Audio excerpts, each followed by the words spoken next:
All right, welcome back. This is Rudolph Okonkwo. We are going to have a special guest who will join us today. He's he's the man who is responsible for a big show taking place on July the 22nd in New Jersey, Bloomfield. It's a comedy night, and yours sincerely will be there. I'll be the host. So let me welcome Jude Meme. Jude will join us now to tell us a little bit about the comedy show, what it's all about, and hopefully you guys will join him and join us. I will be there on Saturday, the 22nd of July for a wonderful show. Let me bring in Jude. Jude, welcome to the show. Thank you. Thank you for having me, Mr. Rudolph. So, Major Doings Entertainment. So tell us about that. How did you get about in this business? Oh yeah. So Major Doings Entertainment was belted 2011 during 2002. I'm sorry, 2021 during the COVID. COVID. Yeah, Okay. so a lot of business belted those period of ideas. So Major Doings part of those people that came out from the era. So Okay. So you do show promotion, comedy, anything else? yes, so we do basically we promote artists from Africa and even here in the US. And also we do annual show which is comedy night where we bring artists from Africa and artists who are based on Afro beats and the rest of them. And also we provide DJ services, provide photography. If you want to have an event now, for instance, Mr. Rudolph, you want to have a birthday party, wedding, all you have to do, you have to contact Major Donor Entertainment, take care of the event for you, instead of you contacting individual vendors yourself. So we save you time, less stress, and less cost. Okay, very good, very good. So tell us about the show taking place on July 22nd, next Saturday, a week from today. Yes, Comedy Nights 2023 is gonna be loud. It's gonna be loud. It's gonna be fun. A night full of laughter. So we're having an artist named by Olu Maintain. He's the guy that sang Yeah Who's It. He is a legend. It's the song, if I'm not mistaken, it's been like 15 years ago. He is a legend in the industry of Afrobeat. They were the one that introduced Afrobeat in Africa. So we were having a Mr. Acapella. He is a legend too in the industry of comedy. So he's good in the so he will be the one, that night with a lot of comedy. So we also have our brother Tu Solo. He's from the Mama Soldier. Many of us know Timaya, so he was part of the Timaya crew. The Mama Soldier. He's gonna be, and also myself, and also our host who is Rudolph is gonna be there. Major Dunes Entertainment crew will be there. We'll have Daddy Dobia is gonna be there. We'll have Dolly P. We'll have DJ Piper. We have the Highman Studio. Lots of artists that are gonna be there. It's gonna be a night that you wouldn't want to miss, and it's a night full of laugh. So on that day, if you come in, just get ready that you're gonna laugh yourself out. All right, wonderful. So tell us, what is the details? How are the entry fee? Is it free? Is it what is it like? So everybody knows, everybody who's into entertainment knows that having an event is not a joke. So for that reason, we attract a little gate fee come in. So the gate fee is $50 for regular, and a table for VIP for five, $1,000, and it comes with a package. So you have access of five guests to come in when you pay a table $1,000, and also you have 3 bottles of alcohol on your a red wine or white wine, and a champagne in house, and a Glenlivet 15 years. Okay, very good, very good. Yeah. And so this is for Saturday, July 22nd. What time does the gate open? So it opens at 8 p.m. and ends at 3 a.m. 3 a.m. Okay, that's wonderful. And Anyone? Go ahead. the location is at 125 North Spring Avenue, Bloomfield, New Jersey. 125 and North Spring, yeah, Street, Spring- Bloomfield. Yeah. Okay, very very good. So we look forward to seeing you, and everybody watching. We look forward to seeing you at the event on Saturday. I will be there, and all these comedians are going to be there. It's going to be wonderful. So to check, where do they get the ticket? At the door, or do you have? So, yes. So when you look at the flyer has a link attached to eventbrite.com, and you Okay. type comedy night by Major Dome Payment. It's gonna come up. Or you can also purchase your ticket at the venue on that day. So you Okay. can call my cell phone too. We do a home delivery of ticket. Your ticket or FedEx it to you. Okay. What's your phone number? Can you give the number to My call? my telephone number for contact is 973-204-294. Okay. 973-204-294. Okay. I think we're losing the last number you mentioned. 97320. Say it again. 973 Yeah. 204 2944. 44. Okay. 2944. All right. Thank you so much, Jude. And we'll see you on Saturday. Thank you so much, Mr. Rudolph. All right. We'll be right back.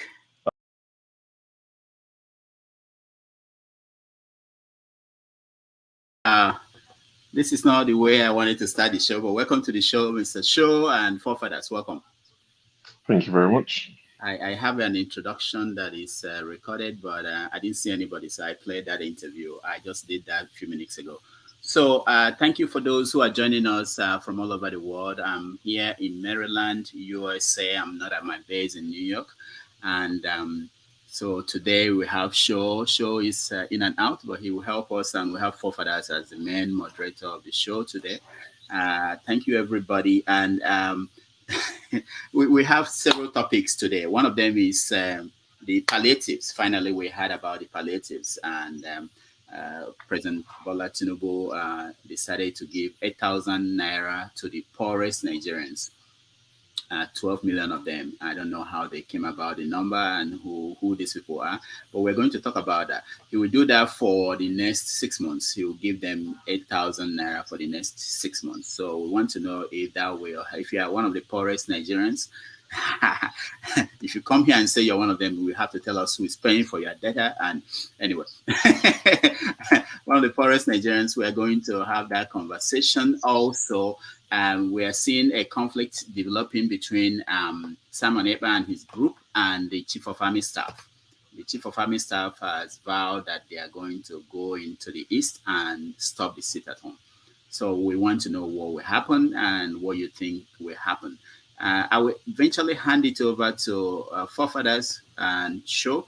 But this is all these amateur Rudolph. I don't. It's not every day I'll be a teacher. Now you want me to be teaching all these amateur how to do. Oh, anyway. I know. At least let me start by getting one on them. 1-0. Yeah, you're in a class of your own. The other topic we are going to talk about today is Emefiele. Finally, he's charged to court, and so we want to know what people think about that and the details that are coming out. Is there any topics that we're missing? Anybody? I know there are other things, so I just couldn't. So with the Emefiele thing, it was charged to court, but the court said it should be released. That's what the court said. That's and but all of a sudden now they've charged him for illegal possession of firearms. Oh yeah, that's interesting. The federal government have just brought another thing up, so it's going to be one thing after the other. If they go to court now and the court clears them of that, they will say he ate pounded yam last night. They would anything that they would throw at him, something will stick. It's like a scattergun approach. Mm-hmm. Another news is Ruchas. His case with EFCC. He's been freed. He's been discharged. So no case against Ruchas anymore. I don't know how many cases EFCC actually win, but he's won his case against EFCC. Another news that I saw yesterday. 1 second. Akinwumi Ambode visiting Tinubu. What's on the cards for Ambode? He's one APC guy that I quite like and have time for. So he visited Tinubu recently. The pounds to naira is 1,075. in case you're interested. That's another thing I thought I would mention. Yeah. Okay. And there is also the food emergency, food security declaration that the government made, and some local, these rural farmers are saying that it's not going to reach them. So that's something. And what is the point of declaring it? What does that mean? No, they said sorry. Stabilize the cost of. I don't know. The question is, are we going to have? How do they stabilize the cost of food? Are they going to pay farmers to reduce the price? Is that what they're going to do? Along the lines of farming, Tinubu also said, I think he said he's going to give, is it 5,000 or 50,000 hectares of land to unemployed Nigerian youth to farm, for them to go into farming. But he, as a president, does not have the right to give land. Only governors can do so. So, except he's forgotten he's not the president, or he's planning to do it through some of his governors, somebody needs to remind him he's not the president, so he doesn't have the right to give land to people. The governors can do so. So he's planning to give hectares of land to unemployed. So this Agbado thing might actually happen. People plant lots of Agbado and cassava and gari and ewa. One other thing that we have to talk about is the 35 billion that he is giving to the judiciary. So the question is, what is intention, the real intention of that 35 billion to the judiciary? Are they going to, when did they just find out that the judiciary, they needed money? And anyway, what are we missing? Our president is currently on his way to Kenya for the AU, and then our representative, apparently they see all citizens as monsters and killers, so they are ordering for bulletproof SUVs for everybody. So Nigeria, we are doing well. We're doing well. Yeah, thank you. Maybe when I finish, please, if you can bring me up on the other platform so that I can leave. I'm using my phone, but my laptop is on. Yeah. Yeah. I don't know, maybe the visit to the Oba of Bini and everything. So I kind of see this visit to the Obas and everything. No, hold on. Did the Oba visit him or he visited the Oba? Oba visited him.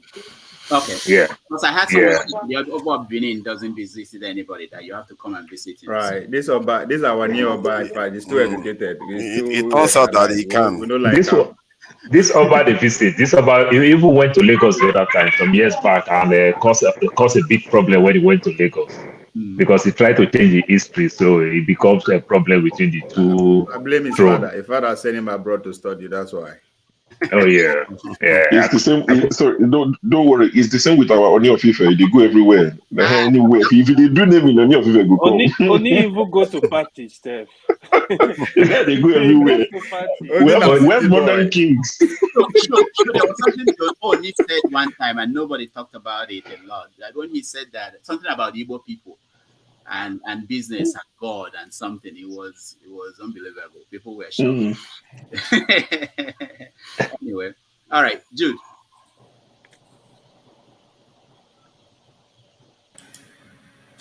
Hello, guys. Fofana, can I leave so that you can bring me up on the other one? Let me do that now. Honestly, I'm not laughing this morning. There's a whole lot in my mind. What happened? About Nigeria, about that country called Nigeria, that shithole called Nigeria. Come on, man. Is there something that happened that has not happened before? That is only in Nigeria, but in another part of the world has never happened. Yeah. And we continue to travel. Anyway, I don't know if anybody has mentioned, because I just got in mention about the budget, which is the hot topic. 500 billion to 12 million Nigerian, and 70 billion to 306 House of Rep, and 30 something, is it 34 or 32 to 35 to judiciary, and the Senate, I don't even know how much is theirs. And also this is plus the Senate is the National Assembly. National Assembly, so 70, and this criminal again going to household rob to visit his gang member who is in household rob. James Ibori. agency, but he's going to visit his godfather, be his gang baron pusher. You know, I keep saying it that Sorry Dokubo, not only criminal Sorry Dokubo will go to Aso Rock. One day you will hear that Evans will come out from this thing. I think if he's still alive, to go and visit Tinubu. If he's still in Nigeria, why not? Omolu, Abi MC Oluomo, MC.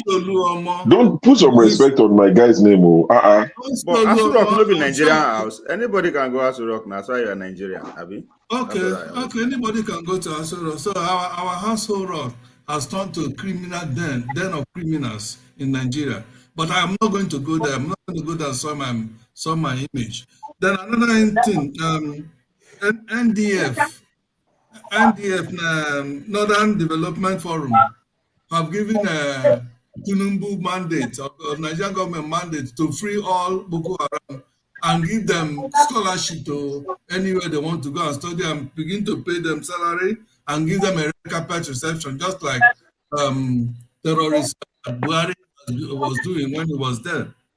Another thing, I don't know if the EFCC has allowed, okay, I think somebody mentioned that, allow Richards to go. You see, and then again, this Ibori was seen laughing, and they were just with the man who indicted him, Ribadu. You see, these people, they know what they are doing. They know what they are doing. All these people, they know what they are. It's just that the ordinary Nigerian has refused to fight, has refused to come together and fight this. These people know what they are doing at their level. Look at Emefiele. I don't know if anybody, they said he has also been given a part, okay, go home, okay, that's all right. You're okay, go home. No, your sins are forgiven. Nothing is found against you. Just imagine that. Is that no. So, Jude, they've now charged Emefiele again, another accusation for firearms possession, illegal firearm possession. That's exactly a new one. So he's not going home. Okay, it's not going. There's another one, right? Yes, okay. Illegal possession of firearms. Oh, okay, illegal possession of firearms. They are just being petty now. They're just being petty now. I think what Jude is saying is about a class of 99. Oh, of course. Which is where is everybody. So the whole class of 99, they say they are claiming that this Fourth Republic rests on their shoulder. That is their claim. You see, if this house of the parliamentarians or so, whatever they call themselves, if they share this 70 billion, do you guys know that within these 2 months of Jagabandit administration, that each house of parliamentarian would have gotten almost 500 million alone? One person, because each of them receive almost 100 billion, according to what I heard, for who will agree to vote for the Akpabiole. I said we're not yet having conversation. We're just talking about it. Okay. But anyway, I'll have to go, but I will be checking in, and thank you, everybody. I want to hand over to Show and Forefathers. Forefathers is the main moderator today. Doctor, let's say you get better New York pizza we won't go eat today. This one we invest in your boy. Would have big lunch for us, so. Yeah, I will listen. Yeah. When I was in your neck of the hood, I was in your neck of the hood yesterday for Brooklyn Museum, from there to Harlem Research Center. I was looking for you. I was on my way there. Thank you, guys. They told me you went to garden, so I'm preparing to go do my garden. Say hi to Biden. Say hi to Biden. I'll go to this in a few. That reminds me, you said you were coming around my neck of the hood. Next week, yeah. No wahala. All right. See you guys. All right. See ya. Okay. See ya. Do you want to start on this? You are spending too much with the young people. We don't speak like that. Sure. Do you want to start on this, or should OVA start on this in terms of these palliatives that they are looking to pay to Nigerians? Do you want to start on it, or? I'll speak on it quickly. And I would leave because I'll join you guys much later in the evening. I have to go out myself. It doesn't make sense. This is one of the reasons why I supported Peter Obi, because I don't think with the leadership of Peter Obi this would have happened. You see, and it's also one of the reasons why a lot of people said Peter Obi will have failed as the president, because if he's working with this sort of, senators and reps, they would frustrate his efforts. Knowing Peter Obi, nobody's saying Peter Obi, does no wrong, or he doesn't. He's human, but I don't think Peter Obi will have signed off on this sort of, give.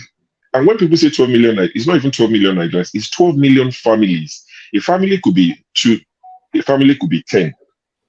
But the poorest 12 million families would have to, make do with 8,000 naira a month for 6 months, whereas these other guys get 70 billion, and that is they're getting about over 8% of the whole package. Just a few people, over 300 people, are getting that much. And when we say, having the right man lead Nigeria is important, people say no, it doesn't matter. Tinubu is this, but it's just not fair. And tomorrow, the same people backing this sort of idea will come and say, Nigeria is broke. Nigeria is broke, and you're giving this guy so much money. And, I think we also mentioned it. They're looking to buy cars for them.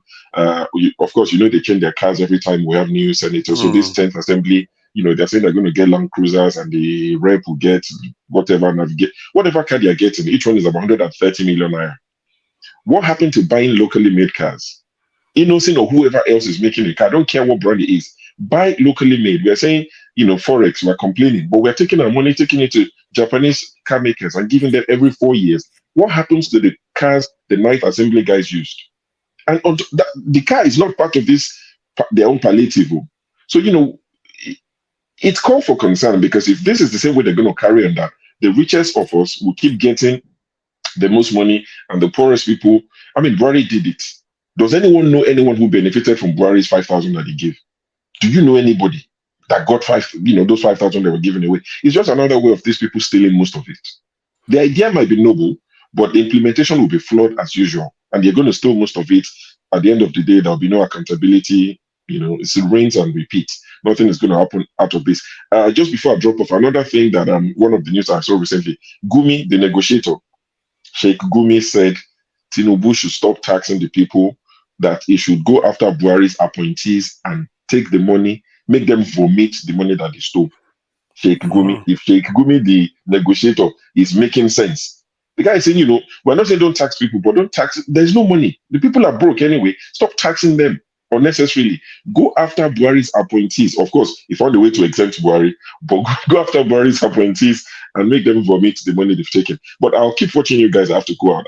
I'll join you when I come back in the evening. So are you for you're okay with the money they are paying to the poorest? Or I'm not, of course, I'm not okay with it. No. You think they should be somewhere else? No, I'm not okay with it. And I don't necessarily agree with this handout approach. I don't necessarily see. Okay, there's the what's it called now? The fuel subsidy is gone, and you're looking for a way to ease the pain of the people. I don't agree that handing out money is the way to go. Subsidized transportation, I think that's a way to go. If you can find a way to subsidize the cost of transportation, find a way. Even if it's straight away, buy med. I always talk about this. Buy med. You'll be surprised. The quality of paracetamol they give to our people in Nigeria is like they just give them chalk, something that doesn't work. Find a way to buy paracetamol, let it be given to people who go to hospitals. If that's something there are some things that can touch them immediately, that's not cash. Even in the UK, there was a time they said they should stop giving people cash, because if you give people cash, they don't even use it. I'm talking the UK now. There's a lot of complaint that the poor people, some of them may be wrongly stereotyped that they'll go and use it to buy alcohol and cigarettes. Give them vouchers. Give these students vouchers in school. Feed the children of the poor in school. Do something that does not require cash, handing cash to people. It's never worked, and it's not going to work. So I don't support it at all. It's a way to siphon money. They're a gang of thieves. I don't agree at all.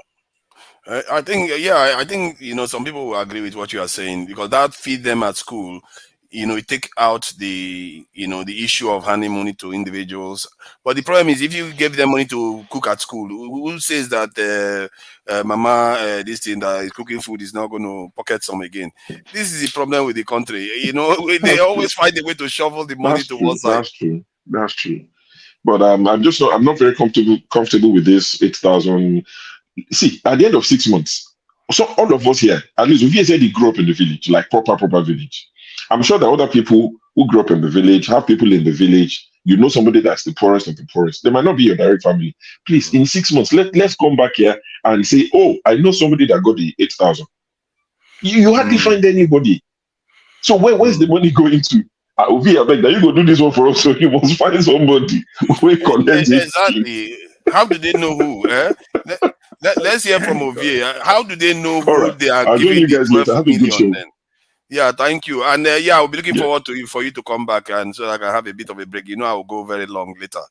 So, Ovie, how do they find the 12 million people now? You have any recommendation, and you support it? You are seeing one of them on your screen. I'm one of them. I'm one of those oh God, poor poor Nigerians. So they know how to get us. If they really want to get us, they know how to get us. we live among you guys. So well, you're not even in Nigeria, no chance. But 12 million, seriously, how do they find the poorest 12 million? We are 200 million. How do you find the poorest 12 million in Nigeria? I think to me, it's okay. It's not much about the 8 million or how to find them. I mean, they know how to find them. This is not the same. It will be the same APC. When you talk about feeding the children, this APC has been feeding children for the past 8 years. What I don't understand what you now they talk safe. They know they have been sharing money too. They've been sharing money since the past 8 years. So they know they have a ministry for all that, the whole Ministry of Humanitarian. So the idea is that they know what they are doing. But for me, it's about where this policy is coming from. Show was saying that it's good to get the right leader. It's pointed at the fact that to say now Obi will not do this. And I think I disagree, because where is the policy coming from? Where is the money coming from? This is from World Bank. The urgency at which World Bank they push all the candidates to see they will remove subsidy. We should not forget that the subsidy has been removed even before this administration come in. Just the announcement, now everybody disagree with. So the speed at which they push that policy from outside, I don't think any of them will get choice than to do this, because one, the money is coming from them. Two, as soon as the swear Bola Tinubu, who was on ground, Brigade himself was on ground. I don't know anybody where they underrate the influence of Brigade in the world. They doesn't know what is going on around him or her. Right? The man was there straight 5 days. Why do you think all this is going on? This money is coming from them. Why? Today, if any governor of Nigeria saying get policy to bring out, let's say 1 million people, let's say 100 people out of poverty in Nigeria, if he approach one by, he will not get that fund. But take money to go and share for Nigeria, it came out swift. And again, coming to the house, the house, that thing was signed within hours. It was approved within hours. So if anything that will benefit them, now swift. So I think we should question where the money is coming from, and people who are what is their agenda, right? Bola Tinubu said he's going to run a free market economy. The truth is that that's a good thing. But me and you not get money to invest in that free market economy. Who has the money to invest? It's not them. If you pay attention very well, the likes of Dangote, the likes of Boa Cement, they don't incorporate all their business into food. Bola Tinubu declared food emergency 2 days ago. How? Why is everything just so happening as in succession just fast like that? Only company now food and something incorporation. The same thing. I remember you said once, and this is very rare for you to say, because you said it once, and you said something like Nigeria at the rate that it is going, it could lead to some kind of serious problems where you're talking about like protest, riots, or revolution based on some of the trends. And I was surprised to hear you say that stuff that day, because you don't tend to sound that type of warning. And so maybe that's why they are responding like this, because if you are sounding like that, maybe people like them too, because you tend to be in lockstep with the way they think. To an extent. Hold on. It's not even a good thing, because what they are doing at the end of 4 or 8 years, only a few people will run and control the economy. And where the business elite and the political elite meet, that is plutocracy. That's what we have in America. That's what I'm saying. Yeah, it's a free economy. If the poor people cannot invest and own share of the economy, they're always going to do it. Only a few people, right? When Brigade arrived, it was pursuing 3 sectors: education, agriculture, and health. That's the whole country. That's what makes you a country, right? And I think he succeeded. So what we are going to see few people, few millionaires or billionaires that emerge that will run things, right? Maybe the idea is to keep military away for a long time. In order to do that is to make sure everybody around you is well to do. Because it cut across. We just pay attention to that because Tinubu did it now. Tinubu made them of operation. They different from that of the military as where they come, right? When Jude was complaining about Ibori, he was spot on. That's the class of 99, right? What role are they coming to play? So if you look at what is going on, the elites, they don't rejuvenate the gather again just to make sure that they can have control, go further. And again, you are giving people with 8,000. As soon as Bola Tinubu announced that the average Nigerian situation tripled, everything about them just tripled overnight, but they give them 8,000. So where I was drawing that caution from is if the average Nigerian buying power they reduce and the elite class they grow, because before in the next 3 months you could see brand new SUV with bulletproof. So if that gap just increase like that, what do you expect? Somebody will take advantage of that grudge. People are calling to be what name are they calling him for taking advantage of what is going on, right? That would be even they pray saying a political advantage in take over the people. By the time we have people who their interests are very straightforward, is to make the case chaos, they will take advantage of the suffering that people are going through. Put $1 million in the street of anywhere in Nigeria, everywhere go scatter. Just $1 million anywhere. I don't care even on a banana island. Put 1 million on the street, that place go scatter. So that's you support that they give them the money for the poorest people, or you think they should invest it somewhere else? Of course, I mean, if they really want to help Nigerians, don't give them fish. We are not that lazy. Make electricity, just invest it into power. If electricity is stable in Nigeria within 6 months, I don't think Nigeria care who becomes the president unnecessarily. If Nigeria is secure, that I can leave my village and go to Boronu, go to Onitsha, go any time of the day and night without being, I don't think Nigeria cares who becomes their president necessarily. But they themselves know this. But it will not. That when you have too many educated citizens, education, I don't mean say you actually go to school, get it. When informed citizens, it will be very difficult for you to take advantage of them. They understand that. You understand? So if the buying power of Nigeria, both in the south and in the north, is nothing to write home about. But I don't think religion or ethnicity we can actually stop what will happen in Nigeria. Let's hear from Jude. If they really want to help invest that money, I mean, I'm not saying if I say maybe they don't collect the money, they are being disingenuous, right? But if I have my way to say, if I should lead on Nigeria, we don't need that money. 8,000 will not change anybody. I don't care. Even though that person did primary school, give my 8,000, it will not change his life for 1 week. Okay, that's interesting because two people have said the money is not, they shouldn't give it directly to people. It will be interesting to hear what others think about this, because that could because maybe people in Nigeria will see it differently. So, Jude, what do you think? Do you think that it's a good idea to give the poorest 12 million, or do you want them to even give more people? The fact of the matter is, first of all, let me start from here. Let me still sound this warning, if I may, to Nigerians, especially those who think that Tinubu administration will be better than Buhari, his godfather or whatever, Buhari's administration. Anybody that still continue to think of that, I think should go to a psychiatrist so that they examine the person's way of thinking. Maybe the person is just being psychiatrically or mentally impaired. The person should have his head examined. Having said that, okay, now the question is, what are the yardsticks? How are they going to find out these 12 million families? How are they going to find them? At the end of the day, to still end up in the pocket, apart from all that they are collecting, the billions they have budgeted for themselves. The bulk of this money will end up going to government officials that is going to saddle with the responsibility of administering this money. Just like what has happened over the 8 years of Buhari's administration.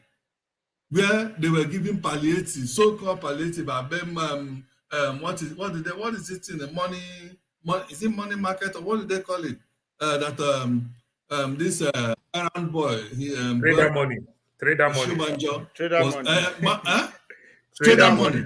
Buhari's errand boy Shibanjo was going around giving out to market women. How many people actually received that money?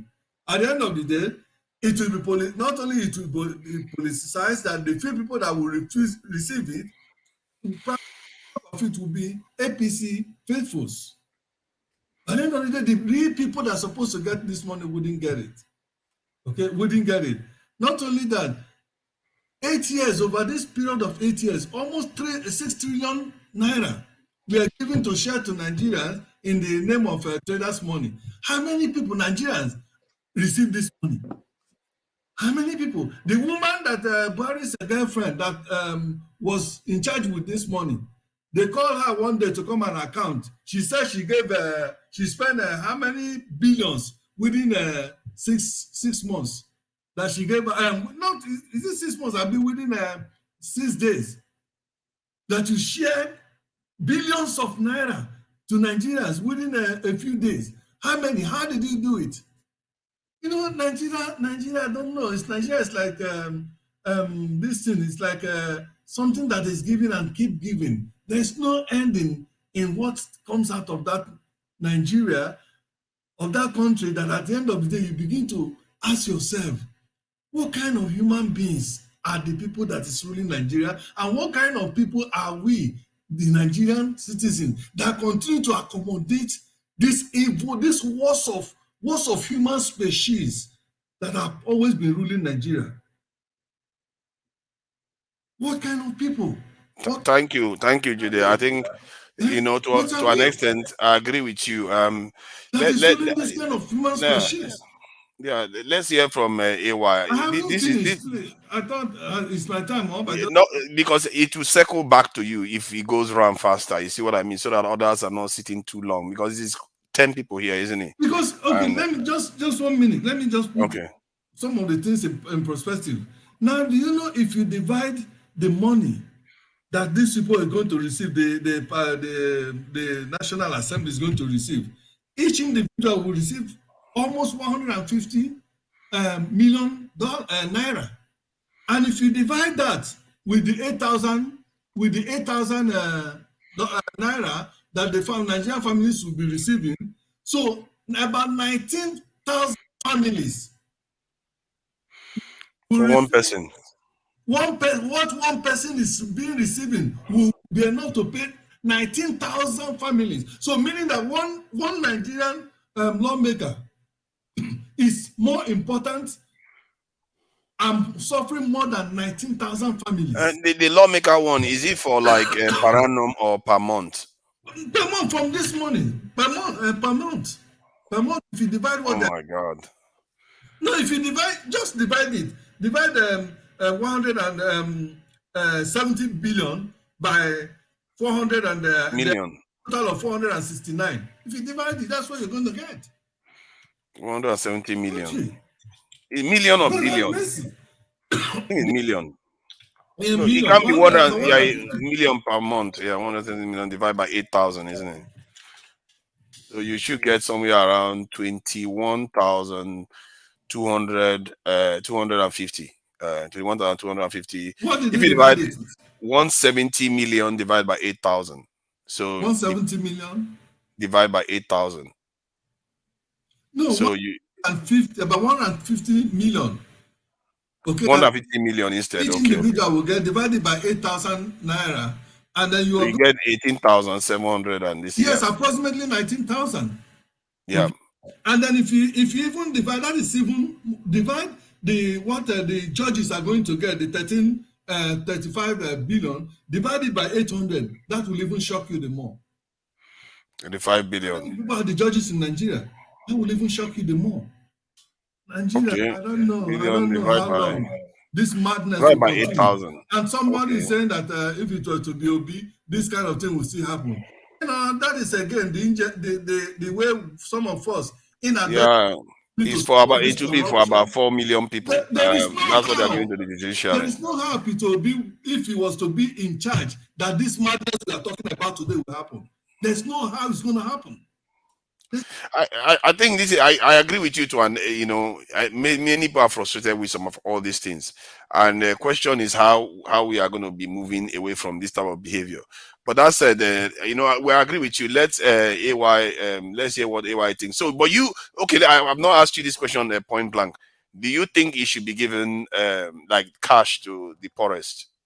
12 million. There are many ways to ameliorate that. This thing will even be more useful to the Nigerians and ameliorate or pushing the effect of the impact of the oil subsidy as well as the electricity tariff, because we have all forgotten that the 40% electricity tariff have kicked in. That is also an added suffering to the already devastated Nigerians.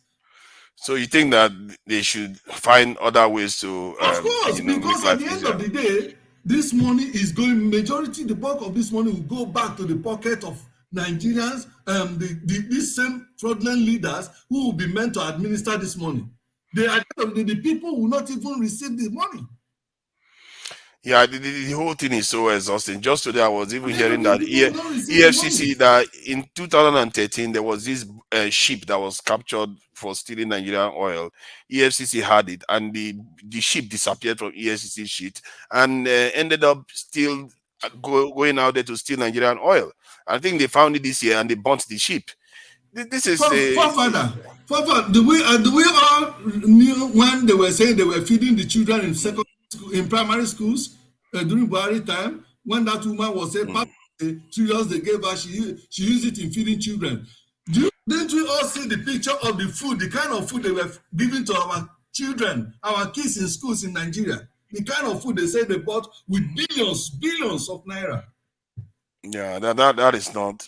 This just like in Nigerian prison now. Do we know that in Nigerian prison, each day or each meal costs about the budget is about 18,000 naira. But go and see the kind of food they give to our the prisoners in Nigeria. They don't stop, don't even give them milk. They say pap for those who are in there. Pap. This ogi, it's like ordinary water they give to little children, and they will use cup to share, distribute, and that is the only thing they give some of them during some meal. And then somebody will collect the money and put in his pocket and go and give those nonsense to those innocent. Most of those people in jail are innocent people that have not been tried, who are even poor, not to be able to get lawyers to plead their case, and they are thrown there. Okay, thank you, Jude. AY, thank you for your patience. And what do you think about the palliative they want to give to 12 million Nigerians, poorest Nigerians, 8,000 a month? Good idea, or you think that they can do it some other way? And you could point us in the right direction. You might have all the answer here. Maybe Tinubu is listening. Yeah, thank you. Good morning, everyone. I don't even know where to start. I'm so tired. When I heard this news, I knew this was coming. This was going to happen. It's going to be a mess. So when they removed the subsidy, one of my major points was, remove subsidy is good, but you have to do it with a study. If the government has set up a committee, so the question is, what is the problem? You need to identify the problem. The subsidy money was going to the pocket of some few. Now, the first thing is there a way we can rechannel this money so that we'll still have subsidy on gas? Because the problem of removing subsidy is gonna create more poor people in the society. So if you have a committee that do all this study, if you are removing the subsidy, where is the money gonna go? Let's assume there is no, because what happened with petroleum product is you remove the subsidy, the price of it affects the whole country. It affects the price of everything. So now you are coming to us and saying you want to give 8,000 to the poor, 8,000 naira to the poor family Who are the poor family? Where are they? How do you identify the poor? We don't have a database to identify the poor. Nigeria Ovie said that they have been doing it for years, that they know where all the poor people are hiding. Wait. We don't, first of all, we don't have a database. If you live in America, if you live in Canada, developed country, you could say, yeah, your social security number, bam, these are the poor, take your money. You don't need to ask questions. Now, the database we are creating, we have BVN, we have NIN. Idiot. Why do we have two numbers? What do you need that for? Just have only one NIN. You that study, use it to make sure every Nigerian have this number. It's simple. Anything you want to do, you are working in the ministry, your records are there. You have you have account in the bank, your records are there. You first of all, even if you want to do this type of thing, you need to have a database that will identify the poor people. The Yahoo ministry, that humanitarian ministry, I call the Yahoo ministry. They spend billions of naira giving money to people. Who are you giving this money? Okay, now it's simple. If you agree that they've been sharing this money, all of us here, we are from villages. Go to your village. Please tell me 2 people that we are giving that money. Go around. If you tell me 2 people, I'll give them 100,000 naira each. They don't have this thing. This money, people will end up collecting this money and putting it in their pocket because you can't identify the poor. However, one thing the government still need to do is there are a lot of areas we can channel this money. It could be you have to work with the state governors and identify their problem. The money will not be channeled into one area. For example, if you take Lagos State, for example, in the whole of Nigeria, the whole state that have a viable transportation system held by the government is Lagos State.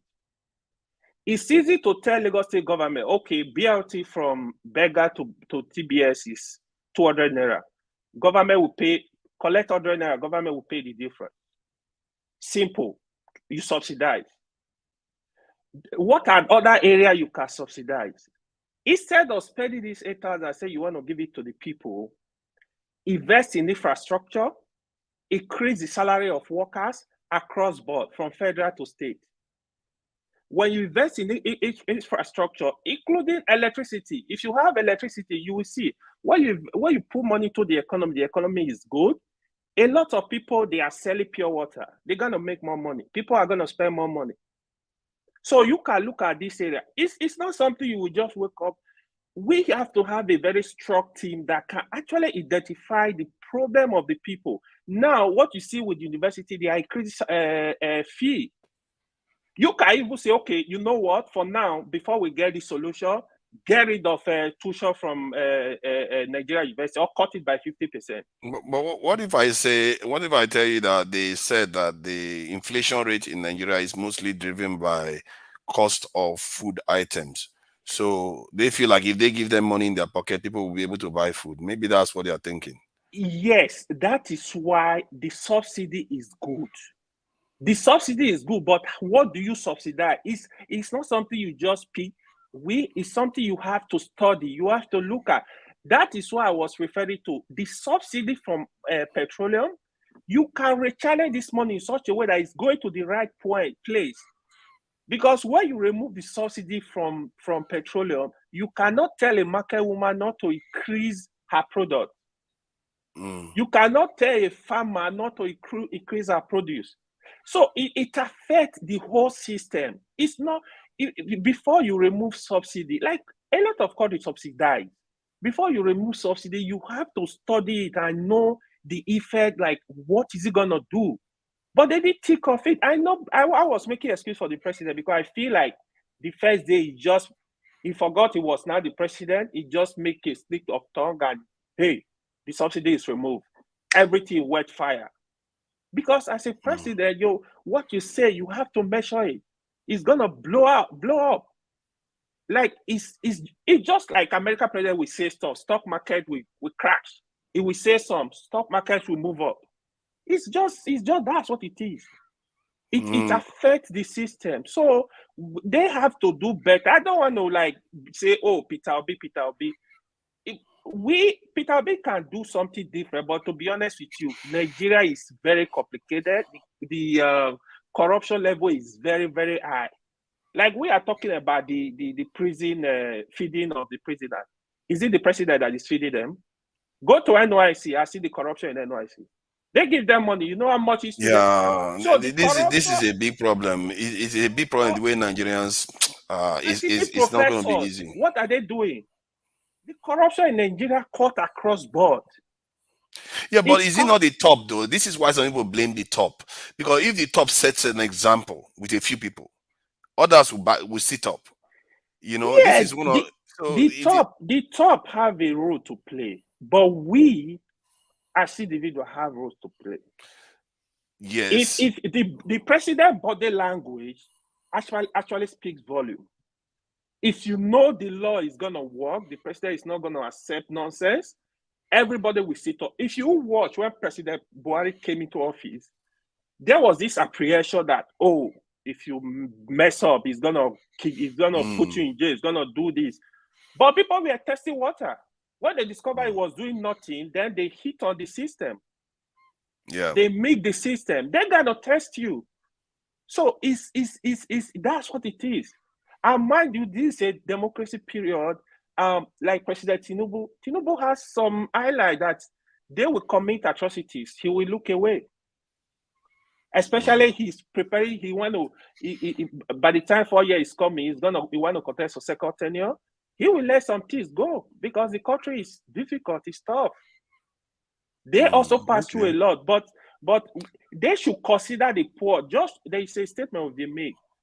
If you don't do the right thing, you will create more billionaires in Nigeria.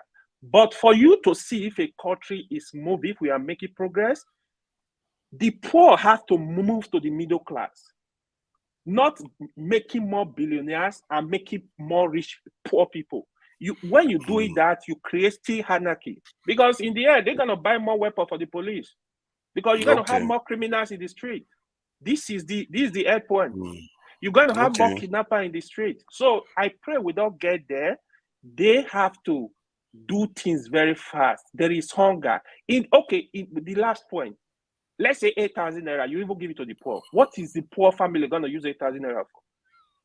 Have you ever thought Gary? What are they going to use it for?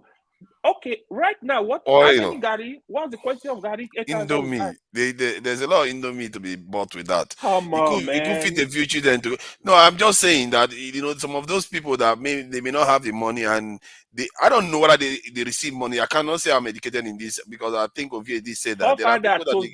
Forefather today, 8,000 naira will do nothing for you even in the village. You will use it 2 days. Let's say you are even poor. You want to manage that money. You have a family of 3. 2 days, the money is gone. And that's for a month. Unbelievable. That's for the poor. The poor. For a month. Oh my God. Nigeria, 8,000 will not buy. What is the point of that? But then again, if they give more than that, they are paying people salary rate that they pay civil servants. This is the mess we are in. Mama Echo seems to be busy. Mama Echo, are you available? Mama Echo is ready. Yeah. Father, why not follow the metrics now? Father. Okay, how did it go? Okay, it's Igbo basic. Some of us came in earlier. We came in sequentially as well. So okay, because I just wanted to simplify it by just zigzagging down. No, okay, so it's going to cause confusion. Okay. Who is next then? Mr. Forefathers.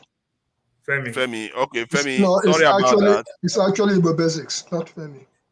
I just wanted to simplify it for myself, so that was why. So sorry about that. So if you want to go ahead, okay, go ahead.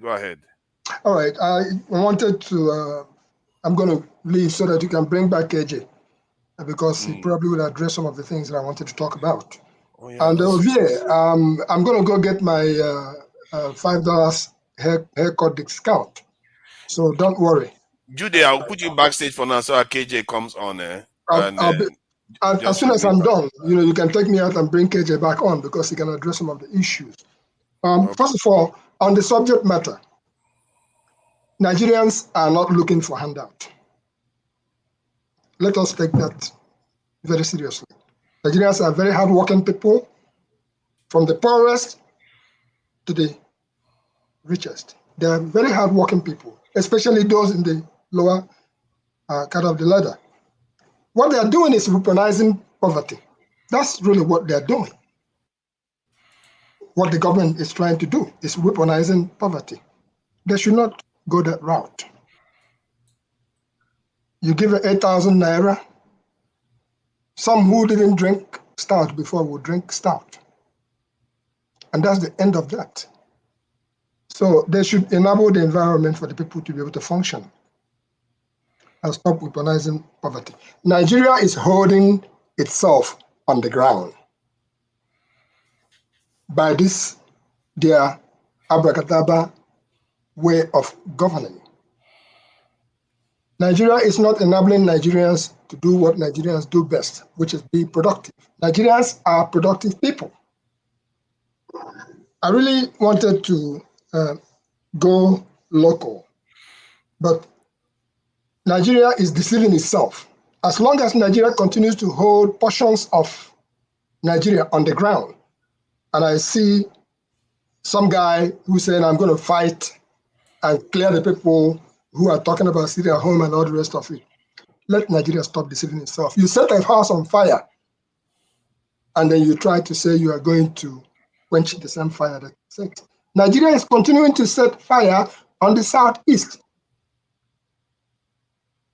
So to me, I received a call this morning, in fact, from Nigeria, talking about the noises on Simon Ekpa, how some youth said they were heading down to Finland to go get the man for commanding them to stay at home for 2 weeks and stuff like that. Let's stop deceiving ourselves. What a man wants to do is inside his heart. If I won't come slap Mr. Show or Mr. Forefathers, I won't tell you. It's best I show up your doorstep. By the time you know it, that's the end of the story. So let our people who are the internet tigers stop this nonsense of revealing your hands before you go play. In those days, we say we send them to Abriba, for those who understand my language. So there is a couple of things which I want to talk about, KJ. On Alex Oti in Abia State, there's a gentleman, Anyansi took Enyimba Football Club to get the first ever CAF championship for Nigeria. I understand that that Felix Anyansi has been replaced for the moment, even though he's, I understand, also a deputy chairman of Nigerian Football Association. So I would want KJ to look into that particular subject so that the government in Abia State of Dr. Alex Oti can be in the right direction, because we've received calls on that. So with what's going on, I said I wanted to go local. I'm going to talk about the World Igbo Congress Convention, which is coming up in Atlanta. And I understand they are getting ready to have a change of baton of leadership. I've been a member of that organization for quite some time, so that's WNC. And I do hope that Dr. Anthony Giofo, who has held the ground for quite some time, I hope that they have groomed somebody else to be able to take up the leadership of WNC for it to go forward. With that said, it brings me to Show was talking about the outflow of Forex. Before he left, he talked about Naira being at 1,000 and some change now, very concerned about the outflow of foreign exchange. It brings me to what happened in the last 1 week or so. A gentleman named Professor J.O. Iruku.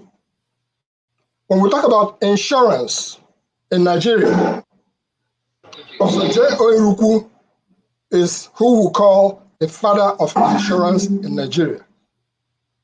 Professor J.O. Iruku brought the Nigerian Reinsurance Corporation to compete with the likes of Lloyd's of London.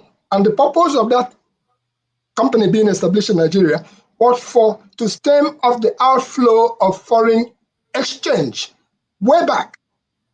And that was working very, very well. So Professor Iruku had done his part, and he has departed. He died.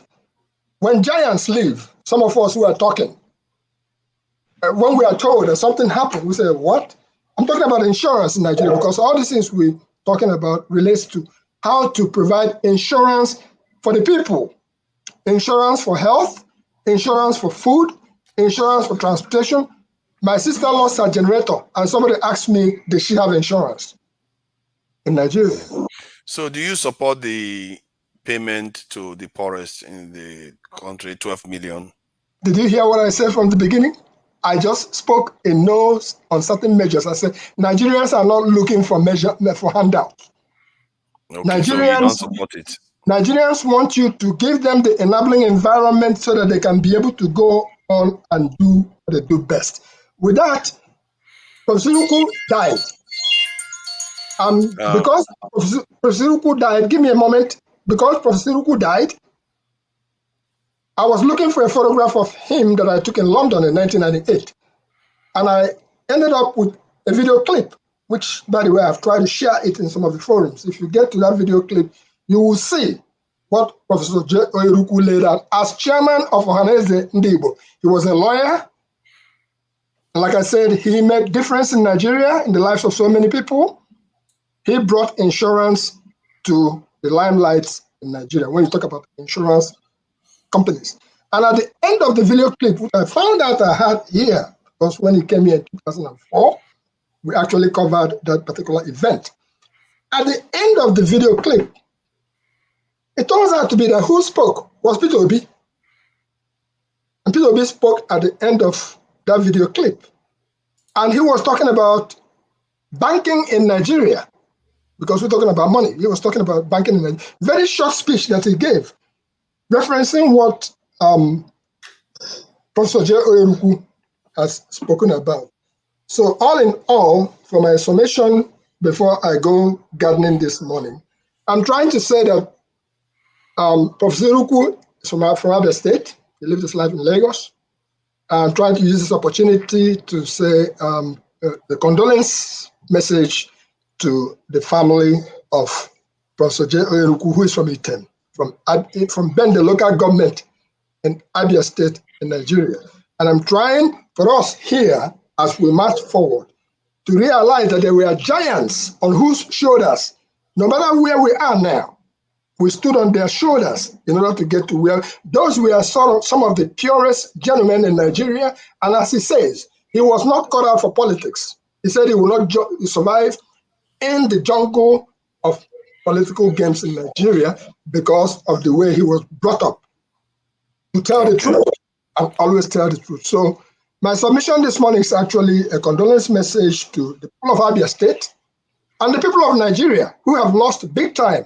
Google J.O. Iruku, and then you see that you will join me, and I would also urge this group, no matter whose ox is God, to please help to send that message to Nigeria and to the people of Abia State for the loss of a giant named Professor J.O. Iruku.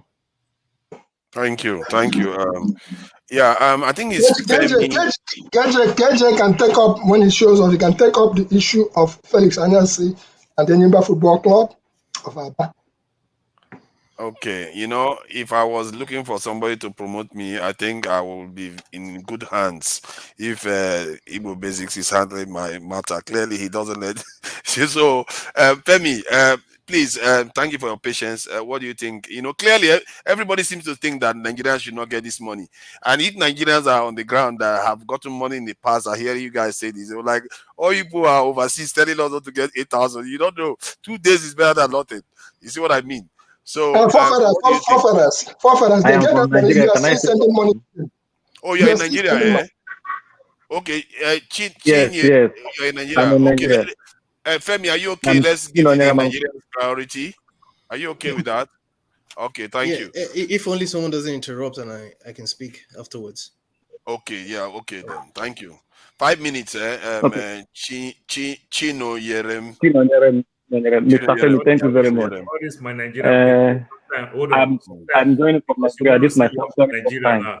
But sometimes when we in America, in the West, I want to thank everybody here because you guys really. Hold on. I just want to say something because people can say they're from Nigeria. But Nigerian people, when you people quick to say you are from Nigeria, that's why you want to talk. But when we are also from the West, when we say something, you say, forget that thing. That's how they do things here. That's how we too also do things here. So you also breaking our rules. Paul, so you want to apologize by breaking our rules? He's frozen now. Thank you. Can't hear His me. data, he doesn't have equal data as you. You want to start a fight with him. Yes, Chino, please go ahead before Paul starts another. You see now, his data. Can you hear me now? Yeah, sorry, can you hear me now? Yeah, I can hear you now. So everybody in Nigeria is aware that that subsidy, this thing, the money for the cushion the effect of the subsidy is a scam. It's a very big scam. We all here in Nigeria is aware of that. Anybody that to himself or the person is trying to create an artificial what will I call it this thing for himself. To be sincere with you, this is just a scam. Nobody have ever gotten any kind of money that is just a big scam. That is all I want to say. Thank you. I will join you later. So you think nobody is getting any of the money that is being paid? Nobody is getting anything. It's just a big scam. They know what they are doing. It's a very all those people that are getting it, the funny thing is that the ones that are getting it, they will not be able to buy data. That's the thing. If you can, the ones that are getting it, if they can get data, get online, show that you are getting the money. That's the problem. So we don't necessarily know what else some are getting it to. 12 million is a small number compared to the population of Nigeria. This is not the first time they're introducing this kind of thing. This is not just the first time. So if nobody have been identified to have gotten it in the past, what makes us think someone will get it now? So until I see somebody that comes through and say, yes, I got this, then I will believe. But for now, until there is an evidence, I can't believe them. It's a big scam. So I thank everybody. I appreciate your contribution. Especially given that you're on the ground. Should we agree that everybody in Makoko should be able to get this? Because Makoko is clearly a poor district. So maybe if somebody from that area, Makoko, is listening, they can call in and say whether they've seen any palliatives ever in Nigeria before. So Femi, please go ahead. If they can do that, then I will actually believe. But for now, until there is an evidence, a concrete evidence, I won't believe that.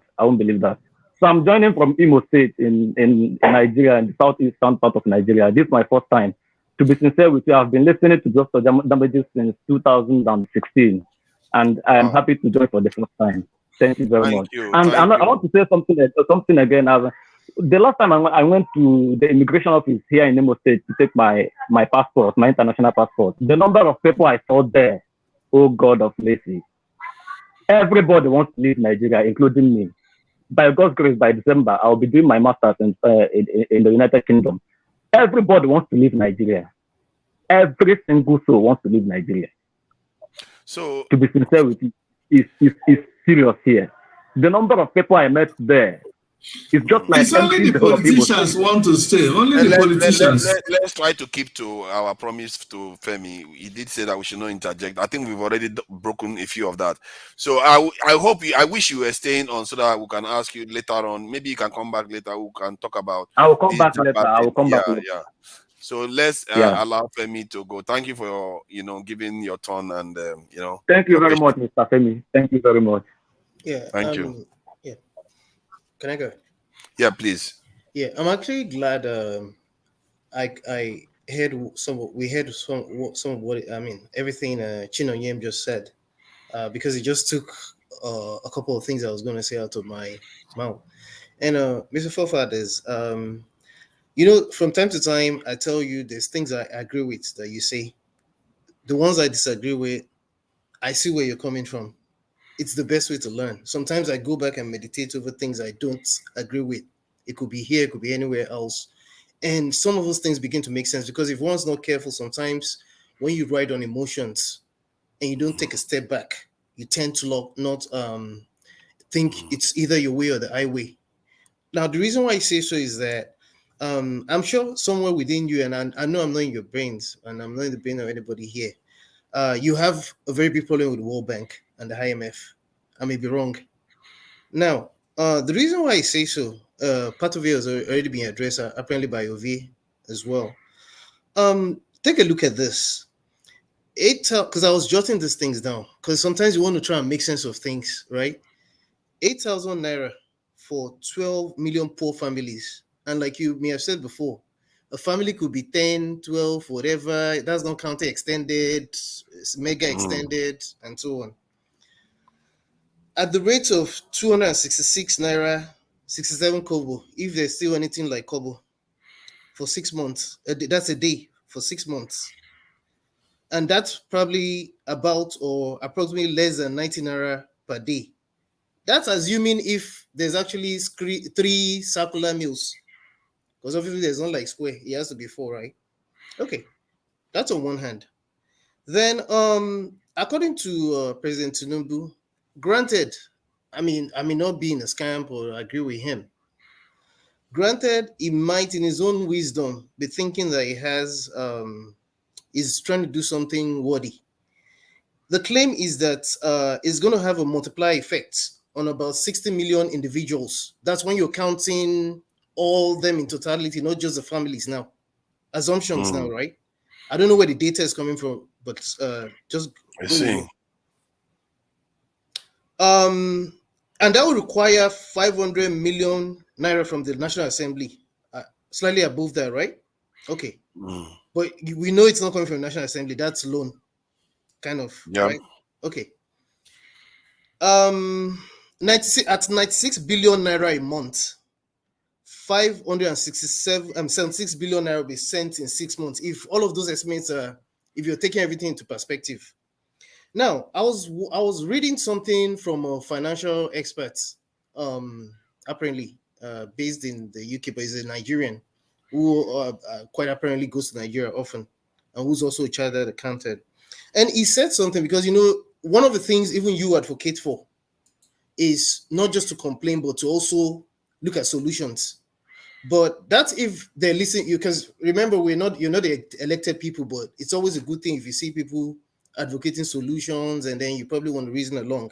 So what he said was that, just like what you said, and what I've always averted to, we've been doing all these things from Anchor Borrowers Program, Trader Money, the Rice Pyramid, and so on and so forth. One thing we don't take stock when we do things in Nigeria, and it's not just when it comes to things like this, and we keep doing the same thing or even worse over and over again. Now, when he now said that to him, it would be if at all they were going to do anything palliatives, which I'm sure a lot of us have also advocated for in one way or the other, that what he would suggest would be for 200 buses. And I know this might sound grandiose, but he said he would advocate for 200 buses per senatorial district to be bought, and that will be at the rate of, this is his own conservative estimates now, at the rate of 30 million naira per bus, and that will amount to about 66 billion naira. Now, he now said something as well that, okay, alternatively, or maybe pari passu, another suggestion he had was, rather than giving out this, or what really is a pittance, because things are really expensive, 8,000 naira is nothing. It shocked me. The last time, I know it's been a while I've been to Nigeria, but and I'm sure it's pretty worse now. It shocked me when then my mother was still alive. I wanted to go and buy this regular agege bread we buy when in Lagos, and you don't live there, so it's what you know, or what you read on the papers. It's not the same thing as when you live in the situation. And I handed her, I think it was 100 naira. My mother looked at me like this, like, man, you're gonna be okay. And when eventually they went to bring what amounted to 200 naira bread, it was like, it was almost like balloon. And I almost shed tears. If it was that bad then, imagine what it is now. Because when you keep doing the same thing over and over again, you're obviously, Jude, stop being evil. Jude is being evil. Why you be unmuting and unmuting yourself, Jude? No, one go thing ahead. just to summarize, one thing I would advocate for is maybe it's just a way of currying favor and making it seem as if something is being done. But the effect, and don't forget, I can't even remember now because I from time to time I talk about Nigeria's debts. We are already in trouble when it comes to debts. It's bad enough already. The only way to change things among other, while it might be wrong that the fuel subsidy removal came before palliatives, the best thing would be, if rather than give the money to individuals, not only should they actually provide palliatives like buses and what have you to actually, but I would rather, they make election. I know it's not all things are going to be quick fixes because too many things have gone wrong for too long, so it's going to take time. But if they're actually genuine, they should do things around electricity and basic things that would actually kickstart the economy rather than giving Peter, because it's almost like you're robbing Peter to pay Paul. If on one hand you're trying to take out the subsidy, on the other hand you're going back to wastefulness. Plus, my final statement would be, let them sell as many of those planes that they've been promising to sell, in addition to other wastes that continues to this morning. Thank you. Thank you. I think the one key term you used was I think was if they were genuine. If they were genuine, almost everything they do will probably work. Like actually giving people money that maybe most of them will not see right now. This is a problem with what happens in Nigeria. Genuinity, whether they actually mean to do it. Who is next? Is it Paul or Mama Echo? Mama Echo, I think it's you, if I'm not mistaken. Is it? Okay, Paul. Okay. Paul, thank you for your patience.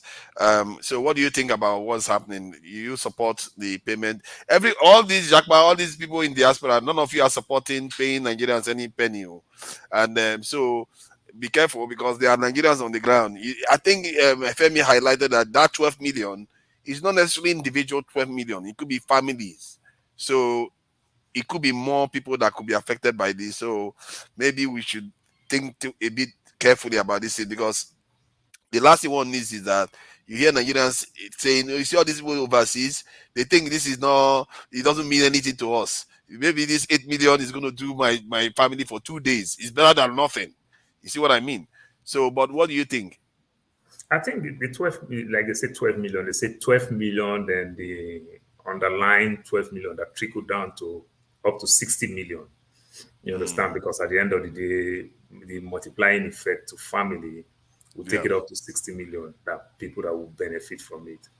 But the thing is that I remember in the show the other day, I was still driving, so I couldn't come in. You make mention of the NIN, you understand? And it makes me laugh because maybe you don't really understand how the NIN work. I was in Nigeria 2 years ago, and I was in Nigeria last year again. The NIN, they still don't register children that were born today as NIN, like the way they would do in the USA. From birth, they give you your social security number. So we still don't have data in Nigeria. What metrics do you use in gathering this 12 million? That is one. Then if we want to go back, trickle down to the trader money, not even 1% of people that we can see that will say, I benefited from the trader money. So let's just say we want to give them some grace and every other thing. Let's just say if 50,000 people will benefit out of 12 million, you understand? Then it will look like I am so wicked that I sit down in America enjoying all these benefits. I can't even help 50,000 people, even when they want to give it to 12,000 to 60 million people. You understand? Then I'm so wicked for them not to get it. But it just don't make any sense because at the end of the day, these people just going to benefit themselves and not benefit the purpose itself. That's why we felt, no, it may not be too good if they say they want to give this money. But at the same time, if I will not say, let 50,000 people even benefit out of 12 million. There are ways you can do it. Every civil servant, do you understand, in terms of military, parastatals, teachers, everybody who work in the government, the police, you earn less than 70,000, less than 80,000, you benefit. All those people, government have their record. From source, they are getting a bonus of 8,000 naira. That way, those ones, they can get it from source. You understand? Every kid who go to public school, from source, for them to go to public school, that tells you that their parents are struggling. Those kids have parents. Those kids, no kids register themselves in school. Those kids, through those kids, if their parents are not doing the so-called public job, government job, but because of they go to public school, their parents can come in through their kids' records and everything. They are going to that school, from the school. They can get it. That way, it can benefit so many people. Then people will start coming in. There will always be a leakage. Like I said it the other day, if you work in a corporate organization in the US, it is easy. You lost your job. You put in for unemployment. You want to get government benefit. You can get some of this benefit. But if you are doing what we call 1099, you are a self-owned businessman, your LLC and the likes, you got to defend yourself. Now you come up with different ways. They want to see your last tax return to know how much you're actually making. Certain ways, these are where people can take advantage of the system. Then talking about food, we talked, AY talk about NYC. We talk about the prison service and the likes. It is easy. Even in the US, government give people, when you have your babies, what they call WAKE, from 0 to 5 years. What they give there, to some extent, is rubbish. Some of us just take those things. We just take maybe the milk, for some of us that like the milk. The rest thing, we'll start finding people who want to dash. They're almost rubbish. But you know what they do when it comes to food stamps and the likes? They give you a food stamps card where you have choice to go buy what you want to buy in the store. You understand? But they still do it very well, where you can't use this money to buy alcohol. You can't buy liquor. You can only buy food stuff. So if government want to do things very well in Nigeria, there are many ways you can do it, like the NYC. Give people voucher. Every NYC camp, what do you think will happen? You see McDonald's, you see Tantalizer, you see KFC and everything. You become competition. But making one person contractor to cook food for these people, it will definitely, the purpose will be abused. Because if Mr. Biggs choose not to make their meal, well, guess what? I'm going to Chicken Republic. If Chicken Republic is messing up, guess what? I'm going to KFC. You have options. You understand? But when we try to do things to make one man so powerful, like we'll have the Shakarabi, the Boa, and the Aliko Dangotes today, it just messed up so many things. You know, it messed up so many things. Open the market very well, then people go to strive. You know, from those ways, if you use through, like I said, the pensioners, all the ministries and parastatals, the local government people who earn maybe less than 80,000, automatically there's a 8,000 plus. How will politicians want to steal that money? But Paul, though, the poorest ones, I don't think we even see them. Like all those people that have their children selling pure water on the road. So, I'm not sure those ones are working. So we understand. So we understand. So those poorest ones that you are talking about, at the end of the day, what is the opposite of poor? Is he not rich? At the end of the day, a rich person will steal those poor people that you are fighting for. Because those poor people, they can't access them. Then a rich man or a middle class who is in charge to do the paperwork will definitely take advantage of them. How will a professor of law become an educated illiterate? You see, hold on, though. But we do have what the market can give. Let me add this, Paul. Account of the money that you give. How about using like faith, organizations like churches to distribute these things? Those are the money doublers. They are going to eat it too. Hey God, is there nothing left? So imams that cannot distribute this money. Where do you live in Nigeria? Don't you live in Nigeria in the street where you see people do money doublers? See, I think the pastors and the imam, they are the money doublers. You think the mosque cannot distribute this money equitably? They will still eat the money. Doublers. They failed us. These are the people that failed us more in that country. They failed us more than politicians. Wow. Because they roll with politicians. You're a professor of law. I call him an educated. We could go to deeper life. You know, deeper life is very hardcore. You know, deeper life is hardcore. Very hardcore, and you are paying. Remember the girl who scored the highest score in JAM is from Deeper Life High School. And Jehovah's Witness. You know, do you know how much they pay for that school, Kumuyi school? They pay 320,000 naira. Okay. Where are they collecting all that money? Go and investigate how much that same school pay teacher. You'll be so marveled. It is purely capitalist market when it comes to that aspect. You understand? So Deeper Life, if they cannot give back to the people, they are playing pure business like they do in America. What do you want to expect? Students pay 320,000 in high school, in Deeper Life High School.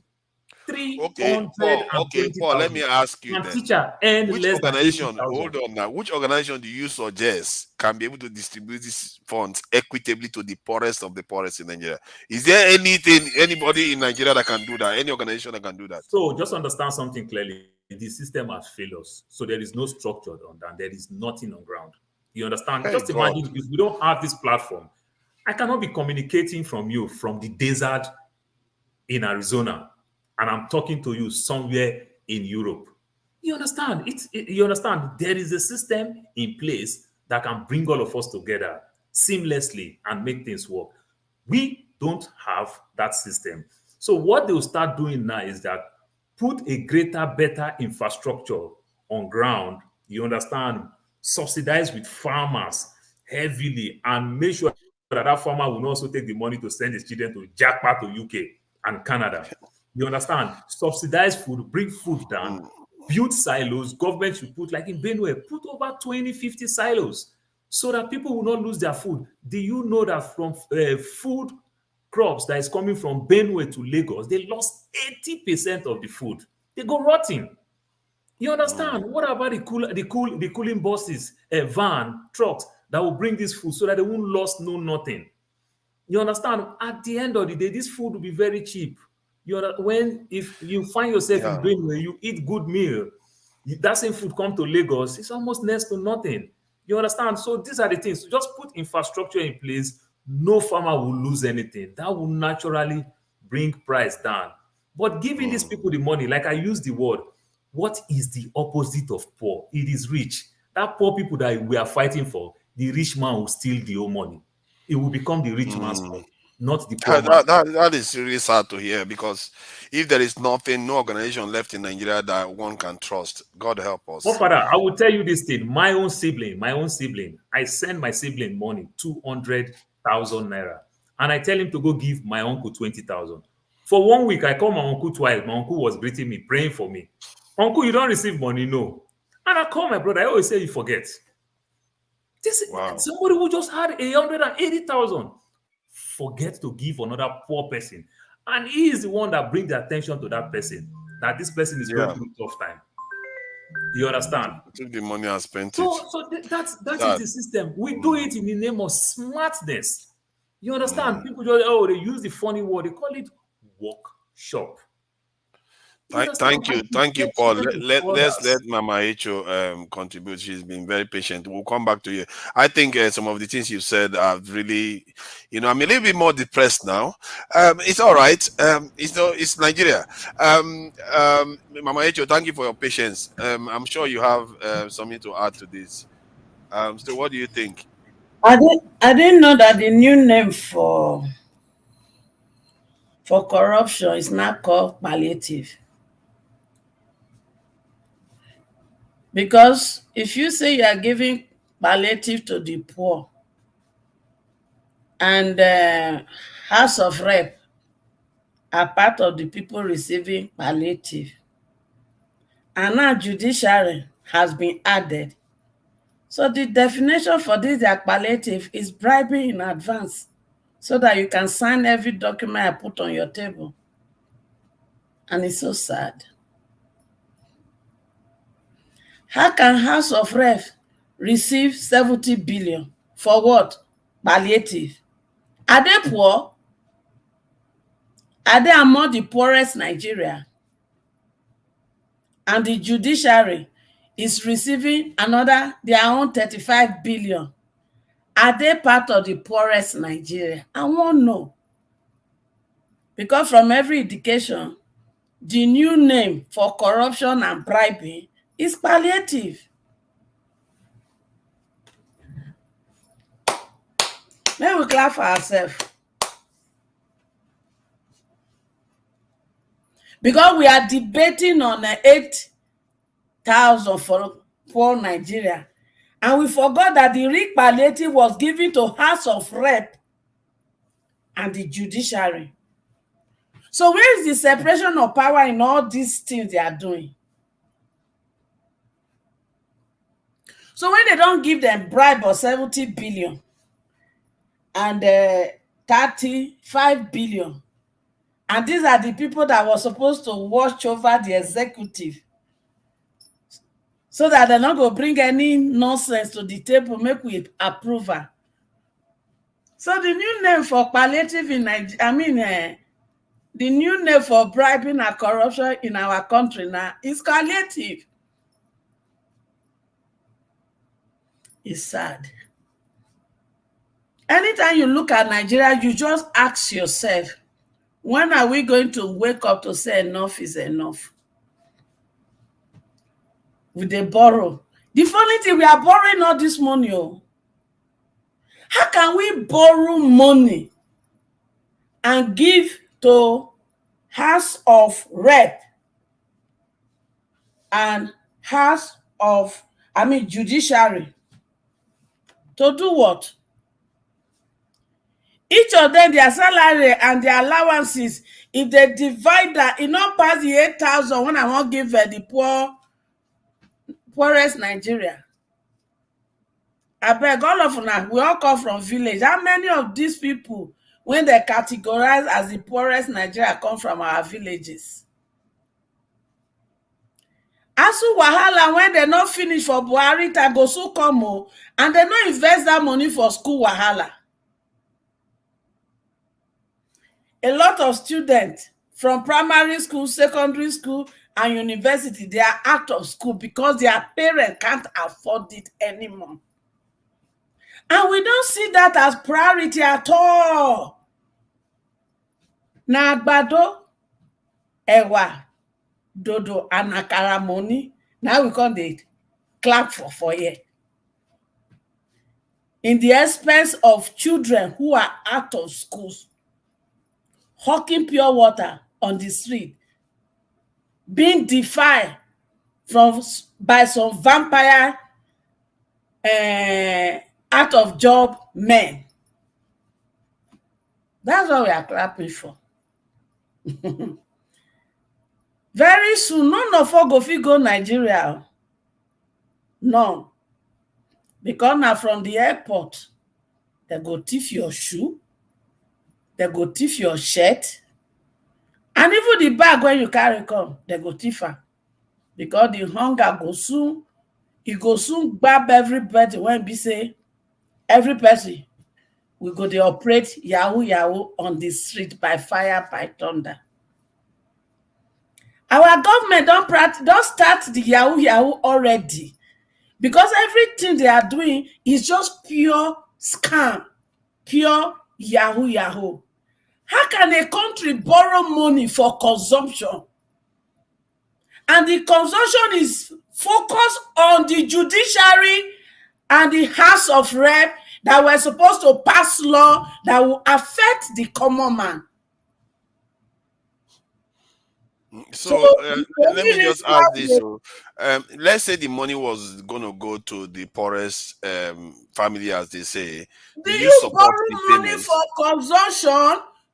So you don't support payments. If you borrow money to consume, how do you pay the money back? Because my understanding of money, you borrow money for investment so that you are able to pay the money back. But they say the argument is Nigerians are foreign. They say Nigerians are suffering. Alone, have we solved that problem? There are 2 or 3 major things you will solve for Nigeria, and they will forget who is on top. Give them good light, constant light. Nigeria will produce job for themselves. Give them security. They will go to the farm, produce food to feed themselves and sell. But now, the farm is not secure. Your house is not secure. There is no electricity. They've increased electricity tariff by 40%. The same electricity that does not exist.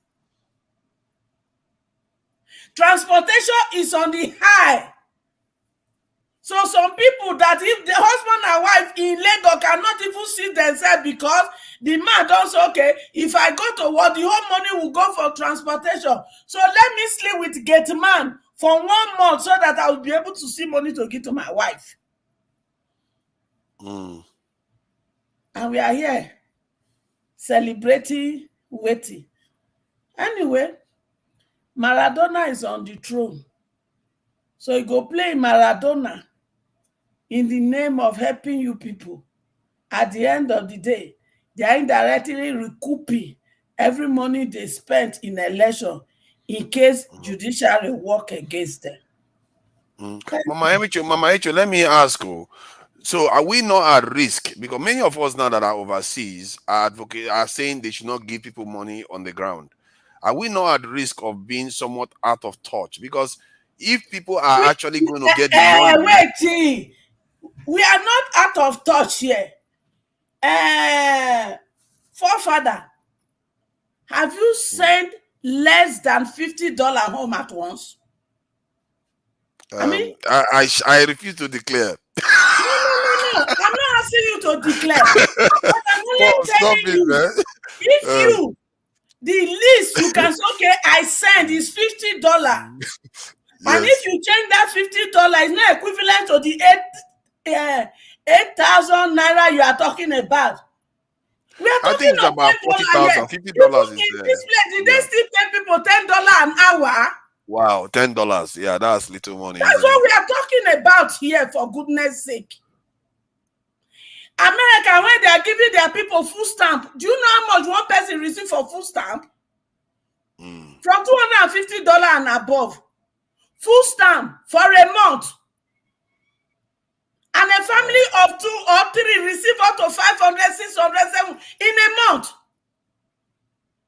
And you're here telling me $10 we should clap. Clap what? No, I'm not saying you clap. I'm just worried that Nigerians on the ground may not be happy to be hearing us saying all these things because they will say they don't have money to buy Gary. If they want to buy some Gary.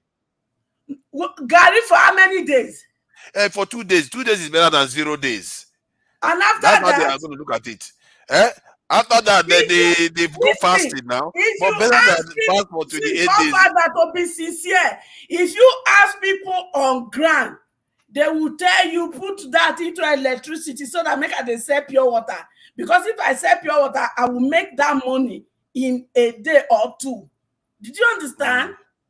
No, I think some people say I'm being the devil's advocate. I'm just trying to because sometimes one could run the risk of sounding from high heavens, and we are just saying don't give them the money. The truth is this: if judiciary pervert their justice, all these that are happening will give room for Nigeria to wake up for the revolution that they need to move forward. Thank you. Okay, thank you, Mama Echo. I think it's electricity next, isn't it? Welcome, electricity. So that so that if he can go, then Ovie, Ovie has a lot of opinions on this, and he may have a little bit of texture to add to this because I think Ovie knows more about the way the money goes around in Nigeria to an extent. Electricity, please go ahead. Yeah, thank you, Forefather. You acting as are you accusing me of part of the cabal? I'm not accusing you. See, that day when you said there could be issue in Nigeria, I took it as a kind of warning, a sign, because you belong to that extreme end in terms of the debates in Nigeria that seems to be more close to the way the elites think. You tend to want to get in tune with them, let's put it that way. And if you are beginning to sound alarm, then everybody should be worried. You see what I mean? So, and if you say that they already know how to pay this money, in other words, you are aware of how the money is being spent. So you may have something to add to it. Because most people are saying, no, don't give them the money. Let's invest in something, including yourself, to be fair. Electricity, please.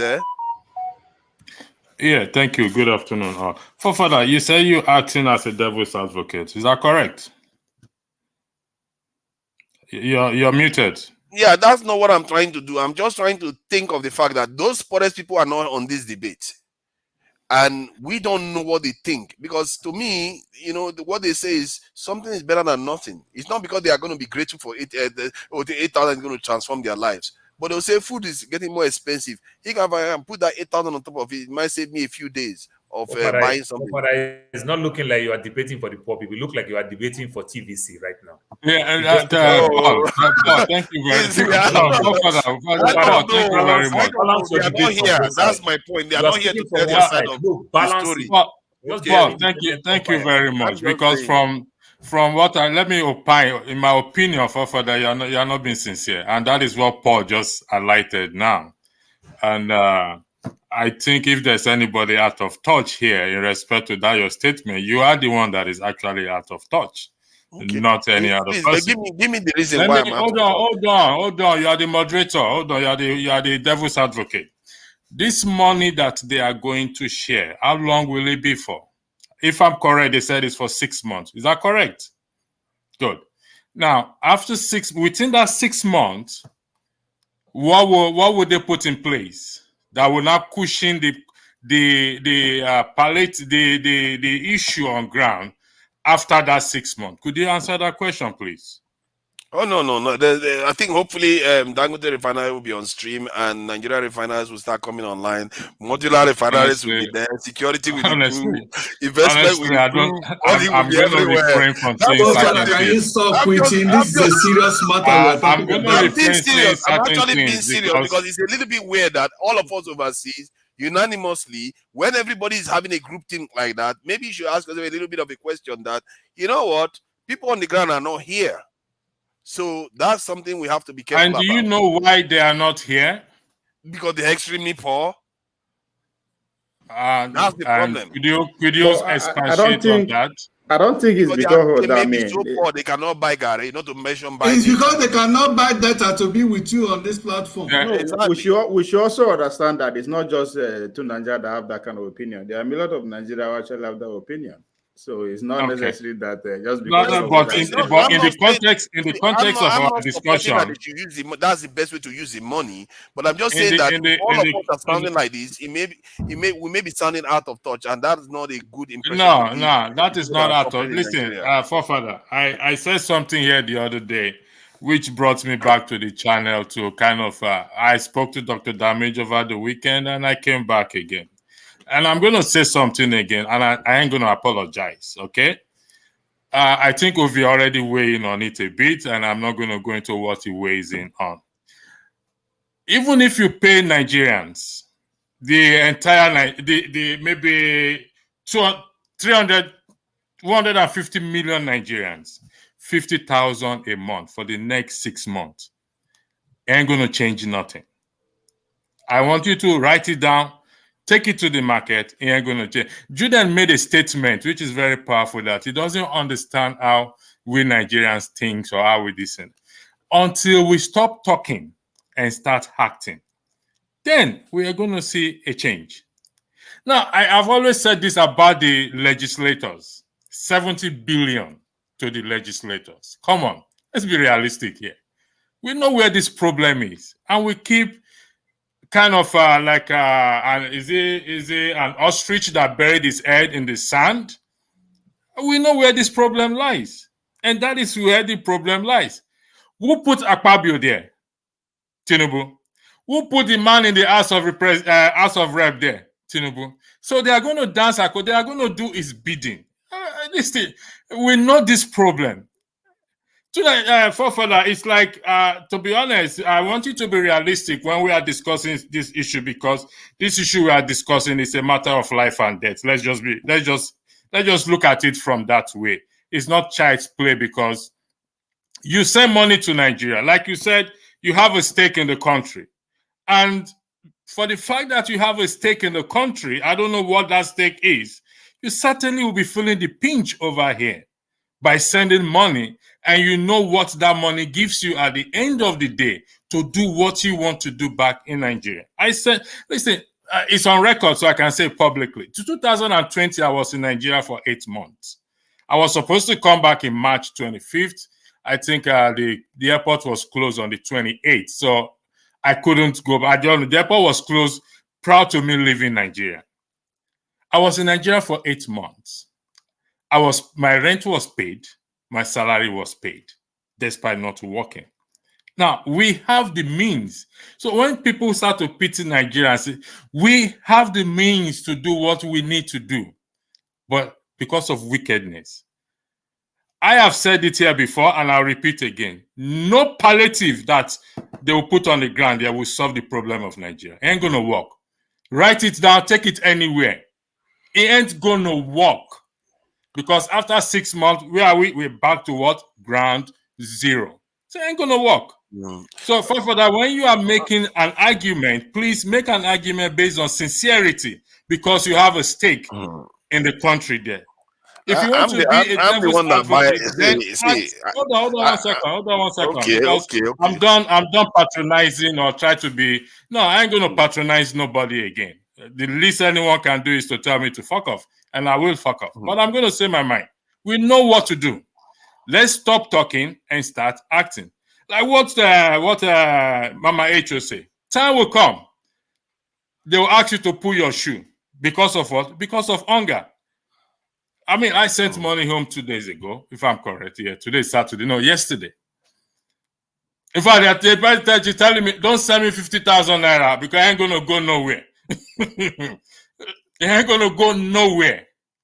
Do not send me 50,000.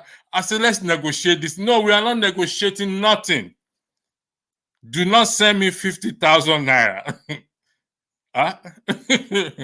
Don't send me 50,000. And actually, I couldn't send the 50,000. I have to send above because I know what is needed for. So please, don't be a devil's advocate. Be a moderator, because if you do a devil's advocate, that's why I asked you that question. I would have put a lot of questions to you. So let's put on the ground there. I would like to think that this is what any respectable journalist will put it to anyone that is, before them, that, okay, I understand that you say this money should not go this way, but how about the people? What are you going to do for those people that cannot buy food right now? That question will come in. Listening to what I said, even if 50,000 naira is given to Nigerians today, not just 12 million or 60, I said 150 million Nigerians among the 200 million Nigerians that we have. 50,000. I didn't say 8,000 naira. 8,000 naira is rubbish. Anyway, I don't know why we're arguing 8,000 naira. 8,000 naira that won't buy you nothing.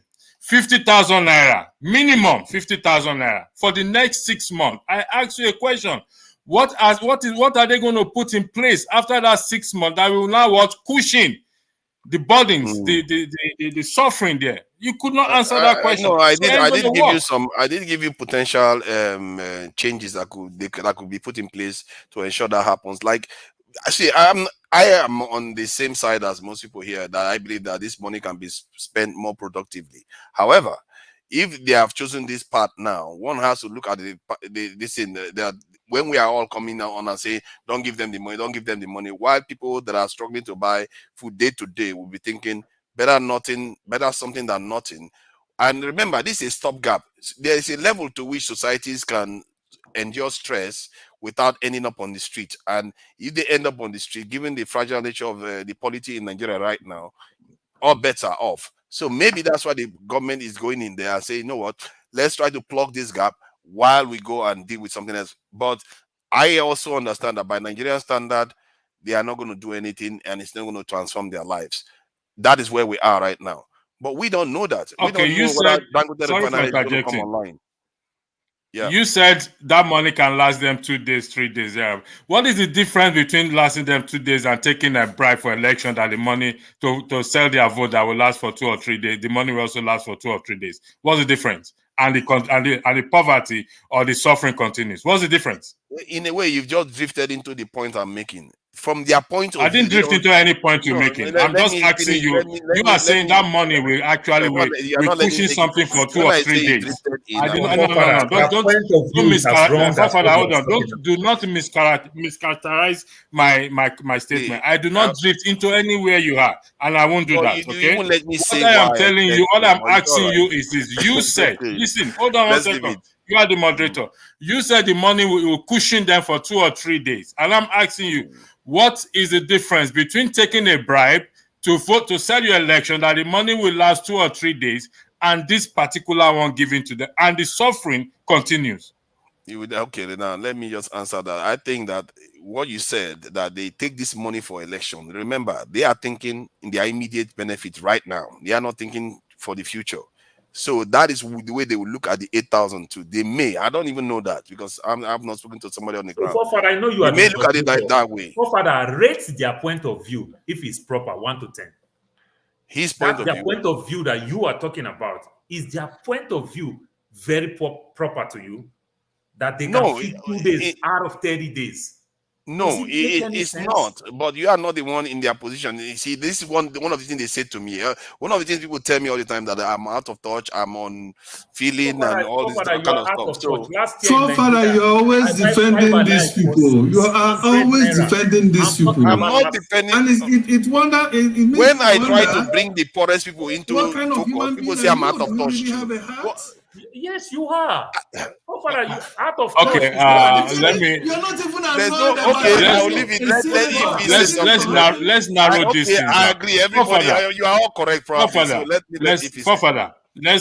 let's put empathy into the situation now. When was the last time you went to Nigeria? A few years ago. No. Come on, don't insult my intelligence.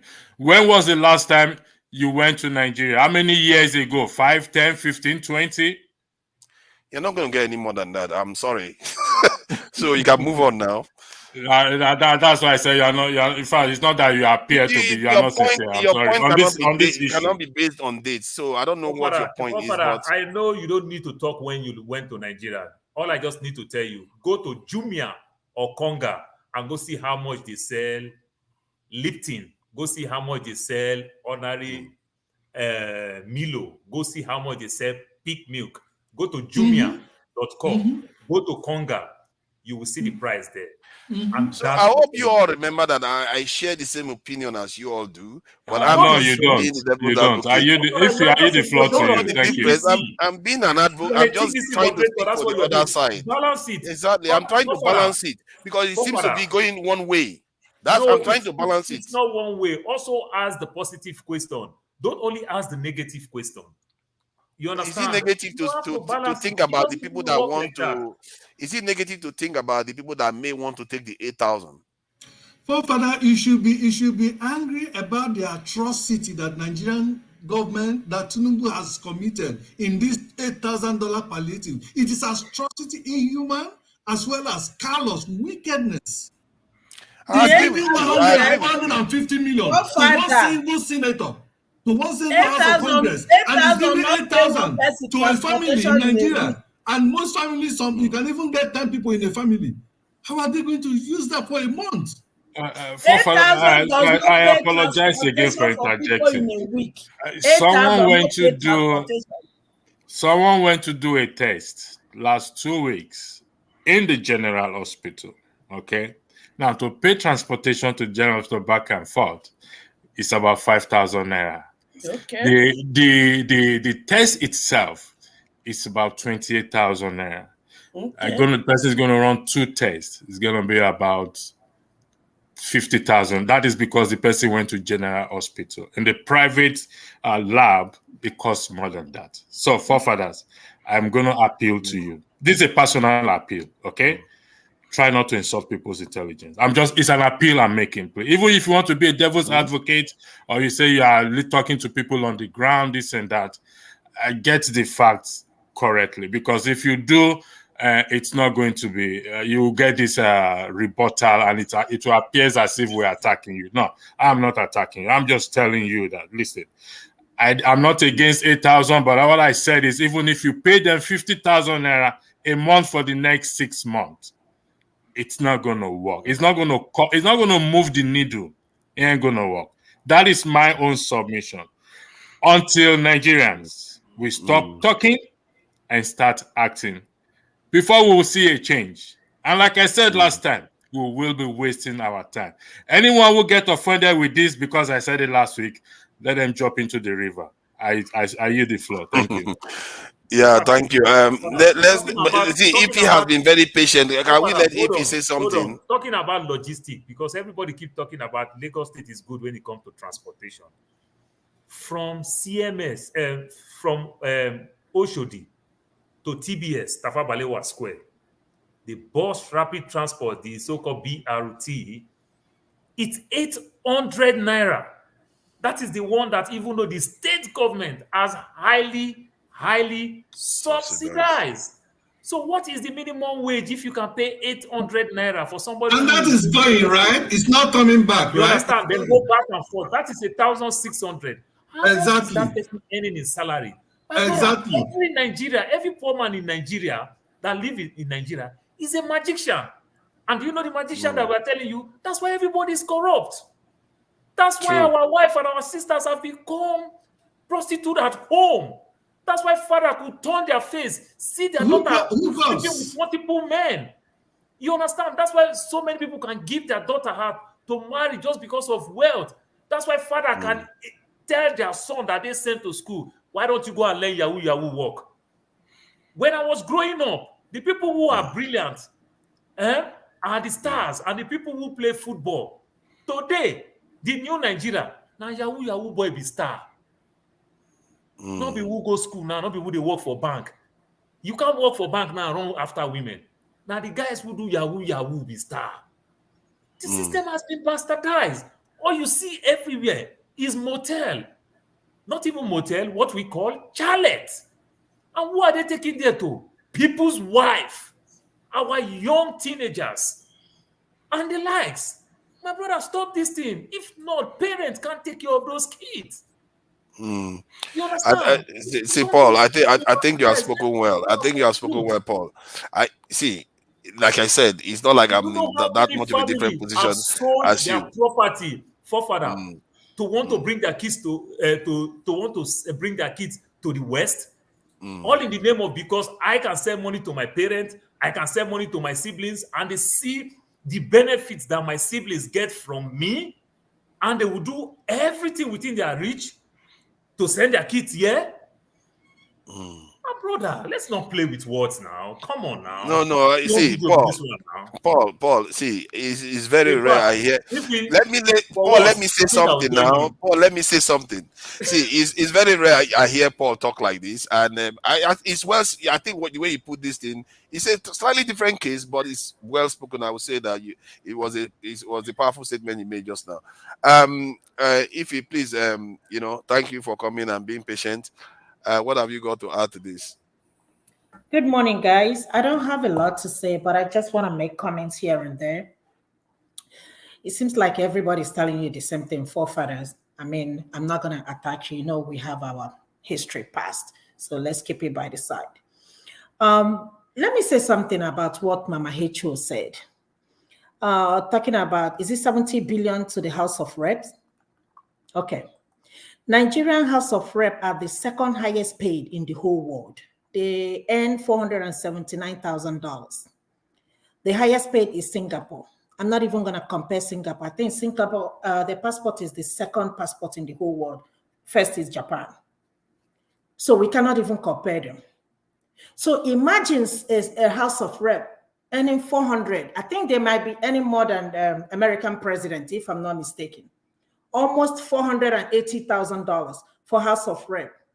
Imagine how much senators will be earning. In a country where the minimum wage is less than how much? We are talking about less than $50. Electricity said something about 50,000 naira. Even if you give 100,000 naira a month, it's still not gonna go nowhere. It's still gonna go nothing to Nigerians. Imagine it was on this, I think I said it here, my sister was talking to her the other day and she said 5 tomatoes is about 500 naira. So imagine if you want to cook one pot of stew, How much how much tomatoes will you buy? Including meat if you have to. So let us be realistic. Femi said something about if we keep doing the same thing over and over. Femi, they're not even doing anything, not to talk of doing the same thing over and over. They haven't even done anything because we haven't even seen the money for the first time put in the system or paid anybody. So we cannot even say that even during Buhari's regime that, that some people received some money. So they're not even doing anything, not to talk of getting the same result over and over again. Rufai said, we are not yet serious. We are not yet ready. Until we are ready to take back Nigeria, we will stay here and talk and talk and talk, and nothing will be done.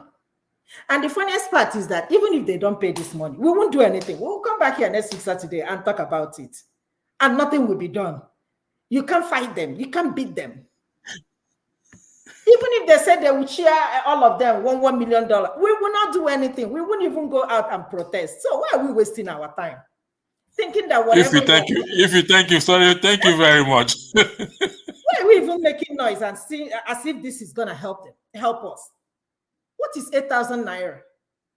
We're talking about I think somebody was saying something about creating job and putting infrastructures in the system. It was on this show that I said that I received $250 free money because they said that the state made excess revenue in the state where I lived. I have to ask everybody just to make sure that I'm not the only. They said yes, every household that paid tax received $250. That is just free money. And you're talking about in a country where the House of Rep is making over $480,000 and you're giving somebody 8,000 naira. And we are coming here to defend it and say that it will help a lot of people. Oga forefathers, if I give you 8,000 naira a month, tell me what it will do for you. See, I don't know whether everybody just put me on the other side. Though. Hold on. Last week, I used a word I don't use. When we are talking about what everybody's going to run out of the country, why should everybody? This guy that came to the show, I can't remember his name, said that by December, hopefully he will leave. You don't live in Nigeria. September. You don't know the pain these people are feeling. You don't.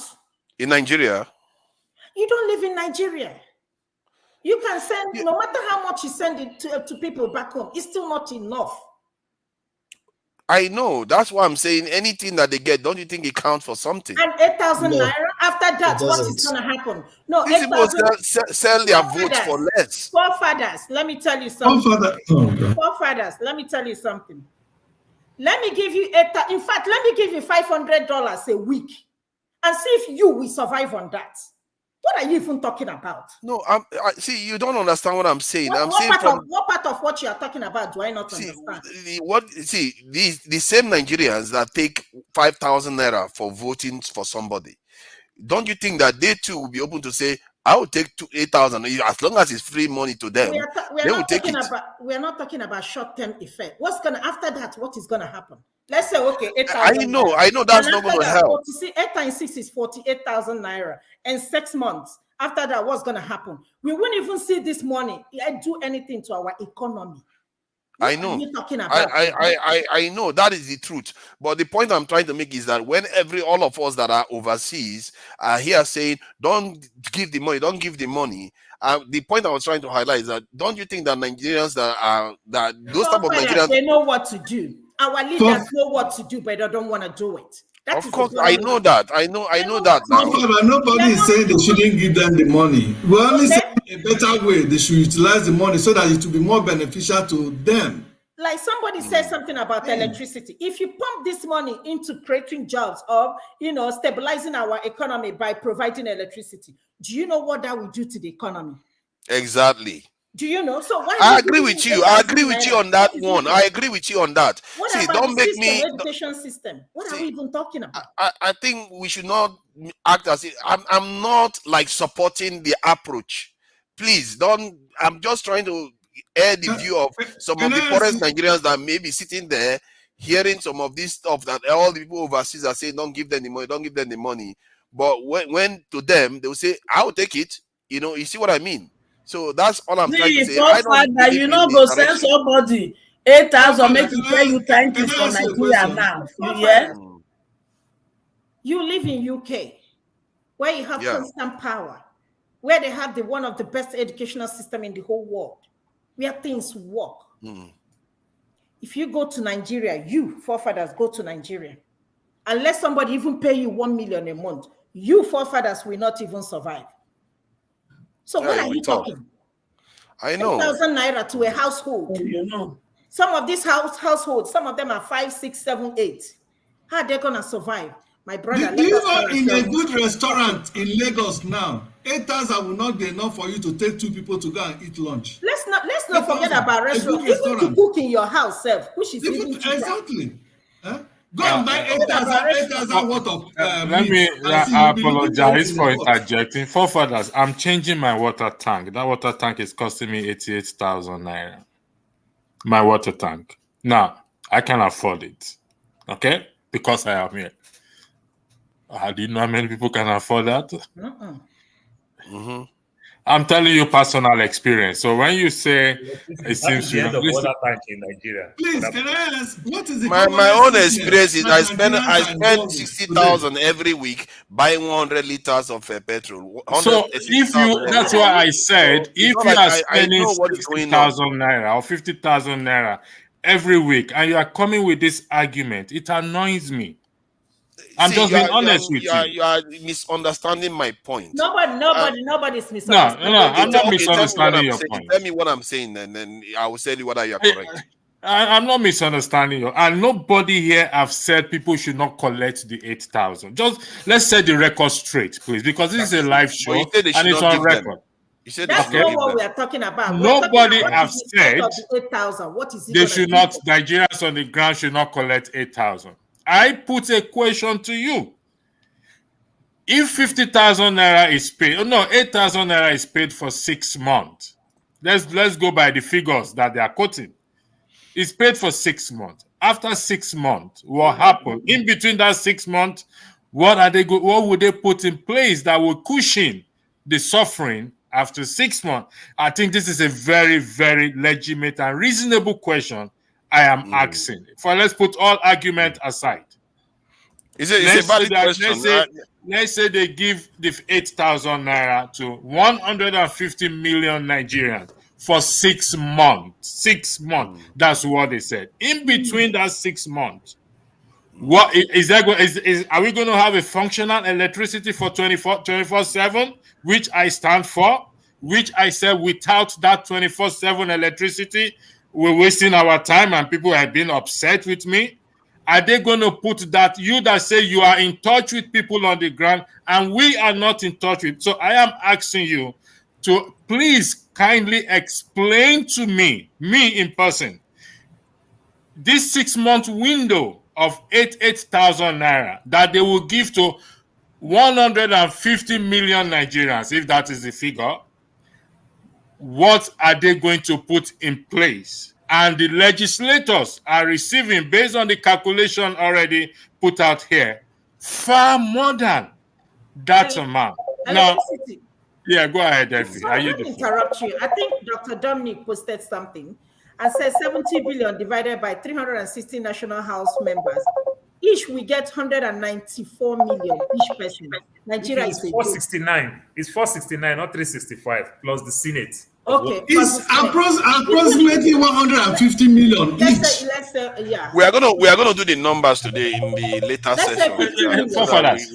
Let's forget about the numbers. Let's even say each of them will get 100 million. Forget about. Don't let us go to the. Each will get 100 million, whether it is yearly or per month. Now, I want you, forefathers, to compare that to $8. How much will $8 give us in naira? Can somebody help me with the figures, please? $10. $10 will give 8,000 naira. Am I correct? Yes, just $10. No, 100 million naira. That is what 100 million naira. I just bought what Nigeria will call McDonald's just for me. It's not even on McDonald's. So One legislator. That's equivalent to about £8 in the UK. £8. One legislator for 2 days in the is UK. going to receive 100 million naira. £8 to do something in the UK for 2 days. One legislator is receiving 150 million. Electricity. Are you going to tell me there are no families here living on £8 for 2 days in the UK? Forefather, stop saying this thing. So honestly, Forefather, I'm gonna leave this platform because I said you should not insult people's intelligence. Okay? Oh, come on. I can live with £8 for 1 week. Do you know why? Because there are some certain things that are already in place. I did say here the other day that price of fuel was increased by 7 pence or 7 cents in the Republic of Ireland. But you see, there's a functional electricity 24 hours. The buses are well subsidized. Okay? The buses are well subsidized. The thing is, we can do these things. People say we can do these things. Yes, we can. It's wicked. That's on the side of the leader. Let me just read this out. Kulata, this is Kulata, thank you for £5. Let's thank people that are trying to give more. Why are you? What kind of? You are making me the boogeyman now. Hold on. I think Nigerians. Okay, let me just read this, please. Enough of you want us to discuss. You want us to discuss the Kulata. No, sorry, you put something on the platform there. So what are you talking about? Kulata economy. We're talking about solutions already.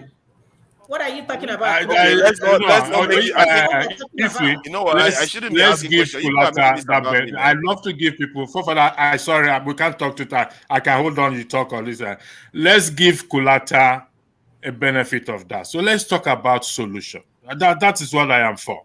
He said we should stop talking about the problem. That's a man who wants to give solution, but never wants to show in face of public media. American Lagbaja. We'll leave that. The solution which I personally, everybody will present their solution here. The solution which I personally has profiled here is in respect to Section 68 and Section 110 of the Constitution, which is about the legislators, which you can see that they are being paid 150 million. And these are the people, the legislator, who claim to be representing their constituency. And yet, the people we are talking about is in their constituency suffering. That is my own solution. And I said it today, and I'll repeat it over and over and over again, because I've been saying it 6 years ago. This is me speaking. This is me speaking. Yes, this is me speaking. You go to my channel. This is me speaking. This is the only path to freedom to Nigeria and Nigerians. Okay, that is your most powerful point. I have to agree with that, because I think like that idea that you have that people should hold House of Assembly members accountable. I think it's a powerful thing. If we infuse it into our culture, all this nonsense that they are doing, they were going to realize that they will call them back, because the moment you get it, they can recall you at any time. If you go about messing about like the way they are about to take money now, if we had it in our culture to recall our assembly members, they would not be misbehaving like this, would they? So I think that's a very powerful thing. And if we can be able to infuse it into our culture, that would be a great change to see. Have you finished your point? Because I know you were the one. I don't have anything to say, honestly. Thank you. This is not a conversation. You can put me in the backstage if there are people that want to. Okay, I can utilize if it's remaining time. No, bring if there are people in the backstage, please put me there. Add to this. Okay, no problem. People in the backstage. Body have not said anything. Body hasn't said anything. No, want to hear from him. Yeah, Ovia has been like for 1 hour. Okay. Body. Okay, let that body go ahead. Body go ahead. Ovia, please be patient. Let's see. Good evening, everyone. Really, I sympathize with Forefather. I sympathize with them, and it's really on us today. You are really doing a good job. Fine. We have to look at both divides. Forefathers, you should be sacked. You should be sacked, man. Oh my God. How dare you leave me in the background? Hold me. Oh no. Sorry about that. Don't do that again, no. Otherwise, I will sack you from your job. I don't need to speak to damages to sack you. From where I will command the air and the moon to sack you, okay? I'm sorry about that. All the people on stage are so many, and everybody's hot. You're always right doing now. that. You don't lose focus. Am I? You know, when you're employed for a job, even if they are not paying you, do it with your whole heart. Yeah, sorry. There are many people at the backstage, and the ones on stage, they don't want to go behind the scenes. Don't worry. I'm joking with you. I beg, Thank you. Jare. Thank you. Let's carry on, okay? All right. Thank you. Buddy, welcome. Okay, thank you, sir. Yeah. What I'm saying earlier was that I sympathize with you. You are really on our seat today. You're asking the right question, and people are giving the right answer as well. You know what people are actually looking at. They are looking beyond the scope of your question. They're actually looking at a long-term solution. They recognize the point you are making. Like, what does palliative actually mean? Palliative means relieving the symptom. Is a medical term. Relieving the symptoms without taking care of the cause itself. So, should we give people 8,000? People say, fine, we should give it to them. Mr. Paul asked a question the other time. Do you really have a register? Yes, we have a register. There's what they call NASCO. They call it National Social Investment Safety Net, which was established by World Bank in coordination with the state, way back before we even thought of palliative. So we have to understand that there are registers of the poorest of the poor in Nigeria before we thought of palliatives at all. Up to date? Yes, you can check. Please. The project was financed by the World Bank, by the HELO, and by the EU. Go and check. We have it way back in 2016, even till today. They were carried out by state, even not the federal government. Federal government was only utilizing the register. The issue we might have. How come they didn't use it for trader money? Trader money is a special thing. There's at the point in time that you are sharing trader money. Trader money is you know what they call direct. You know what they call direct transfer. If you remember, even before direct transfer, there are two states in Nigeria that were doing direct transfer. That were paying the elderly, Ekiti and Osho State. They have a register they were using back then, and then those data were captured way back in 2011, 2012 till 2016. You can fact check. That's a fact. Sorry. You can dispute it. You can dispute it. You can check. Sorry. I need to come in. Sorry. I completely disagree with what you are saying. I know there might be something like this, but in reality, let's face the reality of this issue. And what's the reality? The reality is that there are data. That's the reality. Wait, how many of the poor have bank accounts in Nigeria? How are they distributing this money to them? That's another story. For you to say there is no register. That's what I'm saying. We are from various villages here. Okay. I need somebody here to tell me. I know 5 people in my village that collected this money for the poor. Which money you are talking about? Trader money. The palliative they want to share. No. The palliative has not been shared. You have to get that fast right. Buddy, in my town, I'm not talking about proposition. The money has not been shared yet. Buddy, the ones that were shared before during my town, not my village. You said the money that was shared before. I'm telling you, my town, not even my village. The trader the money, the 6 trillion during the Buhari period, they shared through traders' money and other kinds. 6 trillion. How many people collected it? I don't have answer to those ones, but I'm telling you, you say there is no social register. I'm telling you that we have one. Are they updating that register? Because if they're updating it, no, here we should have regard for the truth. Body. They didn't use that register also for palliative during COVID. Tell us they didn't use it for trader money. I want you to categorically tell us here that the exactly they didn't use that list for trader money. And they didn't use it for COVID palliative. They didn't use it. Tell us that you believe that this 8,000 naira will get to the poor of the poor in Nigeria. Categorically stating, make a categorical statement. No, tell us. I can't tell because I'm not working with government. What I'm telling you, because the question, I've been following this conversation long time ago. Somebody was saying we don't have a register, we don't have record, we don't have a system. And I'm telling you that don't keep record. You know that now. No, you can check.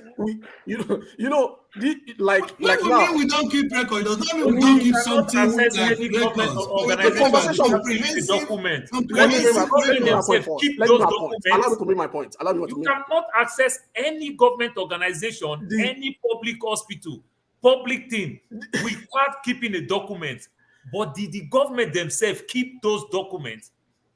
You understand? If the government themselves keep those documents, then they don't need me to fly 5 hours, 25 minutes from the desert in Arizona to New York to go renew my passport when they have all my documents.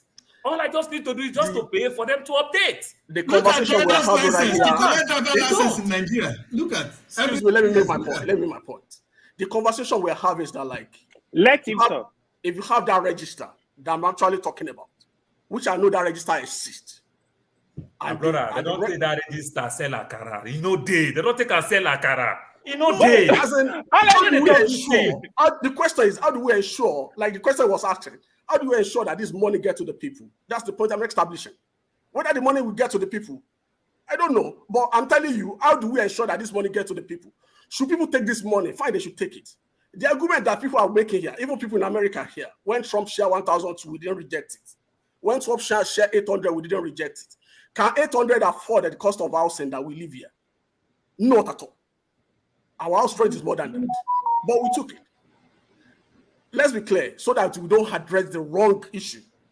Two requests were made to the National Assembly. 2 requests. Brother, what are you Our problem are fundamentals. What type of money are you talking about? Oh, no, wait. Mr. Paul, you might not agree. 2 requests were made to the National Assembly because one thing I know about Nigerian that we don't follow trend of issue. It's only when the issue gets to the peak, we come around, we shout. That's the point. National Assembly, but they make a fiat. The 2022 budget was still in operation. And the president make a fiat. They're like, oh, convert this money, take it out of 2022 budget that's still in operation. This for the National Assembly. By the time in 2000, when Nigeria was changing, we are selling our assets, we are implementing the monetization policy. Did we say anything?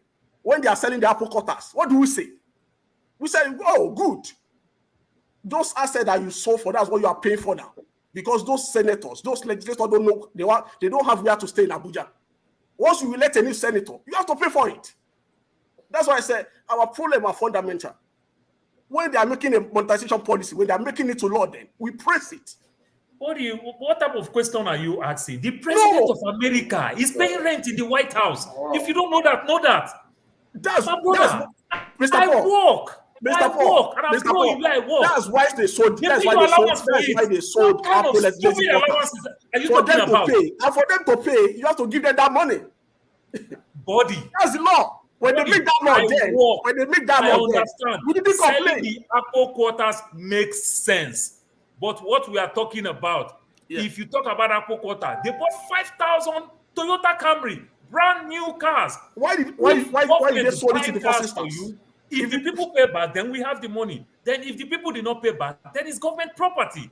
What are you talking? The president of America, if you don't know, pay for food in the White House, pay rent in the White House. But you have to pay him for that. The question I'm asking you, what where is he taking the money that's used to pay where is he taking the money that's used to pay the food? Of representative for housing that's for the compensation. That's for the compensation. Because the house, the government is supposed to give. Oh, Paul, I like the guy talk now. Sure. Oh my God. You know what? I'm going to meet people. Let's regulate our hands. Okay, I asked question. I said, what type of humongous... You are arguing with him. You are not asking questions. Just let him ask his question so that you can answer him. I asked a question. He's shying away from the question. What's the question? What type of humongous allowance do you give for housing allowance? I got housing allowance. I am the last set of people who work in the Nigerian Airways. Let him answer, please. Oh, Mr. Paul, when Nigeria was making the monetization policy law, then do you know what they captured on it? If this money is not legitimate, Rafa will question it. Budget office will question it. Not that they are taking this money for themselves. So these are the process. You know, when this monetization policy is a law and we sign it into law, people shout then when they're signing it. Some people applaud it because that, oh, these people cannot be living Nigerian assets for free. Buddy's budget, Buddy's allowance that you are talking about. Buddy's allowance was monetized too. Hacks, where is Buddy getting the money to buy burger? Where is he getting the money to pay house rent? These are the money that have been captured into their salary. So that's what we call monetization. So that's why we have year in, year out. We keep buying new cars. Paying rent, he's paying all these things. Why? I am asking you, when you are talking about the, I can't get it very well, the RUFC, whatever, that long name and everything, the revenue, whatever. How much is an House of Representative make if you want to do breakdown of their salary? What they say with this 70 billion that you are talking about, maybe you don't get it very well. They said 70 billion for the new members, for them to get training. Now, which means that money to some extent does not cover every one of them. For the new members to get training, to bring them up to speed. Remember, it's not everybody. You understand? So when you look that money is too much. Why do you budget money for that when you on your own supposed to train these people? You don't need to send them to Israel. You don't need to send them to Greece. All you need I understand why you need I'm going to start timing now. I think the timer is going to go off soon, actually. That's why I say whatever approach that we are making, we have to be holistic. When they are making monetization policy in the past, when they are signing it to law, we should have raised this question. On the issue of palliative, before my time runs out, we have the poorest of the poor. If you actually been to Nigeria, we are talking about it, people that are condemning it, they are the people that don't need it. There are people that need that money. Like we all agree, people should collect it. But is it a final solution? No. But in the meantime, before this final solution comes, we must have some stuffs in place. Is government ready? They show some signs by unifying our currency, trying to work on foreign direct investment. Tax harmonization, their policy in place. Emergency on food security, their path forward. Because no matter the amount of money that you have, if you go to the market with the food inflation in the market, you can't buy anything. Government has to address that within 6 months. That's very, very important. The issue of security, government has to address that. Because you can say those are the final, those are definite solutions to our problem. But in the meantime, do people really need support? People actually need support. If you go to far north, there are people. Even we should ask questions now. How many states in Nigeria are even paying that 35,000 minimum wage? How do people survive? But if you don't mind, what are people actually living on? If you don't mind, is that what when Kolata is talking about? When Kolata is talking about what about solution? Yeah. When I give my take, I said something. I said any police officer, any civil servant who earn less than 80,000, automatically they gain this 8,000 naira from source. These are something that we can say physically is being captured that we know of. You understand? All the civil servants, all the teachers who work in public sectors and everything. So many other people will come in some form of way that government will know. Somebody makes mention of what is that slum in Lagos again? I forgot the name now. Somebody call it now. My head just get full. My head just got frozen. In Lagos, this now that you asked, it just escaped. You understand? Just go there. Is it Makoko? Is it Makoko? You understand? So there are things you can put in place. I am not telling you that to throw it out, but I use one word carefully. I said, what is the opposite of poor? It is rich. These poor people that they don't have no record.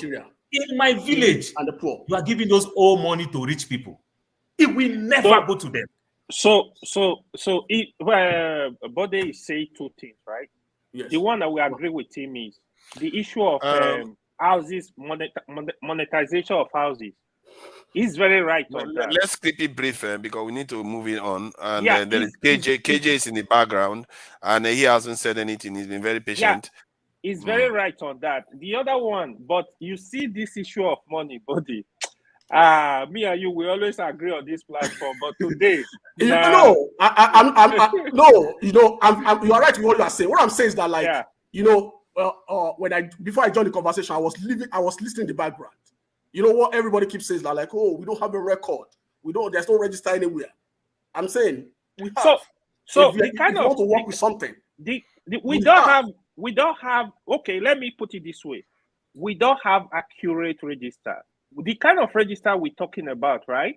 Mm-hmm. You live in United States, right? For example, they're gonna ask you like, you want to buy a car, you don't have money, you buy a car alone. Oh, where is your social insurance number? Once they take that number, pull it out, they know who you are. Mm-hmm. They know if you can finance that car. They know like they know it brings out everything about you. So even for example, in the churches and mosques, I don't know about it, so like mosques, for example, they give zakat to the poor, the one they call 10%, what's it called again, in the Christian cycle. They give it to the poor, right? When you go to the mosque, you tell them you are poor, you need this money. All they ask is just your record. So they get your number, they get your taxes for last year. They know you are poor. So this is the kind of record we're talking about. In Nigeria, we don't even. Do you? Yeah, I understand what you are talking about. How many people give it back to? That's a fact. That's correct. In your state, we don't know the death rate. How many people died last year? That's why even in that register, you see, it's all full of dead people. We don't take care of these numbers. Do you know in Nigeria people buy people's death NIN number? My point is okay. I think before we can say we definitely solve our problem. Body, you have to hold on now. No, there's no landing. You guys are taking more time than you should. There are other people that need to talk. And now Electricity has a question for two of you. Okay, Electricity, please ask them so that they can round up and KJ can go. And it's just a clarification to Mr. Body. I don't really understand. So you were talking about housing monetization, or they monetize the housing for the legislator. Would that be correct? I need to understand what you. Way back in 2000 or 2002, there was a particular bill that was signed to law. They call it monetization policy.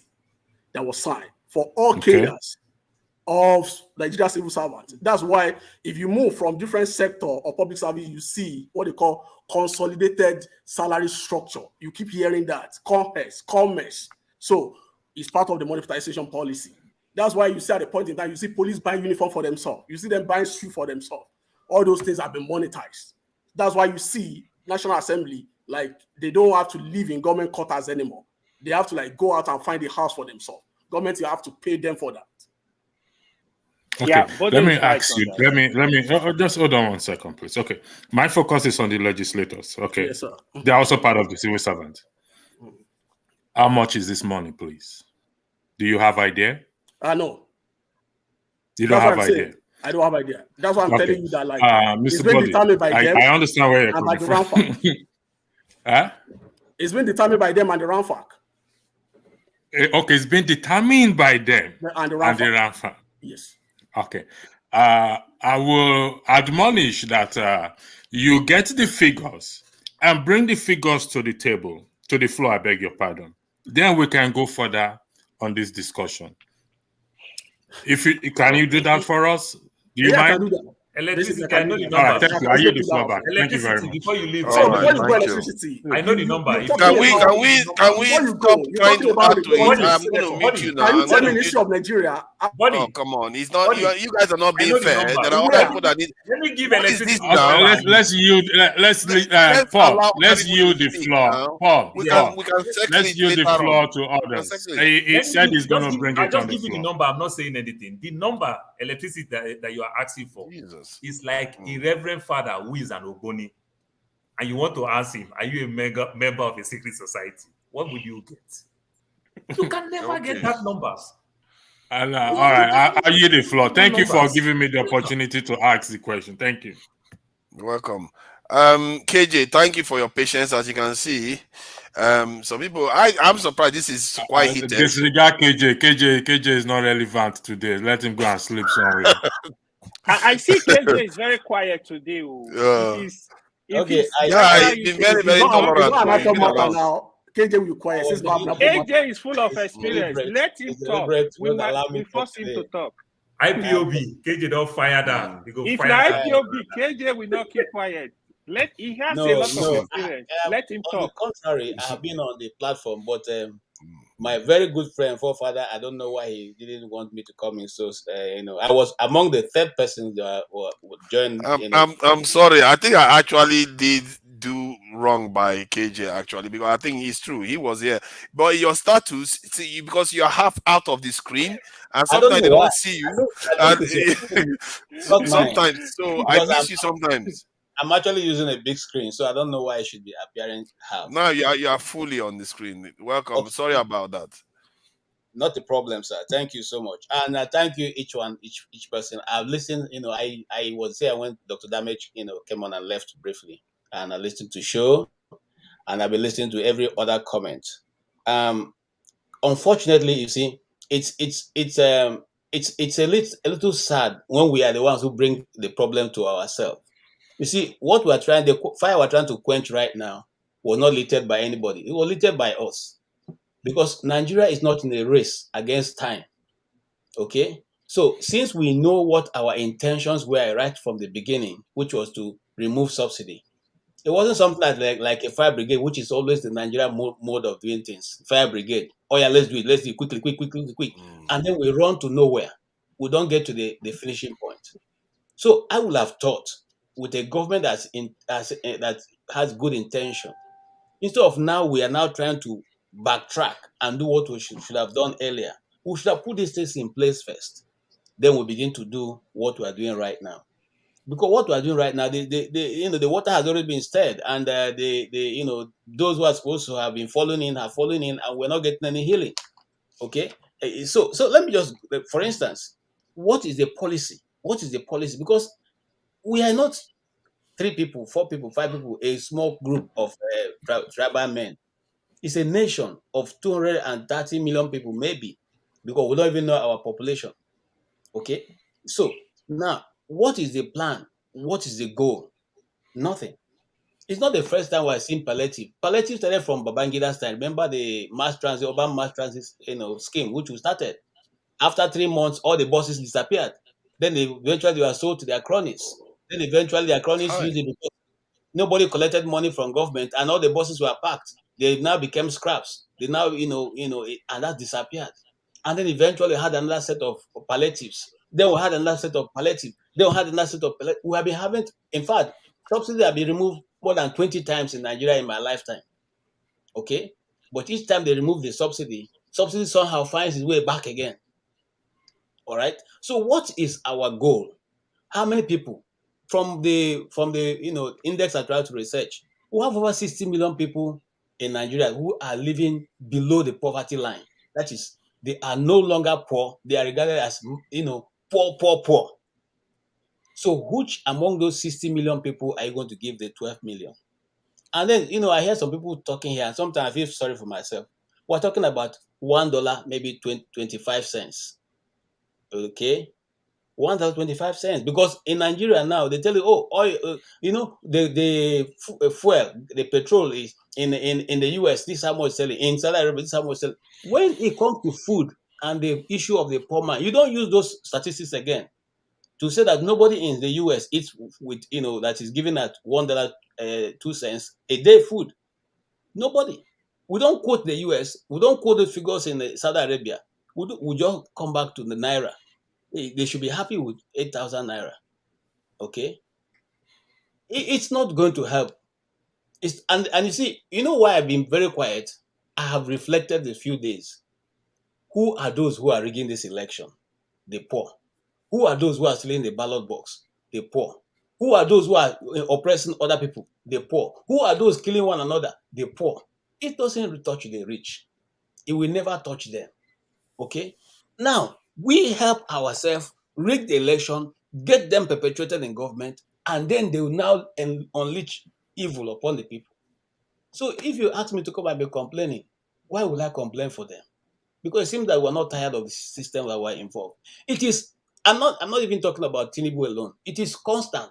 It has been reviving, the only reason why we are now talking about it. So are you like in support of them at least paying something out, or you think that they should use the money for something else? No, I think you see, me, I'm one person. When I was growing up, those days we to date, some boys will sit in the boys' corner and they'll say, boy, you did that girl. But we know her boyfriend. The guy will say, no problem. As long as she's. I tell them then, I used to say to them, half bread is better than none. Me, I don't want your half bread. Keep your half bread. If you can't give me the full bread, carry it and go somewhere, my brother. I brother remain hungry. Now, we are giving 8,000 naira and we say they are going to make an impact. How? How? It's not going to do anything. So I would have thought that as a government that has already found out that they've made a mistake, we sit down. What is the first way we can quickly intervene that will reach everybody without unnecessarily, doing this thing we're talking about, giving the 8,000 naira, because 8,000 naira to me is just nonsense. Fix electricity. If Nigerians can go to work, if you can say, okay, from now on, look, guys, you have barbering salon, you no need to go and buy fuel.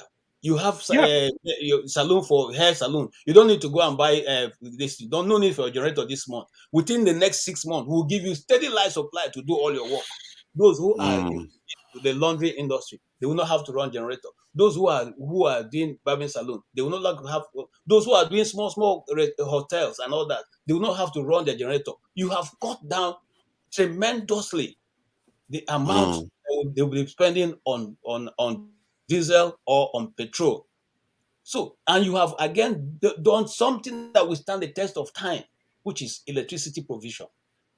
Okay. Now, Paul was talking about, when the farmers come, they pick their goods and they transport it to places to go. Now you can't even transport. Have you seen the Nigerian road recently? I was watching one documentary. Somebody was showing us the road somewhere, between Benin, Lagos, and all that. You'll be thinking. First of all, when I was seeing the documentary, I thought it wasn't Nigeria. Until the person say, you may be surprised. This is almost getting to Lagos. This is part of Lagos. In fact, we are right now in Lagos, and this is the road we have here. Gentlemen, if you want to help Nigerians, the poor especially, do the road. Nigerians are not lazy people. Nobody is. Let me tell you something about the tea people that I know. The tea person, when it gets to the time of famine, it's because of this so-called what do you call it now? Marauders going around the bush. But KJ though, now I'm trying to ask you now. They live in their farms until they finish their farms, before they move back to their communities. KJ, I feel like sometimes we are missing something, because like during elections, we see that Nigerians go out there, like they could decide to stay at home or not take bribe from politicians, but they go out there and they take 5,000, 2,000, 10,000 from politicians to go and vote for them. So these same Nigerians, they are desperate enough to do that. They are willing to take 5,000 from a politician just to vote, and they'll go out to do that. That thing that you're talking about. And you see, no, because we see them now. Is it okay? Am I making a mistake here? If I'm wrong, then they should tell me. No, I don't have the percent now, but those Nigerians exist. Nigerians take bribe, then Peter Obi will not get the type of vote that he got in the East. Because if Peter Obi is not giving people money and the other side want to give people money, you think anything would have? See, let me tell you something. The Southeasterner would have crawled on burning glass. And if Nigeria takes bribe again, then Tinubu would have also won Lagos, because Tinubu covered Lagos very well. I think it's slightly different. It's not everybody. This is what I feel, and that's what. No, I'm not saying it's everybody. The poorest ones that accept it. So the point I'm trying to correlate. What are you talking about? Paul, I'm trying to correlate. See, can I just make the point I'm trying to make? Go ahead. I'm trying to correlate the fact that all of us are saying they should not release this funds to the people.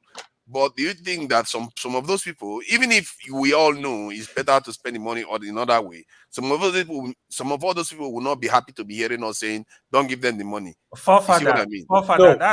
Forefather, let me finish and drop, and then just go off. No Nigerian, and I'm in contact. I'm on ground.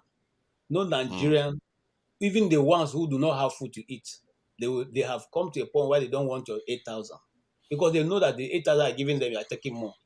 They know that one. It's not hidden. Okay. Now the Nigerians will be happier if you can show them the way forward. Between now and now, if we do this now, you can go to your look. Nigerians don't like to beg. They never want to beg. They don't want you to give them easy money. That's why if you leave Nigeria, go and look at the people doing most of the hard job. They're Nigerians. They don't come to your country to beg you. They don't stand in the food stamps. But when I ask Nigerians how much are you willing to pay to secure the country, not one person volunteered a penny into that. Is And there any time any poor person beg you money that you live in the UK, you give them because of their poor? You don't just give every poor person that beg you money because you live in the West. You don't do that. Sometimes you give because of they have good reason why they ask you for that assistance. Not everybody that just access your number remind you that we went to school together. My kids don't have money to school. You just throw money at them. You don't do that all the time. I hear what KJ said that if some people they will feel like even if they don't have 8,000 because they understand that even if they give them that 8,000 they are taking a lot more from them. But we don't know. I wish those type of people are on this panel so that they can tell for themselves. Quickly. Where did you get the data from? Would be very, very justifiable for some people. We all know that. In my economics basic 101, basic economics, they said anything below 15% is as good as it's not existing because the sharing formula will not be as good enough. You understand? There are people who 8,000 naira will go a long way for them. But I can tell you those people are very, very minute.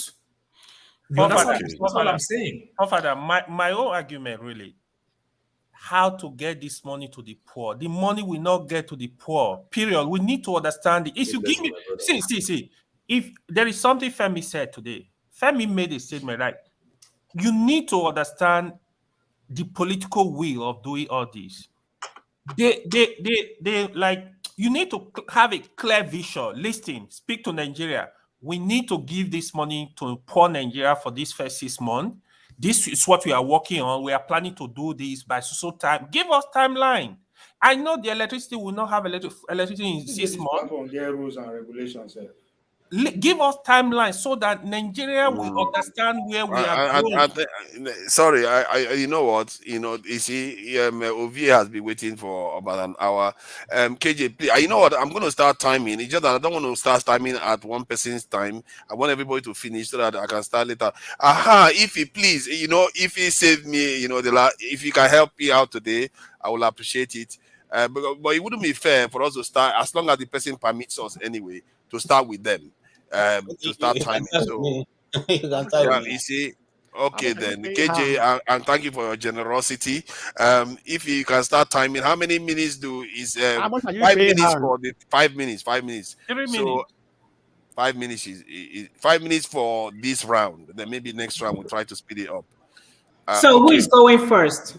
KJ. KJ round up, then just round up. Are you going to start timing from my own time? Do you after want everyone has spoken for 20 years? How if you don't want that? it, if you don't want it, I don't make trouble. We'll remove it if you don't want it. Because it's only fair. So KJ, please just round up 1 minute or so. You see, the situation is that the government. Let me tell you something. This is my own theory, and this is my own personal opinion. Okay, the Tinubu is a very intelligent man because you need to have some form of intelligence to even be able to do any kind of international business. Now, he has already seen the outcome of where everything is going. I said this many times before. I said that was the reason why Akpabio is why he is. He is the strategic individual. So even with this handout, this peanut they're throwing out now, is for that strategic purpose that is going to come. He knows where all this is going to land. Don't think that that guy is good. When I saw this move, I said, "Oh, this guy has finally shown me now he's a master player." Okay? He is. So everything you see is going down the road, not for this purpose, and that's why the National Assembly is getting a big chunk, and that's why the judiciary is getting a big chunk, and then the boys are getting the other remaining. Let me tell you, see, the government of Buhari tried these handouts. How many people, even the North, where they were giving the money, I was still in the country at that time, we took some of these things. How many people got it? How many people got it? It was only for the particular places where they wanted you to reach those people, because you are taking money, 20,000 and giving people hand by hand. People who do not have receipts. How do you account for it? And then you came back and say, in less than how many days you have spent over 600 million. And the people ask, how? How? It's the same thing that's going on here. It's not going to change. It's the same government, it's the same people. The same people are still in place. Those who did that arrangement, they are still going to be ones who will handle this one. So it's a time to enrich the boys who helped us to grab it, take it, run with it. It is now it's a different town hall, like no other. Thank you very much. Thank you. Thank you, Bully, how are you? yeah, thank you for everything and your patience and all. Do you want it all to time or not to time you, Ismiri? You have the freedom to, decide which direction we go on this one.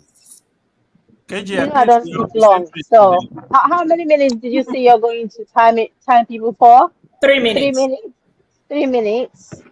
If I exceed it, please pardon me, because everyone has spoken more than 3 minutes. But I suppose I'll up to 3 minutes. Ishimiri, I'm gonna be a little bit partial here because you're a woman, so I'm gonna, You called me Ishimiri. Oh, I'm Ishimiri. I'm ease. Okay, madam. All right. Okay. Thank you. Yes. Okay, now. Right. What are we even talking about? You can't compare America, UK, and the West. Can you hear me? Yeah, we can hear you. It's about the I payment. understand. I'm just saying there are many opinions here, which there is no right or wrong. Every opinion is paramount and important. With the way Nigeria is, we can't actually compare the model of how Nigeria is being run today, or even in the past, with the West. For me, this is my voice now.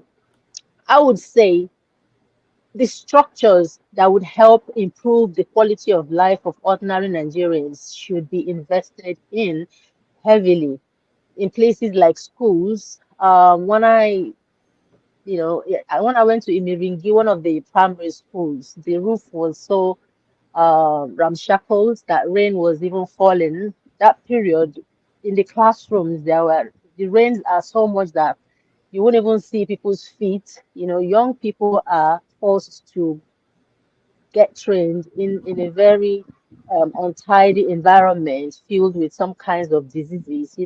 They should furnish quality structures with education, with healthcare, so that at least the younger generations will be healthy from all these diseases, to reduce all these foreign vaccines that are being injected into young people that could create havoc along the line when they want to start having children.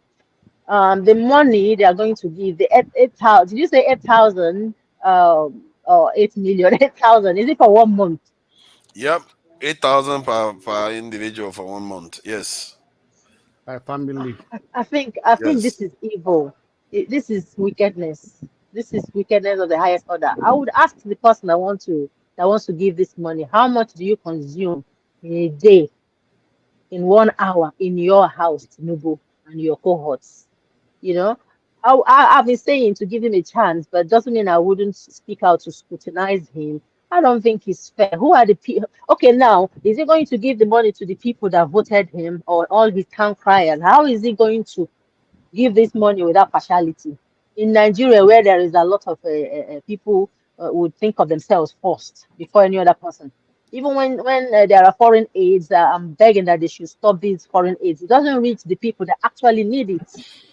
So when they give someone money, the government gives some organizations money to distribute. What proper channels have they devised to distribute this money? Will this money be taxed upon these people that are the middle people? Are they going to take money out of those money? It won't even be, by the time they start sharing that money, it won't be 8,000. I can tell you, in Nigeria, that I know of. It's not going to happen. So they should better go to the rural areas. There are places that, like they've already said here, the roads are bad. Repair the roads, put the schools in order, structures that would, put the structures that would help people, show them how to fish.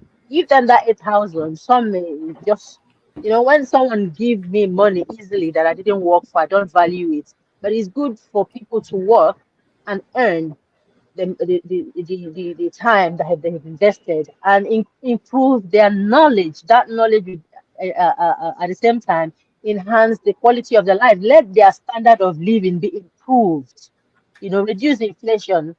They are talking about removing a subsidy. When subsidy was there, the people, the companies that are producing, reducing the people that are producing, those companies that are receiving those subsidies to help subsidize items to Nigerians.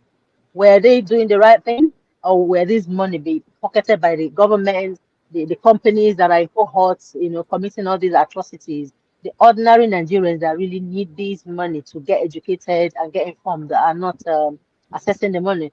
Rather, we have people that are opportune in Nigeria because they are born with a silver spoon, which I believe sometimes they say all fingers are not equal. Means you are born in a silver, you're being spoon fed, means you've been given a good foundation by the connections of the parents, like this Tinubu and the son and the rest of them. I'm not against Tinubu, but I'm just using it as an example. So give opportunity to those people that don't have long legs, that don't have anybody, that they have their brains and their hands. They're not paralyzed. They're intelligent. They are talented. They are not even begging. Just make those structures available for them to use it.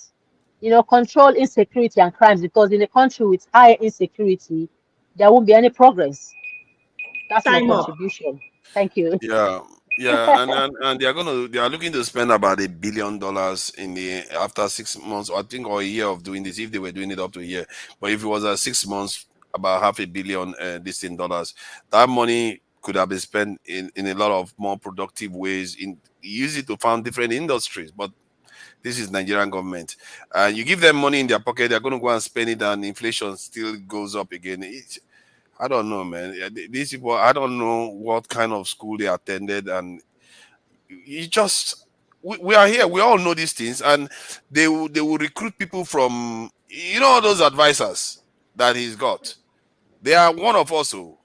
This is where many of them are from. They have been in diaspora. They will go and give this sort of advice. But what can I say? The Blackstone. Thank you for coming in, and I don't know where you are on this. I think it's almost unanimous. Yeah, people feel like the money can be spent, in a more productive way. I don't know what you think about this. Do you think they should, give the money to the people while dealing with other things, or not bother? Just spend the money put the money in a more productive area. Do you think so? Thank you, the forefathers, and good evening to everybody in the panel. Anyway, my own take is this is quite different anyway. For me, saying you are going to give 8,000 naira to the poor or the poorest in Nigeria, for me, it is dehumanizing. This is a big disgrace and a lack of total respect for the Nigerian citizens, for the Nigerian people. No matter how poor is some person in Nigeria, that you are going to give him 8,000 with the rate of inflation, with the rate of cost of living, you are giving that person 8,000 in a month. In fact, I can't even imagine that could come out from a person in power or anybody in government. Say you are giving 8,000 to somebody. A beggar even make more than 8,000 in a month. And they are doing that while they are giving themselves millions. These people. So that is the issue, So at the end of the day, it is dehumanizing the people. Actually, it's a total lack of respect for the citizens, for the people, right? There are many things we can do. For me, we know that every country subsidize one thing or the other for their citizens to ease the pains, the difficulties in their life. You understand me? And when we are talking about the removal of oil subsidy, now for the past 1 month, there's no more oil subsidy. Where is that money today? Why must they not go and borrow when they say they are saving money from oil subsidy? They not go and borrow from the World Bank to say we are going to use that for palliatives. So where is the money they are not saved from subsidy for the first month? Where is that money? So where can they, I think they said they're going to use that money to support the people, to put this in order. So where is that money now? Nobody's talking about that, you know. So there are many ways. There's what they call subsidy management. There's a way you manage subsidy in every country that it gets to the people that actually that cushion the effect of inflation on people. So subsidy was a big corruption. The issue of subsidy is not a bad thing. Every country gives subsidy one way or the other. But the management, the administration of subsidy is the problem, which Nigeria actually capitalized on, which they are also going to capitalize on this so-called palliative, the 8,000. I tell you, this 8,000 is not going to get up to 1 million people. It will not get to 1 million people. And it's not even going to get up to 6 months before they will stop it. We know Nigerians, how they can play their game, how they can dribble and do this the other way, just to get their way around it.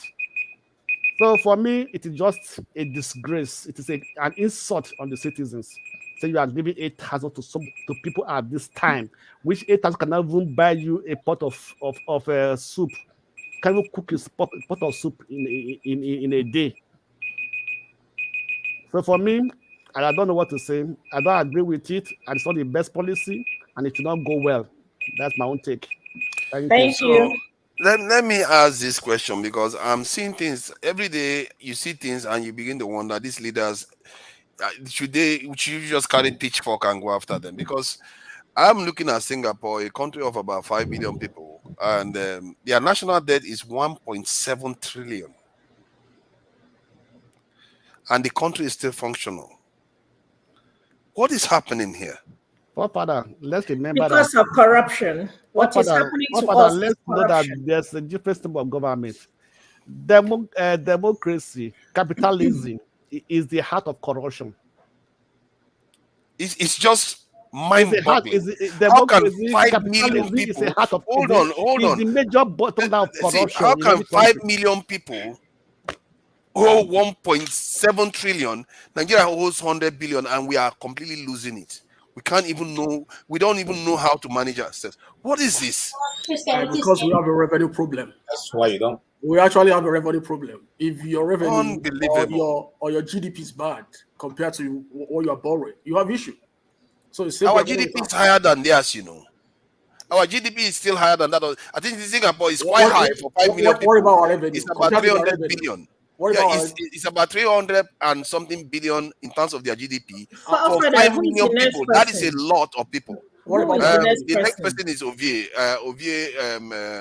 He was the first to speak, and now it's 3 minutes. Yeah. So I don't know how these people have run our country to this point. It's just disgraceful. If you look at the numbers, it's just crazy. Father, go ahead. Father, you are part of them. Okay.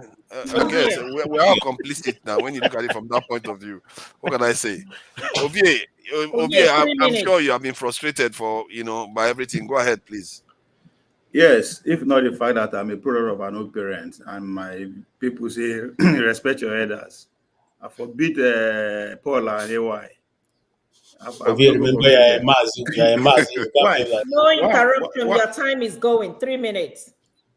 Why am I saying this? If you want to argue, interrupt people unnecessary, go to Palliatives. That's where the heat is. If you want to know how Tinubu will become great within the next 4 years, go to one man show. He's better at that. If you want to go those who are pro-OB, go to Niger Watch. You are good at that. If you want to know what is going on within the court system, go to Amones Corner. But if you are here, have your say, allow people to have your say. If you want to disagree with them, wait for your turn to use your time to have your say and disagree with them. And that is where I agree and disagree with this Minister at the same time. Minister Ekpa saying there are many voices, there are many opinions here. That's how it should be. But where I disagree with her, because there are only three opinions here. You started with forefather for 17 minutes. The rest of us just say that we're watching NTA News. You are doing exactly the same thing I'm talking about. The same thing that you did, I deliberately did that. What I did was deliberate. Because you and forefather talked for 17 minutes. At the left-hand side of your screen, there is a time there. I watched that time. 17 minutes. You understand? You and Forefather talk for 17 minutes. Forefather know how to look. You are guys. You are men of the house. Men of the house, put your house in order. Stop this disrespecting this platform, please. You understand? You see what I'm telling you about? My TV is No, on, my phone I get what you are saying. I think come on now. I get what you are saying, but I don't think he meant it in a very, very, you know how Ovie goes now. My brother, the age why Ovie has not started talking, so you he wasn't at Nigerians. There's no Ovie was not attacking you. This place is not about attack. We are communicating like human beings. You have your wait. I not say you curse God or you curse devil. That's not what I'm saying. I'm saying I'm not waiting. I'm telling you what I think Ovie is saying. You cannot shout me down with your masculinity. That is disrespectful. I'm saying Ovie has his voice. Ovie has his voice, and you have your voice. That's what I'm saying. Everybody stop. Everybody have their voices. That's all I want to say. They didn't let me land. You start shitting. Keep it down. I will move you backstage. If you don't keep it down, you go backstage. Okay. Stop. All right. Enough of this. Ovie, go ahead. It's sad because we only think about ourselves, but we forget about over 400 people are listening. They came here to go home with 10 different opinions, so that they can make their decision by themselves. By the time we reduce 10 opinions to just 3, Forefather is presenting millions of people who deep down in their heart and know that 8,000 will not change their life. But the situation they find themselves, they have no choice than to take it. That's the position the Forefather is taking. That's one voice. The other one is Buddy. Buddy is telling us, yeah, this thing actually exists. This is because they've been doing it. But we don't want to listen because we all want to hear the remaining voice, 3 of us, you know good. At the end of the day, the listener only get little. It don't make sense. Allow people to hear their voice. And the question Buddy was saying about is the process. And that's you have to bring Obi into the picture.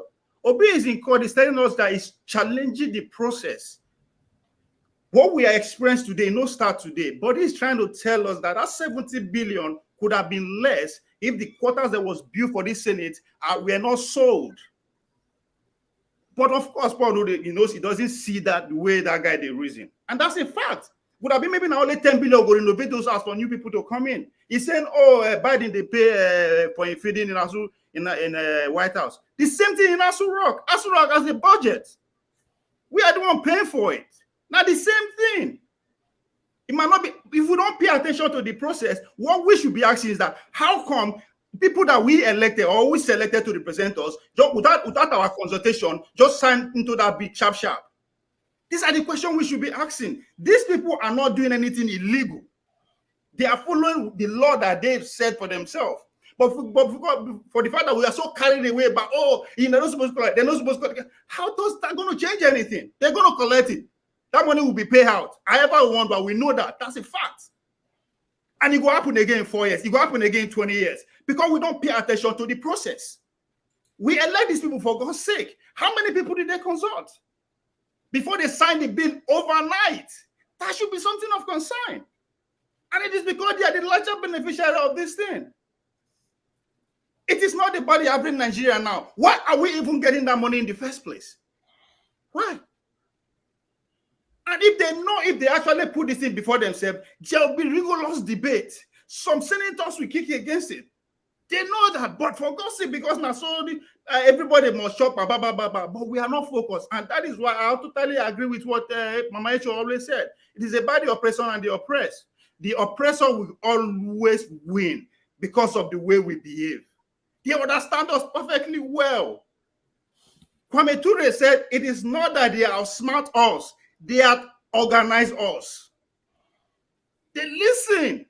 Because we are not providing any solution for the average Nigerian. We just argue.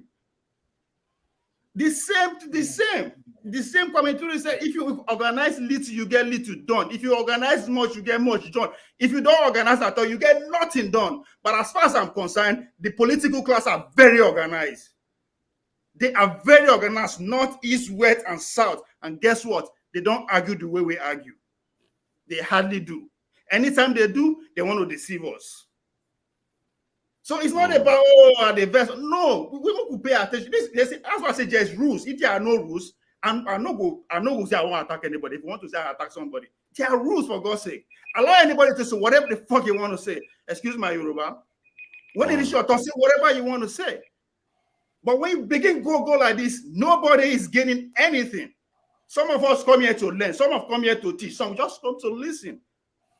So it's not that they attack anybody, but this is exactly our problem with the oppressor.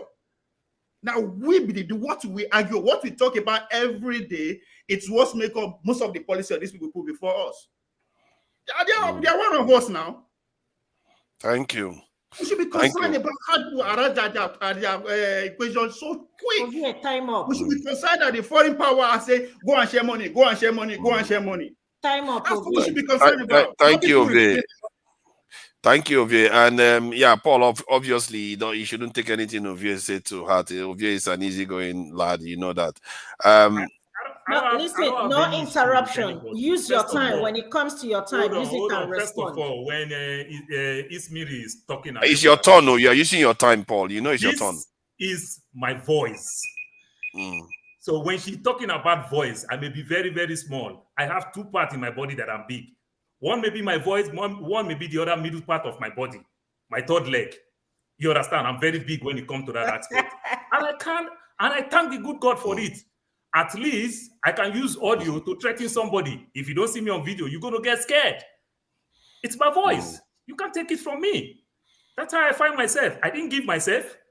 You understand? I didn't, if you see me, the parents did not make her yellow. She find herself become yellow. You understand? So don't tell me that when I'm talking, if I'm trying to prove my own point, this is how we make debate. Use your time to talk. Nobody says you using my time. You are not using your time. You are not using your time. Nobody's saying here. Okay. All of us are going to go backstage now. Both of you will go backstage. This is who we are. We interrupt people. Let's keep interrupting each other. Okay, let's calm down. Then we'll come back in. Let's calm down. Come on. Okay. We are grown ups here. No. Why are they hot today now? No. These are some. They are close friends and all. Okay, now they've calmed down now. Paul, can you finish your comment so that we can move to Femi? You pick a flux with what I said. Nah, I pick with timing. It's about your timing. I don't care what you said. It's about your timing. You don't interrupt people when they speak. I don't care what you said. It's not about I'm going to remove both of you for 15 minutes. Use your time to disagree with anybody. That's fine. But don't use somebody else's time. Can you remove them? Am I also not entitled to pick my own flux too? Ovie, before now, we are not using any time. I think we have stopped. You have stopped now. Yeah, before now, we are not using time. You are actually causing more confusion. Leave it. Let's not educate it, because in the end, it's just. I did include myself. I included myself. I'm not observing myself of this. I say all of us. That's what we do. I'm not observing myself, but it's because there are rules. There are rules. When it is your turn, say whatever you want to say. I will not disagree with it. But when somebody else is speaking. That's exactly what I'm doing. See, I'm trying to get you to finish. Let's not discuss this here. You can go to the private chat and finish this. But finish your point regarding the topic so that Femi can go. Talking about the topic, you understand? Forefather, there's something you know how to do very well. You try to stop people when people are going contrary to what you're saying. And I ask question. Maybe because some of us don't get the question and every other thing. The RAF that you are talking, the revenue and physical mobilization, that makes these people's salary. Till tomorrow, we are still fighting to know their salary. We don't know their salary. But what we are saying is that the Aguda quota that they are talking about for the House of Representatives, when people lost the election in 2003, they refused to come out. They refused to leave the property. Like the ministers, they make them ministers. They give them red passport, diplomatic passport. After that time, government asked them back to return the passport, which for me, I felt it don't make any sense. Knock the passport from the system. If they find themselves in airport, they can see their passport. You understand? Because your passport is supposed to be an antique thing, something you want to keep. This is my passport when I travel to Jordan, when I travel to Bahrain. You don't take passports from people like we don't release our old passport. The Aguda quarters, where the House of Representatives, they leave, and when they left out of power, they spend millions upon millions upon millions to renovate this place that people live in 4 years. But the question we are asking, why government on their own can't get maintenance department? and maintain these things. You understand? Why selling it? Then they sell it. The question that people ask, who are the people that bought these things that you sell?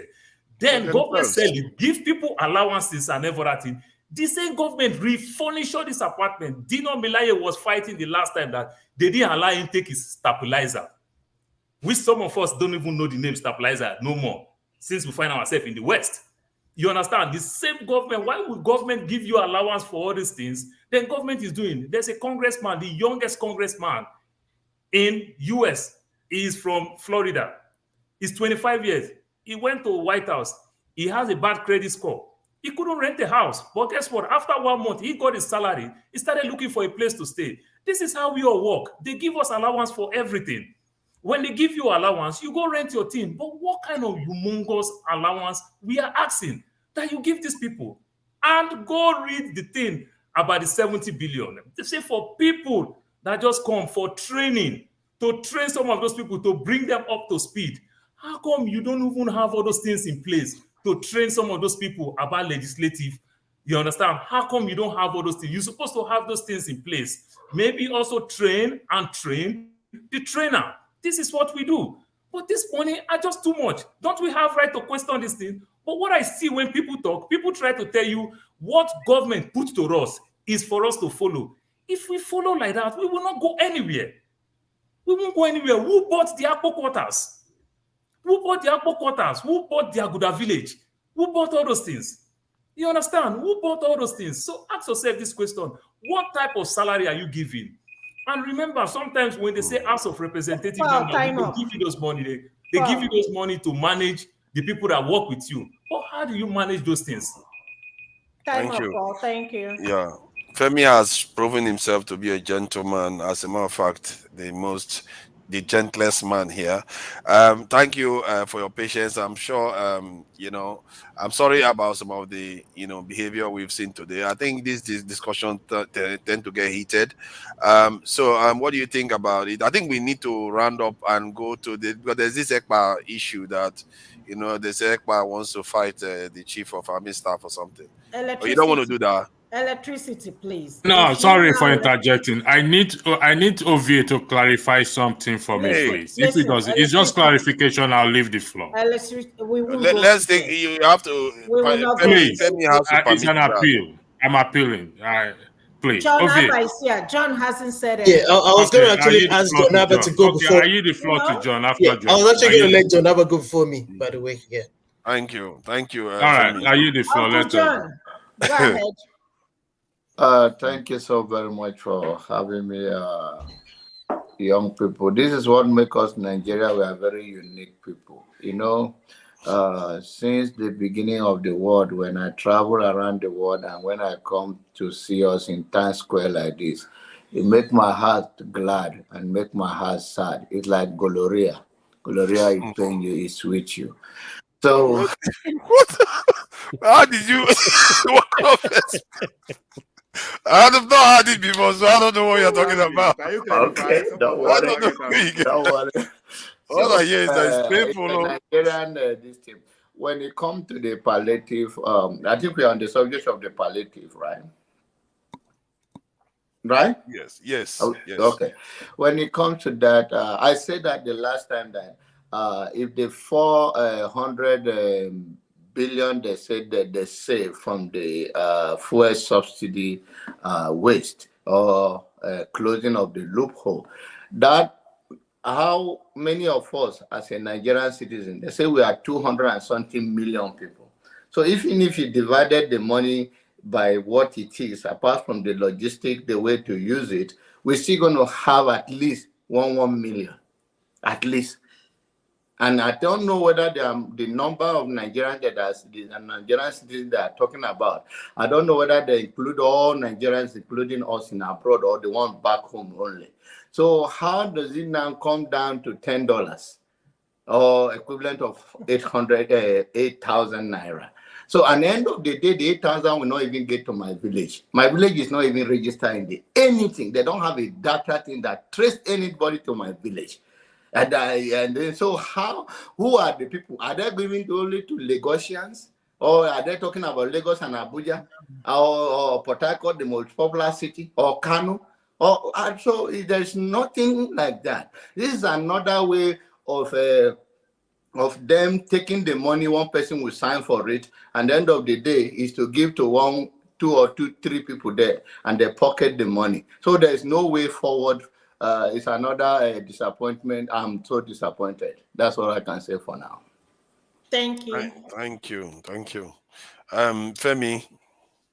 Okay, real quick. So I wanted to clarify something that I forgot the name of that the guy that was speaking to the issue of database, and I think AY tried to AY tried to expansion, because I really was like please, because while I do not want to I don't want to lay claim to knowing everything and anything, but there's some things that you just know. It's if you know, you know. Like Mazi Ovie would say.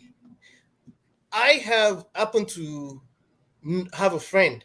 I mean, I work in the IT space, but again, that's a large, huge space right there. I have a friend in Nigeria who actually works with government agencies, international agencies. Basically, when it comes to data analysis, it's a Microsoft MVP. Like, this guy has accolades. So this is not just anybody I'm talking about. If you ask him, if there's a way I can bring him on here, you're going to be shocked.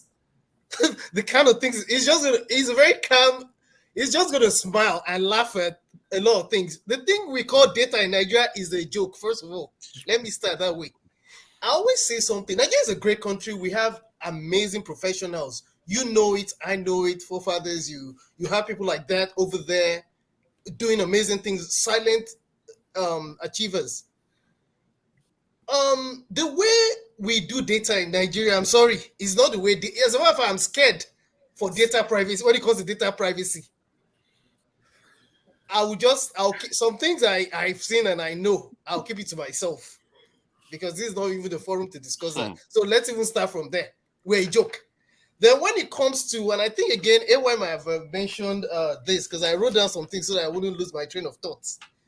When you have data that's flying all around, you have the one with FRSC, you have the one with you have BVN, you have the one on the Nigerian Communications Commission. Like, we're always going to line up for one thing or the other. We have the one for passports, we have the one for national identity card.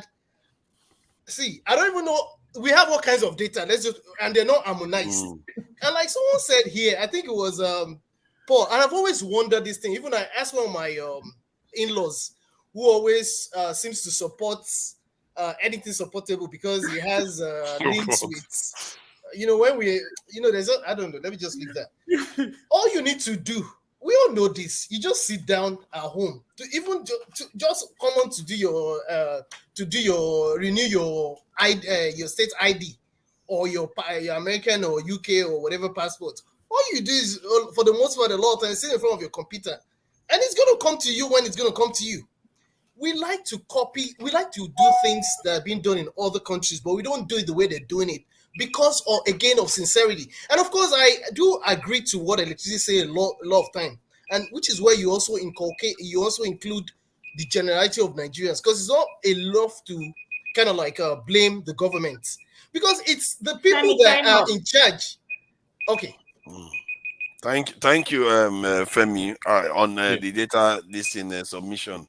Electricity. Right. Yeah, I have 3 minutes over here. I'm going to give you probably 2 minutes of my time, because I'm going to ask you a very straightforward question. You said we are not organized, and the elite or the political group are more organized than us. That is actually true. Now, I need you to tell me what you are preferring in respect to us being organized. If I recollect, we all said we're going to start a movement to move on to see how we can push the campaign reach section 68 and 110. So could you please tell us, since you are saying we are not organized, which I agree with you, what is the solution? How do we go about organizing ourselves? I'll give you 2 minutes of my time, so nobody's going to interrupt you. Thank you. So why you give me 2 minutes? Yeah, you are scaring me already. I must not fuck up. Anyway, now, okay, if we want to use a direct example about the elites, about the ruling elite, how they do their thing, right? They do it in zones, in group, and in state and the local government, right? You wonder how, even though there's so much going on in the southeast, the political elite are not necessarily bothered, right? They are concerned, but they are not really bothered because their position is not threatened, because they can easily reach agreement with the other group in the north, in the south, in the west. So now, how do we do it? We do it the same way. It's by group, it's by ideology, it's by what you are agreeing on. And it's not in every, I mean, if anything we can learn from even the obedient movement, right? There's a lot of argument against that. Oh, the obedient movement consists of a lot of organization, right? The NSAS, the IPOBians, everybody. But at the end of the day, they were able to come together. They have different concerns, but they have one goal. Let's take over power. So if we want to organize, it's going to be in pockets. It's going to be in local government. It's going to be what you agree on. It could be on this platform. People who believe who the idea align might not be the same. That's why I'm concerned when we don't allow everybody to actually finish his thought of trend. If somebody is speaking, you might not agree with that. But if you interject by asking a question or trying to disagree, you disrupt the person's train of thought, and the same people who are following that train of thought. Right? Just because I don't agree with what you are saying doesn't mean somebody else. That's why I say, okay, I like this person. So within ourselves, we can find people who have the same what we want might be different, right? From the Eastern Quarter, right? They want to leave. Their reason, right? At a point, the Southwest, there's everybody having this agreement, right? But the only way we can actually achieve our goal, the only way the South, for me, the only way the South can easily, successfully have their way, if they work with every other people who disagree with the state and take over power. The former governor of Sokoto, Aminu Tambawa, said something. We'll get power first before we know how we take the share. And that's exactly what you are saying. There's a lot of people we did not see around Tinubu when he was running up and looking for this, but they are coming together all of a sudden. So now, small by small, and it's a journey. It's a journey. We can learn from Buhari. It took him years to get what he wants. So it's a journey. It is not a destination. So it will take time for the fact that we have different ideas. That's why it will be a journey. Right? Me and Paul, this totally, if we disagree totally, say a White House, because the White House not black, he goes in our white, right? But the only we can still work together just because we disagree with ourselves. Because the point is, thank you. Sorry. Thank you. Yeah, AY. What do you think about what you've had? I'm sure you wanted to interject a few times. Yeah. I think we should have rounded it up by now, but let's just go once. I'll be very brief. I'll be very brief. You see. So, Ovie, I'm gonna hit on you. You are still insinuating that somebody said the federal government have database of the poor. I think you should stop saying this kind of stuff. They are very annoying. Like what Femi just said. First of all, do you know what it takes to get data together of a country, of a state, even of a local government? We don't have this number. Numbers are very important. If Tinubu was going in that direction, yeah, you see, even if you want to give 8,000 naira, I don't really have a problem. But even when I believe that the money is too small, if the money was actually going to the poorest in Nigeria, I will not have any problem. I would say, okay, give them the money for 6 months, for 1 year, but have a plan. But in this case, this money is not getting to any poor. It's not. We should stop deceiving ourselves. We don't have data. There is no way you're gonna. The poor they're talking about. We are not talking of people low minimum wage earners. You need to know what is defined as the poor in Nigeria, not minimum wage earners. There are women in the villages that have nothing to eat. Old women, old men, they don't have anybody to give them anything. We pretend we don't come from one of us, we are from villages. You know what is going on. There are people that don't even have any child. They don't have family member to help them. We don't have all this number. We should stop deceiving ourselves that we have it. We don't. The money will still go to the rich. It's hard. But the only thing is, if you want to do something about the subsidy palliative, you can look for avenue where this thing will really reach the people, even if it's not reaching everybody. I gave example, for example, in Lagos, transportation is very expensive. If you subsidize Lagos state transportation system, it will get to the people that are going, the ordinary man on the street. Even if it will not get to everybody. You know, improve, where KJ says something, invest in infrastructure. By the time you start investing in infrastructure, there is one thing we need to know here. When you start building roads, it's even a good thing. The fuel price will even make Nigeria disciplined. So also, what my solution for the electricity? Do you know what's going on in the electricity sector? Part of the problem is the overload of the transformers. If in a community, for example, there was a time Nigeria we are using prepaid meters, right? What could have happened with the prepaid meters is, by the time I'm leaving my house, I will be forced to switch off my light. It's just like the way we were using cell phone. Oh, I don't want to talk more than 2 minutes. No, it's 2 minutes, you cut it. If you allow it to be free, people want to talk for 1 hour. You remember when we were doing a night call for free? A lot of us were not sleeping. Stop this. If you make things free, people will abuse it. Thank you. They were not sleeping. Okay. Yeah, that was a good one. Who's next? I think, the Blackstone. Okay, go ahead, please. Thank you. Let me clear something. The issue of electricity is no more in the hand of the federal government. A bill has been signed that the state have a right to power their state, to build up their power stations and build up their state. So it's no more in the hand. It is not being liberalized. So every state can do that. But the issue of the Sorry for interrupting you. Paul, let me just put you backstage so that Mama Echo can have her say. She's looking at me in the backstage and clearly she wants to say something that you don't want that. No, put me in the backstage. Okay, put me in the backstage.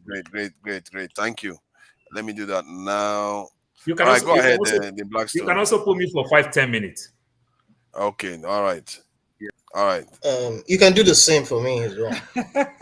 all these people now. All right, nice one, Femi. All right, great. Okay, go ahead. I was saying the issue of palliative is just like what is needed to be done now to cushion the effect of the removal of subsidy, not a long-term plan.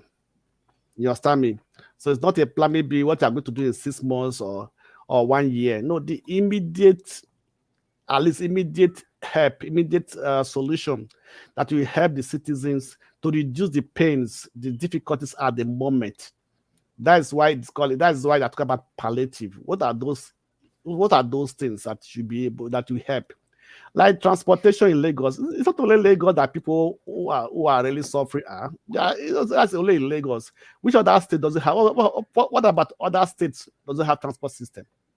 Does it have public transport system? It's like a state-owned transport system. What are they going to do in other states? So there should be an holistic approach to these things. You know, when Femi was talking that it is very easy to get a database run in Nigeria. It's very easy to put people in database. You understand me? I can give you an example.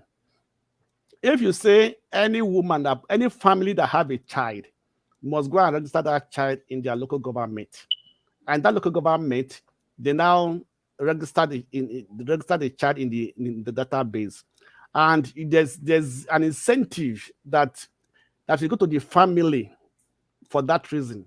You will see that every month, every family that have a child, we go and register their children. And that is a way also trying to put people into the database that then they begin to know the total number of people that are being given birth by month or per year. You understand me? So there are many ways you can start a database. You understand me? But only that Nigeria, the reason why we have the issue of database, that every minister, every government, every person find out that when they start this, it's a way of getting money. When they don't have no project to put in place that we're able to get their 30-40% kickback, they just start to bring us something that is very unnecessary. So for that reason, that's why all data are scattered everywhere. So they are not harmonized. And this can easily be harmonized if they want to do it. It's very easy. So I think that if they want to actually run this issue of palliative, let them go down to the grassroots, to the villages, to the local government, and deal with them directly. Not saying the big cities. Like John Abba said, maybe let them go and find his village now, so they can go and find his village where it is in the state. So that they go and find many people. I think there are 10 people or 20 people. Let them give them the palliative, you know. So this can be done. These are easy. It depends on the willpower of the government, the willingness to do it, the people they are employing, the people they are. You know, Nigerians are. In fact, let me say, all Nigerians are corrupt. To the grassroots, all are corrupt. So that's the issue of Nigeria. So it's not a matter of what you are putting on the table, but it is the issue of that corruption. Our mindset is the biggest problem we have in Nigeria. Time up, Blackstone. Thank you. Yes, ma'am. Who is next?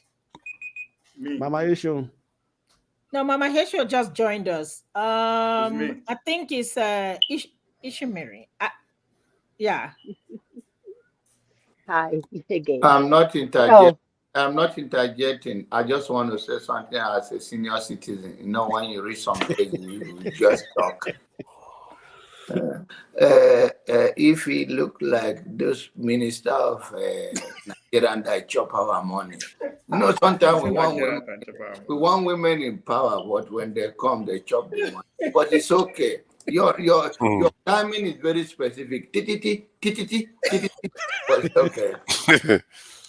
Can I say something, guys? I'm leaving. I'm going for a wedding, but I'll be back. John Abba, you just kicked me out. Bye. Nice one. Mama Echo, have you contributed? I was saying something for fathers. Have you forgotten? I just gave way to. Oh, I see. Okay. All right. Because I'm very respectful, you know. Okay, that's fine. Yes, I am. Very. I'm not a pushover. Wait, so who is talking now? No, sorry. It's my turn. All right. Maybe one day we should have a comedy session and help people that have this too much of anger problem. That is a mental condition. You know that. So what I want to say is this: if at all that they are going to implement this money issue, because this palliative money they want to give to some people. I don't think all the people that need it will get it. I'm thinking, okay, how about I don't think I've not heard or seen anything that has to do with the elderly in our society that are most of the times forgotten. What are in place for some elderly people in the remote villages that don't even have children, that don't have any family member caring for them? How do they provide health and checkups for them? You know, this money has to count. It's not just about, you know, throwing money at people and then we don't know who those people are. It will be more valuable to invest it, at least if they have to spend it where it counts. That's my contribution for that. Thank you. Mama Echo, you know, let's round up this topic. I'm sure it's quite a deal that you round this up. You know, your children. No. Your children. I need to respond to AY. You want to respond? Okay, the respond briefly before Mama Echo go, because it will be good for her to close this, because our children, you know, they want to give our children 8,000 naira. So it's very important. Where is AY? AY is hiding. AY say they deceive Nigerian because they say data day. Now him they deceive Nigeria. There's data. You might not like it, it might not up to date, it might not be accurate, but there's data. Something we need to build on. Nowhere you go get that are every here in America. America go tell you they are 230 something million. Now, but at the same time, they go tell you they are over 50 million illegal immigrants on this side. How did they know? People with your worker enter. How did they know there be 50 million? On our politics, I agree with you. If you say it's not accurate, now people voted now they say in our household, not be individual, right? It might not be 100% accurate, but just data. Last year, I go do my passport, they no ask for my NIA. A month later, people will go, no fit do it without the NIA. So their data, harmonization, you can question that. Right? Be up to date, you can question that. Be accurate, you can question that. But to say if they don't have data, now you they deceive Nigerians. Okay, yeah, the money, either the data or no data, the money will end up in the wrong hands. You know, go reach the wrong people because we are all greedy. We know them, we know us. People won't share the money now, our uncles, now our aunties, now our neighbors. So we know that that's how the money will go. But the fact that they not because the data no they accurate, that's how the money will go. Then yeah, now you they deceive Nigerians. Thank you, thank you.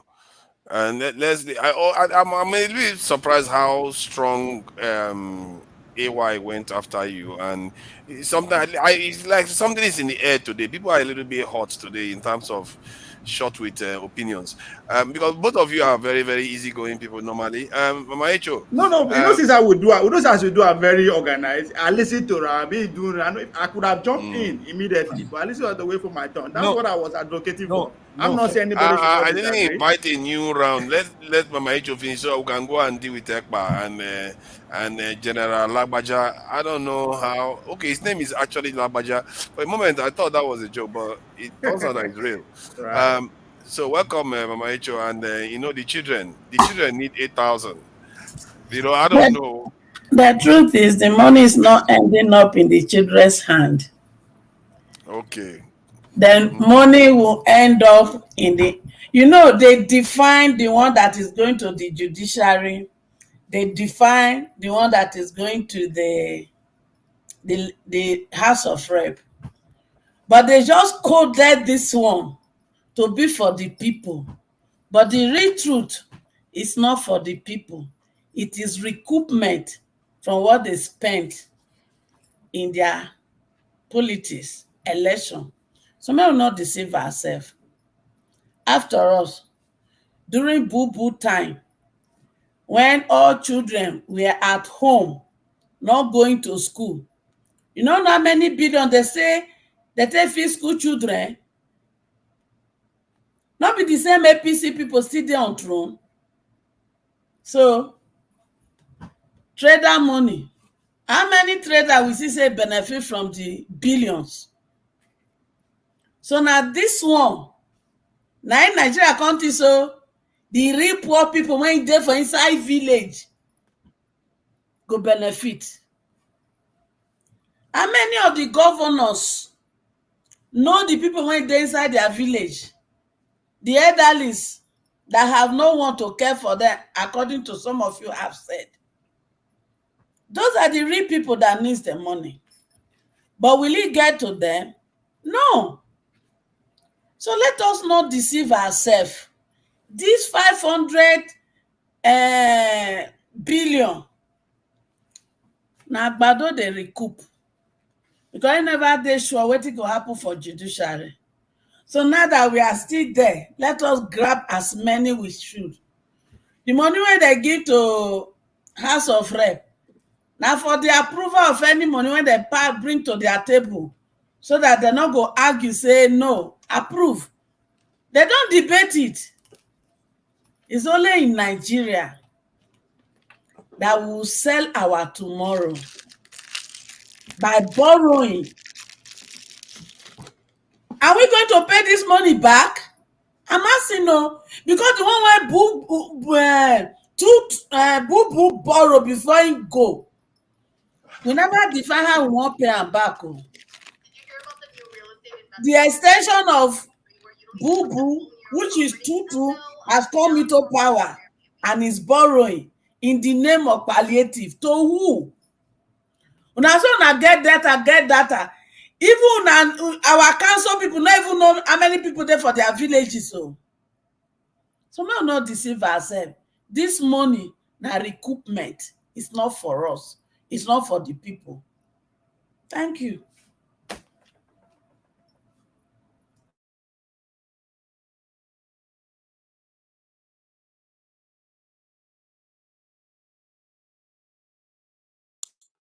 We can't hear you.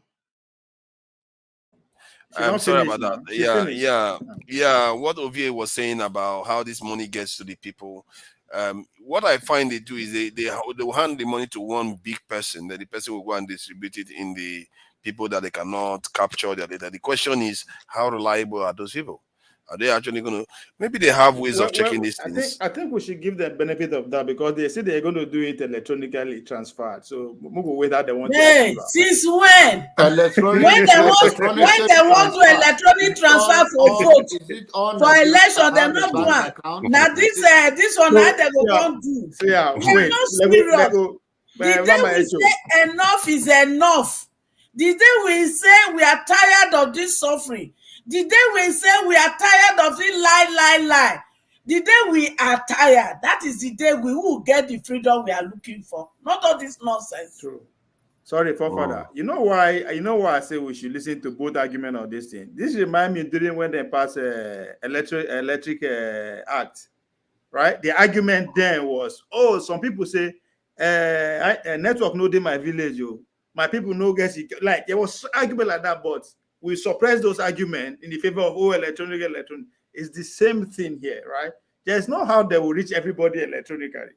Some people now, they will give them cash bunch, go to your village, go to your constituency, go and share it to also people that will do that. There's no two way about it, right? They cannot do it 100% electronically, even if they want to try. Obey, so I'm not cutting you off. So you believe that whether it's a chairman of a local government or a councillor, that they will give the money because it has to see go in a political way. You believe that there is somebody, I don't know about your own village, but in my own village, there's no councilman that will bring money and start sharing to the people. Because first of all, you don't know how many people in that village. So if you give to one person and you say you have given to 10 persons, you are covered. And by the way, the governor of Benue State have just you have fired all the local government chairman and then the councillors. And to have a new one to come, that will give them a kind of sense of fear that if I do something wrong, I may get fired. But there is what you are saying, there is no truth to it. The issue is that this money Agbado have budgeted to give it to Agboros, and they will shock it and eat it because nobody going to account. Sorry, to all Nigerian home and abroad. Sorry, John. Is the state governor able to just sack local government chairman? I thought they were elected. When he went to sack them, the reason why I put it in the platform like in a very plain way like that when he wanted to sack them, they said that he cannot. They took him to court, and EJ know about Benue, KJ know about Benue, but not like I do. I'm from that place. So, and I give him respect. Yes, if there's anything... that what he did was he suspended them indefinite. So, when they went to court, he suspended them indefinite, which means they also know that fate are not coming back. So, they pick one person where there is, for instance, from Ukpa, there is 4 councillors. Now, they will only choose one person. From Ogbadigo local government, there is one chairman. They will pick one person to acting one until further notice. But the problem is that if you are fighting corruption, corruption is fighting you. They find out that he's a U.S. citizen and he's now in the court for that. I don't know how that one's going to work out. Whether he denounced the U.S. because he was born Nigerian and he become a dual citizen here. I don't know how that one's going to work out in the court. But that is how the issue works. I don't believe that any Nigerians now, we hope, maybe people from Akko and Joy in Lagos and people from Ikeja, but there is no way that you're telling me now you are giving 8 billion people to Nigerians and all of them going to get 8,000 naira and they will reach them. There is no way. There is no way. Not even in Kakuri in Lagos, in Kaduna. John Abba, this is what I want to say now is between AY, John Abba, electricity, right? This is the time. This is me just an opinion. This is a time that we need to, the idea that we don't have data, this is the time we need to key into what electricity has been advocating. I know the section 1111, to start talking to our people now, to ask their senator, you that signed this bill, they signed this money, how many households you then say they pour for your community? We just want to know. Right, this is how many. Now that's what I'm saying. That's where the issue of data come in, right? Whose data you give them for National Assembly? Say poor people there, These are the questions. Let me ask you, have they Right. voted for this money? Have they already voted for this money? Did they vote for it? This new... Yes. Okay, Yes. then where? Okay, Now, let's Sherry find out remain. where did the Labour Party vote on these other things. We need to be knowing all these things so that we know where everybody stands. Because this our behavior is really unseemly. Because I saw on TV today they were asking one of the officials that how is it that they are able to set their own salary for themselves? That it was supposed to be this other organization that was meant to be doing it. That this is what Obasanjo was saying. Then the man was like, if Obasanjo was saying it, why didn't he do it during his time? It's like, is that the point? You are putting salary for yourself. They are asking you to correct it. Instead, your only argument is Obasanjo didn't do it, so why should we do it? Unbelievable people. And this is, man, these Nigerians, I really don't understand some of the things that they do, and they get away with it repeatedly. You know what? Why bother? So they are going to get their reckoning someday. All these people. KJ, please go ahead. Okay, I just want to say maybe it's time for us to move, but I'll buttress a little bit on what you have said. I listened to that interview that Obasanjo was speaking in an occasion whereby he said by himself that was against the law for them to have fixed their own salaries. You see, but what baffles me as a Nigerian and a proud one for that matter is the fact that those who are in authority to implement the law will not do anything against it, even when they see there's a flagrant refusal of the people to do what is right. You were the president then. The people decided to remove themselves from the fiscal and salary and fiscal commission and said to fix their own salary. You didn't tell the Attorney General to take them to court. You did not go to court either. You allow it to be.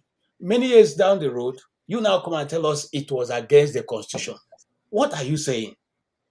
It was against the Constitution. The same way these things have been going on and on and on and on and on and on. You know that this is wrong. You swore on the authority of that Constitution, and that is why you were the president. And a group of people decided to go against it. You say nothing. You don't go to the judiciary to interpret it. So you see that the Nigerian problem is compounded in such a way that it is sometimes you begin to wonder. Look, 2 days ago I was asking my wife, something must be wrong with us, because when I look at what is going on here where we are, look, I can send you the video. I was in a locality, just like my village. I mean, the vegetation, everything was like my village, but you see the road network. You see how people, services are extended to the people. I was so angry. I told my wife, why am I here? I could have been in my village enjoying my village and the trees and everything. But you see, the people are so organized to the nitty-gritty, making sure that their people are taken care of. That's all Nigeria is asking for. We're not even asking you for much. Give us road, give us light, give us our children education. You can take the whole money and do whatever you want to do with it. We care. We don't care. But even this simple amenity, just so I can live. John Abba is talking about Benue. I'm still coming to that. Okay? Because I'm so angered that, people are still being killed. Communities are being wiped out. Okay? Yesterday, I was talking to a friend of mine who's from one part of Benue called Guma local government. He said majority of their community right now is inhabited by Fulanis and their animals because the people have been taken over. They've been chased out of that place. This is Guma local government. If you know Benue very well, when they're driving in from Plateau, that's the first community you pass before you reach the capital of Benue State. The people have run away. The remaining who didn't run have paid with the ultimate sacrifice. And their farms now, where they used to get all those big yams, is now being grazed, by animals. And he said the painful part that those are orange that because there is a ripening season, they just see them being caught and fed to the animals. KJ, I'm not cutting you off because my line, my brain not too big like that. I don't know why. if you're going to talk about Benue people in the Goma local government killing themselves, I understand that you say that they called you. I mean, you are a journalist, you care about the people. But I also want you to focus on the Igbo land, that a man in Finland can give order for sit at home. And I want us to know that how does that Igbo, as brilliant as they are, as eloquent as they are, as Peter Obi can go to Benue and Makodi, where he went and visit the homeless, where CM want me to be. But thank God I'm not there. I'll never be there.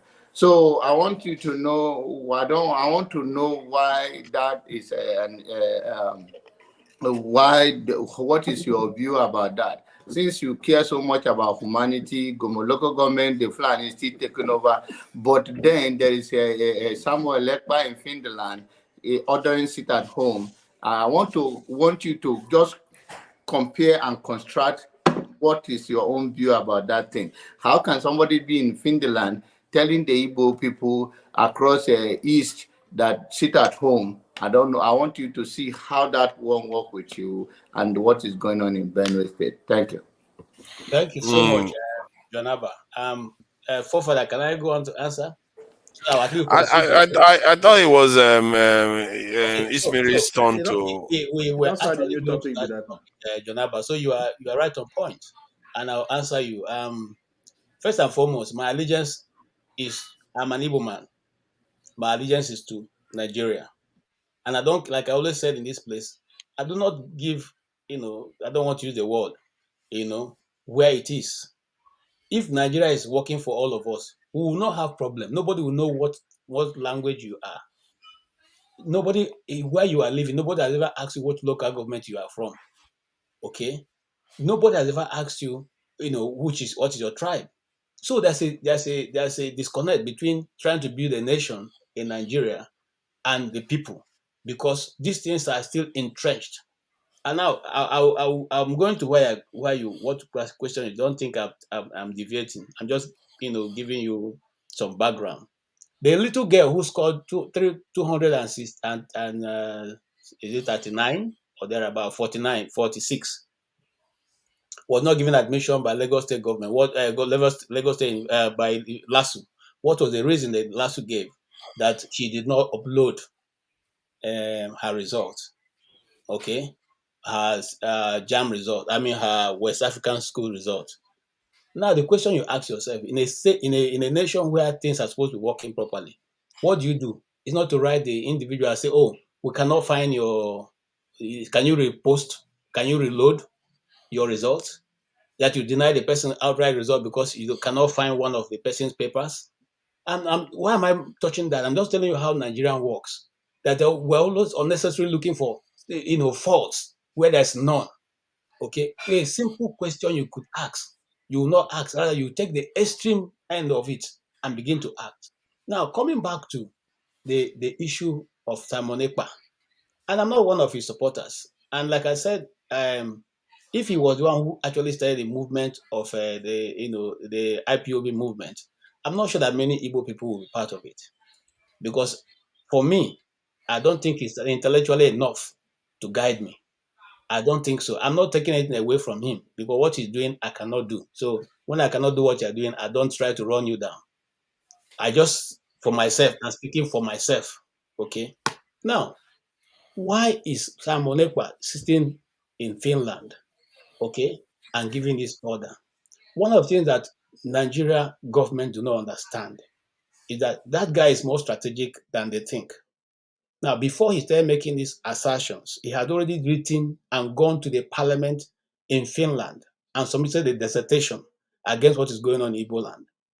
So when some people say, go there and do, no, the country is democratic. They're not going to jump on his rights and take it away from him, except they have a reasonable, a very convincing reason. But because he was already able to put a wage, this is what's happening here, this is what's happening here, with video evidence, with material evidence on the platform of the people that you have called to order. They are My not. brother, no. You Hold are on, hold on. I'm deviating from coming to the your point. question. You are Just deviating relax. from the point. You know, you Relax. are a journalist. I don't want you to use your brain on me. My question is that why I'm not talking about what happened in Finland, whether they arrest him or they did not arrest him. You are talking about why is he there like that. I'm saying that why did Igbo people still sit at home? What influence is having to keep them at home? We have the governor, we have the senators, we have the police commissioner, and all of that. Whether Igbos are not Igbos, why is it still effective in Igbo land? Why we Good. are talking about Fulani in Benue? Good. Thank you. Okay, let us address Igbo land. The Igbo land that you hear, they sit at home. The 1 week sit at home declared by Simon Ekpa is not acceptable to every Igbo person. It's not even acceptable. What is acceptable, and I have always said it here many times, is that the Igbos and the community of Igbo people have decided that they will sit in their homes every Monday to say to register their displeasure against what is going on against Nnamdi Kanu. That is what is standard in the 5 Igbo states. And I'm telling you without any, with my face open. Okay. Okay, But the let me one that just is ask still this though. Is it like they've all signed up to it, or they are, because if they've all signed up to it, then the ones that feel like they need to go out, they should be allowed to go on their businesses. But what tends to happen is that listen, they tend to get this thing chastised and forced to return back home. there is a disconnect. There is a disconnect. What's the disconnect? One, the members of indigenous people of Biafra are not that many to be able to be in all the 5, everywhere in the 5 Igbo states, disturbing people. So you should see that there is a disconnect. So there are other actors who are using that as a form of criminality. That's one. There are other actors who are state actors, non-state actors acting on behalf of the state. That's 2. There are the retired or now Hopus of the Mass Ebibago that are now also doing all kinds of havoc in Imo State. That's 3. So with all this combined, you see that there's no way one group will bow down for the other. The people who are actually carrying out these things, and I say it again and again and again, they are not members of the IPOB. IPOB said they do not have anything to do with the sit at home. As far back as when Kanu called it off over two years ago, he said they should stop the sit at home. And the sit at home was now said whenever he's going to appear in court in solidarity with that his day of appearance, they should sit at home, which is what they have. It is the people who decide to say, okay, until he's released. And I want to ask a question, and I want to ask, because I know that agents of Nigerian government are also watching this program. Which is easier? Simon Ekpa said they're sitting at home because they want to release Nnamdi Kanu. You have had Nnamdi Kanu for 2 years. Your courts have not been able to convict him of any crime which you think he has committed. And the people are saying now that Nnamdi Kanu is the answer to peace in the southeast. Which is easier? Which is easier to do? Is it to call him to say, look, okay, let's not release this guy? And to answer your question, Janaba, because I know that you like this, you ask that question. I want to read out for you 3 months of security reports on the killings in the last 3 months in Nigeria. The southeast has the second list. The second list. When we talk about South, we make look as if everybody there is, things are going so wrong. No, I'm telling you, I'm not the one who wrote it. I'm just quoting from a security index report. Okay, and it says that what in the whole of this, the northwest in April has 25% of casualties. The northeast has 20.8% of casualties. The southwest has 12.1% of casualties. The southeast has 8.2% of casualties. The south has 6.1% of casualties. This is April figure. The May figure, northwest has 9.8%. 9.6%. Okay. The Southeast has 2.1%. The Southwest has 7.1%. The Northwest has 15%. The Northeast has 23.9%. But when we speak, we make it look as if everything is going wrong in the East. But you can see from this report in there, which I didn't write, that majority of what is going wrong is not even going on in this East where we're all pointing about and where we are now sending the army to go. Okay, so coming back to what John Abba asked me, I don't think the South have accepted that Simon Ekpa should go ahead and declare, like he has said. Now, I heard some days ago that he was planning under 2 weeks stay. Nobody's going to do that. Nobody's going to do that. Did they do the 1 week? Beside the 1 week, yeah, I planned another one. Did they observe the 1 week? I didn't get what you're saying. My question to you is that did the East, Southeast, or whatever you call, did they observe the 1 week he gave? No, they didn't. I mean, it was not observed. People were going about their normal business. Now, another thing that you are saying statistically, to me, as a Nigerian, as a human being, death of anyone wrongly under any circumstances that is not natural is unacceptable. But the issue is that it's clearly to you from your own view that is Hausa Fulani or Fulani killing our people. Who are the ones killing your people? Jonaba, I don't know why you're asking this. I've answered this question many times now. KJ. Listen, hold on, AY. I've answered this question many times, and I'm not trying. When I say why you're asking this, I'm saying to say that just 2 weeks ago, what's his name? Which I said here on this platform, but at that time people were asking. I said here, Taoreed Lagbaja sat in the State House and said he has people fighting in the East. He said he has people fighting in the East, in the 5 eastern states. He said it. Okay? So we like I said, I mentioned 3 different people who are in the East. So I said that Bibago is one of those people who is causing problem in the East. Okay? I said the non-state actors that have been drafted there. And then the state actors acting as a cover-up. I said that. So it's not as if we don't know who the people who are causing problem in the East. We know the people causing problem in the East. KJ, I have a question for you. Yes, please ask me the question. Okay, I have 2 questions. One, is Simon Ekpa a member of IPOB? That's one. Okay. If you can quickly answer that, yes or no. He used to be a member of IPOB. I don't think he's still a member of IPOB, because if he was a member of IPOB, he cannot say he will not take directive from Nnamdi Kanu.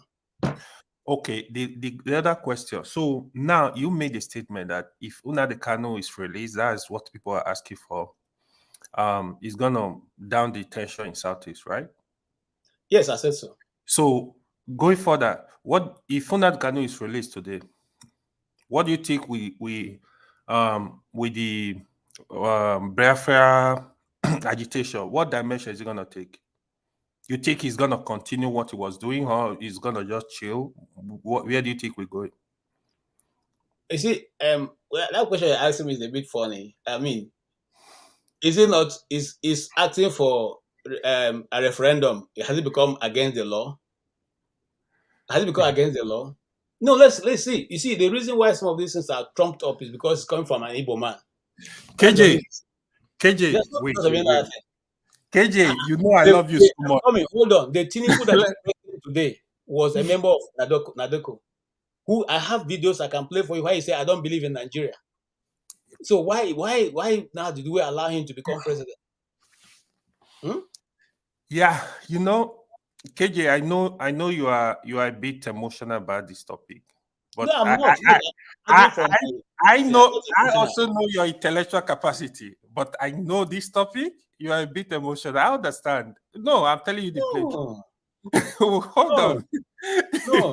See, listen. If I sound emotional, maybe because I don't know. That's just like Paul said. That is voice.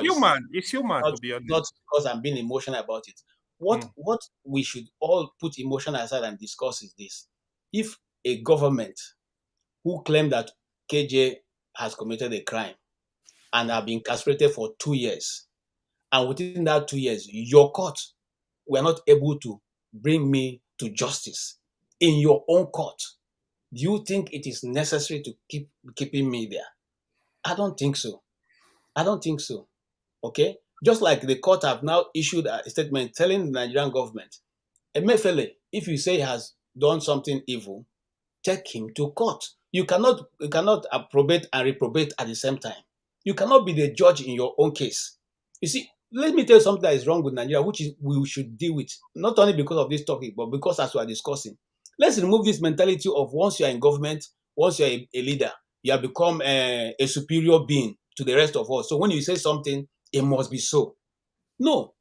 If that is the case, people like Donald Trump will not be going through what they are going through. If that's the case, we will not be investigating the cocaine found in the White House up to today. We should have said, oh, it doesn't matter because he's this. You see, we must have to deal with that issue. And that is why when I was still this in Nigeria, as an artist, I read theater as my first course, I refused to act for after one point, I stopped acting for people. Because I let you, when you want to come and commission road that you use my money to build, you call us to come and dance for you. For what? For what? Until we remove those mentality that once you're an elected official, you're not better than those you are serving, we will not get away from this. And that's why a president can say, why should you release KJ? He has done this. He must remain there. Yeah, are you talking, KJ, are you talking about why the court say Nandi should be released and stay there? Is that what you are referring that? Is that what you said? He's not the only one.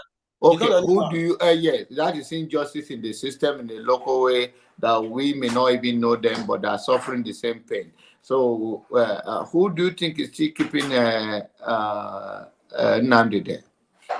It's the government of Nigeria. Who else? No, if you say government, then government is not an individual, it's an entity. You say that let's remove the mentality of one person. So who do you think? You see, Jonaba, you and I don't pass that level now. You know that before I'm not passing the level. You are the one that said that you say that it's individual that say let it be. So, and I'm asking you now that who is that individual now that you say that after the court has ordered the release of Nnamdi Kanu and is still there? Who is that person you think?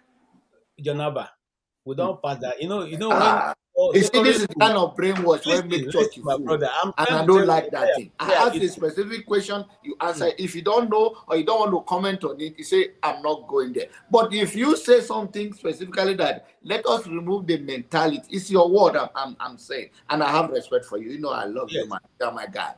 So, and I like the way you love Benway people. I'm from Benway. So, but the point is...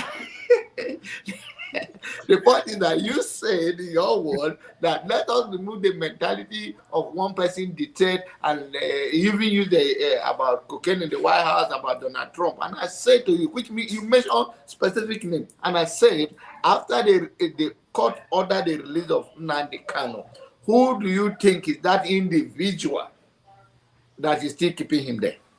Before now, it is Malami. Okay. That's the Attorney General. Yes. The law, the one that's supposed to have the law and order in place, and he break the law. Yes. Okay. Thank you. Thank you for measuring Malami, and I arrest my case for here. Let's go. KJ, let me ask you one question. I don't know how you will take the question. KJ, what I understand when it comes to football, like we call it in Nigeria, there's this saying, they said, winning team don't change strategy. But when you start losing, you go back to drawing board to re-strategize. So if, I want to use your word, if Asari Dokubo has hijacked Simon Ekpa's strategy, and Simon Ekpa is losing because now it looks like Simon Ekpa asks people to stay at home and people don't stay at home, and they keep flogging students, flog teachers, mess parents, take people's life and the like. Don't you think it would be better for Simon Ekpa to change strategy? Because his strategy now is costing life. To some extent, that shows he's losing. What is your take? Yeah, my take would be Jonaba. I'm sorry, Paul. John Paul. Yeah, you're my in-law, so be careful that you have not speak to me anyhow. You bring palm wine for me. Okay, now here's what I would say. Unfortunately, like I said, I'm not one of those people who are in love with Simon Ekpa, and I'm not one of his close associates. I probably would have advised him. You see, when the drum begins to change, okay, the beating of the sound of the drum begins to change, you, the masquerade, should also change your dancing step. Since these people have outsmarted you in this process, they have more people causing havoc and putting it upon your head. One of the things that one would have thought you would do is to re-strategize. And that's the problem with our country, Nigeria. Governments do not re-strategize. We keep repeating the same style. And urban mass drive. Let's push more buses into the. No, these people have outsmarted you. Asareda Kubo has his boys there. The government have their agencies and all that there. You now call off your own and re-strategize. That will make more sense. Other than doubling down. They're doubling down, and is the only reason is because of a network that IPOB has. If not by now, we probably will have heard that IPOB have also recognized as a terrorist organization in the world. But because of their own network, it's become difficult for the government to drag them to that point where they're trying to drag them. So if I have an opportunity to speak to Simon Ekpa, I will say to him, bros, you have showed your power. It's good. You can call, sit at home, and it's successful. But now, it's no longer that way it is. Can you re-strategize? Can you re-strategize? Make more. It is better for you to save more lives. Even not give those non-state actors in the East an opportunity to keep doing the evil they are doing. Pull out, re-strategize, and go ahead.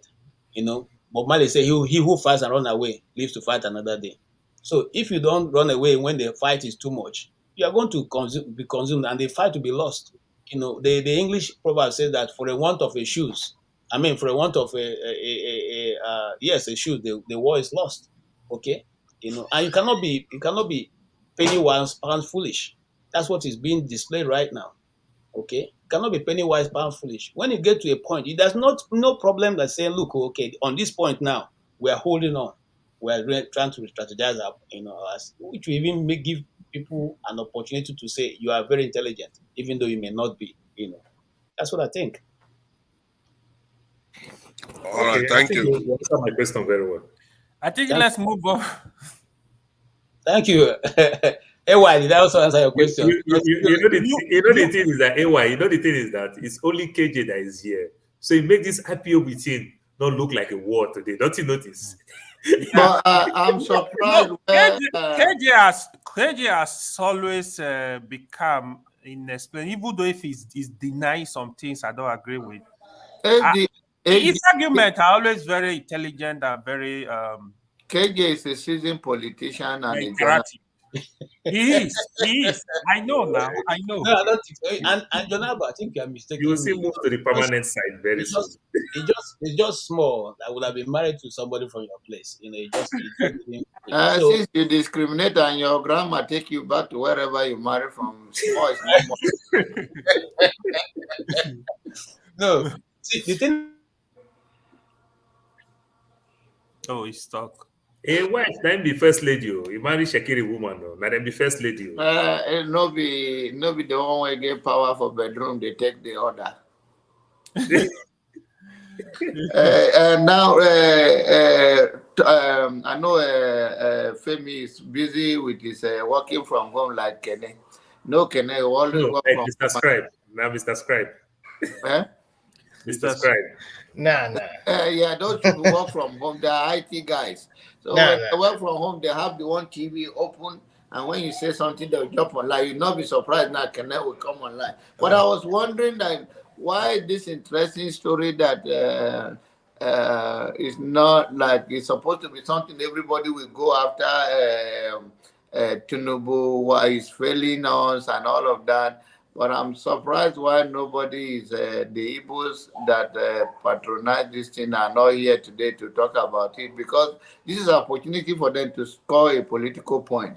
Because I don't think there's any data that is going to give every Nigerian 8,000 naira or $10,000 equivalent. So I was surprised today that everybody just run away. Is that meaning that they are tired already? Brother, I'd already used the example. I say, what is the opposite of poor and rich? So those real poor people, now rich people will help them save their money. Honestly, I was thinking that everybody will come today and jump on it and politically say, okay, this party is already failing, already Tinubu is already failing. I've often like today, may they even bring that Lagbaja come self Kulata. Make their closing face, make him come defend this.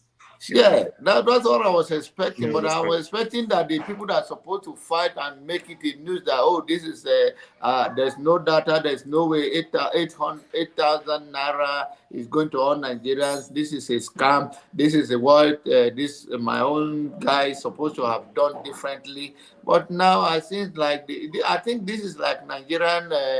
In as much I give credit for those who attempt the Lekki. Gate NSAS protest, but I also see that I always say there will be no change without the loss of life. There's no country it has happened. Unfortunately, nobody knows. Remember that NSAS is, at the end of the day, let's tell ourselves the truth. NSAS is not an agitation. NSAS just started with few people, and so many people who don't have work just joined them. Then at the same time, because it happened, it started affecting. People can't go to work. People do nothing. So you are saying it to me now, Paul, that NSAS is just a few people that understand who really want to protest. The rest are just a follower without understanding what they are. Yes. So the rest just take the opportunity, you understand, to vent their pain. It's not like the people actually they work on the people for a very long time and carry out that thing. It's just like the civil rights movement that Martin Luther King fight for and benefit everybody. You understand? That's exactly the way revolution starts, actually. Oh, definitely. Yeah, What we saw it in happened with Egypt that and in side? Tunisia. What about if it actually like if that has happened in the whole country, the country would have been on fire. People were on high, man. They know, like at that point, they knew what was coming, so they have to look for a way to stop this. Otherwise, they know where it was going. It was a powerful movement. But what Paul was saying in essence is that it's only few people that understand the gravity and understand they are well organized or well informed about the movement. The rest are just a follower that because they lack job because and probably they they know don't that have there is anything, something and at the going same on time there, they were and they mad. just appear there, not with a very concrete and determined mindset that I'm part of NSAS or I'm part of the change for Nigeria and I'm out there. It's a lack of job, and just like they go to church to plug their phone to charge their phone to So charge. when you see some type of movement, look like Malcolm X, what Malcolm X did when he was fighting. Malcolm X said something. Today in the US, they still say the same thing in places like Chicago, West Chicago. They still say the same thing. You know, you see certain crime, they say, oh, it's black and black crime. That is true. We agree it's black and black crime. But they pay the police to protect life and property. So if the police did not do their work, it is either they are accomplice or they are the one that is instigating that crime. So which means somebody actually have failed. You understand? So, so in our system now, this is where I want to argue with my brother Wofie. When he keeps talking about all these things that we want to blame ourselves over government. The government have hijacked us, just like as the colonial people came those days, you understand, hijacked us. We don't have option. The system has been bastardized. When you see Republican and Democrat in the US, their ideology is completely different, but they have one common goal. They still bring development to their people. Yeah. Both sides.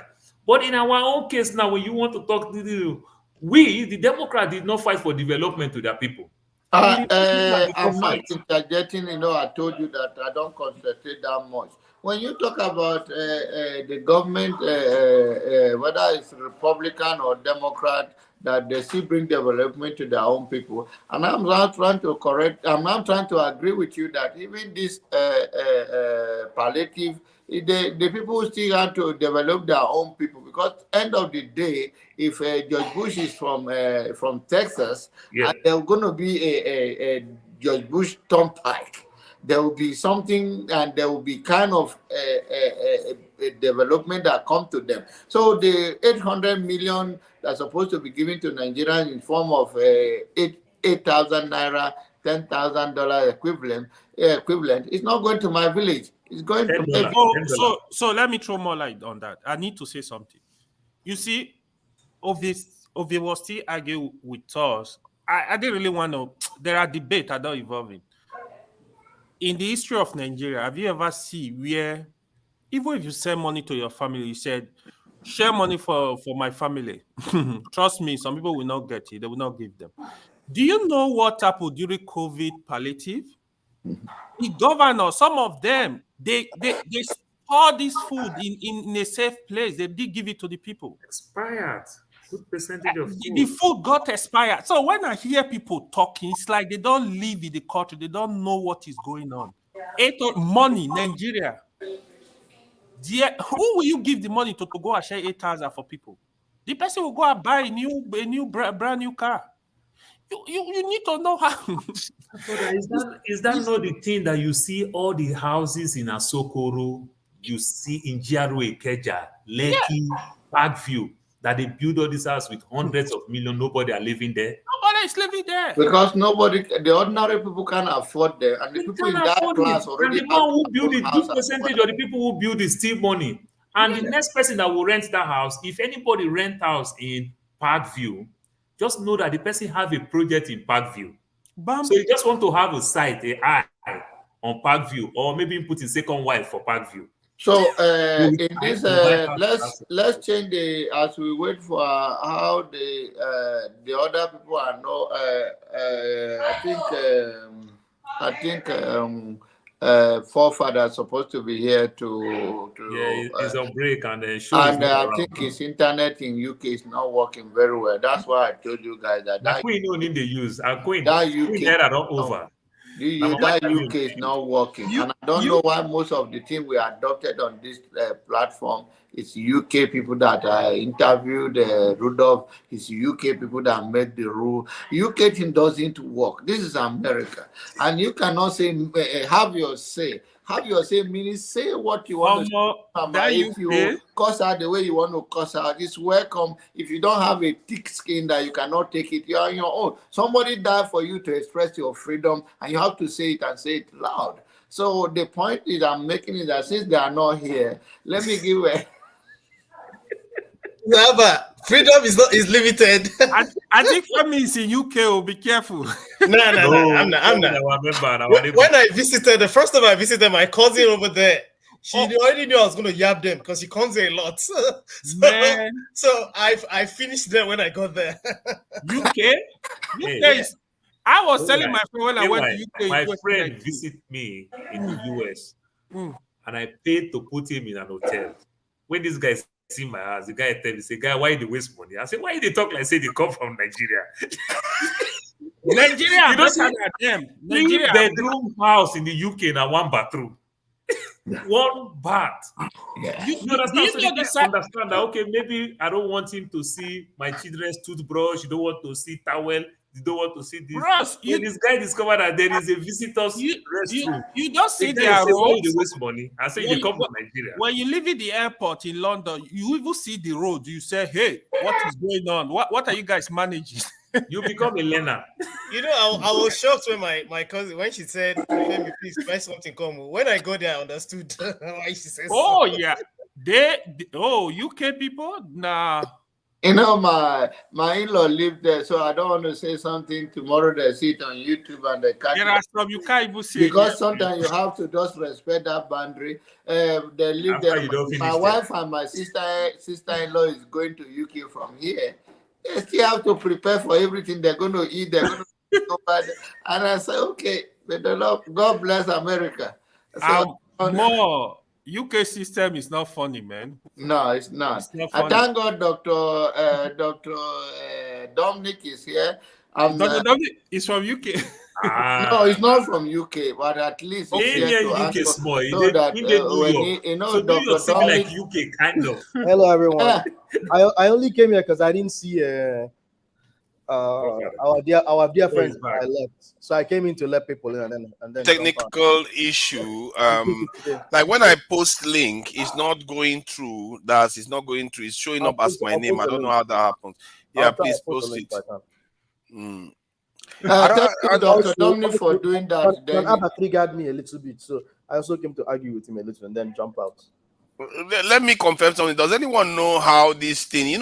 Recently, StreamYard started doing this stuff where you can log in with your account. You can log in with your YouTube account so I can comment from the back end.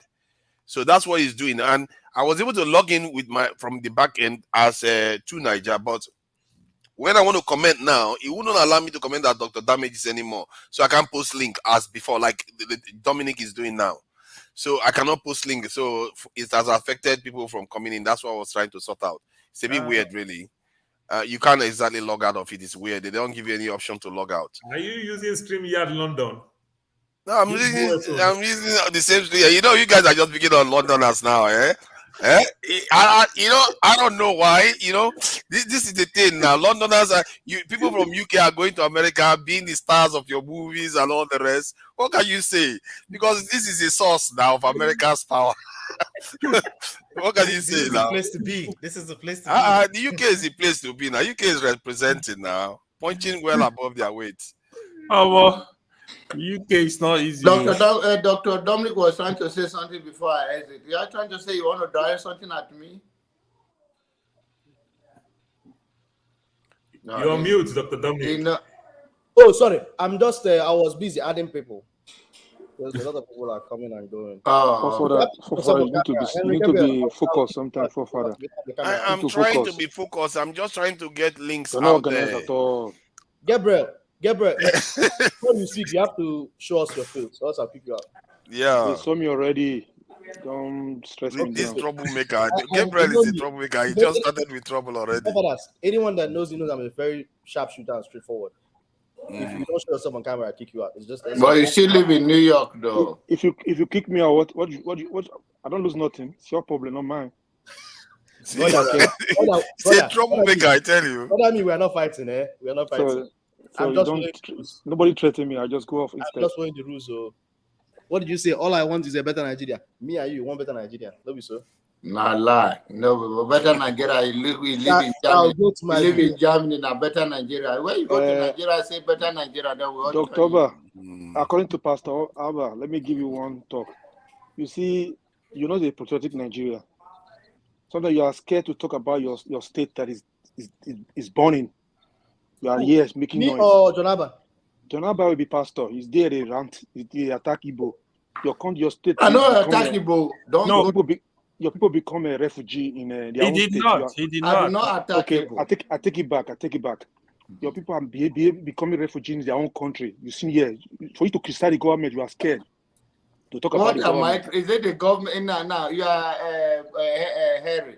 You live in Germany, and now your words say better Nigeria. I cannot blame you enough, and I cannot support you or not anything. When you live in a place and what you are campaigning for is different, it tells who the understanding of the place and how you live your life. So I'm not against you whatsoever. I was taught that you are a product of your environment, and to whom much is given, much is expected. So I do not worry about what you are criticizing me for. I know that you are a good man in my own understanding, and you bring. No, I'm not a good man. Forget about. Don't be a good man. Whatever you be to yourself. But to your own, criticizing the government will not help me. Criticizing is empowering the citizen of the people. Let people let people understand their basic human rights, and let people work themselves from wherever they are to where they can be. Government in Nigeria don't favor anybody. Even the president of Nigeria, if you give Tinubu a chance now, for the few days he lives there, if you give him option now, not for the followers and the people who will benefit from him, Tinubu is ready to leave that place right now. So Nigeria is not working for anybody, not even for the president. So if you are telling me I'm not fighting for or I'm not criticizing government will not save the people of Benue State. What will save the people of Benue people is that let the government, now the governor have taken a bold step by firing all the local government chairmen and firing all the councillors in the state. That's where we go, because there is money and there is also a security that's supposed to provide for these people. Why should they always go down to go and camp where they can be in their own place and be safe? Not the one that ought to form. So don't go there with me. Give me a few seconds. Shocking me because you are saying an elected governor is sacking elected officials. Is that right? I say he suspended them. Is that constitutional? There's no way. way. It's not, when he took them to court, listen to me. Listen to me. When he There's took them to court to fire them, the court said he does not have the order.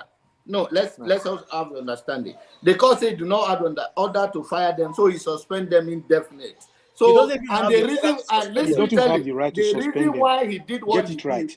Let me tell you, the reason why he did what he did, based on what we have found out, and if you want it on personal level, I can pass it to you, is that Otum was taking the money from the state. And I told you guys on countless time on this platform, I'm not a fan of Governor Otum. Otum have robbed Benue people and have killed more Benue than Hausa Fulani or Boko Haram. But now you are talking before you could not speak like this. Leave that thing. I always talk like that. Go sit down.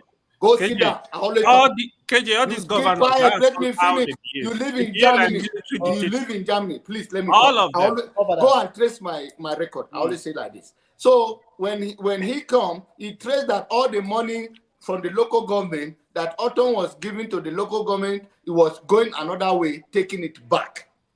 Are you understanding me? That is the reason for suspending them. KJ, Dominic, I know you love Benue people. Unfortunately, your grandma takes you away from us. But that is it. Don't marry this Jamina guy. Everyone pause. That's not why I'm here. Forefathers, check and see if you're able to post link and accept people. I can stay here for a little bit till you get let me try that again and see what I just want to make sure the show is running. That's the difference between the London and America. So God bless. Is all this have started now? You want to start already? Okay, you're able to post a link, right? I am able to post, but it's showing up as 2 Niger. Before it will show up as Dr. Damages. I don't know what is going on. That's fine, but people can still click on that link. No, they can't see it. If I post with my name, they can't see it. So but we can see it here. I can see you can see from backstage, but you can't see from you can't see from front stage. I saw it from. Are you seeing that at the front? Are you seeing that the front this in front end? I saw it in comment. No, you can see it. You might see it from the back end, not on the front. If you are watching it from YouTube, you're not going to see that. That's what Chioma has been complaining about all day. That they were not seeing anything. And you're logged into your StreamYard account. Yeah, I'm logged in just fine. Like now, if I look at my this thing on the front end, I can't see it. Even if we can all see it at the back end, so I need to correct it instead of posting as Dr. Damages. Yeah, normally that's how it normally behaves. Let me just go out and come back in again and see whether if I choose a different browser to behave itself. Get a good internet provider. Do you want to pin it so that just go to sleep? So you can come back. But can I say something about the 8,000? Where's John Palliative? Can I say something about 8,000 Palliative? I'm not sure. Exactly. Where is John Abba? Because of John Abba, where I come here today. I came because of John Abba. I also to sort things out. He was scared of me. That's why I run away. I just want to report something that somebody is posting here. Yeah, Benue State is 99% Christians, but it's not the governor that was orchestrating what was going on there. I just told you now of a whole community. The governor of Benue State is from Guma local government, and it is part of his community that have been wiped out. It's part of his community that they are now being occupied by animals and other things I don't want to talk about. So you cannot tell me that it's the governor that was orchestrating what was going on against his people.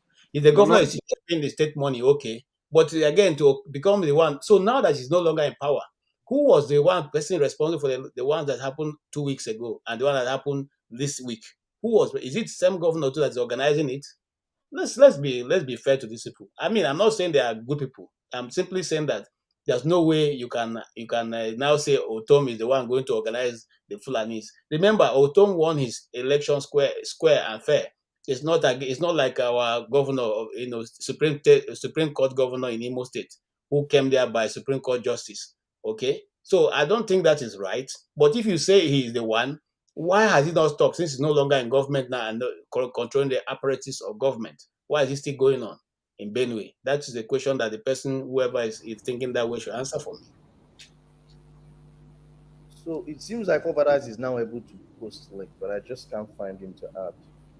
No, please, when Fofada comes, comes, now have this kind of internet. That's why we're having this issue. UK internet. Hello, can you hear me? Henry Gabriel, have you talked? Hello, let me say something. Mr. J, wait. Please. I want to sign out. Tell Fofadas it's okay. Let him talk. Now. Tell Fofadas it's okay now. I'm signing out. I'm on YouTube. Oh, okay. I appreciate that. Thank you so much. So it seems Mr. J was able to get in through that link. Fofadas, I beg, sure. Henry Gabriel, go ahead. As I was saying, let me first of all go for this 8,000 palliatives they want to give to $8,000. 8,000 naira. You see, some of these our brothers in parliament, in the panel who live in America, thinking this 8,000 is something. 8,000 naira is something. Some of them here, like people like Ovi. You see, if they have to be fair to Nigerian citizens, why the so-called lawmakers could not say, okay, you know what, this billion, they should share the billion to all Nigerians. They include them. They don't need too much. They don't need more money because they have enough money already. So if somebody will come here who live in New York, whatever, is supporting that what the House of Rep or senators think having this so-called billion palliative, I think something's wrong with them. Something's wrong with them mental. Because these people the lawmakers don't need more money. They don't need anything extra. If you have to share every household in that country, Nigeria, let's say 100, let me say 5 million to every household in that country to support their expenses about this transport issue before they build their refinery, quite understood. But when your so-called president select, then award money to the judiciary, billions to the House of Rep, and some people here are seen keeping quiet. They cannot even speak against this thing. All they know is they should manage. People should take that. They should not reject that money. They should take the 8,000 naira. Are you kidding me?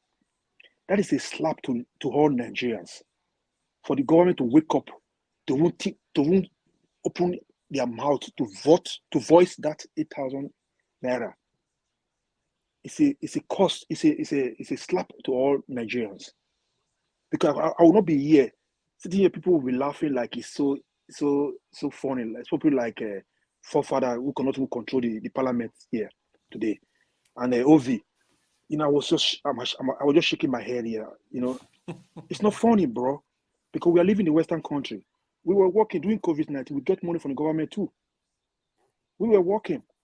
So when your government, your president now wake up to give billions to those who don't need money, who don't need palliative, like these so-called lawmakers who are rubber stamp, they don't need the extra money. The people who need this money, that's under Nigerians. Before the government will organize themselves, because we're going to move him off anyway, you're going to go off anyway. That's easy government president up now, your president right now.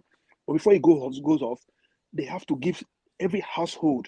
If you say every household 5 million, every month they have it. The money they steal, the money they steal. So the so-called parliament, the House of Rep, they don't need these billions. They don't need it. What they need it for? They are getting a lot of salary for sleeping, making noise in the parliament there. And some people like OV and forefather will be joking like it's just a joke here. We're not joking here. We have to criticize the government. We have to let the Nigerians know, because the Nigerians cannot even hit that to come to online now to start talking about their situation in Nigeria.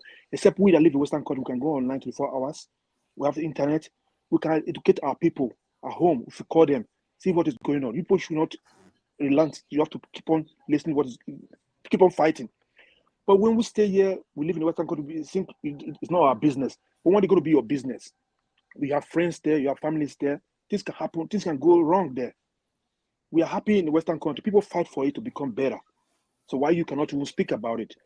So let me go to Abba. Like Abba is every time coming here talking about IPOP, tag this, talk. He don't talk about his own state. where it came from. When the governor of Governor Eto was governor, he was not having the balls enough to criticize this man. Your own state governor. Me criticize my governor by state. I came from Edo State. I could criticize him anytime. We voted for him, but we criticized him when he's not doing right. But he was not having the balls enough to criticize the people, the governor officials in Benue. But now he's putting the blame to Otunda is the one who's buying his own citizens. I mean, who does that? His own state, his own town, his own village. They are the ones having more casualty. They know the killers. They know this was from this so-called Fulani. They want to take their land from them. He knew it was this, but because of his scared mentally behavior, he was not man enough to even criticize the Fulanis who is taking their land. He called himself a pastor, but it's not true for himself. Some of you should tell him the truth. Because people live in New York, one day I'll come and visit people in New York there. People should tell him the truth. He should keep on speaking for his people in Benue. Like I will speak to all other states in Nigeria, mostly my own state too. I criticize my government, I criticize my governors, I criticize the officials. People should not be scared. They should have balls sometimes to speak. Just like Abba should not come here and start bringing this pastor issue. This is all fake pastors. They are the pastor, the one keep destroying this country, Nigeria. They prophesy about this, about that. Your APC government now is not fighting for 25%, but they said it's not important. But now they want to steal 25% for them. You see, we are going to take our position back. You see, better Nigeria is coming back. People should be ready for your champagne. Thank you. Yeah, Henry Gabriel, it looks like he come for trouble today. Yeah, I don't know, man. Yeah, we are all friends here. Why you take it easy? No, fact. Can I speak? I just got in. I need to address what we already discussed. Okay, man of prestige. Yeah, go ahead. Yeah, thank you very much. I came here to solve technical issues. Yeah, thank you. I think thank you, Dr. Dominic. I had to change my browser to sort it out. Thank you, Dr. Dominic, for rescuing me, because I called forefather knucklehead, but I didn't know he was having a glitch problem. So I take my word back, forefather. You're welcome. Everybody was complaining. I didn't know even at first. I thought I was just posting a link, but it wasn't showing. So sorry about that. It's okay. For that abuse. But anyway, we are all brothers. So yeah, I heard what everybody was saying about this palliative. It's kind of baffled me about the palliative, but like you properly stated, I'm against the palliative because like a handout, it doesn't really work. It's not like America, where you give people 1,200 or 1,400, they will push it back to the economy. Nigeria is not like that. I mean, the 800 or whatever, 10 naira, whatever. If you have family of 4, whatever, that's like $2 a month. What is that supposed to do for you? I mean, it's just a psyche for now, they're going to feel good for now. It's a psyche. That's all I'm looking at it from their own perspective. The poor people, whether they have a registrar where it's going to get to them or not, like Body was arguing earlier, I'm not privy to that. So I don't think Nigeria properly have the data whereby they can go to village and everybody will receive the money. I don't know. I mean, I don't have any family member in Nigeria or whatever, Then I asked one extended family in Nigeria recently that live in Owerri. So can you verify, because he's a kind of if there's anything like middle class family. So he never received palliative. So I asked him to go maybe to the village and ask them if anybody ever received any palliative before in the previous administration. So he's gonna get back to me to see if anybody actually receive any palliative. So by the time I come next week, I will give you an update about his investigation. Okay. But having said that, the palliative is nonsense to me. Okay, how many? I mean, look at what happened last year. When there was Osibanjo was giving everybody money or something like that. They're going to take about 60 to 70% of that money, steal it. So I just call it a part of racketeering, something they just proposed here, because it's just going to be a cycle of those poor people right now to get that money. That money is not going to help the country. Look at it. It's going to cause more inflation to that country from the borrowing of money and other things they borrow. And I believe they get themselves 70 million or whatever. I mean, they pretty much got the bulk of the borrowed money, which is going to increase Nigeria inflation. I mean, we're not producing anything, and we are borrowing loan, but that's what it is. But I wanted to address the so-called food emergency that Tinubu just proposed. It's all good, but going for the previous administration, Buhari have been giving the farmers money and everything. Nothing has happened, but you have to address the root cause of everything. I mean, no amount of money going to give the farmers that's going to make them produce more. I mean, simple supply and demand, I mean, we're not producing, we are producing less, simple demand and supply, if demand, if demand is more than supply, the cost of something will go up. So that's what's going to happen in Nigeria. That money is not going to, even after they receive the money, the insecurity, that's what the government need to address. So the farmers can produce more, be more productive. That's what we need, not all this handout, not trying to solve the main problem we have in Nigeria. That hasn't been addressed. So everything I'm seeing from this man administration up to date, I'm giving him a period of 6 months or a year. Just what I consider to be a year. That's a long time. I give him 3 months. But that's just my own opinion. Let's say 6 months. But everything is on the wrong trajectory. What's Naira today? Naira is 803 as of today. Go check it. It's 803 today. I mean, everything keep on going worse. At least we still have certain kind of trajectory. So I'm not expecting everything to be good right now. But nothing is heading in the right direction, and you think that you have a good, it may be worse than Buhari. I hope not. I mean, I hope not, for everybody's sake, everybody living in Nigeria.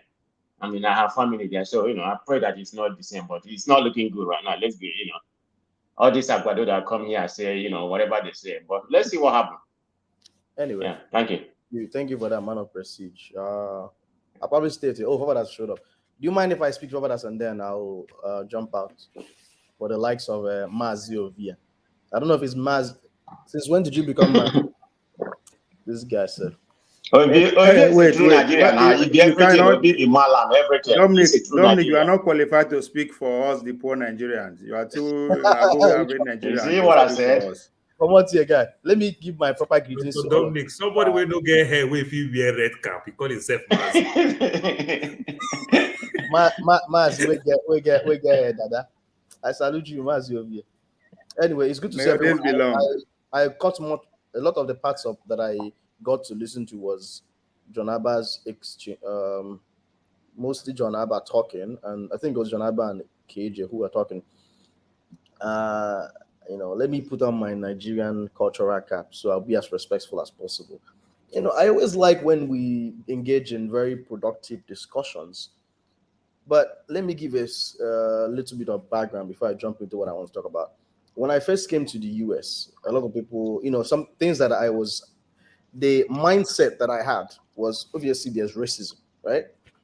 And then people introduced me to this concept of microaggressions, they are not outright racism, they are not outright discrimination, but they are the little things that people may do that may be condescending, but they don't know. For example, a black woman is a black girl is sitting down, and then a white woman decides, "Oh, your hair looks lovely," and starts touching it, right? Some of those things may not, to the person perpetrating those things, may not seem discriminatory or may not seem insulting to them. It's just, hey, this guy has lovely hair. Let me just feel and see how it is.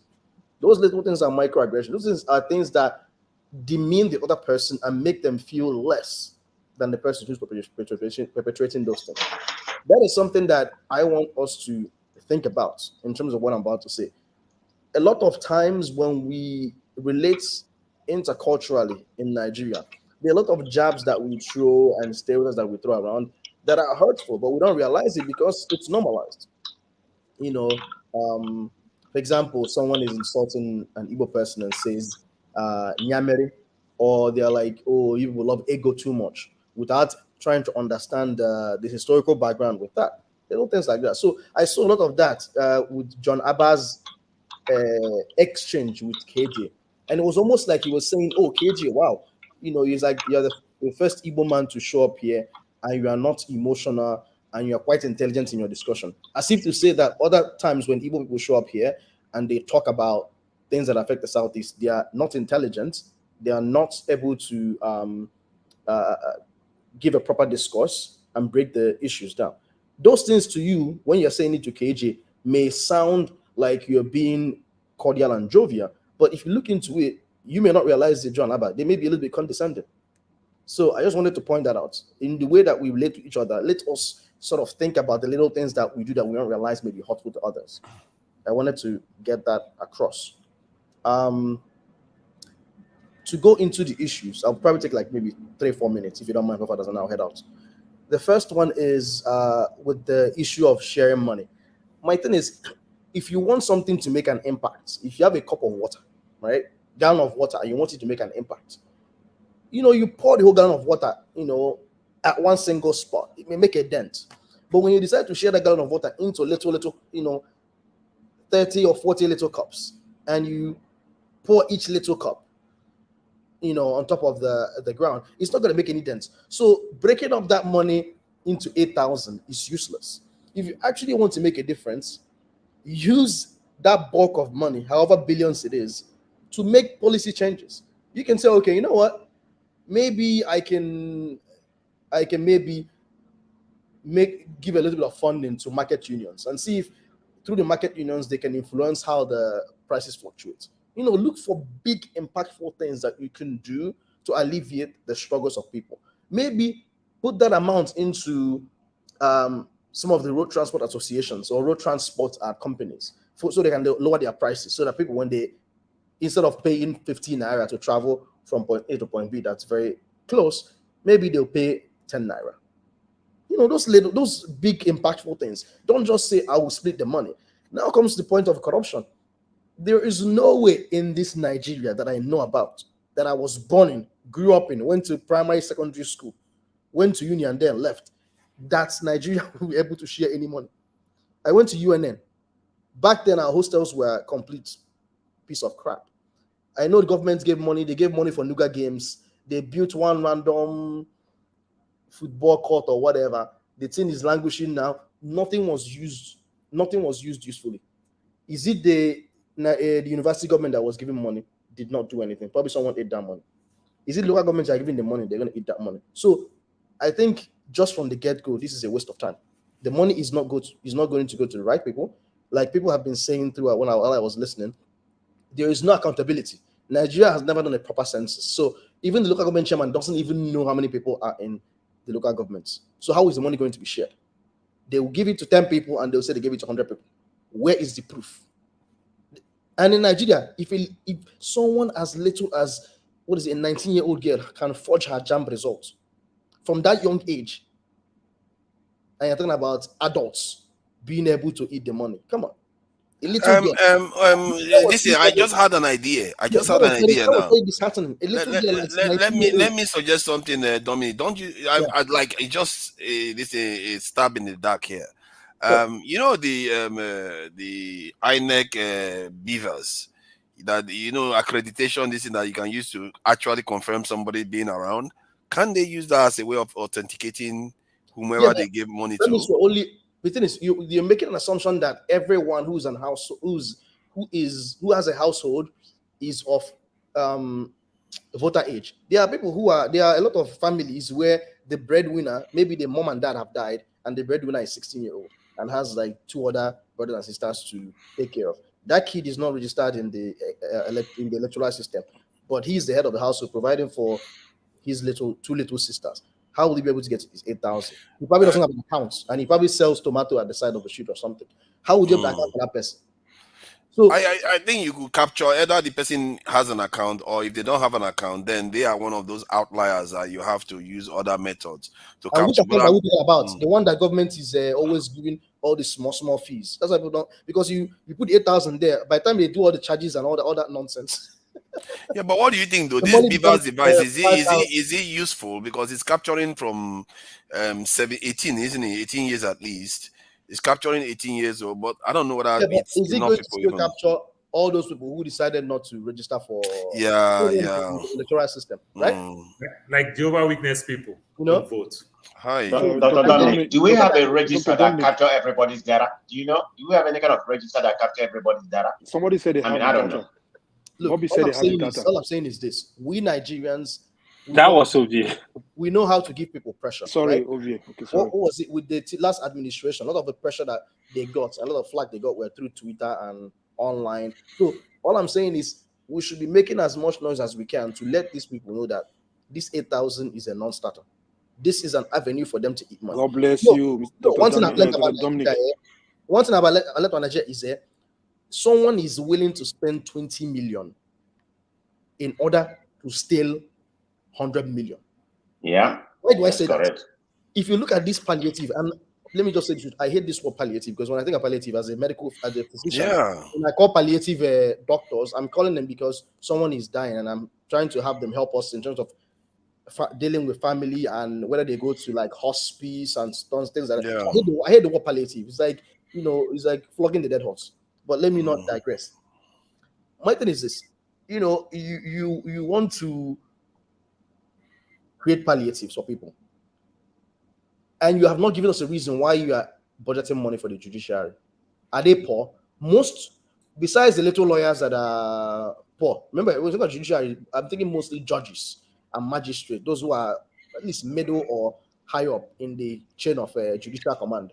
Those people are at least middle class or upper middle class, right? So, did they ask you they need palliative? No.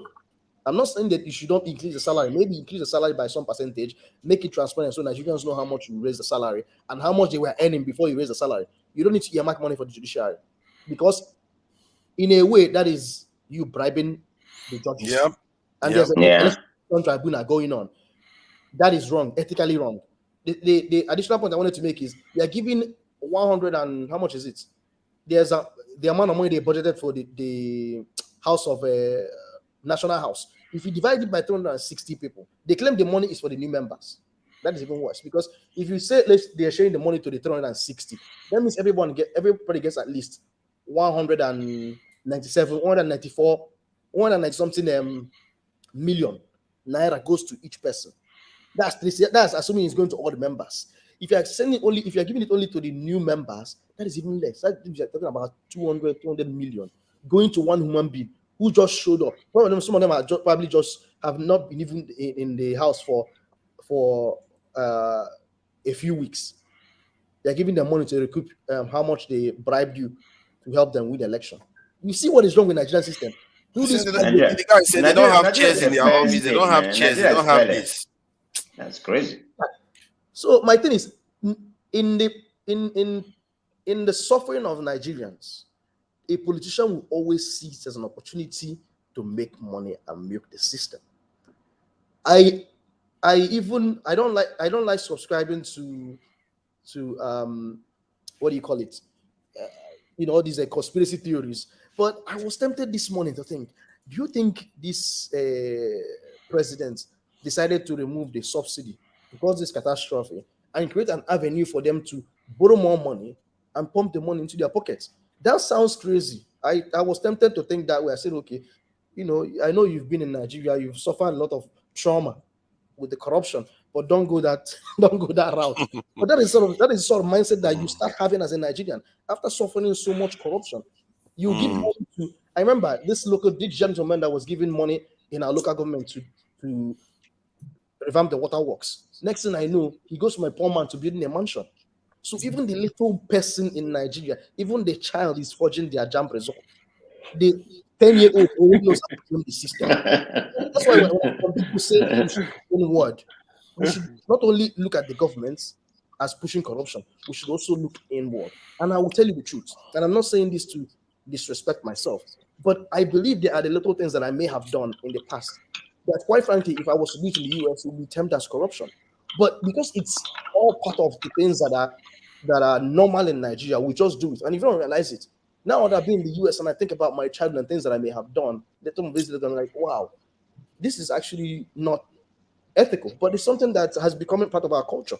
Our threshold for corruption is different from what is obtainable here, right? Mr. Dominic, so I wanted to say, let me suggest a little bit. To the 8,000. You see, we don't blame these young ones who is doing the 419. They're learning from the senior ones, the senior men. Look at the senior, your president and others. They forge certificate too. This guy learning from them too.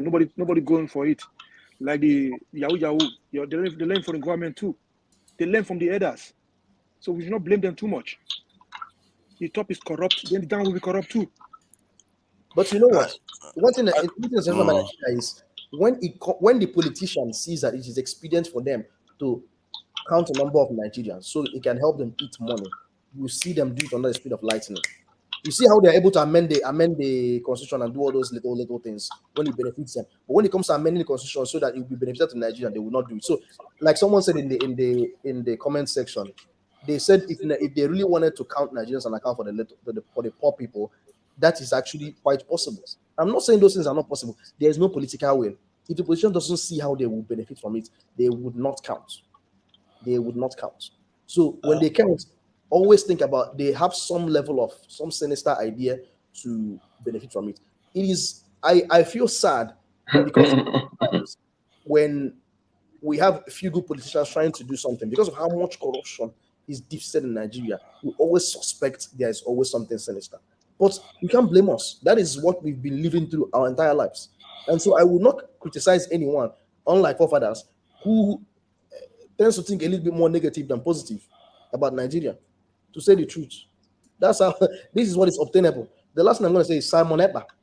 I feel like we've flogged this issue multiple times. I remember I was on this show co-hosting with Rudolph when Simon Ekpa showed up, and 90% of the time he cut me off. He didn't allow people to ask questions. Pretty much what he just came here to do was gaslight us. Even if there was any level of respect, which I doubt I had for him, all of that has gone to zero. Our people have suffered so much. If you are trying to get a buy-in from the people with your Biafra agitation, you have to come and dialogue. Igbo people, like myself, like any other one who are learned and those who are not learned, let me not use the word learned, and those who don't have opportunities to have formal education, the one thing that is not taught to an Igbo person is democracy. Right? If you go deep into our culture, our people say Igbo Enweze, which means the Igbo man has no king. A lot of these modern kings you see in Igbo land were all a product of Waran chiefs. It was only a few kingdoms that had a leadership like Arochukwu and some others, all those people. Most of them were all governed by council of elders. So if you come to an Igbo town, there may be 10 villages, and each of those villages have the Ozors and the high people who are respected, right? Who have titles. And then when it comes to decision for the town, all the elders will gather and we have council of elders. That is something that is well respected. We respect democracy. And so if you want us to buy into something that you're pushing, you have to come down to our level and be able to dialogue with us. Anything else aside from that is just autocracy. If he is foisting himself and doing all these atrocities, well, I don't have evidence whether he's doing it. All I can point to is his rhetoric. How do you expect us to be governed in a Biafra? Let's say Biafra becomes independent, we are let go. Who is going to lead it? Is it the Simon Ekpa who is causing havoc? Or is it good question? Some of the things that Mazen Namdekano has said? Think about it. If you can't show me that in Nigeria that you can dialogue me and debate and agree to disagree or agree with some things, and show me how you have a good plan to lead us, why would I trust you that when Biafra is independent that you will not come and kill me in my backyard or stab me? These are things that we have to think about critically. The Imo man is inherently democratic.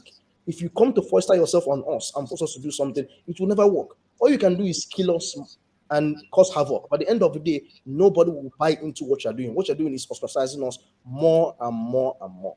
I have absolutely zero respect for Simon Ekpa.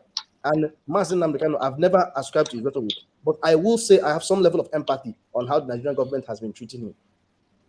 That is all I'm going to say. I'm going to sign out now. All right. I'm the negative guy. I'm the guy that people shoot at. Me and you are brothers. When I said it out of love, so I still have a sharp shooter. I'm straightforward. I'll tell you as it is. But in the background, we drink beer. Dominic, good point. You made some very good Can you give me 1 minute? Let me leave too. Let me join Dr. Dominic to leave. Just 1 minute. Paul is lying. You come back again in 10 minutes.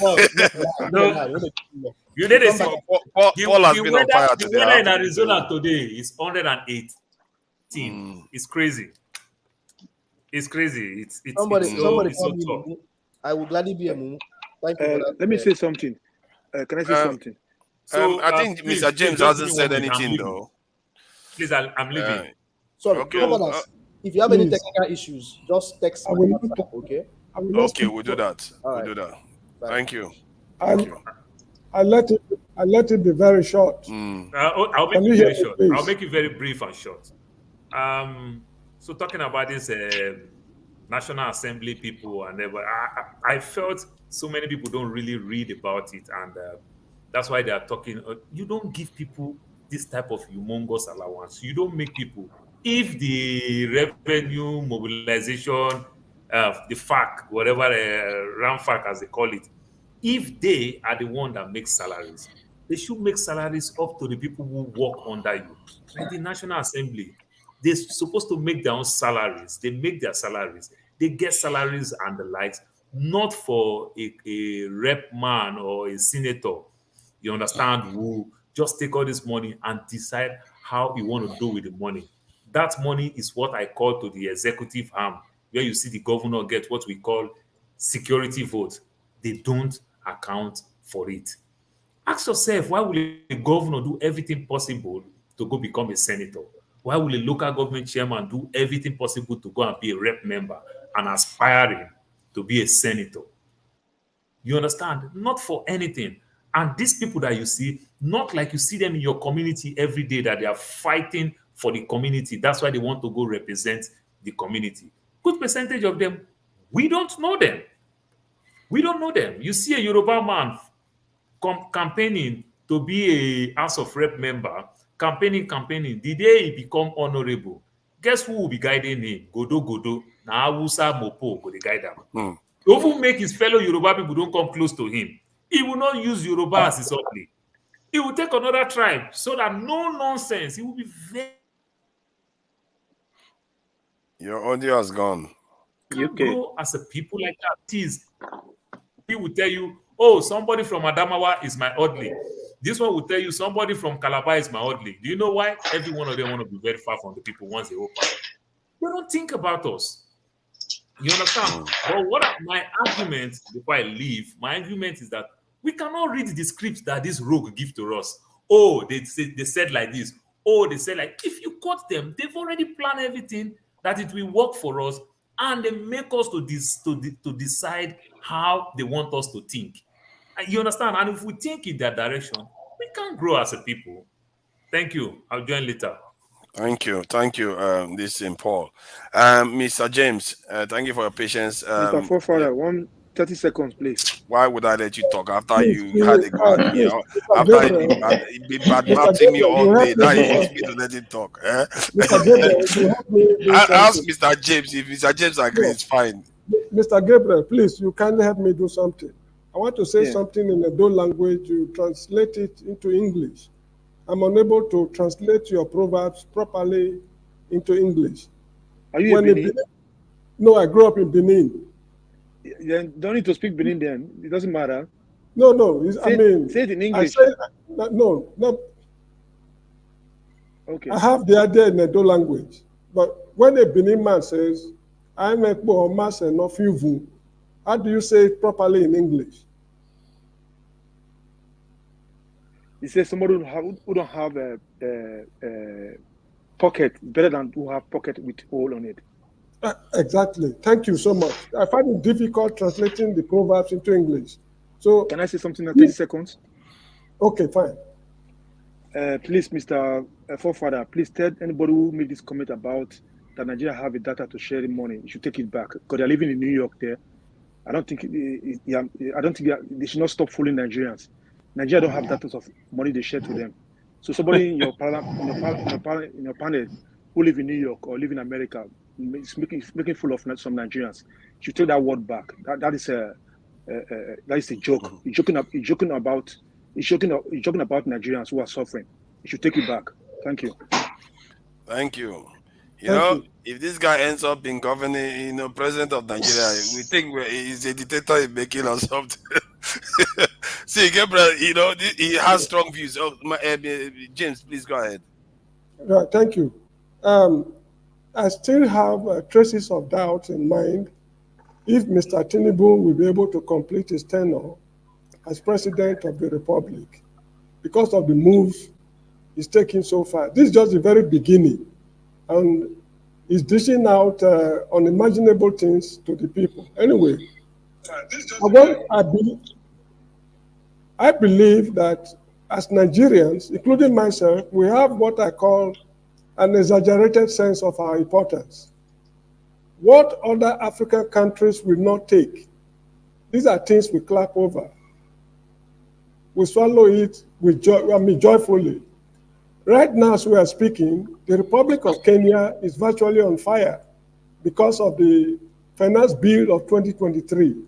The people are taking over the streets because they do not buy the ideas the government is selling to them. It is not in their interest. Odinga is organizing his people while the ruling party is also organizing theirs, educating the people in the streets. Now here we are in Nigeria, we are talking grammar. We are no serious people. I've said this thing on so many platforms. When I say we, I'm not excluding myself because I'm a bona fide Nigerian. So that is that. Now this issue of palliatives, it will not work because the, when I was a little boy, there was what they call Simeon Adebo Salary Review Commission. There was so much money in the system, and Yakubu Gowon was encouraged to increase worker salary. Then after some time again, there was the Jerome Udoji Salary Review Commission. Salaries were increased. The reason is just because the industries in Nigeria were producing, but they were not able to sell their products. The productive capability was enormous, but they could not sell their products. So since the money was around, they encouraged Yakubu Gowon to increase worker salaries, which he did, and the industries were able to sell and even overproduce to the extent of supplying West African countries the excess products. That is not the case now. The idea of dashing people money will not solve our problems. To start with, the industries are all dead.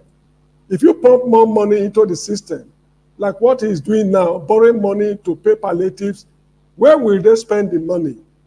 The value of the money is already worthless. So when there's so much money in circulation and there's nothing to buy, the urge to import will be there. And to import these things, you have to go to the central bank to obtain US dollars or whatever currency. So those advising this man, if he has advisors at all, they are not doing him any good. And I believe very strongly, I might be wrong, that the only solution to these problems we've been discussing over the years is a revolution. Nigeria is overripe for a revolutionary government. We are just wasting our time finding solutions to problems that are intractable. We cannot solve these problems with the systems we are using. So this is the little I've got to say. Thank you, forefathers. I want to sign out and join you on YouTube. Thank Mr. you, Henry. Mr. James. And thank you for your contribution.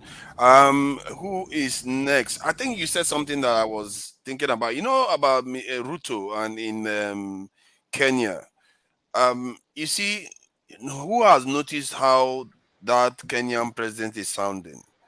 And William suddenly, yeah, now his country Our is almost on president is fire. right there. Our president is Yeah. currently there as we speak. Yeah. So he has been criticizing the West and some of their policies on the continent, and he has been calling for African leaders to start pulling their weight in terms of making arrangements and sorting Africa out. And now his country is suddenly there is a protest. But let's watch this space anyway. Let's see what's going on. See, Tinubu in Kenya today advocate for democracy and rule of law in Africa. That's our president. Can you imagine your president doing that? What do you want him to go and do? Advocate for Agbadoism and this all the rest. What do you want him to go and do? He's going to say what he knows. Why that is happening? Why that is happening? Atiku is meeting with the Vice President Shetima. Father. Father, can we continue because it's my turn to talk though? Don't worry, you get all the turn. It's Henry Gabriel. Let me comment on the Kenya situation. You see, what William Ruto is doing. Try to keep it brief, because Ike is watching you closely. It's not really a leader with that level of experience. If you go study the Uhuru Kenyatta, the former president, he tried to bring the country together. Despite Rale Odinga contested against Kenyatta with a lot of killings, Kenyatta went back to Rale Odinga to settle with him. I even get him to the government. So if you are a leader, especially the case we have in Nigeria, which I also praise Tinubu for to some level, to some extent, because he has been able to try to talk to people across the country, traditional rulers, religious leaders, people from different ethnicity.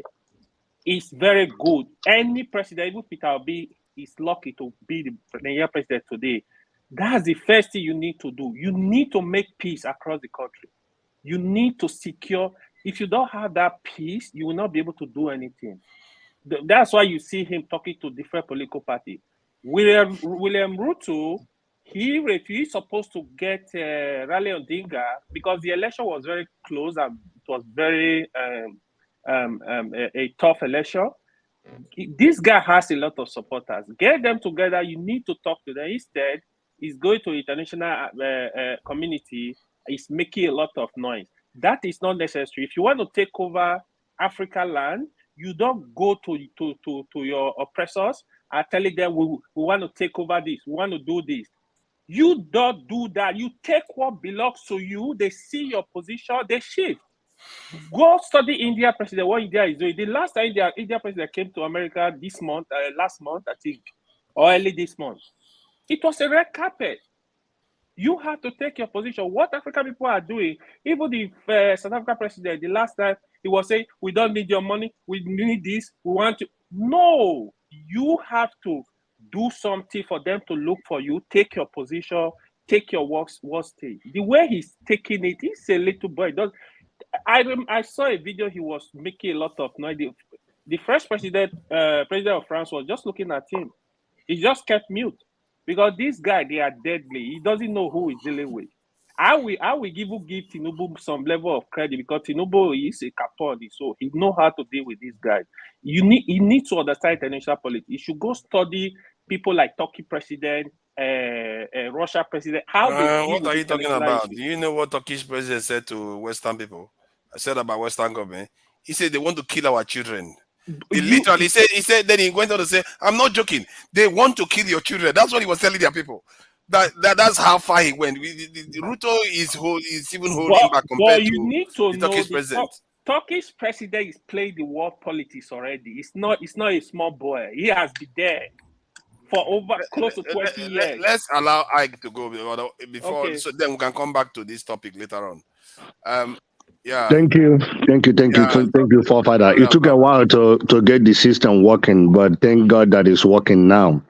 So for me, when we keep on using the word little boys in politics, like Tinubu is Jagaban of the politics, this, that. Do you know what happens in Nigeria? Do you know what works in Nigeria? All you need is to hire a few thugs to shoot gun in the air, then you become whatever you want to become in government. That is just the truth. Because in every society, in every community in Nigeria, once they hear guns, everybody bow down to guns in African continent. I wish what is happening in Southeast is happening in Texas, where I live, where in the trunk of individual, you see 50 guns. Before you shoot that one gun on the air, before the police come, you're a dead person. But because the way our society is, we can't carry guns, we can't protect our family, but we can let the thugs put gun on the air. That is how our society is. But that is not what I'm here to talk about. I want to talk about these 12 million people. Who determines that 12 million people? We have 130-something million people. By the end of this year, we're going to add 7-point-something million people into poverty. And you borrow $800 million to give 12 million people. It's like taking the water in the cup and go to ocean and dump it. That is just what it is. Man, that man wants to give all the Abuja that have done the work for him to win the presidency. He wants to pay them by giving them money. But it's sad that you're going to buy an Abuja for 2,000 naira, for 8,000 naira. That is the sad. That is where we are. How can a country where our deficit The money, we can't even produce anything. We rely in oil, and oil is absolute. The whole world is going to renewable energy, going to electrical, green energy, all these things. And we think that oil will continue to fetch us money. Oil will not get us anywhere. Oil is a bygone. The other day, they were talking about governor of Nasarawa commissioning they found 1 billion barrel of oil in Nasarawa. Before they start drilling that oil is obsolete. Everybody is now driving electric car. Electric car is common in America now. That is why Elon Musk is the richest man in the world. So the problem we have, people say is the leaders. It's not the leaders. It's us, we Nigerians. We are the problem. Tinubu did not go and carry ballot and burn. Tinubu did not change the result. It's the youth that carry the ballot. It's the youth that changed the result. For what? For pennies. If Tinubu spend 4 billion naira in this election, believe me, in 6 months he will recuperate it 500 times. Because in Nigeria, the way election works is you finance it yourself. It's just Peter Obi, for the first time in history, came and make people to contribute. In American society, you don't finance election. Invested interest finance election. But at the same time, those invested interests, there's some regulations that they put in place that don't make them go out of whack. So for me, unfortunately, 8,000 naira cannot solve even the little girl that is carrying akara, walking on the street. It's not going to solve her problem. Because by the time she used that 8,000 naira, the fees with that 800,000 naira is almost 2,000 naira. Because she might be charging it in account little by little, and every time you charge, they charge you money. Every time they charge you money. You realize that money is not going to do anything. So for Southeast issue, I had a problem with John Abba, the way he was attacking KJ. It was unacceptable, because the reason why I say it was unacceptable, KJ was explaining what was happening in Benue, and he brought Southeast.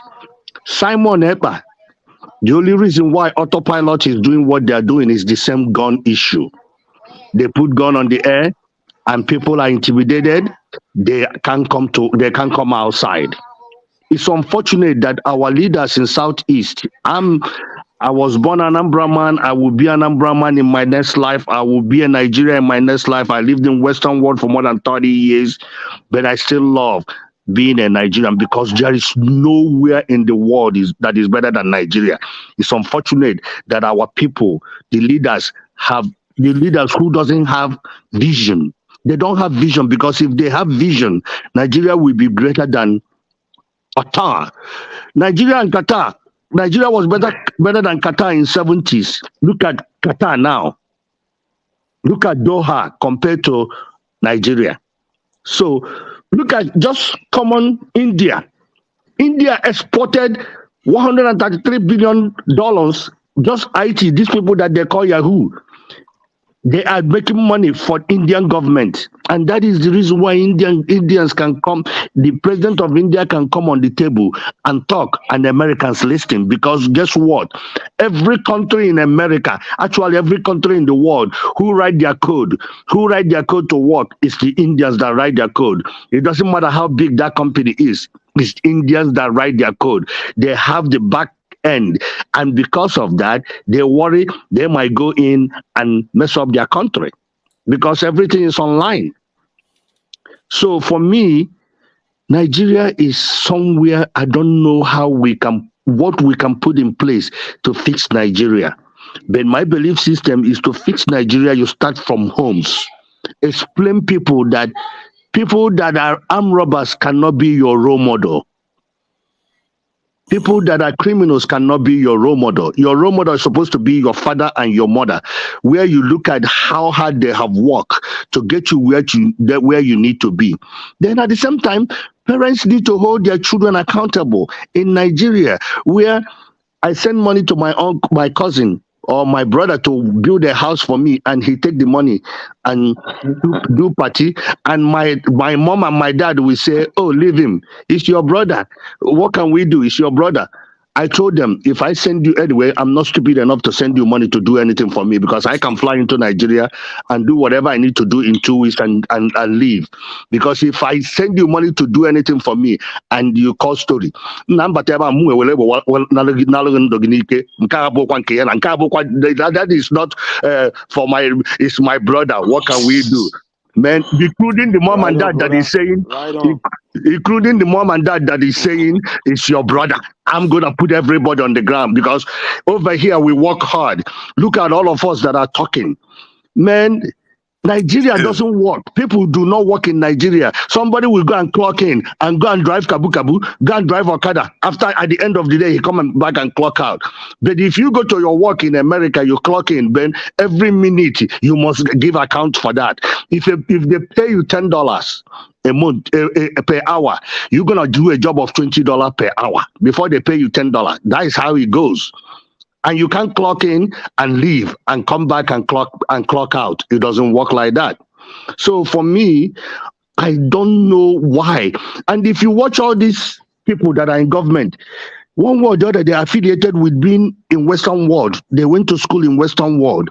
All these people, they all went to school in Western world, and they came to Nigeria. All what they did, they went to Western world and learn how to be real criminals, and come back and steal all Nigerian money. It's frustrating that they approve for senator to have every senator to have one armored car, one SUV. One SUV is almost 50 million naira. If you put bulletproof car on it, it's going to 100 million naira. And we have 108 senators. If you multiply 100 million naira by 8, do you know how much it is? In America, a senator do not need to buy a armored car, do not need to buy anything, do not escort. He's going to be driving his car going to work.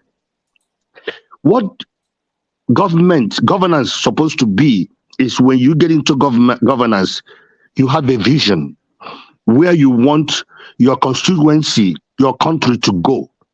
And you put things in place, help to put things in place for that country. Be you Democrat, for example, in America, be you Republican, you have a goal in mind. Our people do not. Once you become House of Rep, the next thing, you have 3 jeeps. Building mansion in your village, building mansion in Abuja, building mansion in different states. Local government chairman. Really obsessed with those mansions, you know. Local government chairman. Local government chairman. We get money to pay the employees that work for local government. Guess what? The first thing, he go and buy Range Rover, because everybody like Range Rover. That is somebody's salary. He goes and buy Range Rover. A local government chairman. And nobody is holding him accountable. Nobody is saying, no, you can't do this. I'm surprised that Edo people, I think they started asking their people to bring the money to the home office, and they brought 3 million naira. The whole 18 states, 18 local government bring 3 million naira 1 month. The man says no. The next thing, they bring 100 and something million naira. The man says no, that what you guys are bringing is not enough. That is how we need to hold them accountable individual, so that if somebody say that they want to be in governance, it's somebody that we trust. I believe that if Nigeria want to change, my opinion is that it's a 16-year plan. Whether P2B is end up putting, I don't think they're going to put him, but where we are, the youth supposed to galvanize, put in place the councillor. 4 years, if you don't perform, and we cannot see a measurable things, we put you out of work. Then we go to local government. The people that have rule, we go to local government, we put them, from there we put them in governance as a governor, as a house of rep. We hold those people accountable. There's no way somebody like me who is in my 50s I don't have cash. How am I gonna go and run for house of rep in Nigeria? I can't, because I cannot afford to put that kind of money. But guess what? If I put that kind of money, I have to recuperate it one way or the other. And how do I recuperate it? On taxpayers' head. That is sad. That is where we are. And I hate what Nigeria become. It's a country that I love. I love Nigeria. Whenever I arrive in Murtala Mohammed Airport, is the best place on earth. That is my opinion. I tell people Nigeria is the best place on earth, because when you get over there, you can be anything you want to be, and you will enjoy Nigeria. Unfortunately, the leaders of Nigeria do not see what Nigeria can become. I remember when I was young, somebody asked for an essay. Nigeria, where are we heading to? This was in 80s. Nigeria, where are we heading to? Could you imagine if you ask that question now? Nigeria, put an essay and say, people, write an essay. Nigeria, where are we heading to? We don't have a place that we're heading to. We're heading to hell. Worst and worst and worst and worst. The pastors are manipulating people, telling them, guess what? Hey, you have neuropathy. You know what? It was your uncle. Put that thing on the floor and you step on it. But him is calling me, Ike, can you find me a medicine for my diabetes? Can we contribute? Oh, whenever you come in, buy me that medicine. But he's telling congregation, take olive oil, drink this water, I get it from Jerusalem. Drink it, it will solve your problem. Fake prophet everywhere. Fake prophet everywhere. That is the problem. And people believe that. People believe that. Everything is a spiritual attack. My brother, it's not a spiritual attack. You miss your money. You put your money in a business and they fall apart, and you tell me that it's a spiritual attack. That's rubbish. Mr. Ike, I appreciate your contribution, but I feel uncomfortable when we quickly run to the church. The government that you are paying tax to, you people are not holding me accountable. But when we simply run to the church, it makes it, we're deflecting from what is there. Please spare me about church. The pastors are criminals, and all the priests and all the pastors, they are criminals. I'm sorry to tell you, they lie to people. They need to be honest to people. That anytime, any day, because let me tell you. That is called fallacy. Can I ask you a question? Why is it in Nigeria? Hold on, Ike. I think because you have had a say. Let's. No, Forefather, hold on. Why is it in Nigeria? Why is it in Nigeria that the pastors are no pastor in the rest of the world? Ike, don't worry. You will get your chance to add again. Let People's Voice Media add something to it. I'm saying, for me, to have a choice to choose a church you want to go to. Excuse me, sir. You have a choice to make it. Nobody forces you to go to any church or mosque. Excuse me.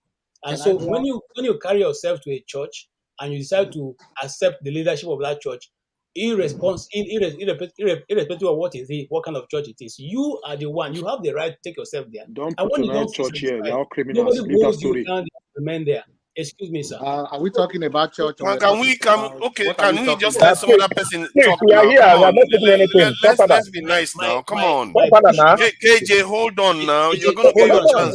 Let the new people talk now. Let the new people talk. Hold on, sir. It's not the same thing as government. Mute KJ. It's not the same thing as your government of Nigeria. We don't have KJ, okay. Oh, no. There's only one KJ now.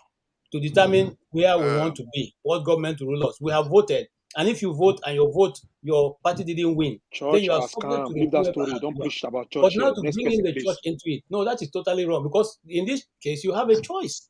You have a choice to follow a pastor. You have a choice to refuse to follow the pastor. It's just like if I want to go to native doctor, people do have different opinions. Can we leave this? Thank you. Thank you. I think he said People's Voice Media. It's my son, Mr. Uzo. He's been going in and coming out. Sorry, he's been, Uzo didn't see you. Don't worry. He's still Uzo now. Okay. Please, People's Voice Media, you can go ahead. Thank you very much, forefathers. Shout out to Ovie. Well, let me start with Tinubu before I move to Simon Ekpa. somebody I listened where somebody said Tinubu is trying to implement American policy in Nigeria, which is not fathom at all, because America has a structure whereby if they want to send out money, they have everybody's info where they can send money. That is not going to apply in Nigeria. It's not going to work. If Tinubu really wants to help the people, he should find how to stop bunkering and other means in order for fuel and prices to come down. And it should open more of importation route for people to be able to bring goods and stuff, especially rice. So now let me move to the seat at home. First of all, sorry. Did you say import or export? Importing and exporting of things. You need to allow goods in and out in order to help mitigate the suffering of people. Because someone that has a farm that cultivates corn can be able, if you have a large farm that cultivates corn, you can be able to export to other neighboring countries. If you have a farm that does cocoa, so also you can be able to buy things. Once you export, you use the money and buy things and come back to the country. I see what you mean. A kind of exchange, but Yes. we want more export going out than coming in. Right. Correct. So yeah. Okay. So now let me go to the seat at home, because first of all, before I proceed to the seat at home, I want to put the fact that I don't support the killings anywhere in the southeast, in the north, or whatever. And also, I am sympathetic to the Biafra cause, but I don't believe that Nigerians should break up, even though I'm sympathetic because of the fact that I am from that side of the country, and with the stories that we have heard of the past will make you sympathetic to the cause. And if you see things that continue to happen to that region, it gives you more reason to be sympathetic. Now, let me dive into why I think the sit at home is okay and why I think everybody here is crying wolf. We all know how protest is enshrined in the Constitution, where people have the right to air their opinion and the right to gather. But in Nigeria, it seems like protest is an abomination. When people come out with placards and come out in numbers, threatens the government a lot. And they kill people for protesting. And I wish we could come here with such grievor in which we condemn the sit at home, to condemn the government for killing people that goes out to protest. Because if people are allowed to protest, businesses will be open while people do their peaceful protesting. And secondly, also, the reason the peace people are protesting is for you to release their leader. Absolutely, somebody said it here before, that which one is easier, to release the leader or to allow the sit at home to continue. When you talk about the killings in the southeast, if you are somebody that follows these IPOB people, you understand there's a power struggle going on in the IPOB between Simon Ekpa and the DOS in the vacuum of Mazi Nnamdi Kanu. So the possibility of one another blackmailing each other in order to paint the other person bad is possible, just so as the governors has the power to also manipulate the situation and paint these people black. We have evidence where politicians like Ogochinyere has actually pointed finger to the governor of Imo State. And also, when we talk about Samuel Ekpa being the one killing, he has never come out to accept that he is the one killing. He has always denied it. And what I know, as someone that has lived in America, evidence is very important. You can see me shoot somebody here, but if the police come and they don't have evidence to prove that I shot that person, they will not arrest me. Instead, they will allow me to go. So we keep pointing fingers at people in Nigeria and saying he is responsible for the killing, he is responsible for the mayhem, he is this and that. Where is the evidence? Just because someone is shooting people saying sit at home is not enough evidence to point finger. Just because someone says sit at home and other people use that yardstick to commit havoc, or even if the person that says it is the one committing it, what you do as a government is gather intelligence and be able to get evidence to nail this person. People talk about going to extradite Simon Ekpa from Finland. You cannot extradite him without evidence. They could not extradite Nnamdi Kanu from Kenya without evidence. They had to kidnap him. But Kenya was able to allow the kidnapping because of Kenya as an Africa as a whole is a dead spot of corruption, manipulation, propaganda, and deprivation of the people. That is what Africa is known for. If Nigeria think they have the mind, if they think they are smart, they are rugged enough, let them go and kidnap him in Finland.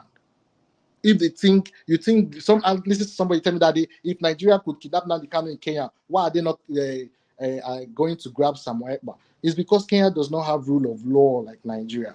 So if a place where there is rule of law, you need evidence to extradite someone that is on his side. And also, when you look at people talking about Simon Ekpa, after the kidnap of Nnamdi Kanu, who has been the person, the one person championing the release of Mazi Nnamdi Kanu? I don't think Mazi Nnamdi Kanu should be heard because the reason was he was kidnapped. But if he was not kidnapped, I think he should have gone through the court process to defend himself on those utterances he has made. You understand? But since the Nigerian government has committed crime by kidnapping him, they have no standing to continue holding him. If they want peace, I know Nigeria don't want peace because there are some leaders that rule in chaos, like Donald Trump enjoy ruling in chaos. There are some leaders that are like that would prefer the divide and conquer. Why you keep people on this platform arguing from 8,000 naira to Mazi Nnamdi Kanu to Simon Ekpa? Tinubu has promised someone that, oh, because you supported me in the election, this is what I will give to you. Promise them 8,000. The remaining ones should be yours. But we are here. We're not seeing the underlying stuff going on. Instead, they give us screen mirror to chase after. Now, let's go back to the leaders of the Southeast. And when people talk about the killing in Nigeria, I need people to be honest with themselves, especially Mr. John Abba. Mr. John Abba has a strong Igbophobia in him. John Abba wants to only hear about the detriment of the Igbos, knowing that the finger he's pointing, there are 4 others pointing back at him. You understand what I'm saying? If Nigeria can be sincere with themselves, Nnamdi Kanu is not asking for war. The IPB are not asking for war, but the Nigerian government is making you guys to come here and talk, hey, Biafra war. They said referendum. If you believe within yourself as a government that you have treated these people right, do the referendum. If the people vote and say we want to stay in Nigeria and Samuel Ekpa and Nnamdi Kanu continue, people like me and you will come here and chew them raw. But if the people choose to go, then you let them go.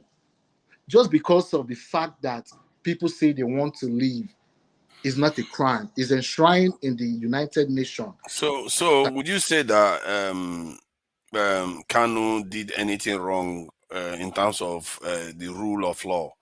Did he do anything wrong at all?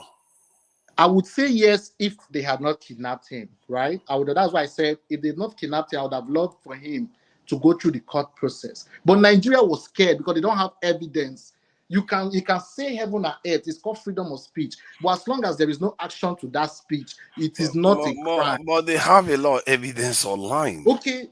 See, having evidence online, me coming here to tell you I want to burn the Southeast, and I did not burn the Southeast. There is no, even if I say I want to burn the Southeast and you do not see me physically, or you do not hear me colliding or conspiring with somebody to say, hey, take this money, go and buy fuel and burn the Southeast. There is no evidence. Just because I said it is not enough evidence. If not, Trump would have been in jail. So many people would have been in jail in America for saying things, even in Nigeria. People that are sorry would have been in jail for saying things. If you said those type of things in the UK, you'd probably be in jail. Well, Nnamdi Kanu was in UK saying those things and he was not in jail. Please, can I finish? No, but because he wasn't saying that about the UK. If he was saying that about the UK, he'll be in jail. Let me say this. Can I finish? There were some Arabians that spoke about the United Kingdom during the time of Iraq. People insult their president. Every single one of them ended up in jail.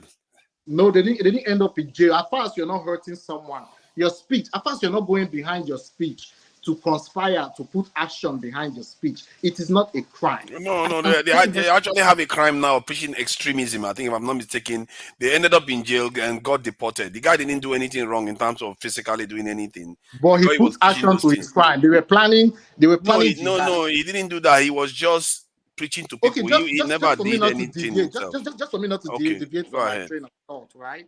The Nigerian government is full of pride. That is why our country is where it's at. Pride to accept their incompetence. Pride to accept their lack of intelligence. See, if the Nigerian government can just sit back, call a couple of people and say, now let's sit down and restructure this country. The Igbos are importers. Let's deal with them with importation. The Yorubas are academians. Let's deal with them in academy. The Northerners are farmers. Let's deal with them in a farming way. Let's do this. Let's invest in farming in the North. Let's invest in business in the East. Let's invest in academia in the West. That does not mean other places will not get all these things, but these are the things that the people are good at. Let's look for what Nigerians are good at and invest in. But no, Nnamdi Kanu came and called these Igbo leaders. That's why you see, I will not fault the federal government for what is happening in the Southeast.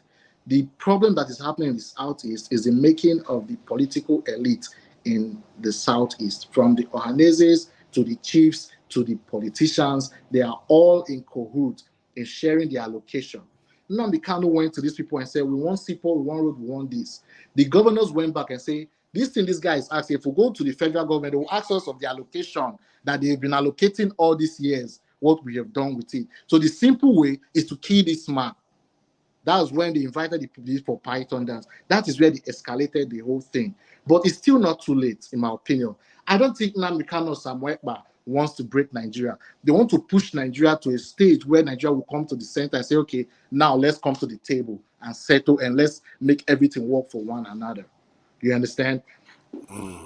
Back to the seat at home. I'm not speaking. I'm just listening. I want to advise this panel that if you're accusing somebody, because it is easy to accuse, I can accuse anybody here. If you're accusing somebody, please, if you have hard evidence, not assumption, not preludes or any form of your thinking or your imagination, you should have concrete evidence. If not, you can be sued for libel because you are tarnishing somebody's image. Time out. Okay, let's let the next person. Let me say something. Uzo,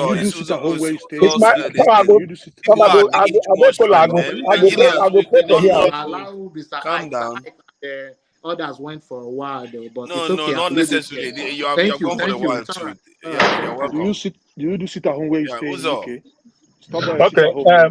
It's my turn. My brother, the seat at home. Sorry, you asked me a question. I need to reply. My brother, the seat at home is civil disobedience. If there is a reason to do it in your state where you stay in UK? My guy, I don't live in UK. I live in America. If there is do you do it in America? Do you do it there? If there is, when there was pandemic, when the government, when they say sit at home, yes, I sat at home. If there is an authority stronger than that of the politicians in Nigeria, whether you accept it or not, the IPOB is stronger than the elite in Nigeria. Who is suffering this? Okay, let's leave it now. Henry, come on. It's not nice now. Let's stop doing this. It's not nice. Uzo, please go ahead. Okay. Thank you, everybody. I hear. Father. Thank you. The London, the Europeans, kiss your stuff. Everyone had just said, Mr. Henry. I said when I grow up, I will be like you, so that I can shout and use gun. Anybody that mess up. But at the end of the day, we all said it. The problem in Southeast is not about Samuel Ekpa, all right?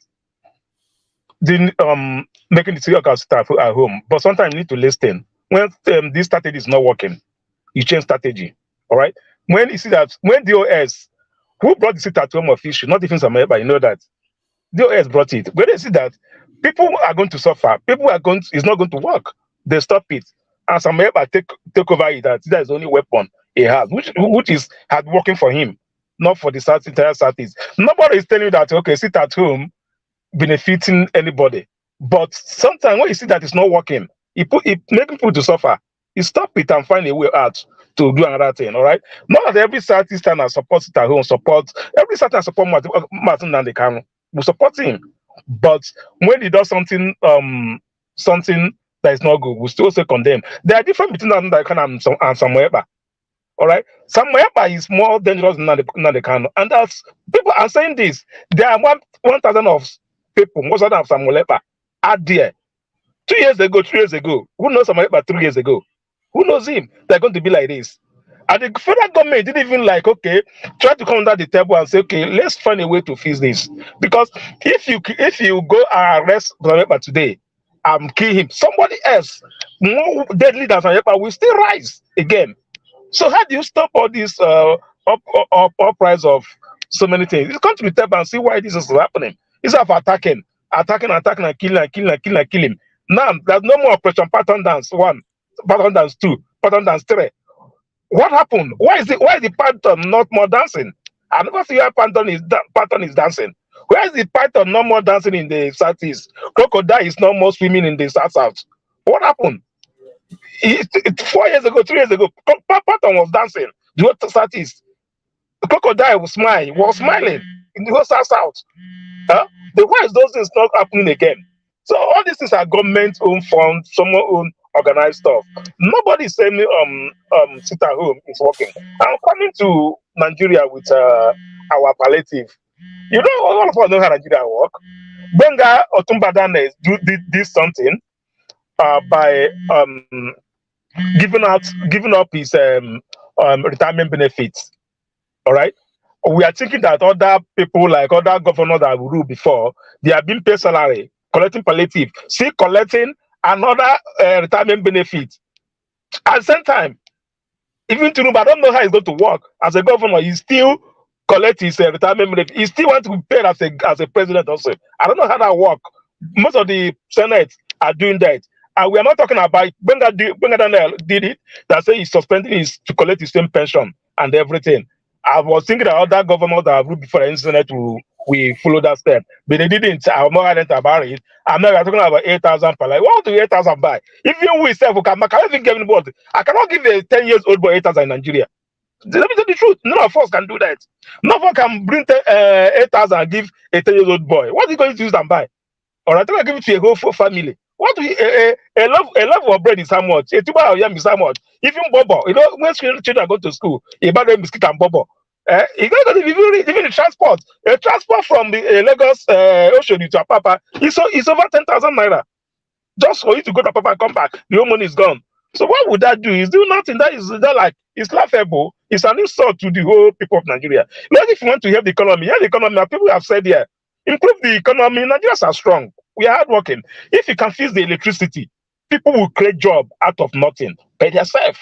People will create job. Like if you fix the electricity right now, I tell you, in 6 months' time, Nigeria will start changing because people are going to create employment on their own. People are going to create job. People are going to start manufacturing things. More companies will start opening, springing up from nowhere.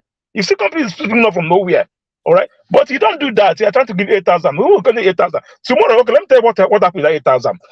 The average poor masses in Nigeria end up collecting 5,000. It's not 8,000. You know what happened? They will go to local government secretariat now. All right, everybody come and register. If you want to collect the money, you have to give away 2,000 or 3,000. So you can collect 5,000, and people will line up and collect them. They also steal it. That's what is going to be. It has been happening in Nigeria. The local government chairman, whoever involved, they will get the money, and if you want 8,000, he will give us something, 2,000, 1,000 before you need to get it. At the end of the day, people will not even collect 8,000. They will only collect like 5,000, 6,000, even 4,000. And some people need it also.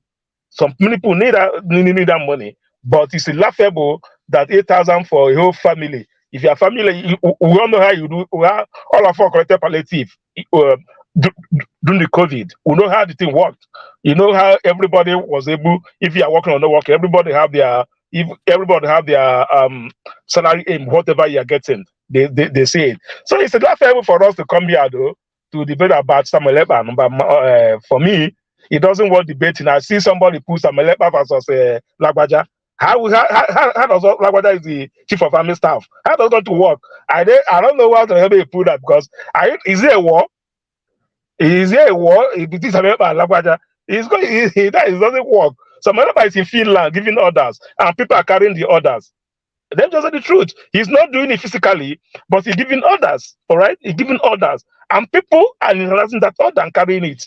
And do so many things. And for us, as people said, we both said, maybe one, I will tell you, if before you come to my place to remove what is in my eye, remove what is in your eye first. Some of us here, we can't even go to a village. Ourselves are burning, but we don't talk about that. We just come here and start talking about some facilities. And your place can't even travel. It's burning. It's burning down. You are half of your indigenous are in IDP camp. You don't even talk about it. All right?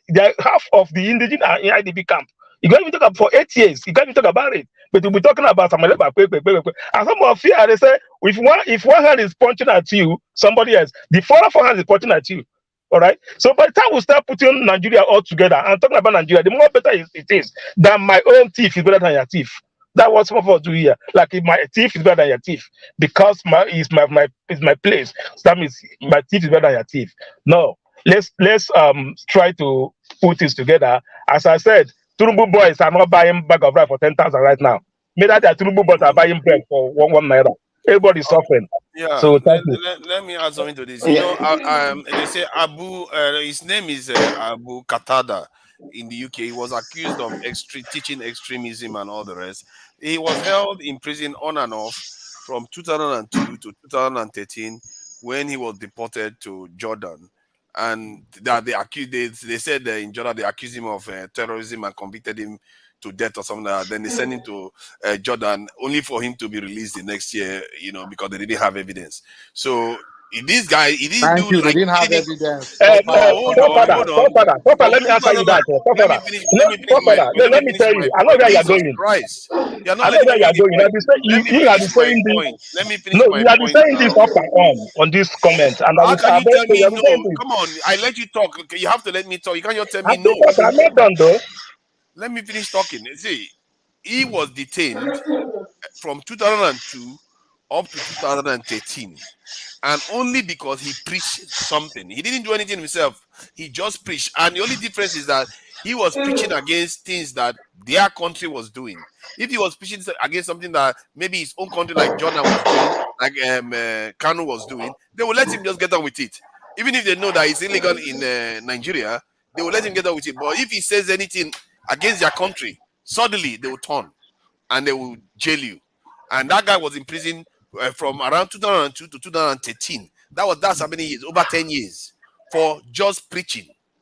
So let's know Julian Assange is still in jail right now. He doesn't have any militia. He doesn't have anything. He's still in jail as we speak. He exposed classified material That they gave to him. Somebody handed it to him. He Not colluded he with himself. Russia to influence. See, they handed documents to him. He didn't threaten anybody with violence. My brother, but yet he's still in jail. There is evidence of communication between the GROU, which is the Russia intelligence company, with Assange. How is that a crime? That is not a crime. See, they've not convicted him of that, yet he's still in prison. That is what I need to let you understand. To America, he's still in the UK. They should extradite that him is to what America. I'm telling you now. This is not a backwater nation like Nigeria or any other kind of nation. This Forefather, is a Western nation, and he's still in jail for something they've not even convicted him of. Wait. Forefather, you see, I have not finished talking. Forefather, let me tell you something. Assume Nnamdi Kanu was caught from Kenya and brought back to Nigeria, taken to court, and found guilty and jailed. Everybody will be quiet. All right? Everybody will be quiet. Nobody will make noise. Somebody will not come to make noise. But even though you brought him back, you don't even have he even celebrated and poured champagne. Who got him? We take him to court. They take him to court. Why the evidence? You are there just playing today.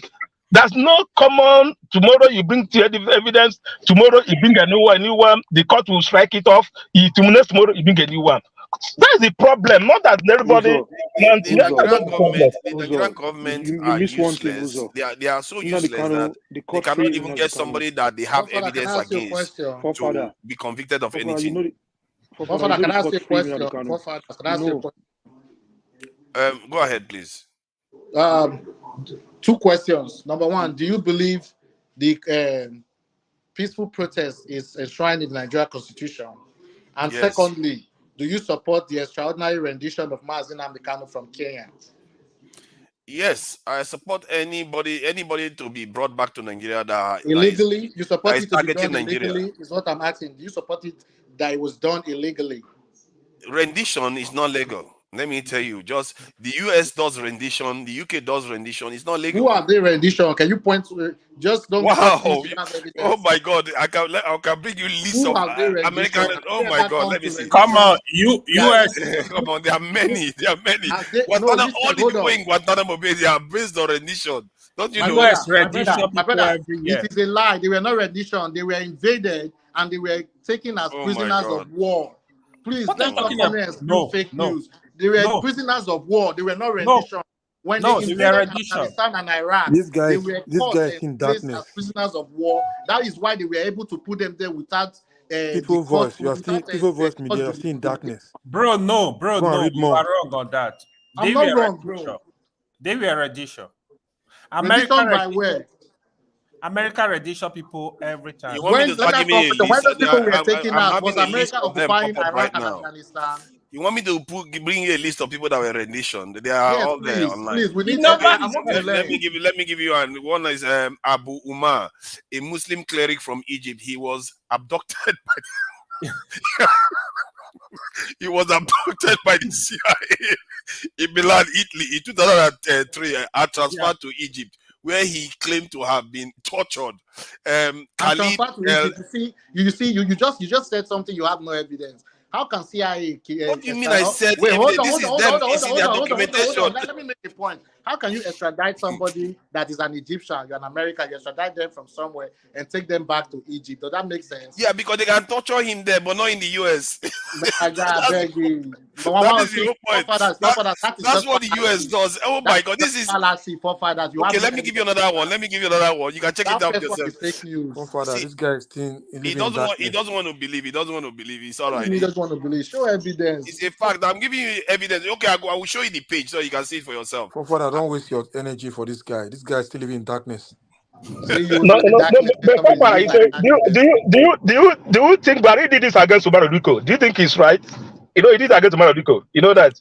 What happened? Any state, any citizen of a nation, in short, anybody that of any nation that is hindering any other nation's security, that nation has a right to respond. If you like Israel now, if you do anything against Israel, forget it. If you like go under a rock and hide, they'll find you there.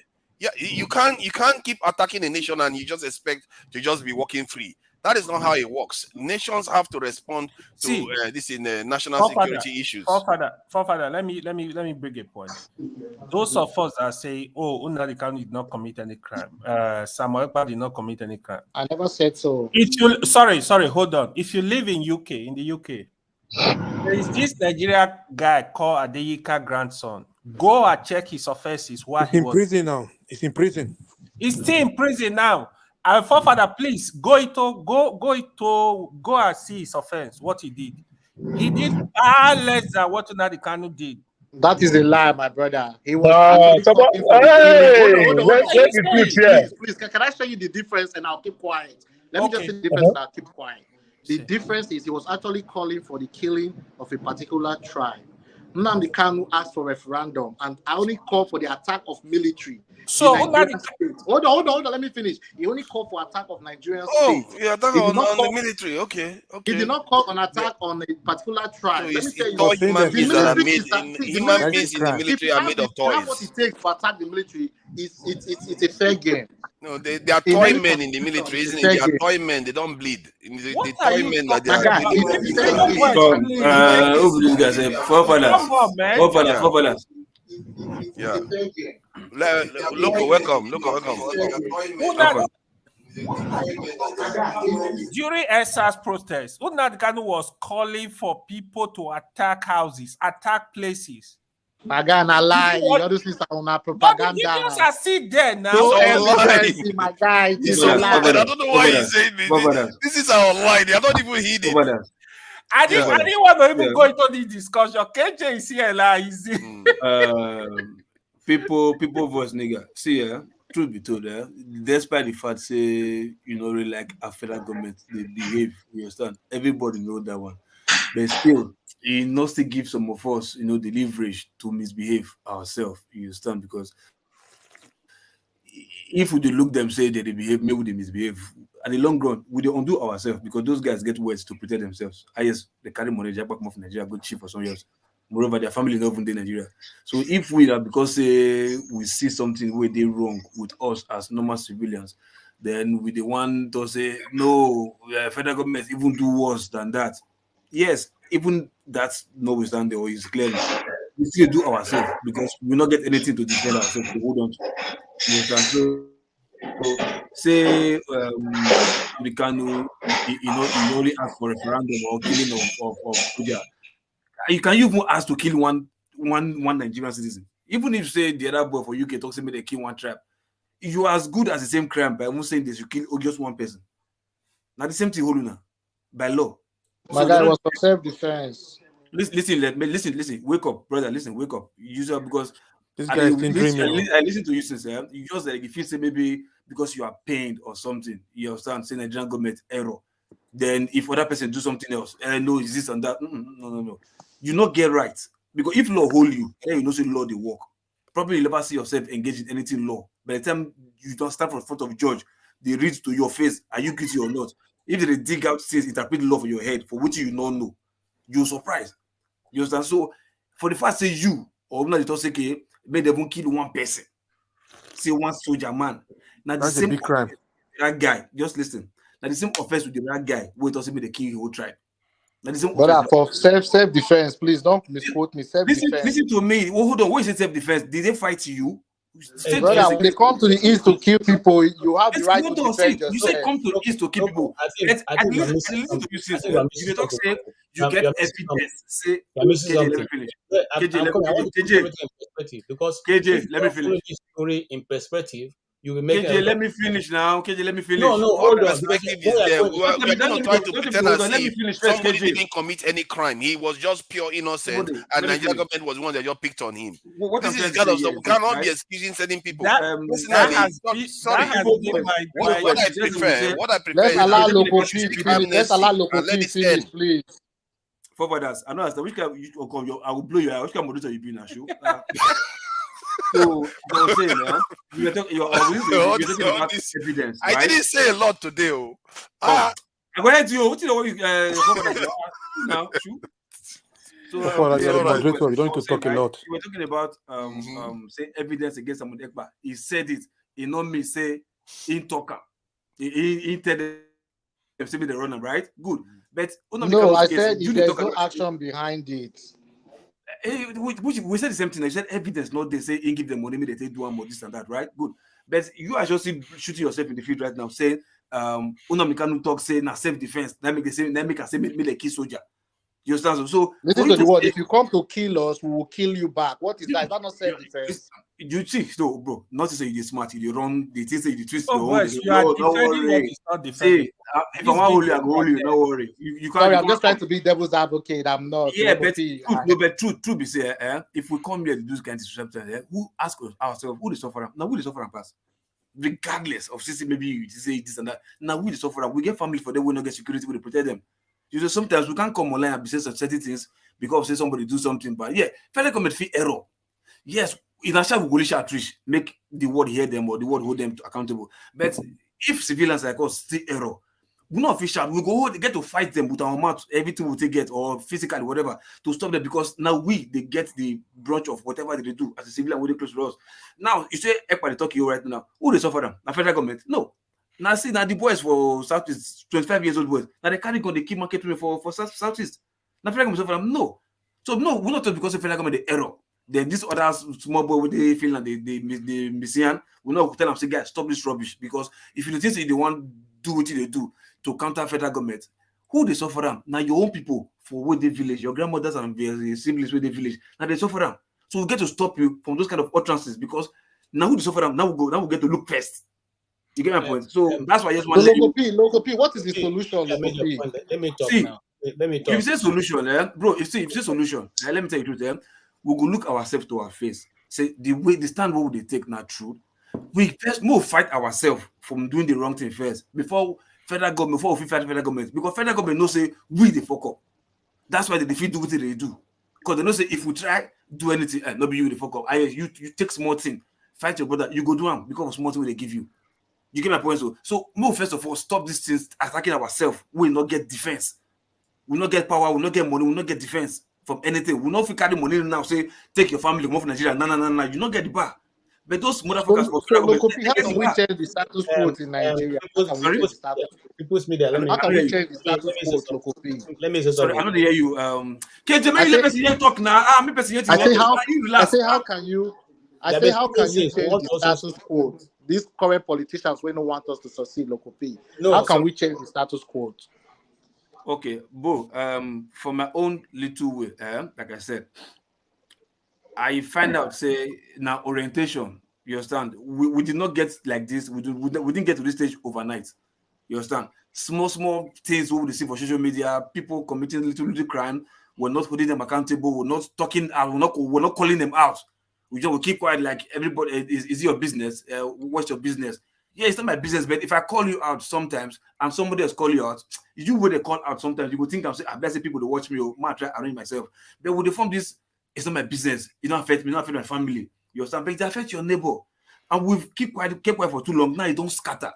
So I think what we go do right now is gradually, yeah, it might take a lot of time, but make we try to reorient it ourselves, give ourselves orientation. Like my brother, it's not right. If people do tell them, say it bad, it's not good. You understand? Because if they do them subconsciously, they take them for their heart, say yes. Say they can't crime when they come from Nigeria. Now, where you think I say, which can wish this person talk where we come this kind of crime? But it got to a stage where we say, now small point start, now see where we did. So I think it takes gradual process. Make we try purge ourselves of this nonsense. You understand? Make we try to give ourselves orientation. Where would they fuck up? Make we call ourselves out.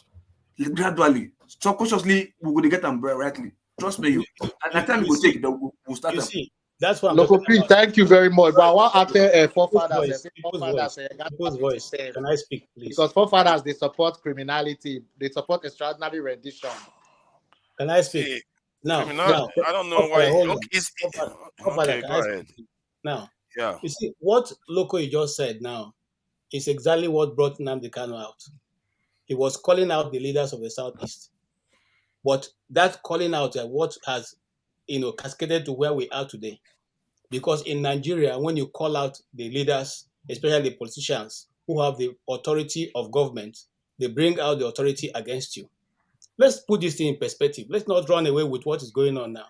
Now the kind didn't start this way. I'm telling you, and you are all researchers here.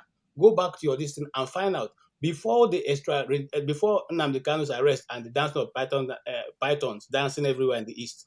Was there anywhere that it was said that Nnamdi Kanu or IPOB people attacked anybody? Go and check. There was nobody. There was nowhere there was any attack. I don't know about any attack, but he was making inflammatory statements. No attack and he had a militia then. It didn't. You see, when you say militia, you make it sound as if what's the name of no, they had been set up then. That's my point. They were there. Let's listen to me now. I think I'll listen to my sis. Nnamdi Kanu has a large following in the whole of Igbo land. Even those who didn't meet him formed an IPOB in their communities. And so it wasn't that he got up and then got some groups of people. No, it was a mass action. It was a mass. How about when no, I want to add texture to what you are saying so that when you can address it fully. So how about when he was there, then the militia, they were in front of him and they were greeting him and he was waving at them. So was he not part of this? They are security guard. See, they are security guard. They were all lined up and whatever you want to call them, security guard, but they were I don't think I remember seeing them being armed. I don't think I remember. I have to tell you what I saw. So you want me to lie? My friend? Forefathers, you're correct. I saw the video. Come on, you don't want me to lie. I will tell you what I saw. At least I can remember. If we're allowed to have a conversation, it will be better for all of us. And some of us are speaking not because we decided to speak today. We followed this thing as the trend was going on because we said, what kind of a new trend is this? Who is this young man who can say to a whole people, don't do this, and the whole community will obey him without carrying arm? What is behind him? That is how we got into the research of this individual. So now, in the whole time that he was there, before he was arrested and detained and released, and the python that started dancing, there was not a problem. The problem came when the army went to Aba and shot down the people who were holding flags. That was when the problem started coming in the East. And now somebody is saying here that Nnamdi Kanu was giving order to say they should kill the army. No, he said they are going to. He was calling it that. I can look for that broadcast and play for you. He was calling the international community to watch how they are killing people in the East, and that a time is going to come they will retaliate because he cannot be killing them and they will not retaliate. That's what he said. Self-defense. Okay, he said it is in self-defense because they're not going to fight. They are mowing down people. They are scattering people. They are just doing anything they like, and then they will keep quiet. That is not going to be that easy for them to keep quiet. Let's not do this. We know. See, if let me say this: if you are in the UK now as a citizen, I sit here and say, if UK doesn't like Scotland tells UK, if you don't give us our referendum, Somalia will be a paradise, and all that UK understands is violence. That we will visit them with violence. If Scotland, any Scotland person says that, that person will be in jail. You see, forefather, you keep quoting that. Any And Scottish person says that. listen, you quoted that the other time. I said to you, okay, let us even agree without, let us disagree without, whatever it's called. Now, Buhari, who became your president, said that if they don't, he doesn't win the election, the baboon and the monkeys are going to bath in the blood on the streets. Yes. You have many of your leaders say these threatening. They find that evidence. KJ, nobody say them. Because you find the evidence. Nobody say them. Nobody see the evidence. And that statement is Hold on. El-Rufai told the international community that if they think they can come and monitor election in Nigeria, Local P, did you hear that one? What happened? Did you hear that one? Was he arrested? I said we find the evidence. This is not threatening the Nigerian state itself. 2 days ago, listen to them. This is not threatening. Father, please move on. I have enough for you guys. This topic is not good. You're not gonna go anywhere. The Commissioner of Police. This topic is virus. You will not win KG on this topic, I'm telling you. No, there's nothing there to win. There's nothing to win. It's just a fact. Just leave them. Move on. He can say whatever he wants to spin it. However way he spins it. The truth is what the truth is. In as much as this is happening, let's discuss Emefiele. Anambra State Police Commissioner said to his people that if he has to be killing that they will understand, then so be it. That's a person controlling the state, telling his men that they should go into the street and kill people if that's what it takes to control the place. And you guys now, nobody has called them out. But if the man that made that statement, every whole world. No, KJ, listen. Right. Let me tell you the truth. Let me tell you one truth. The truth is, they will tell you, they'll say, after God is government. Good. People that say that, they're not fools. Because they know these useless people that's in power, they can do and undo. You understand? So we will be civilians. You understand? We can't fight them because they control the army. You understand? They control everything. What can't we fight them? Biafra, if you can fight them, go to Nigeria. Go attack federal government. So we can't fight these people. Why don't we talk about unity? Why don't we start to fight the Nigerian government? You keep talking about fighting them. Biafra, go to Nigeria. Go to Abuja. Biafra. Your PVC, that's your power to fight. People. Biafra, see France, see what happened for France. They came out, right? How are you, God? I'm fine. Good evening. Make they allow us to continue. Let me get they had one voice. That was how they had power. Let's get one voice first. That's our problem. And they know we'll never get one voice first. If we come up with one voice, right? It does not it's happy to see me. And you know, make a be like I'm glad to have you here now. Everybody for I can come and cool some people down. With federal government. The problem KJ will seize my mic. It's not supposed to win now. It's not supposed to win. If not be said, Loco has already threatened to head me twice today. All the way from his head of London. Forefather. Times 3. If all of us come together, what will we do? Forefather. You get my point? The point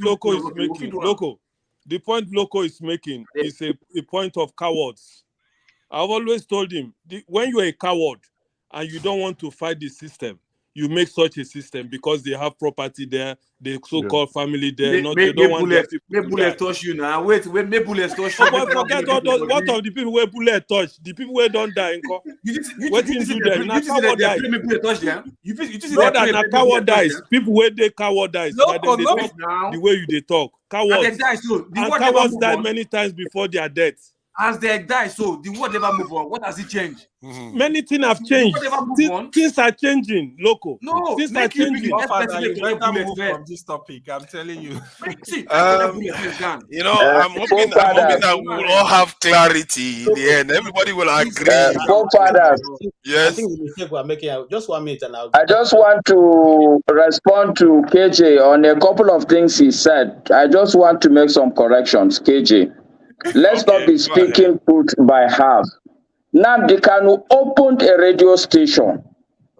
The same Nnamdi Kanu said that the president is not the president. And you want to compare him to people who made So what is wrong with that? statements What one is day wrong at a with that? time. Is it a president? No, there's nothing wrong. There's absolutely nothing wrong. But I'm saying that you can't make a like-for-like comparison. If somebody opened a radio station and consistently is pushing out a propaganda as a government, It's not a we are the same propaganda. It people is that what is will. happening in Nigeria. It's There must be propaganda. freedom. All these things. I've told KJ, the Igbo people should stop complaining as victims. It's not going anywhere. People are tired of hearing that. Please. Yeah, people like They should you. bring something new. People like you are tired of hearing that because you are on the winning side. Listen, You are in the criminal side. There's no winner. When I want to speak, We are all losing. We are all losing. No. Masker, your speaker, your mic is off again, Masker. Yes, sir. We are all losing. That's why I say We let's are all come losing. Nobody is losing. No, we are not all losing. No, we are not all losing. We are not losing. No, we are not all losing. losing. Things are coming up. Somebody give me the top winners in Nigeria. Who are the top winners in Nigeria? The top winners in Nigeria are the so-called cabals. But we are all this so talking we are talking they now. don't have any ethnic groups. No, the talking we are talking every day here. I mean, there's a loser. What? If there's a winner, there's a loser. No problem. There's no loser. We are fighting them. The fight have started. You know what? I think at this stage, hold on. people are free to talk. Nobody just asked what about Forefather, the whole place, everybody is talking. KJ is talking. Let's hear KJ. Okay, somebody asked a question on this. What about Radio Kudrat? Somebody opened Radio Kudrat. But even before you answer that question, I want to Abiola died in jail. Abiola died in jail. Kudirat was killed.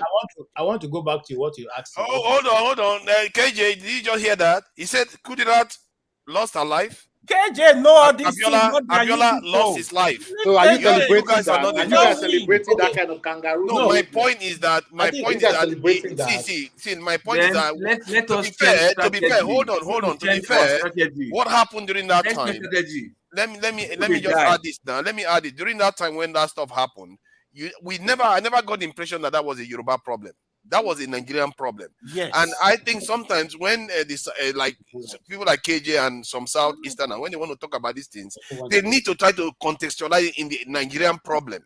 If they keep making it only a Southeastern problem, they are selling their case. Forefather, thank you. That is my point. My point is that if one set of people start complaining that they are victims for something that is beseeching the whole country, it is not going to help the matter. It's only going to complicate issues. Igbo people are not singled out for suffering in this country. Hausa people are suffering. Yoruba people are suffering. Igbo people should stop pretending that they are the only people suffering, please. It's insulting. And we are tired of that. No, imagine brother, because you're not able to fight for yourself does not mean other people should not fight for themselves. No, people are suffering. You are not fighting, you're only complaining. You are fighting. What are you fighting? You're only complaining. What are you fighting? The whole thing boils, my brother, the whole thing boils down to Nigeria has to change. Nigeria cannot continue with the status quo. That I agree with you. And listen, voice of media. One at a time, please. Imagine NSAS times 4. Let me start. Imagine NSAS times 4. All right, voice of media. I agree with you. Nigeria has to change. And if it is Nigeria that has to change, I'm saying that collectively we must all agree that we are all suffering, not only one part of the country. Because when Igbo people make it as if they are the only people suffering, it's not going to help. Master, let me ask you a question. Master, I agree with you, Master. Please, can I ask Master a question? Let me ask Master a question, please. Please, let me ask Master. Master, I agree with you. I love Nigeria. I've been to so many places in Nigeria. I like to represent us as Nigeria. But my question to you is, Master, will you agree for restructuring that everybody should govern themselves? Would you agree to such government? Will you start to push it in your region that everybody should come to the table and let's enforce said governance? Everybody govern your region. Like in Texas, in Texas that I am, in Houston, it is the mayor that controls the airport, as big as George Bush Airport, it is not the governor, it is the mayor. Can we go to such systems? I want to know. When you say the I don't mayor, it's hate still you. I under love the you. the nation. Oh. See, no problem. Still under the People nation. verse, no problem. If not that one, Please, I asked but Master a question. Can he answer? let all of us come together, at least. Masker, your mic again, just disappear. And you may want to ask him what he means by region. Sometimes they use facetious terms to describe region. And the rest. Let me make my comment, and I'll probably do off. See, there's no need to keep heaping these things on Igbos because we are struggling to have a place, our rights. There's no need. If people decided to stay and keep quiet, and then you don't think that whatever is up, look, for how long shall we continue to count this same thing over and over and over and over? The only reason why some of you and some of the people right now around Nigeria are making this noise was because of the rise of Nnamdi Kanu, who opened a lot of people's eyes by what he was saying. What? Very wrong. Very wrong. You mean with Kudirat and Abiola losing their lives? That is so. Oh my God. Very wrong. Go around at all or not? Yeah. Okay. Let's start doing it round around. Okay. Okay. Now we are going to do. Guys hear me now? You know what? Let's do fast. Has KJ released my mic? 2 minutes. 2 minutes. Quick. So it Has goes round. KJ released my mic? No, he hasn't. He still has it in lockdown. So AY, 2 minutes. What do you think about what is going on? So 2 minutes. 2 minutes. Let me quickly say, this issue, I didn't want to actually discuss the issue because I know you can never win people like KJ on this issue. even KJ is economical with the truth on this matter. He knows I love him, I respect him a lot. But he's very economical when it comes to. I said it to him this morning, actually. The thing is, we need to speak the truth. Nnamdi Kanu committed atrocities. I'm not even going to talk about the other madman in Norway or Finland, wherever. Crime or atrocities? Okay. The thing is, my thing. Yeah, hold on. Crime. I mean, my thing is now. Really, the Southeast leaders go and sit down with the president, give the president assurance, bring Nnamdi Kanu out, release Nnamdi Kanu, let there be peace. The other thing is, I am in line with what Masker is saying. Most people from the Southeast, they should stop thinking the problem of Nigeria is for them alone. No, the problem we have in Nigeria is everywhere, all over the country. The solution has to be holistic. I have asked them questions. If you are from Southeast here, you are saying marginalization, this. Tell me what somebody from Port Harcourt is getting, you are not getting. What somebody from Maiduguri is getting, you are not getting. What somebody from Moshu is getting, you are not getting. Hey, listen, let me talk. So if you can answer this question, you will convince me to believe that, there is marginalization. My second question is, I have always said it. The corruption in Nigeria does not have tribe, does not have religion. All the ethnicity, they are involved. All the religious group, they are involved. We should stop looking at this issue in one-dimensional way. The crime is everywhere. We are all suffering. We don't have road. We don't have school. We don't have hospital. It's all over the country. There is no state you can measure that have this stuff. So let's stop fighting ourselves. That's why I wanted to just change this topic and move on to something else we can discuss and be on the page. Thank you. I still have more minutes, right? All right. No, it's gone. It just went precisely the right time. And so Ngozika is here. She was here earlier on, and she's in Nigeria because of data. You know how we allow Masker to come. You take my space. You know how we allow Masker to go. So she was here earlier. You never go appear for anywhere. You come appear before me. You take my space. Let's your chance me come out. Nigeria problem. Let's leave it now, No, please. loco, this is See, ladies first now. Even technology understand that now, it's ladies first. Why not be first okay. before me? Why not be first What kind of wahala before is this? Let her speak now. We're going to complain until we stop her from speaking again. Yeah, See, yeah, Ngozika, you've got this in 6 minutes, or maybe more. We'll be very flexible. Regarding the palliatives and the Simon Ekpa episode, are you like for the palliatives? It's unanimous. Everybody believes that they could have spent it better. But are you for the palliatives? And then you can address Samuel Ekpa as you see fit. Okay, I would have preferred to start. Good evening, everybody. Mr. Lokopi, I'm so sorry I took your place. I'm so sorry. I'm so sorry. So, good evening, everybody. Ovie, good evening. This one I added Mazi to your name. Are you appropriating Igbo culture? Good evening. We all need the spirit of Imanzi. Fathers, good evening. Good evening, Mr. AY. Mr. KJ, good evening. Igbo busy. Igbo busy, good evening. So, good evening to all our viewers and to everybody in the studio and all the people in the chat. Actually, I joined early and then I remembered I had I was feeling unwell, so my family, everybody was like, go to the hospital. And I said, let me go then. I ended up not going, so I'm back.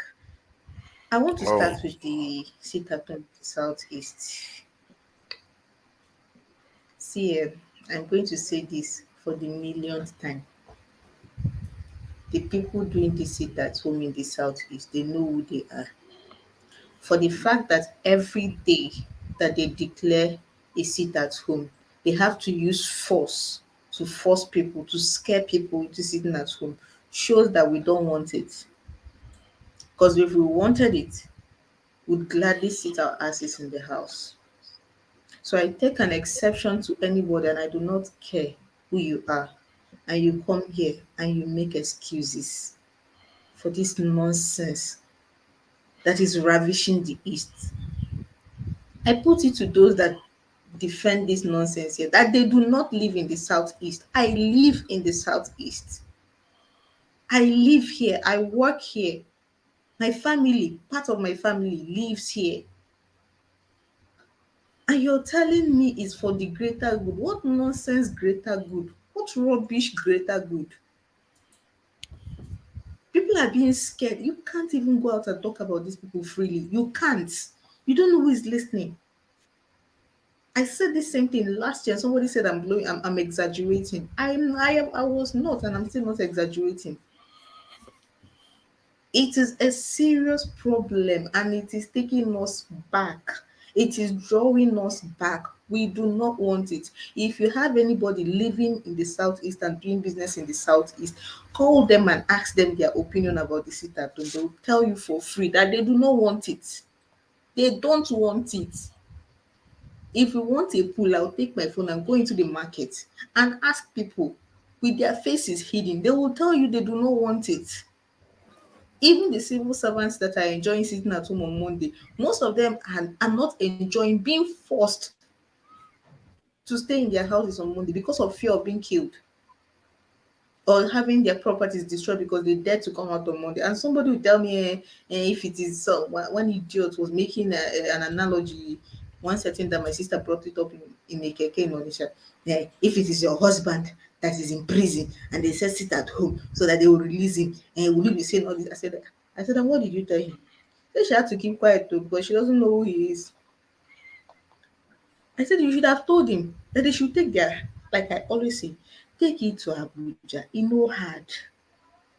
The court has sent him and they can free. I don't like the man. I've said this so many times. I don't like his ways. Not him as a person. I don't like how he does his things. But in this case, he's been set free. Let him go. Simple. Let the man go. They have refused. Okay, they have refused, and you know you're dealing with psychopaths. So why not take it to them? Why are you harassing us? We are not the ones holding him. We are not supporting his being held. So why do we have to pay? Meanwhile, the people holding him are living freely, doing businesses freely. It doesn't make any sense. It doesn't. And I will continue to say this. For the first, I'm going to say this, or I've always said it off, but I'm going to say this okay. What is happening in Southeast is favoring those at the federal level. And that is why they have not stemmed it. That is why they've not taken care of it. Yeah. Simon Ekpa is in Finland, dishing out orders to his goons to scare people, to wound people, to hurt people, to kill people into sitting at home. The Nigerian government went to Kenya and grabbed Nnamdi Kanu and brought him back to Nigeria. They hunted that man like as if he was he was the worst criminal on earth. They hunted him like they really hunted him. But now one single person whose utterances, whose orders has been documented to cause so much havoc, not just to one person, but to an entire region. He's sitting his ass comfortably in Finland, and the Nigerian government is playing ostrich, and you're telling me something is not off? Come on, what is all this? Something is completely off. They are benefiting from it, and they like the fact that we're being pulled backwards. They like what is happening. It is to their own benefit. If he wasn't, they will hunt him the way they did Kanu, and this rubbish will be over. So please don't ask me what I think about this. The sit-at-home. I don't think anything of it. I think it is horrible. I know it is horrible. I know we don't want it. Me, I don't want it. I don't know anybody living and doing business in the Southeast that wants it. That's it for that one. But those that want to mock their ancestors by giving them 8,000 naira every month, is it for Gary? Is it for what? Is it for Agbado? What exactly is it for? I want to know. These people, is a joke taking too far. You know how you just keep joking about something and you're looking at the thing and it's becoming like play this thing now through. This is how this whole thing is playing out. And I know I've said this before, but I'll still repeat it. Agbado FC, you people started crying too early. The tears are coming in too early. No tenacity whatsoever. You people are crying way too early. What is all this? I thought you were standing on mandate. Why is everybody suddenly crying? I thought it's only obedience that will suffer it. Let me tell you. I thought it's only Southeasterners and obedience that will suffer it. Why are they now crying all over the place? I open social media, they are screaming the loudest.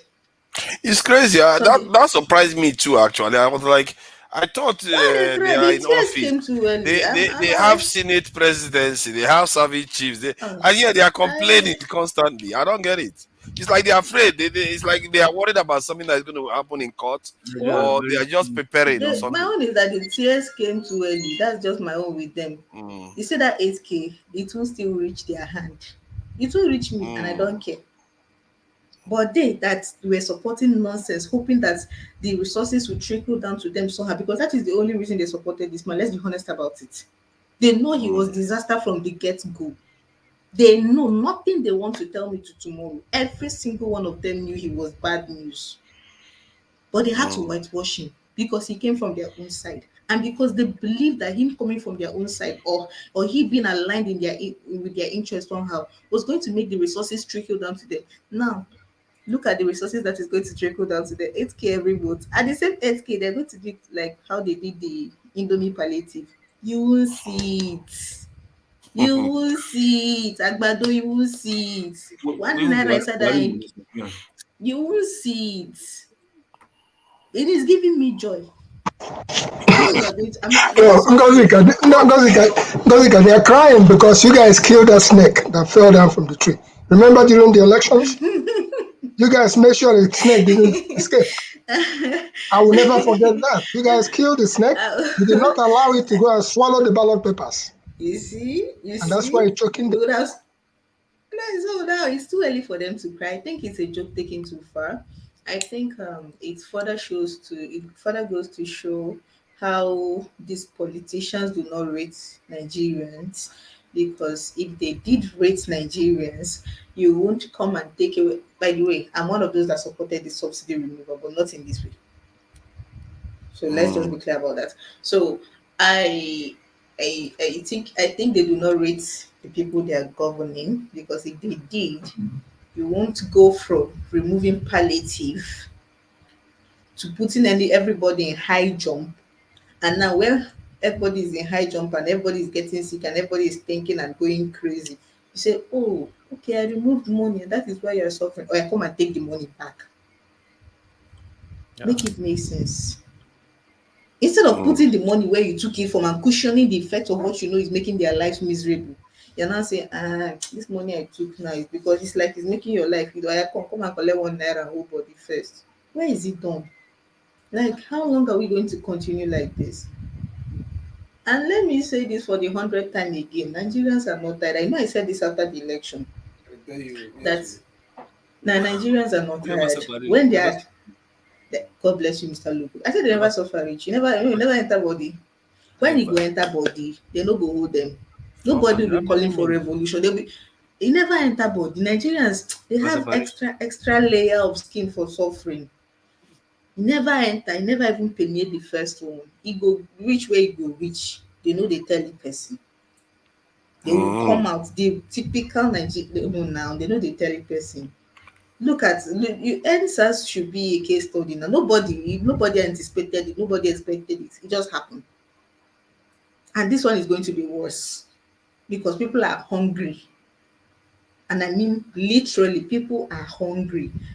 Last week I told you how I went to the market and it was crazy.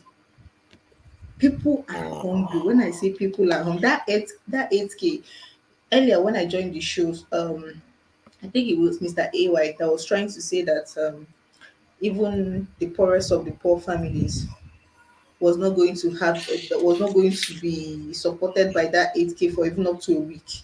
And it's not a lie. I live No, alone. it's not going to be up to. But do you support the idea of just giving them a little bit, or What is there just to doing support? something? Okay, We you know don't support it. it's a red herring. There's nothing to support there. You're not supporting some fantasy. It's not going to happen. You're not going to give it to anybody. Oh, So but anybody the question is, the idea is that what if, let's say, the money would actually get to the people? Would you support that, but or it won't. So is there's it not nothing to sufficient? assume. It's No, nothing to assume. it's just like a scenario where it will get to them. Let's say 8,000 will get to them. Would you say, okay, why should you? It's not quite good for to spend the money that way. You could Why do it would in you a different remove way. palliative to come and start sharing the money? Why not Kuku take it back to what it was cushioning so that their lives would be better? Why? It Okay. doesn't make any sense.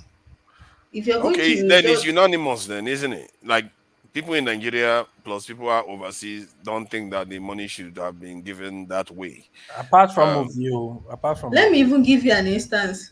Shebi, when I joined Mm, this show earlier, I was just to go out. I was just to go to the hospital because I was feeling unwell. I have a health insurance, so that one I don't need to bother about it. Do you know what made me come back? The normal transportation I would have really, aside from the fact that I was really weak, so I couldn't really stand and wait for taxi that was going to that route. So I had to take a drop. I couldn't go because standing for that long to wait for shuttle, taxi shuttle, was going to take me longer and I was weak. Normally, it's simple. I would have just come out of my house, ordered a drop, and gone to my place. But now the transportation is almost 3 times. Money wey I for use go come back, still get change buy pure water. It will just be barely enough to just go. Barely enough. And I'll still have to go back tomorrow for the test. I'm like, what's the essence now?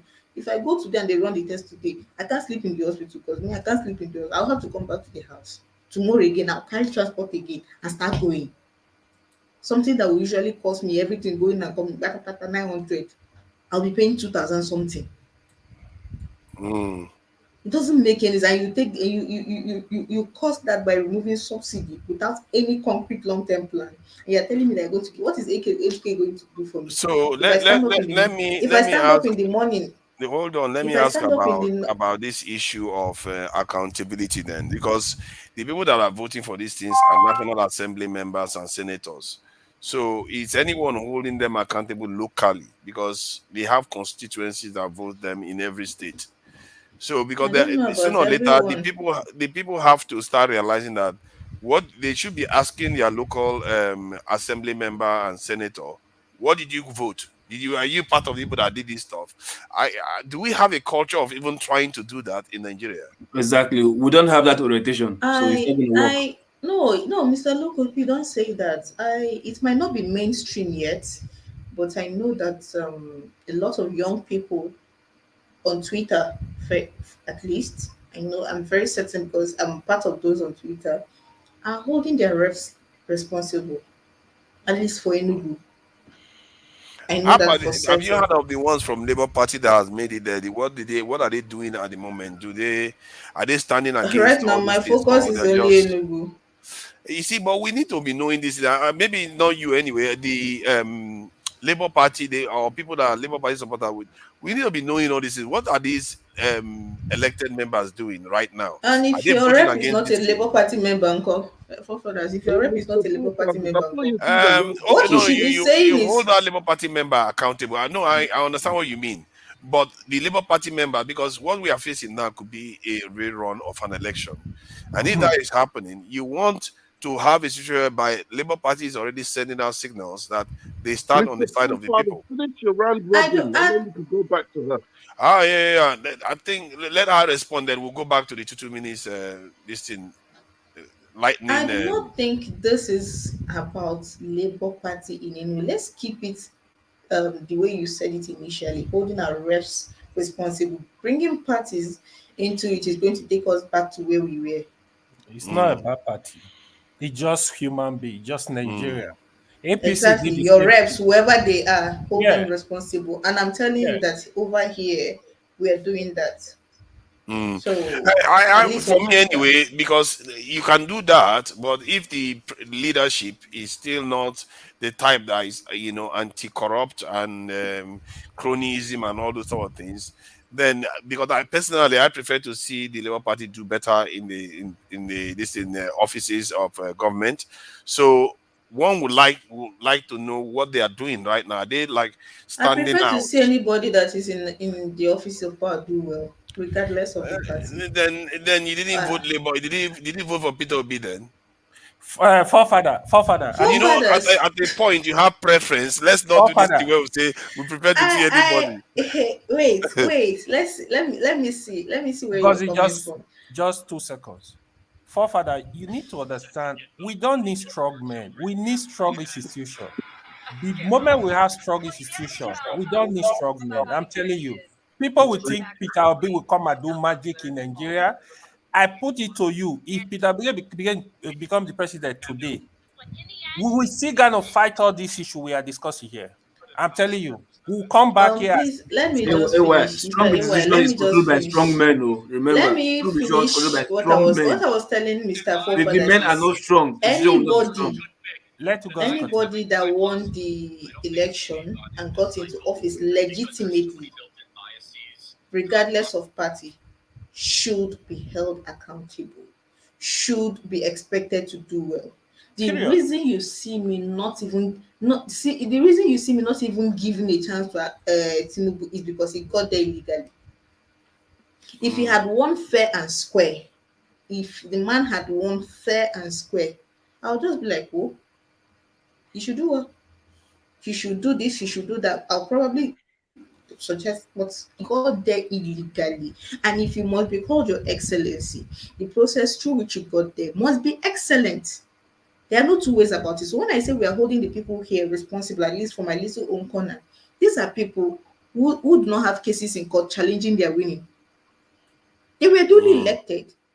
So across party, I mean, the senator representing my senatorial zone for the Federal House of Rep is from Labour Party, but for the House of Senate is from PDP.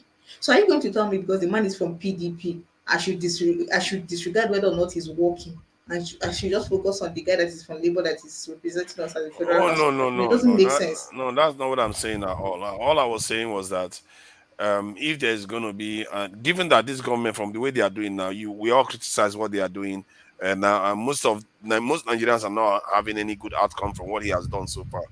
So if say someone like Peter Obi was in office, chances are that things may be different. We don't know for sure, but we believe that it's going to be different. So one would think that if there's going to be a rerun, it will be a good thing to be Come hearing on that now, the Labour our Party. forefathers, what? No, because because it's very wrong. hold Which on party? now, hold on. You see, was it not the Labour Party chairman the other day that was saying that it looks like these people are preparing for a rerun? Rerun what? Hold on. So are you aware of what the Labour Party chairman I'm said? aware. I'm If fully aware. you are aware, they are the ones going to court every day. They are coming out to say it looks like the other side has been preparing for a rerun. And I said this known up that about a information. month ago. Forefathers, I've known that information for months about every wrong thing. For me, Before it was the about Labour a month ago. I clocked onto that My they may be question planning is, for that. which party will do the rerun? Which parties? And who will Oh, conduct the no. rerun? It's probably going to be a new chairman which of. parties? Can move on, please. Is it PDP Yeah. and APC? Is it PDP and Labour? Is it APC and Labour? Who and who is doing rerun? Okay. And Let's do the 2 minutes round. Loco, you want to say something in 2 minutes? Okay, no problem, yeah. First thing first, let me just rush my own. Mungosiga, like I said, we don't have the organization for that, and it will work. But you said you guys are doing it in Enugu. The only thing I would beg you, please take big loudspeaker and an amplifier. Please amplify it so that by the time those Nigerians who don't have that orientation been working, right, so that they will see that, oh, okay, maybe something will come out from here. If they're doing it in Enugu and it seems working, okay, let's on just Twitter. All this one. No, Internet matter. Let me tell you why. See, seeing is believing. What you see has an impact in you, even if you first of all have to get these people to talk to them. You first of all have to bring them out to that's what I'm talk saying. to them. If they are seeing how do you hold if, them accountable if you don't talk to them? Hold on first now. Obedience movement that came together. It wasn't online, right? It started online for us because simple, but later they started seeing it on the street, on videos. Then they started attracting people. That's what the power. That is exactly now. This one is starting online. First, okay, fine. If you have it, but let people see, because by the time they see, it impacts them and they impacts their decision. That's why I say make it loud. So the more they see, the more it attracts. What you don't see don't attract anything. That's what I'm saying. So back to my 2 minutes. For the your 2 minutes is counting though. It's 5 out of your 2 minutes. It's 50 seconds remaining. Wait, now you are taking part of my time now. Relax. Okay. So as I was saying, right, for the palliative whatever, right? I said it before. Nigeria have not been paying subsidy. The only mode with which we're paying subsidy is through crude. You understand? What do they use to pay Julius Berger? They use crude to pay Julius Berger. So how can you give somebody crude to refine for you and you are paying the person cash? Why can't you use common sense to pay that person with crude? You understand? So Nigerians have been paying our subsidy with crude, but they are still lying and be taking cash. You understand? To pay subsidy. Okay, no problem. That we say. Now you are stopped the account with which you are taking subsidy from, right?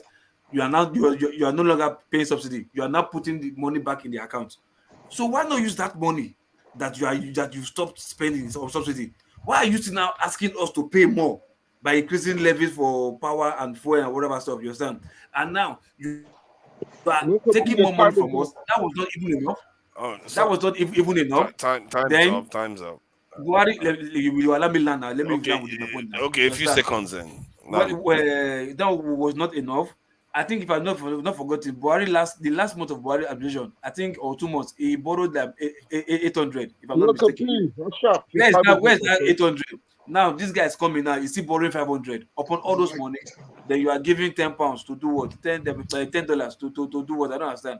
Remember, any free money that you give anybody, nobody make good of free money. Thank you. That money is just as good as waste. Thank you, Loco. And AY, 2 minutes. 2 minutes. So what do you think about what they've said in 2 minutes? When I talk now, give them. Did they why? Okay. Have you spoken? No, I was trying to clear the top. Okay, people voice me. Thank you. Thank you. Very, very, very honest people. Thank you very much. Bad moderator. Thank you, Popoli. Shout out. Well, so my take now. You don't worry, I'll get you. Go ahead. My take on Nigerian system. First of all, I want to talk about their laws. Nigerians has laws. There are so many laws in the Nigerian system, when I book a day. First of all, let me give you one, like freedom of information. You will file freedom of information from now till next year. no politician will release any information for you. I've never seen any journalist. Nigeria does not have investigative journalism. That is why politicians can easily abscond with wealth. These 8,000 they are saying now is just to benefit somebody. Remember, this lady in Buhari's administration said she spent how much in feeding children. How many family felt those impact from what the program she said she executed? So how can Tinubu now bring that kind of program again in the same kind of system where there is no structure to trickle down to the last man? You understand? Nigeria will continue to run circle on itself like the rat on a wheel, that the hamster on a wheel. We'll come here next year. We'll still be talking about these same issues. And just to talk about the election, like obedience and all, I just want obedience. My question to them is: if the tribunal comes back and stays Tinubu presidency, what will you do? And secondly, I want you guys to understand: Tinubu has tasted power, and Tinubu will not give up power easily. So are the people around him. If they could do everything they did to get to that place, what stops them now to do more to remain there? This whole tribunal case and issue is just all farce. At the end of the day, we all come here and shout, this Nigeria economy, this Nigeria judicial system. At the end, we all will see the law the way it's written. Like I said, there are laws on the paper to prosperity, but who's following it? Oh, your time is up, but you can land. Yeah, okay, who's checking out for those things to make sure that everybody is doing their stuff? Like in America, every department, like let's say the Department of Agriculture, has an inspector general that oversees everything that goes there. Nigeria does not have check and balances. Not until they start to put all these things in order. That 8,000 are just to feed someone else's pocket. Thank you. Thank you. People's Voice Media. Is that a YouTube channel? Yeah, that is my YouTube channel. All right, nice one. Okay, KJ, it's my turn. It yes, is Omlopon. start Now, now. I say again, we are not expecting that government will, dole out money. Someone said here that the electricity now is now no longer the right of the federal government. Yes, but that was just yesterday. So government can assist. In fact, it will be more understandable if these monies are given to state and it is pegged on adding electricity to your states. Now start your own state electricity companies. Here is the money. Drive it with this. When there is constant electricity, people will be gainfully employed doing all kinds of things and they can fend for themselves.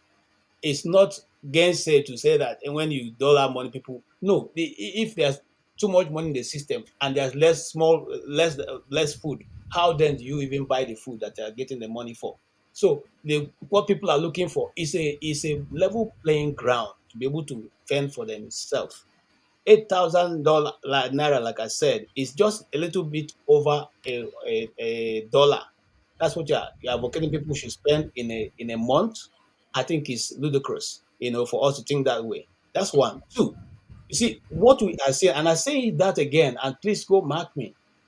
This guy have seen what is coming. The court may not give outright win to Obi, so they are already preparing for the rerun, where he's having everyone that he needs to be in place. It's going to be an outright rigging. There will be nothing like, somebody came second. That is what you see. It is a state capture, which is specialized in doing. Okay, and that's what he's arranging for, and that's what you see all these things are for. The boys have to get something. Okay, the National Assembly has to get something. The judiciary have to get something. At the end of the day, everybody is satisfied. Have you asked yourself since the subsidy have gone off, what have they done with that accumulative they've not paid for this month? What have they done with it? Where did it go to? Because there's money that's standing on the side. They're making every day. Okay? Nobody talking about that. But we are going ahead to be looking at in fact, which of us here go to bank to collect loan to take and feed our family? Is there anybody that does that?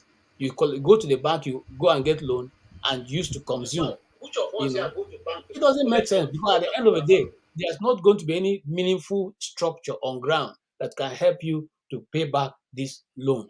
So those of us celebrating that this is a great idea, and saying that whatever they are saying as an excuse, at the end of the day, you see the painful thing about it is that it's going to be you and me and our children that will pay for it. That's what it's going to be. You see, whether we like it or not, whether we agree with whatever is going on in the country now or not, last, it will be on all of us. So the better we speak out, the earlier we speak out, the best for all of us. Okay. Now, look, okay, let's even look at it this way. Okay. What can you really hold? What can you hold now? Any of your elective officials? Forefather were talking about the LP people. The LP people are already telling you that no, this man that is there, do you know that this government have offered 2 of the top LP people ministerial appointments, and most of the LP people have been been called to join the winning team in the National Assembly? We talked about it here, and I said this is what is going to happen, because they notice that they can break these people at that top rank. And when they break it, every other thing will come crashing. At the end of the day, it will be the same thing that Abacha did to Abiola and Kingibe. Kingibe was offered a military appointment, and he left. Time's up. He left the Abiola in the rain. So, my brothers, it is nothing new. It's just recycling the same old idea. Thank you, sir. Thank you. Is it BRB Biafra? Yeah. Yeah, you know what? I'll give you 3 minutes because you have not had any chance to say anything. Be nice with us, we are all friends here. All right, you can go ahead, Biafra. BRB Biafra. Yeah, hi. I don't know even where to start. There's so much things being said that I need to counteract. Somebody said that Mazi Nnamdi Kanu committed crime. He hasn't committed any crime known to any law in the zoo or in international space. I just said we should be nice to each other. You're already calling us zoo people. I never said.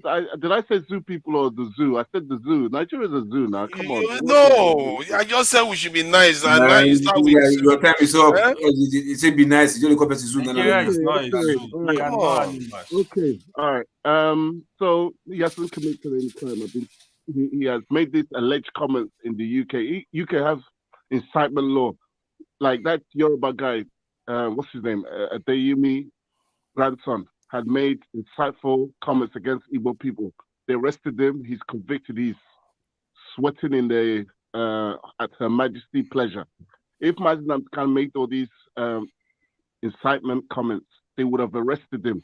Like they had ganged up to help Nigerian government to kidnap him. They'd be looking for anything to arrest him, and obviously they cannot find anything. So you go back to these comments, look at the whole context of what he said was self-defense. That's why the British government were not able to arrest him for anything. It is called self-defense. I don't know what you understand by self-defense. If somebody threatens me, I have every right within me to protect myself. Somebody's threatening my life. Nigerian government and the military are going around killing people. We've seen the videos, and he's telling them, our people, if they come with guns, as you see them start killing people, you have every right to go and defend yourself. That's not criminality. Nigerian government are killing people. So I don't know where you guys get that he's somebody said that I think it was KJ said that Simon, that criminal in Finland, has been a member of IPOB. He has never ever been a member of IPOB. I have seen a video where this criminal has come out and said that when he was hosting Igbo events, IPOB members were there dishing out leaflets. He will come out and chase them away. Now he claims that he's fighting for Biafra. He's not fighting for no Biafra. He is in the hands of the Nigerian government. They are using him to commit all these crimes. Now I saw that that's Please, can public I in ask email. Mr. Biafra a question? No, Can I ask please. him a question? I Time is no, up. I don't want to hear from Time you. is up. Time is up. Please, don't interject me. Okay. The time So is that's up. The alarm hasn't gone wait, off hold yet. on. I think it should go off It's soon. not 3 minutes. It's not 3 minutes. Please. Time is up. Yeah, it's still to go off. It's still timing. It's gonna go off. The crimes that's happening in Igbo and in Imo. Now that man, Okay, you can hear it. the governor in Imo, You can land there. Nigerian security said, "Oh, please, we need your help." This is the scenario they want to be played. That they can come out and start killing people. They want to demoralize the people as much as possible. And this is what this Simon Ekpa is doing. He is their puppet to kill as many people as possible, frustrate them, demoralize them, so they could go to the Nigerian government and say, please, we need your help. We know what's going on. Do you support Simon Ekpa? No, hold on. Let me ask you. No, your time is up now. You need to answer the question. Otherwise, I won't Biafra, where are your evidence of Do this things you are you saying on support Simon Ekpa? Where are your evidence? When we bring evidence, you say it's fake news. It's all lies. Where is the evidence? Is clever than a lot of your Nigerian politics. They don't know anything. They're criminals, pedophiles. That's who you people are celebrating. All of us not get sense. Not get sense pass. It good though. Can we go to the next question now? Theory, my guy. BRB, come on, man. Let's stop this now. You see, once he starts, it's like a freight train. He doesn't want to stop. Can you calm down? Igbo people are the only ones complaining. If you don't mute him, he will continue talking. Yeah, he will continue and he will unmute himself. Can we leave it? Well, this thing. Yeah, see, I agree to Mr. Loco. Good, sir. Yeah, Igbo Basic, thank you for coming back.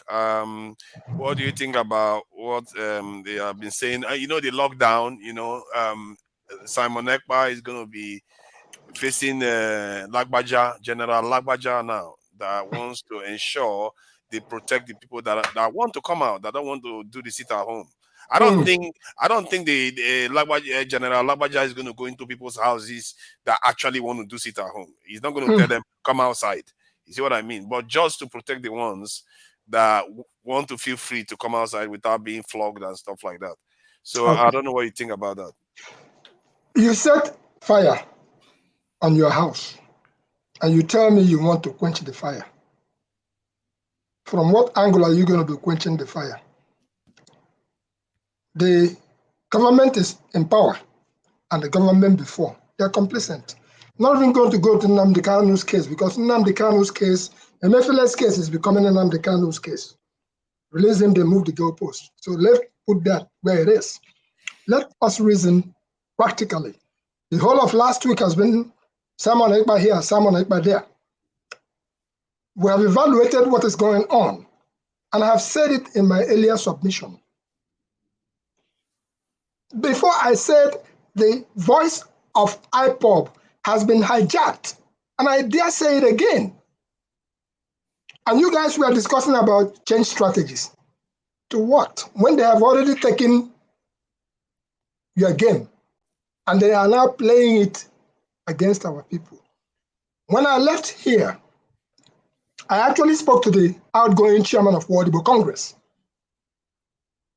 And I said it earlier on that calls that I have received from Nigeria today was Ekpa, my, please, for heaven's sake.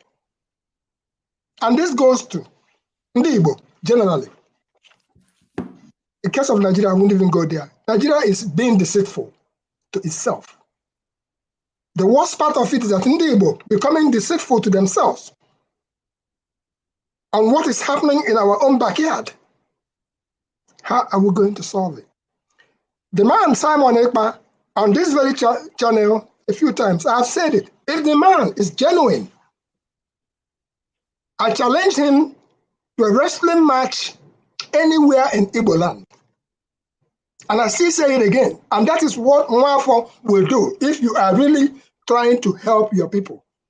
If he cannot get visa to go to Nigeria, and if Nigeria is not supporting or through by proxy or whichever way, the garbage and havoc that is causing in Igbo land, let him come to World Igbo Congress Convention coming up Labor Day weekend. Wazirike was there.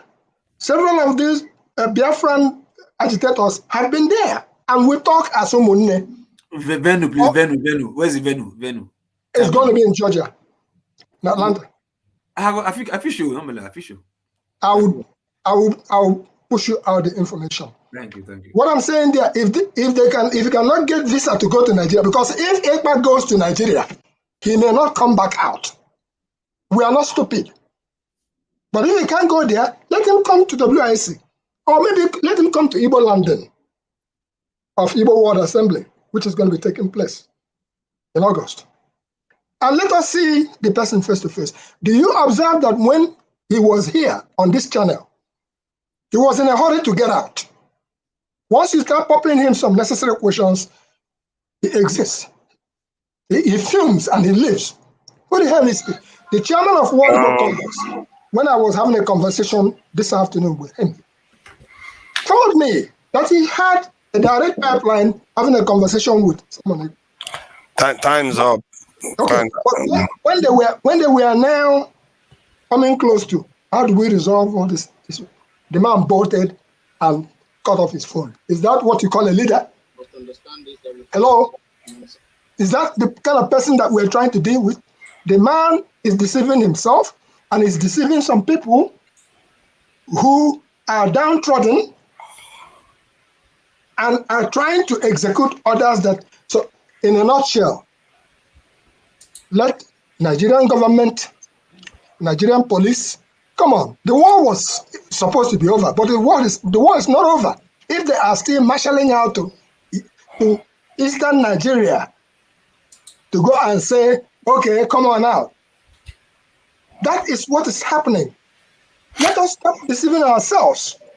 The people of eastern Nigeria, they have to stand up. Let me just play this briefly. This is not what government can solve for us. The language that people in the zoo understand is the language of violence and force. After all, that very contraption was put together by Freddy Lugard by force. This time around, things are very, very different, believe you me. Very, very different, and very soon the world will hear about it. Because the only language that people in the zoo understand is the language of violence and force. After all, that very contraption was put together by Freddy Lugard by force. That's one thing people don't understand, that Lugard killed people to bring Nigeria together. And the killing of people to disintegrate the zoo shouldn't come to anybody as a surprise. Our promise is very simple. If they fail to give us Biafra, Somalia will look like a paradise compared to what will happen to that zoo. It is a promise, it is a pledge, and it's also a threat to them. They must understand this, that we've had enough of this nonsense. These criminals cannot be stealing money belonging to everybody. These men cannot. I just wanted to give that a brief context so that some people that say he never threatened, he never did anything wrong at all, so that they actually hear it from his own mouth. This was 2014. Very good. That's when he said this. Forefathers, you've been pushing that very narrative. Yes, but it's not a narrative, it's his own words. So tell me what is that wrong wasn't a threat. We hear him. That's not a threat. Oh my God. We hear him. What we are saying is that it's time to use number 6, not what's been going on. We have to use number 6. How many guns? He called it a threat himself, and he's saying it's not a threat. Hello. I don't know. I don't know what to help. I don't know how human beings can do this. The guy is telling you that he's a threat. He's telling you it's a threat that he's making. That is to protect his place. You know the context of that conversation, forefathers. Yes, 2014. You know the context. The context is to break the country up. He literally gave the excuse that Lugard used violence to put Nigeria together. That why are people surprised that if violence is going to take violence to break Nigeria up? That kind of statement, you have to admit, this is well before the 2017 operation. That kind of stuff puts any government will put their backs up. Any government. You see, my challenge, forefather, that you also fall back to this statement, but you didn't go to the time that Nnamdi Kanu was staying in the street of London and campaigning against bad government and corruption in Nigeria.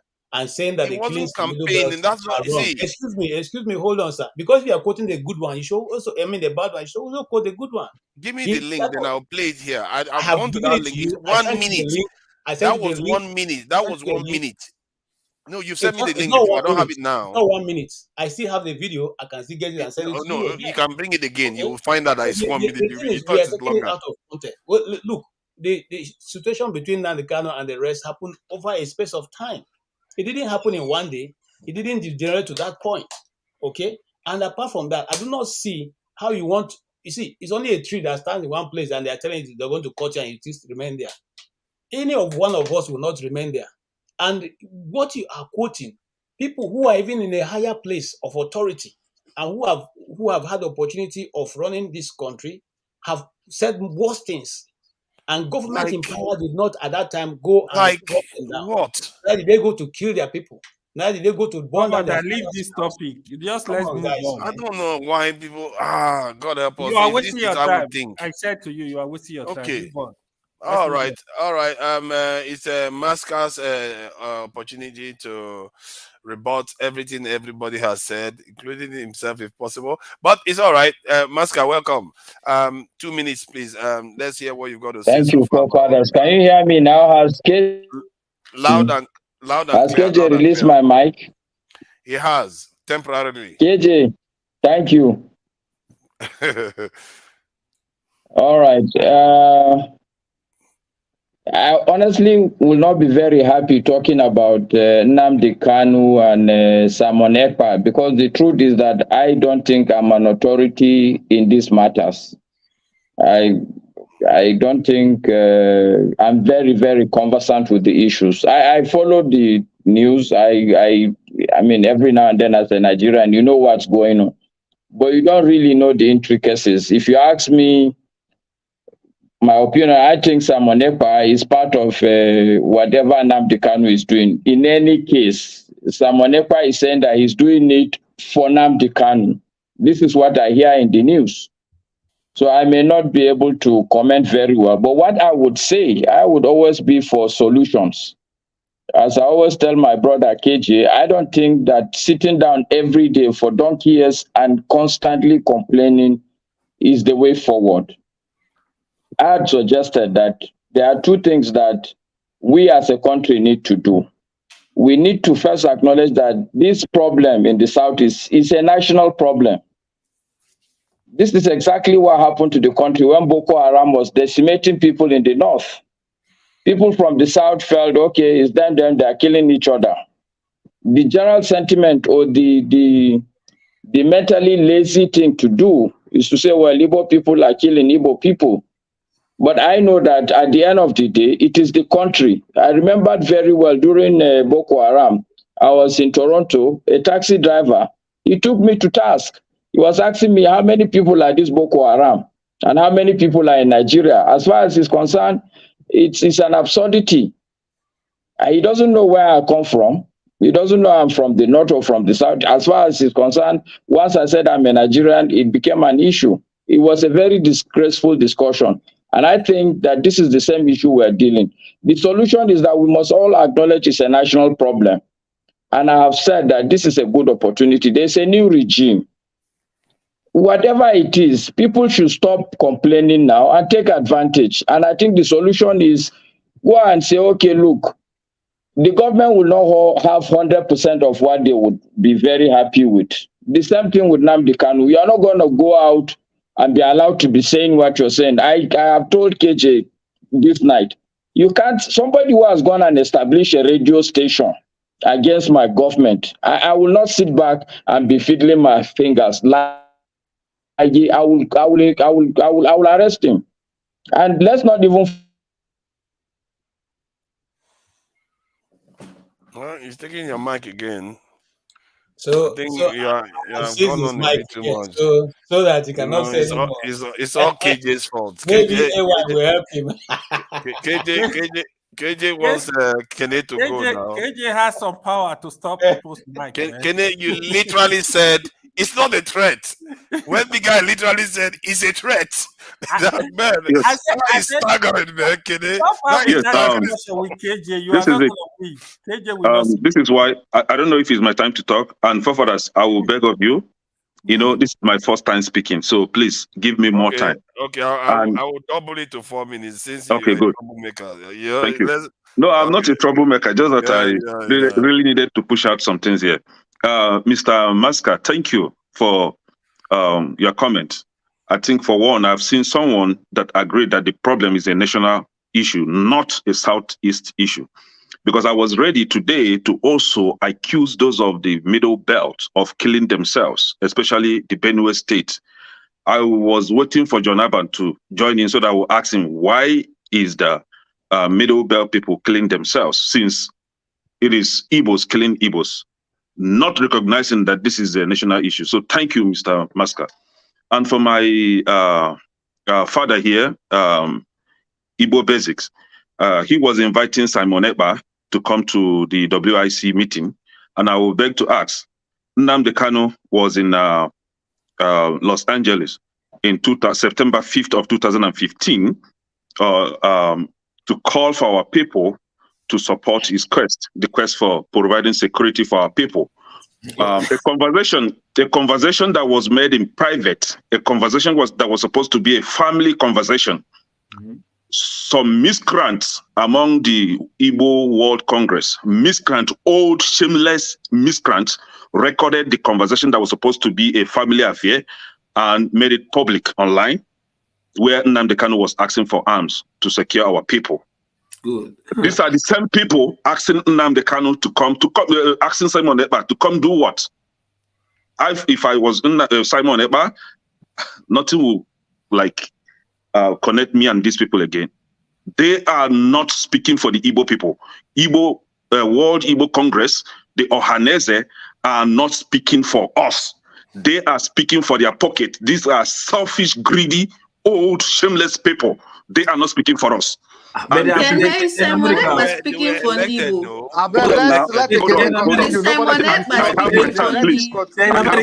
I have my time. They are not speaking for us. This is a political Ohanese, especially is a political platform.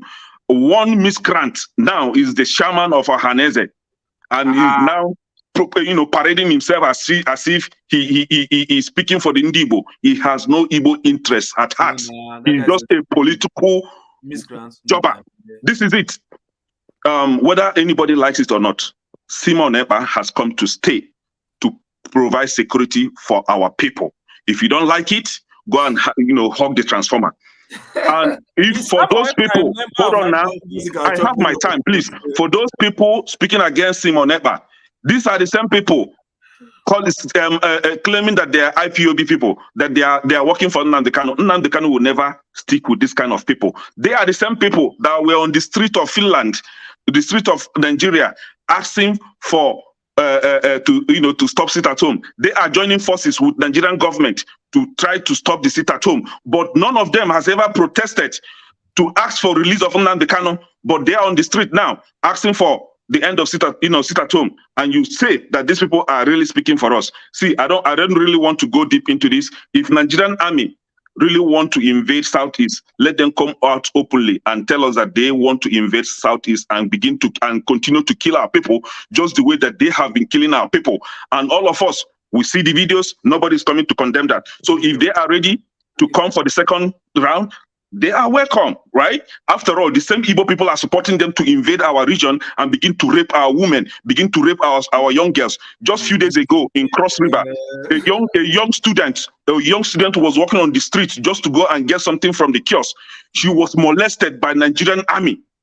You guys saw the video. She was hospitalized. These are the same people that are supposed to provide security. They are the ones molesting our young men and women on the street. Now, this is it. I actually came here for a different topic. Can you land? Your 4 minutes is gone, though. Yeah, I actually came here for a different topic, right? Some people are applauding the Tinubu for giving 8,000 naira or stating that he was going to give 8,000 naira to low-income earners. See, I want to help Tinubu if he's really sincere with himself. A price of fuel is about 550 to 650 naira in Nigeria per liter. So if you convert that just to kind of balance it out with what we have in the US, Nigerians are spending more on gas than the US cities, US people are spending, right? And yet, Nigeria has no supplemental nutritional assistance program for their people. They have no federal housing assistance for the people. They have nothing, not even health care insurance, subsidy for the people. In the US, if they really want to copy what the Western world, are doing, they should provide these things. They should also add to the list, right? You are going well over your time now. It's only fair. Let other people speak. Let me just round up, right? In the US, if you're jobless, if you don't have job, the federal government will provide what they call Medicare or Medicaid for the whole people, or for the younger ones, they have the children health insurance program to assist low-income earners or those that don't even have a job. So they provide those things. So if they really want to help assist Nigerians, they should do that instead of giving 8.5% bribe to the National Assembly and then share the rest, because at the end of the day, nobody's going to get that 8,000 naira. I bet you nobody has ever gotten any assistance from the federal government, but they always jump on the TV, on the national, all those brown junk media houses to proclaim that they are giving this and they gave that, but nobody has ever gotten any assistance from this useless criminal APC government, and we're here commending them. Thank you. I don't think anybody wants to comment. Forefathers, has KJ released my mic now? Yeah, the mic is free and loud and clear. You don't talk finish before Masca. He wants to continue. All right. After Masca, I would ask Kene a couple of questions because. Just go ahead now. So just go ahead now. Okay, Kene. I really wish I would speak with you privately. Let me just put it that way.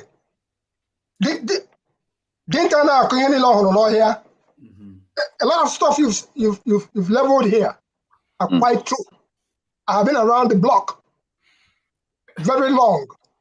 And who know who sold? I know who sold who in the Igbo political landscape. And when I talk about World Igbo Congress, I used to be a regular. At some point, people thought that Igbo Basics was a mouthpiece of World Igbo Congress. As a matter of fact, I could give you their history from 1996 up to tomorrow. That's how deep I know about that organization. And there has been Igbo World Assembly. There have been several other things going on. But when we come back to the security of Igbo land, what Nnamdi Kanu started out doing was masterful. He was using both Akanuche, number 6, and using bravado. If you send me your link, I'll send you the video of Professor J. Oiruku speaking at the 2004 convention of World Igbo Congress here in Newark, New Jersey. And he made it very clear. These are people who had vested interest in Nigerian. The man, will call him Mr. Insurance in Nigeria. When you talk about insurance, that's J. Oiruku, those who were before us. He said that after we use this, and if that fails, that is the language of an elder. As they go on mopping up even your Oka maid and everything else, we are not going to stand out for anybody to just roll over us. We'll start with ourselves. What do I mean with ourselves? Because we trusted you with a position of authority. If you survive it, then so be it. We have to cleanse ourselves from the inside. Otherwise, we are wasting time. And by cleansing ourselves, we have to call, in fact, KJ has a more diplomatic way of speaking these things. I mean, we know what is going on. And when I say something about Ekpa, my dear brother Kene, I said it before, if anybody put pipeline in your behind now, you can begin to vomit oil in dollars. And then you see that you are doing so much. You and all of us here, if you don't go to work for 2 weeks, You will not pay your mortgage. You will not pay your children's school fees. You will starve. You will not send money to Nigeria to support people. Mr. All we are saying is that I was people waiting have to for the think for question. themselves. We are not asking for. Nigerians are not lazy. We are not looking for handouts. Nigeria is deceiving itself by keeping us where they keep us. As long as you continue to hold Eastern Nigeria down, there will be no peace in that land. So, Mr. Ibobesic, I was waiting because you said that you wanted to ask me a question, and I was waiting for that question, but you ended up not asking the question. But this is what I have here. He was saying that whether he could meet but you this is outside to this add to what you just said now. Yeah, to add to what you just said now. If our people refuse to protect themselves, right? Just because they don't want to sit at home, so that they will not. When they sit at home, they will not be able to do their business and earn money. People in Benue State, for example, they go out on a daily basis to do their business. Some will not come back at the end of the day. Some will die. Just a few days ago or a few weeks ago, hundreds were killed because they went out to look for daily living. So do you rather sit at home and be alive, or you go out and get killed? This is something that we need to choose from. It's not fair. You're taking too much time. Let I don't see. It's not nice when people just. It's not nice when people just say things that are completely outright false. This kind of things that just we are awful, really. Sit at home for our own security. It is laughable. Ngozi, I don't live in the southeast, but my people live in the southeast. You come and sit here. You come and so sit you don't come here and tell me and say that I don't live in the southeast. Provided my people live in the southeast, invariably I live in the southeast. Okay, hold on. Let me say something. Let me add. Hold on. Let me add to something that KJ said earlier on today. They might not tell you the way it is. KJ said something about the southeast having the lowest death toll in terms of casualties in Nigeria. He read the statement, the statistics today, that the southeast often has the lowest casualty level. So the narrative that Kene, you are painting that the southeast is under attack is not necessarily accurate. And for grown woman, a grown woman, do you know why? Do you know why the southeast still maintain the lowest in terms of they are no longer high casualty? Because ESN is working aggressively to protect our people. That is why the number is still low. 1 moment ago, you said they are under attack. The next minute, they are not under attack. See, they are under attack, and we are protecting. We are fighting it off. Should be the highest one in the country. If you are correct. We are fighting it off, and this is what they don't want. They don't want us to protect ourselves, so that our number will start scaling up. Let me just ask a question, please. Let me just ask and we will maintain it. Yes. You mentioned that World Igbo Congress or Hanes Ndibo do not speak for Ndibo. I tend to agree to a very large extent. And I want to ask, does Ekpa speak for Ndibo? Offerman? Yes. No. Yes. I am Igbo. I am Igbo too. I am Igbo. Ekpa does not speak for me. Chero, he does for me. Tomorrow. You can differ on that. Tomorrow. I will go out tomorrow. Make a video of random Igbo people from all walks of life. Of course, they won't want their face shown. And I can tell you categorically that he does not speak for them. Again, so who speaks for the Igbo people then? Live here. The Igbo people are not. We are Republicans, for crying out loud. Why do people speak from one side of the mouth and the next minute you're speaking from another side of the mouth? No, who speak for? So we don't have leaders in the southeast. Wait. Now I'm coming to that. The same people that we say it is our Republican nature that has gotten us to where we are. It's the same people that are telling me that a miscreant that is having his fill of every Monday, going to work, moving about freely, and telling people here to sit down and do nothing. And when the people get fed up, because and come outside, I can go out on Monday freely because I don't get killed here. My grandmother in the village that goes to the farm, they don't get killed. Right? Unlike what is in the southeast, the Fulani herdsmen are in the farm, are in the bushes killing our people. When we go to the we get killed. Why don't we sit at but that is what is obtainable from Monday to Sunday? Why That don't is we it. sit at home from Monday to Sunday so that we don't get killed? I don't have any reason for. I don't have any reason Let's to do sit that at here. home from Monday to Sunday It's a, now. Since I we're don't have getting any killed. reason. Ingo, Let's sit at home can you from hear Monday to yourself? we're getting I killed, don't have Abby. any reason to No, speak can you hear at home yourself? here Can you hear because yourself? I can No, actually can you hear see. yourself? And You are Ngozi, telling me that you are I supposed can to actually be conveniently drive out by 2 a.m. here and come back peacefully. It's secure here. Is it generator or real life? it's in our na These people, man. I kwesịrị ịnọ on Monday so that if Mm-hmm. we go out to be killed. Mana from Tuesday No, to Sunday Ngozi, you know the reason for the sit at home, for the Monday sit at home. Do you know the reason for the Monday sit at home? The reason is the IPOB are calling for the release of Nnamdi Kanu. Release Nnamdi Kanu and the sit at home will end. That is the reason. So what are you saying now? So what's the problem? Releasing Nnamdi Kanu. You are people. The people that you are supporting, the people you are supporting, the people that speaks for you, the people that speaks for you. Ngozi is living on the Anybody ground. that is She's against wearing what the shoe. Simon Ekpa is doing is the Ngozi same is very living person in that is Nigeria. keeping She's Nnamdi wearing the Kanu shoe. in the jail. So Ekene, are we you are saying Nnamdi Kanu should be released. the leader of IPOB now? Is that You what pardon me? I did not go to law school. AY. Are you saying Simon Ekpa is working for IPOB? Simon Ekpa is working for IPOB. No. But AJ said he's not a member of IPOB.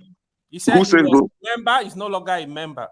So Okay, I whether know there is division in IPOB. I am not a member of IPOB, but I support IPOB. How about that? That's a different story. So okay, let's assume. Okay, let's assume that Simon Ekpa. No, let's assume that Simon Ekpa is not working for IPOB, but the same Nnamdi Kanu, the same Nnamdi Kanu orders IPOB to follow Simon Ekpa. You have to let The same Nnamdi Kanu order. You have to let other people to talk. People Somebody have mentioned DOS. Yeah, he said that's the one that speaks for IPOB. So DOS are criminal. They are criminal. That's my guy. Again, you need to speak on DOS. Let me do some paperwork, please. On that's normal stuff. See, viewers, please give me 30 seconds. Let me say this. Let me just do this. Let me just do this. And this is essential that I do. Okay, for these things you people are doing, I will say this. We have obligations. Okay. Nigerians. You started again. You keep muting me, or they keep talking and calling me. If I want to respond, you mute me. You started again. You see? Okay, let me know. But you allow them to speak. When I want to respond, you mute me. You started again. I need to read something. Can we wait first? Okay. Viewers and Nigerians or whoever is watching this, please subscribe to the sister channel of Dr. Damages, which is Iroko TV. It's a backup channel just in case. So please go move to that channel. You've got the link there. Let me post it again so that you can be able to sign up. This is essential that we move enough subscribers from here to there. We have 317 watching. I need to see those numbers go up on the Iroko TV subscription. I think it's gone up a little bit. Please do that. I think this is meant to have been done every week so that the numbers start shifting over in that direction. Please, Nkosi, I can go ahead. I'm not going to mention anybody's name. I'm not going to mention anybody's name. But forefathers, I was still responding, and when you muted me, you've had more than your first. After this, really? After this, if you want to leave I will the leave studio, I will leave the studio. But let me just say this: when the sit at home thing started, I remember the day correctly as if it was yesterday, July 2021. I was in Anambra State, on my way to get my glasses fixed. A lot of people, and I say this without mincing words, were for it. Yes. Yeah. Because the idea was simple. And if we protest, there might be pressure to release this man. It made sense. It made sense at that time.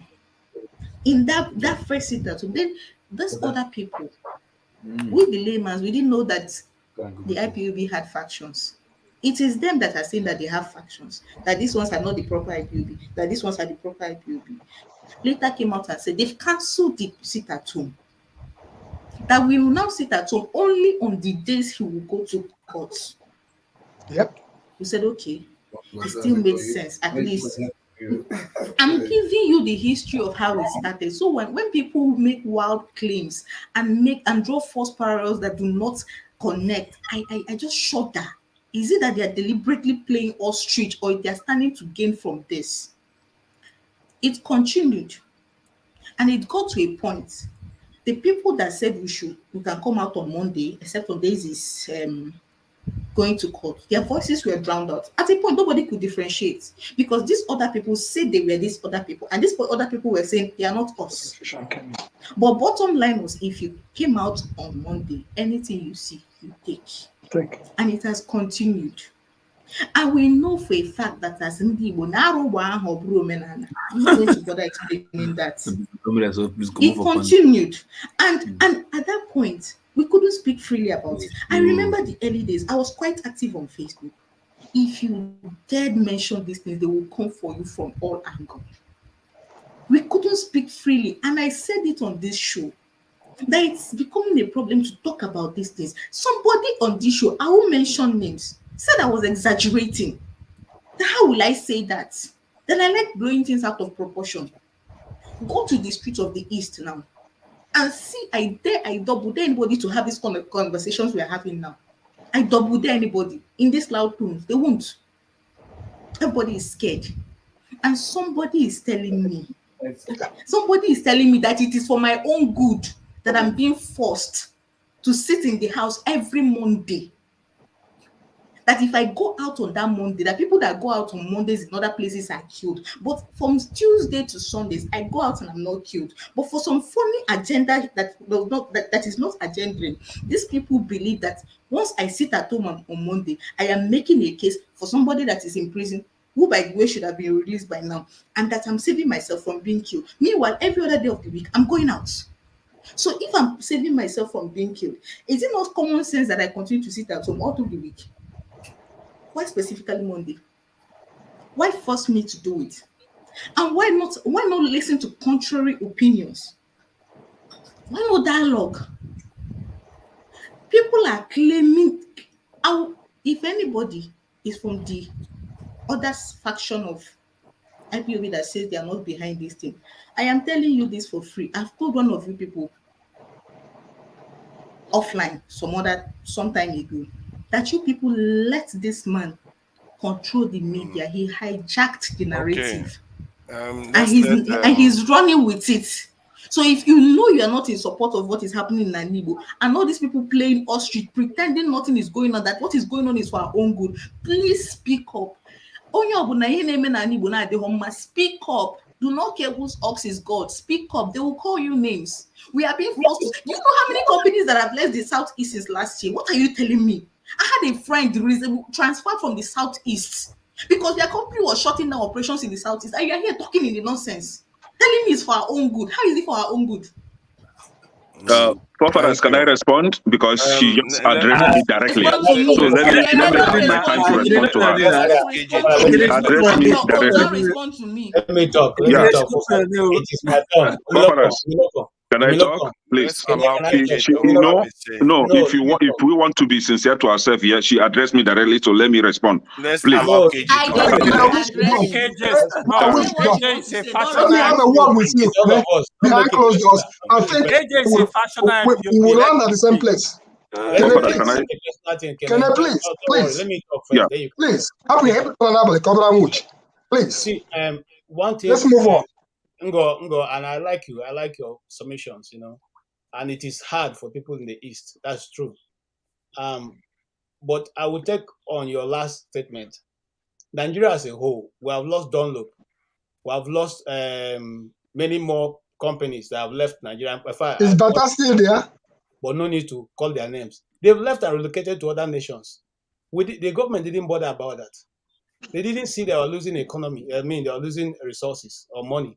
So we shouldn't bother too now. We shouldn't bother. I'm going to connect what I'm trying to tell you. Now, so when we cry out that the East is losing, and because of that, these things are not working, it becomes a bit problematic. So that will not hold water, what you've said. However, if there's a peaceful way of achieving what we want, which is simple, what is the Igbos asking for? Or what is the youth? Let me say this one. People below 50, asking for? people 50 and below. What are they asking for? Now, 3 days ago or 4 days ago, the Ohanese Ndibo finished meeting in Abuja. And the next day, they organized some people to go and protest, okay, in the embassy of Finland. And why they also organized another protest sponsored by an Igbo politician, which is plain, carry people to go and protest in Finland. Which one is easier? Which I've always asked here, to go and protest in Aso Rock to release Nnamdi Kanu, since he's the major subject for this peace to come. Which is easier? Or to organize those group of people who went to protest to go and have a meeting and say, look, since your court has not been able to find this man guilty 2 years after incarceration, can he be allowed to go? Okay?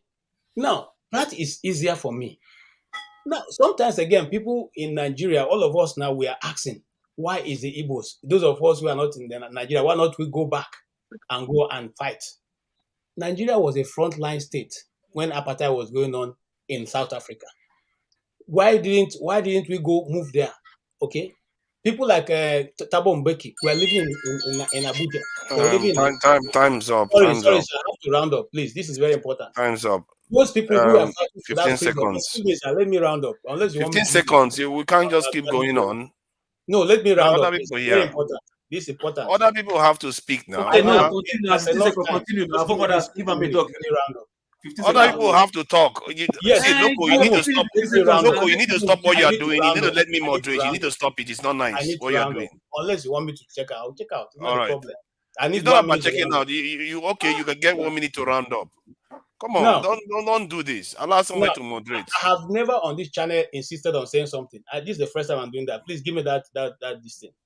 Now, in Nigeria here, we hosted Charles Taylor here when he had problem with his country. He was in Calabar for a long time. General Botneket lived in Abuja here when he was a problem in Liberia. Okay. Kuroma is still living in Abuja. General Kuroma, who fought fervently in Liberia. Now, Thabo Mbeki was here, and almost all the leaders of ANC, Nigeria hosted and played a prominent role in financing the activity that went on in South Africa. Why didn't they all live in their country while they were fighting those things? Why that it is now that we are saying, look, we have fought in freedom for other nations. Now it is our own. Let us be free. And the Igbos are not saying only for Igbos. We are saying for every other person who wants to be free. We should have a constitution that is equal, that is a level playing ground for all. It's not only for the East. But if people are okay with what it is, it's okay. We do not want to be that part of it. Is it so difficult? Thank you. So, Foparas, yeah, let me respond to Ngozika, please. Let other people talk if they don't want to talk. I thought you agreed after KJ, I will go next. Okay, you know what? I'm going to give you 1 minute to respond to her. And okay, I don't want you to go on these cycles. Thank you for giving us the history of sit at home, but we weren't actually talking about the history of sit at home because I know that very, very well, right? But this is it. Nobody likes what is going on. I, for one, I don't like what is going on, the sit at home or whatever crisis that is going on in the Southeast. I detest that because one way or the other, it affects me directly, right? But this is it. We all know why the sit at home is necessary or was necessary, right? But this is it. If Nnamdi Kanu was given bail, if Nnamdi Kanu was discharged from the court, why still holding him in detention? So if you really want the sit at home to stop, instead of attacking whomever that is calling for the continuation of the sit at home, why not attack? Please, now when you were talking, I did not interject. You see now, so why not attack those that continually keep him in the detention? Why not ask them to release Nnamdi Kanu so that the sit at home will be put to end? But this is it here. Some of us, the Igbos, are not getting it. We allow politicians to scam us. We allow politicians to continue to deceive us, right? If truly these politicians, or Haneze and our political leaders, truly want peace in the Southeast, they can do this. They can go to Abuja and ask for the release of Nnamdi Kanu, but they don't want to do that because they know the continual keeping of Nnamdi Kanu in that detention is for their own good. So what they will now do is to begin to instigate our people against one another using Ohaneze, using the DOS, the EOS, the IPOB DOS that has compromised his position. They are using them now to instigate our people against the real person that really wants Nnamdi Kanu to come out of detention. That real person is Simon Ekpa. Thank you. Think about this. Thank you.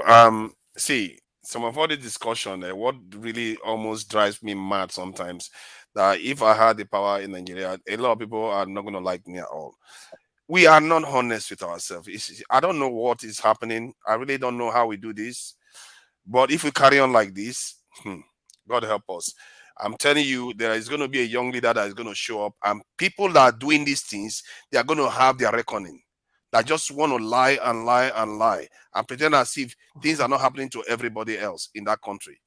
If you want to do well, I believe if you support the nation, everybody is going to do better. This idea that it's only one side that is suffering, I don't get it. I really don't. Maybe not my generation, but the next generation will be fed up of this. And they will do away with a lot of all these people that are causing all these problems. Ovie has been very quiet for a long time. Forefather, what is the problem now? When I wanted to speak, you said Igbo Basic should respond to Kenyan. Long time. Then, sorry, Forefather, let Master speak. Then we'll continue. You know all these top level people that like to officiate. Yeah, after Master. No, it's local. Local is the worst of them all. Yeah, you are doing me shaky. Okay, it's all right. Master, please go ahead. Well, like I was saying before KJ seized my mic, I said I feel it's a national problem, and the earlier people make it and approach it as a national problem, the better for everybody. The opportunity is there. This is a new regime. I don't think Buhari has any personal problem whatsoever with Nnamdi Kanu, and that is what most people forget. Half of the time, these are personal issues. When they say war, go and check it. At the end of the day, it's some personal issue that people are dying for. I can relate to Buhari when he was very firm on Nnamdi Kanu, because you are saying that I'm not even the person. They brought me from, I don't remember what country. You are doing all sorts of things. So as a leader, you are not going to sit and regularly. But I don't think Tinubu has any issue like that with Kanu. So people, we should all rise up and begin to deal with this problem so that it can go away, so that we can begin to deal with real issues. All these Nnamdi Kanu they are really not issues. Like I keep saying, the fact that Igbo people are consistently complaining is really a phantom complaint. Everybody is suffering in this country. Everybody is suffering.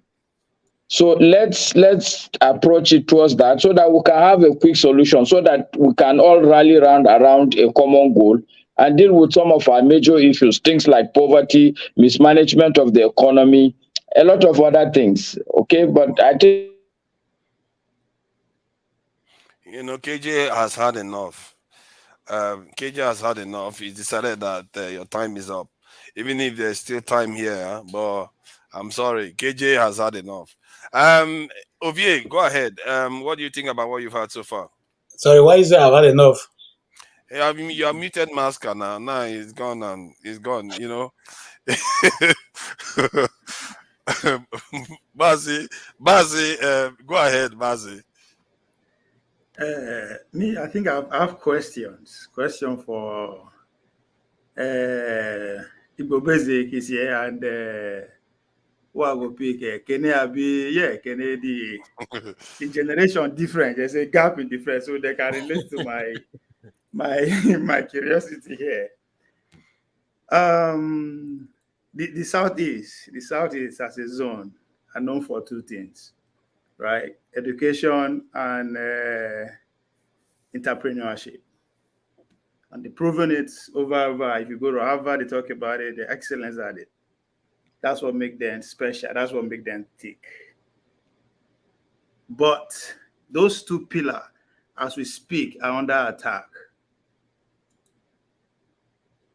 So my question is, 20 years or 30 years from now, that's when the impact will be felt. Because you are deliberately putting yourself at disadvantage to compete in the future. When your economy is degrading and ability to actually study and make it is shaky, then there is a problem. I mean, if you want to go by what is the UN that brought out 133 million dimension poverty or all those statistics, they're all against the North. And if we want to actually be true to ourselves, that region has not known peace for maybe 30 years, for the last 30 years. What I mean is that going forward, you only allow those, you only produce few elites to keep holding everybody ransom. And that's what I think is going on. And I say, Ibobezi, you can tip into this because before, what is the strength of that region before the Civil War and after millions of people were pretty much killed? And what is the effect in today's world?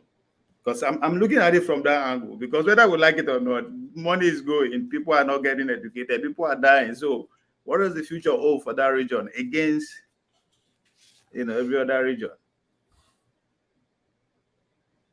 That's my take. I'm more curious. We are currently about 40 million, or more than 40 million. And we are at the crossroads. The crossroads we are in is that we are struggling. For the younger generation, and by younger generation, I'm talking about tech-savvy younger generation, who now are using more of this. This is not the time for. There was a time when you hook somebody for neck, or you carry them for waist, drag them up. This is not the time for that. This is the time of number 6. And until the younger ones come inside the house, listen to the honest, we still have some honest, and I'm talking about honest, down-to-earth elders who will tell you the truth and nothing but the truth. Then you can use that to move forward. We have a group called Umuibo Unite. Have you ever heard about that group? Professionals. I'm a member. Very good. Very good. I'm glad you are there. We wish that group, we can tell them the truth and let them carry the future and go forward. So, in response to Mazi Ovie, I didn't know, well, Mazi is Mr. That's what Mazi stands for. In today's Nigeria, we all need the spirit of Mazi Nnamdi Kanu. Small, no be 100%. All of us need this small to tackle the elite. The original Mazi, we know was Mazi Okono of Okono's Club. That was the original Mazi. So everybody has his match. Mazi is actually from Aruchukwu people. The answer Mazi. They don't want you to call them chief. They don't have nothing to do with chief. They would rather be addressed as Mazi. As simple. So your questions are very much in order. The whole of Nigeria is suffering as a result of holding down a particular region. But I said to my younger brothers, whom when I have the opportunity to counsel them, to speak with them privately, when they come out, they will deal differently because they have the truth and nothing but the truth. Some of us will expire when our time comes. What is happening in Nigeria is an abomination. And we all know it. The same thing that they're about to do to Emefiele, they just charged him with gun possession. Come on, give me a break. They know what they're doing. But the bottom line is this, the people are listening to, and this goes to Ngozika, the people who are on the ground, the person where we are shoe, know where they pitch. Since this so-called new government came into power, how many people are driving their SUVs? The people who were well off before. People are not driving on the streets. I calculated for me to go from Port Harcourt to Enugu now. I beg, no, I no go. People are seriously calculating. Even the rich ones, they are calculating. So for those who are on the ground, when I want to find some things out, I go directly to them and they will tell me exactly what is at play. Absolutely. A medical doctor called me this morning. Runs one of the biggest hospitals down there. And what was the question? What are you doing about this Nnamdi Kanu? No, this Simon Ekpa situation. So, Kenny, you guys are young blood. And before some of us go away, we wish to unveil our libraries to you. Some of the things you don't see outside, you will see it in our libraries. Thank you. Thank you. So to answer Ovio's question, he asked 2 generations of Southeast. So the older generation has 1 responded. minute. So let the young generation respond. Ovie, I was thinking that I know more about, or averagely about computer or the use of, computer. Only for my son to belittle me in the sense that I was trying to teach him something, not knowing that he knows that more than I do. Since then, I've learned 1 or 2 from my son, right? So this is it. When it comes to what is happening, my father here said that the population of South is about 40 million. I don't know where we got that number because we don't have true population number or census in Nigeria. So whoever that is giving you a number in Nigeria is just, I don't know where they're getting that from. Right? They have the number of the yeah. No, I don't know where he got that from. But to answer your question, the way forward, 7-5 seconds. Yeah. So the way forward for the people of Southeast is to provide a working seaport in the Southeast, provide international airport for the people of the Southeast, and stop killing our people. Let there be ban on open grazing, secure our people. That is the only way forward. If you allow open grazing and these Fulani herdsmen keep killing our women in the farm, we are going to protect ourselves.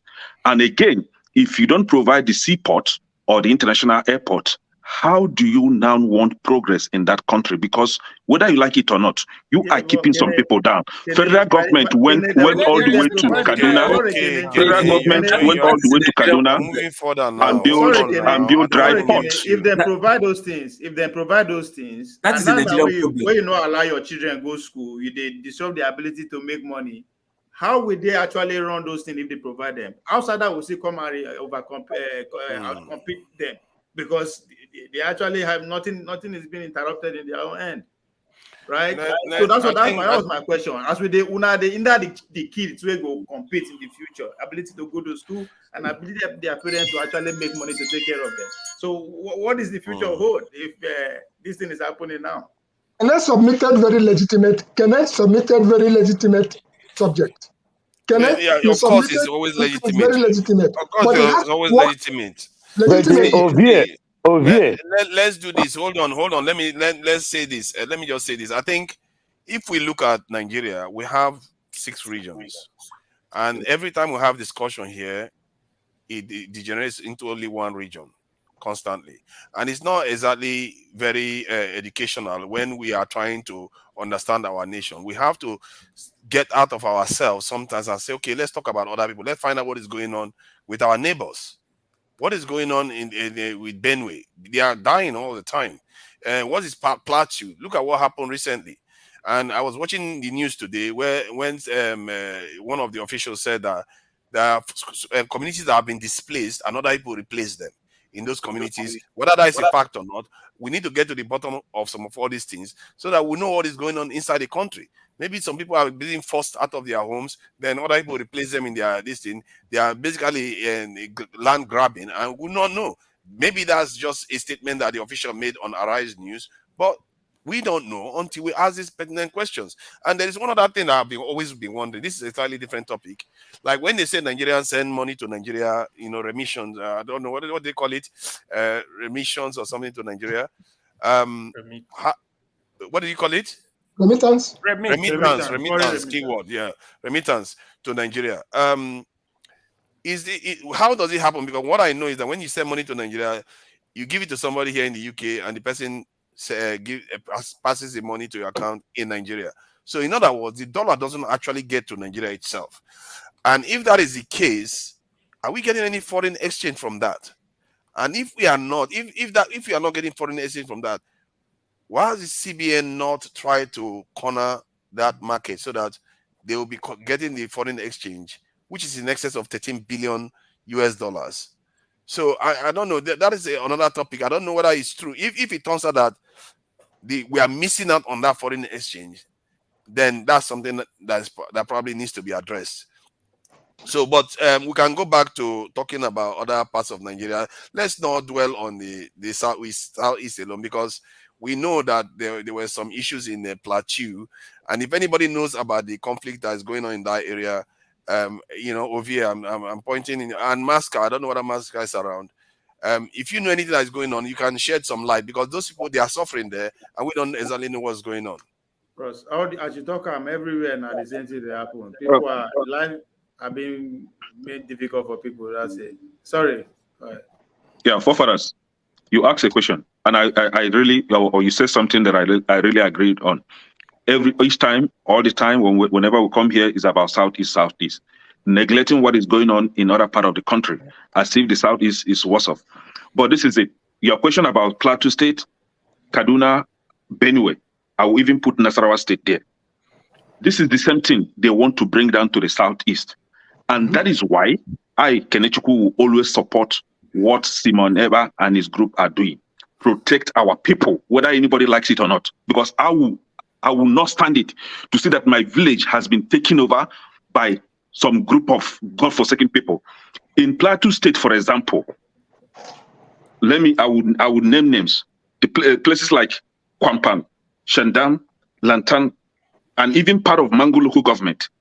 Some interior part of this area has been taken over by Fulani S-men.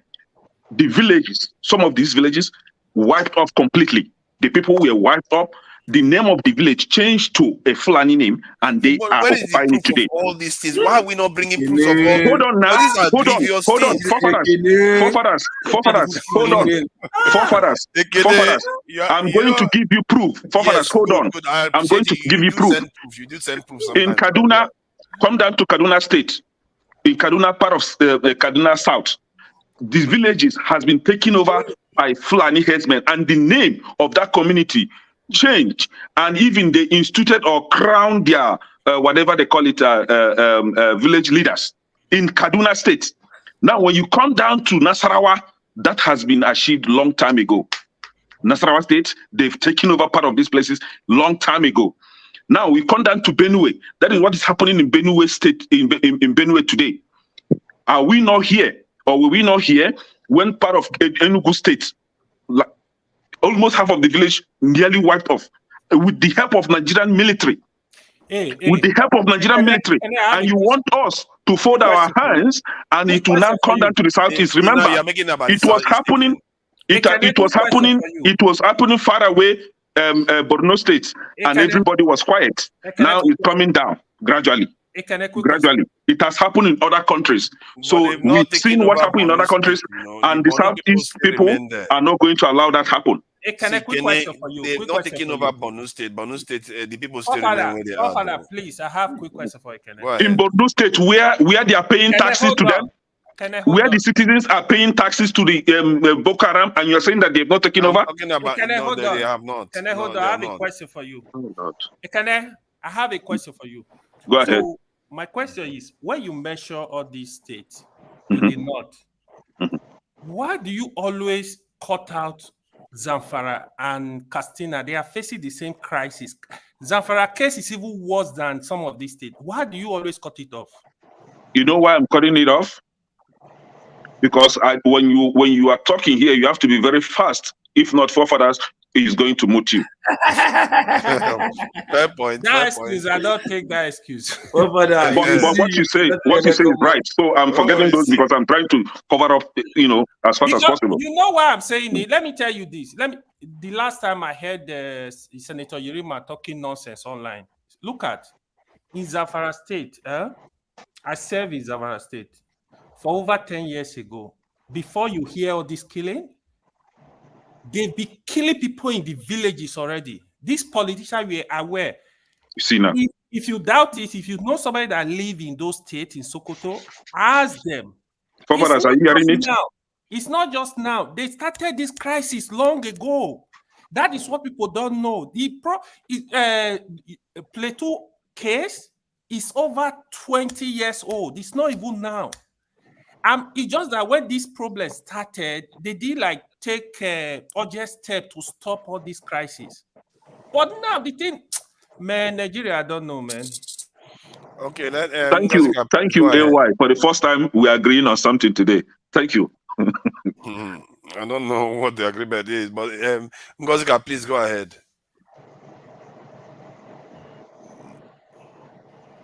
Okay, so it's past 12 a.m. here. I'll soon be turning in for the night. You get lights? Just now lights with this now. Sorry. I want to have my country. Generator. No be generator. No be generator. I've said it several how times these people are that just, Nigeria, there is power in no Nigeria, now, no Better be now. fast I've before never take said light. it several Better times. talk I've fast said it before never several take times on light. this show that Ugozi is special. Enugu State has. I know my sister lives in Anambra, so I can tell you that Enugu State has more electricity supply than most places. I've lived in 3 different parts of Enugu State, and light is. It's not that it's 24 hours, but I know on average every day we get more than 10, 12 hours. Maybe because Bath Energy is from there. Maybe I don't know, but that's 10 hours of electricity. Averagely, I said averagely. Wow, that's great improvement. If you are going to go confrontational and tell me that the first world I countries can't are enjoying confront you 24 now. hours, I will now tell If you they are that not, even no, in I can't your confront. village, But this is, if they don't provide 24 hours, they are not trying. It must be 24 hours. Odiokwa, I want this. generator. Oh, You know deal. So I was going to say this. See, like now when me and you want the same thing. Should you know that on this very platform, I have been one of those people that have been amplifying the marauding herdsmen attacks on people in parts of Enugu State. Our former governor, we used to use it and yabbing that whenever they finish killing his people, because it is mostly people from his axis, communities from his axis that suffered the worst kind of attacks. I have said it several times on this platform, the videos are there. Ofaka Rotamman is all on. Injustice to one is injustice to all. It doesn't matter if it's happening in Borno. It doesn't matter if it's happening in Zamfara. It doesn't matter if it's happening in Benue. It doesn't matter if it's happening in my own Enugu.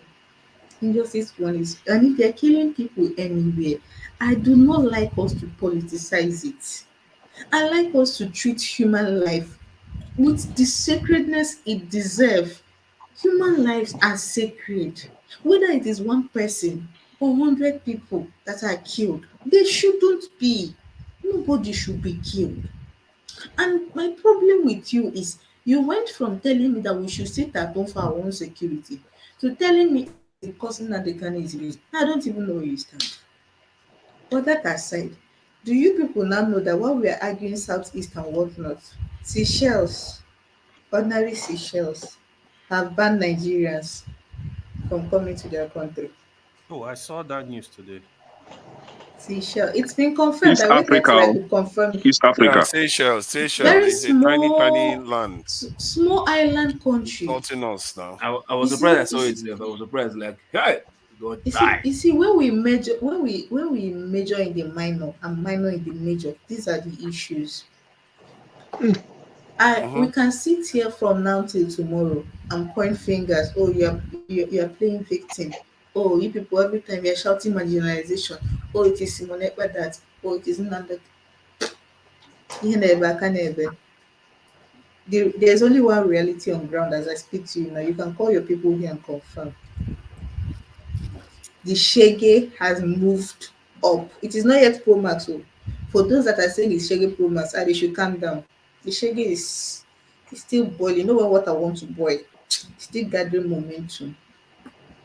That is the That's level the renewed we're shaky, in right? now. Yeah, the renewed part of the Shege.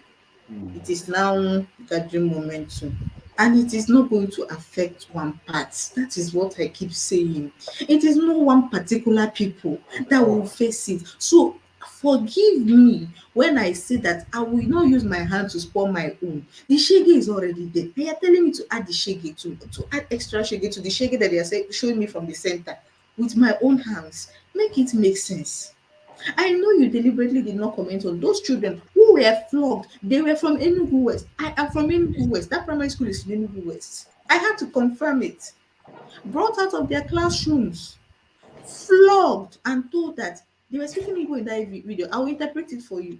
But so also, as soon as they were school, they were flogging children for coming to school to write their first school living certificate. And that was the question Ovie was asking you. And when we go back, and our contemporaries. KJ said the video was not real. Oh. KJ It's a lie. It's a lie. That video is as real as that's anything what he else. said. It's a He said we should lie. put it on a big screen and check it very well. KJ, a journalist. All this propaganda. Who said it's not real? He said it's a videographer. So me, I hate that I have to. I hate that. Astute journalist KJ.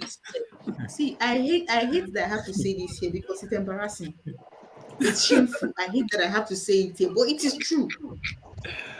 I am not one that will see evil and cover my eyes. This thing degenerated to where it is now because people will say, no, don't talk. Oh. If you talk, they will hurt you. Hey, don't say anything. No. You don't know these people. That is why we're where we are now. We weren't allowed to question. We weren't allowed to have a discourse around it. And on this show, I'll keep saying it, on this very show, somebody told me I was exaggerating when I was shouting these things from the beginning. So these are the issues. Let's sometimes touch. I'll say it again. Sometimes come outside, touch the ground. If there's no grass, touch gravel. Feel it so that you can come back to it. Because I hate to say this, so some of you are living in utopia you created in your mind, completely detached from reality. They say, who say? It is like this before. It is, Sarah. I beg. With what I just heard now, if I enable you, let me put it that way,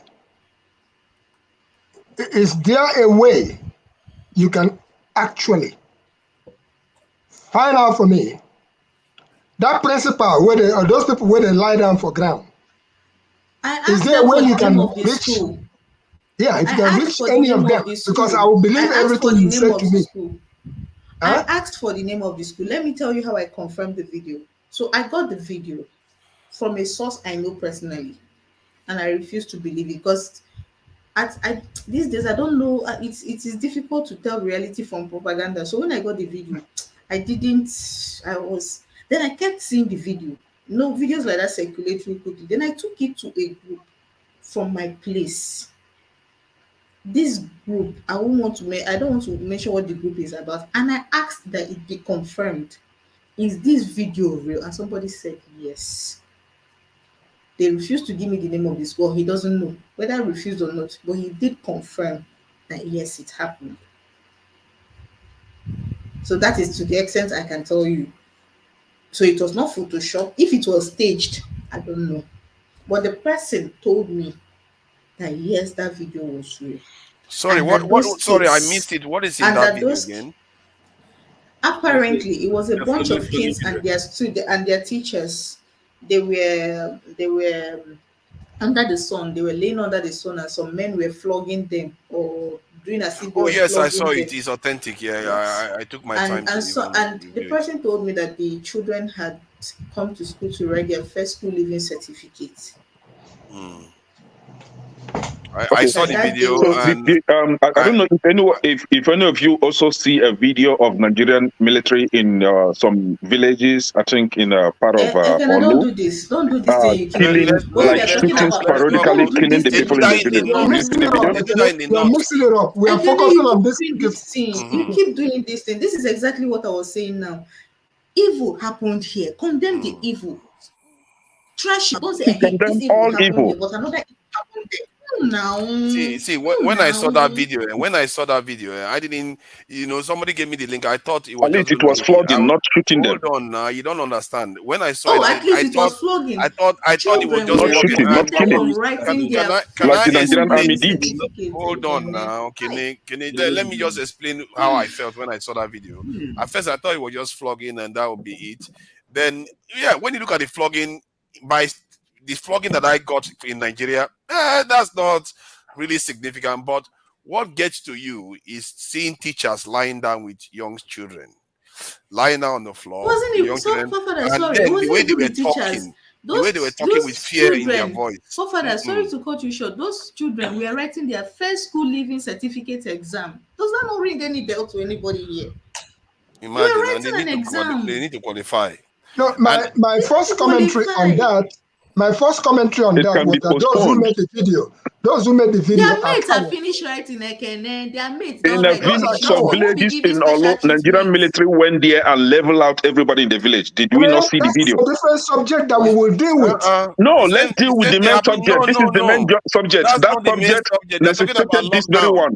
It was because of They're the talking killing about that all these things are coming up. no. See. Let me tell you something. Let me say this. We are trying to Thank protect you. our people. That is why See, we are sitting at home calling for the release of Nnamdi Kanu. Abiola was arrested. He stayed in prison for how many years? And people protested on his behalf. And they were free to protest and free to go on their businesses. But what these people are doing now is basically holding Nigerian citizens hostage. I don't even know how the Nigerian government allowed that to happen. Where they will tell Nigerian citizens, hold on. Where they will tell Nigerian citizens that you can sit at home, but when you come out, you have a problem.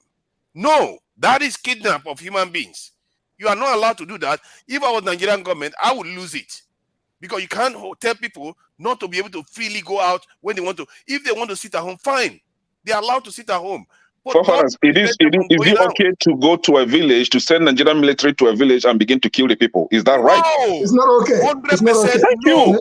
So let's talk about the killing first. No, why would you talk about that? We are talking about this topic. Because Nnamdi Kanu is trying to protect or prevent the killing. That was why Nnamdi Kanu was arrested and jailed, and we are calling for his release. That's how you do it, by having people imprisoned in their You houses. can't jump to B when you've not addressed A. Address A, then you can go to B. How can you justify imprisoning a whole towns? No, for 1 second. You justify killing the whole town.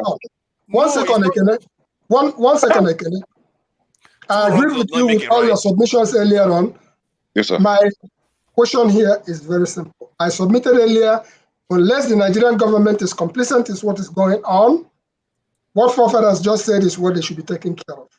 That notwithstanding, I would like for you to separate ESN, separate that solid security homemade outfit. I would like for you to separate that group from the Simon Ekpa autopilot-driven madness. When you separate that, you will begin to see the difference between security and villages. Who is in charge of ESN? I beg your pardon? Who is in charge of ESN? As of today? Is not. Simon Ekpa is. No, he's don't understand. Listen, no. Understand what's going on. We need to move to other topics soon. What has happened here is the state has hijacked. They have hijacked what was genuinely started. You can't even know who is who now. Jailbreak on that subject, please. Thank you. So that we can see let's tomorrow. just have a bit of a break. And I have a question. What's the difference between the U.S. debt and the debt that African nations own? Because the U.S. debt doesn't keep the U.S. from being one of the leading powers of the world, but then African nations can't make it because of that debt that is strangling them. The first question is a very important question. What makes African and third world debt different from the American debt? Number one, America is never going to pay its debts. It doesn't have to. Its debts are in its own currency. We can simply print it. The African debt is not in its currency. The African debt is in US dollars. Africa has to earn the U.S. dollars, and the only way it can earn the U.S. dollars is not to be assassinated for growing its own food and becoming independent and doing something that the United States does not like. The principle underlying the foundation of the World Bank, the International Bank for IBRD, research, the World Bank, is that no country should grow its own food. Africa and the third world should only grow export crops. To export, in order to have an oversupply of cocoa and other tropical raw materials, to keep down the price, they must buy their grain from the United States or Europe, so that if they do something that we don't like, we can do what America tried to do to China in the 60s. We can sanction them. We can say, we're going to starve you. We're going to not export any grain to you. So owing their foreign debt in dollars means... And I am ready to die defending Nigeria in whatever way. When it is God's time for us to go, it is and you not took my going time to talk. You are ready to defend Nigeria. I gave you my time. No, please, I'm coming. Alexi, hold on. You already started. What I'm saying, defending Nigerians is this. I gave him my time and he's using it to defend me. No, sorry. I'm sorry. Please watch your comments. Watch your comments where you're typing, because YouTube has been saying we should respect the community standard. To Niger said, barely 700 years ago, Africans were buying and selling white slaves. About 120 years ago, England were selling wives in the marketplace. Things can quickly change. Why do we think that things will not change again? The world is just a rolling, and anything that happened can still happen again. Okay, I mean, I was just reading that that comment out to us. You know, it's so powerful for us to know that, yeah, if it happened like that, why can't it happen again? You understand? So thank you very much, Niger. And good, yeah. Elena, I think you still have to repeat that number, and Gerald, your session going. But over to you, Elena. What about that? Sure. So going back to your question, right? Yeah. Okay. Let me reflect on what I wanted to say. Jenny destabilized me a bit. I was enjoying what she was saying. But yes. Wait. Enjoy this other one. I mean, of course, you guys all are reading the comments. Look at what Anu is saying. We don't even want to buy anyone as slave. So we just need our freedom. That's it. Point. I mean, I'm telling you, that's why I love. I love being here. I can't lie to you, ladies, and you guys just experience it. Our audience is what I.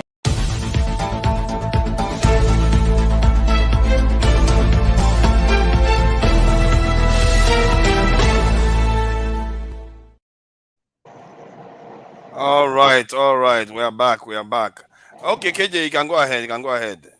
It's not like we are not many anymore anyway. Okay. Oh, Victory is here.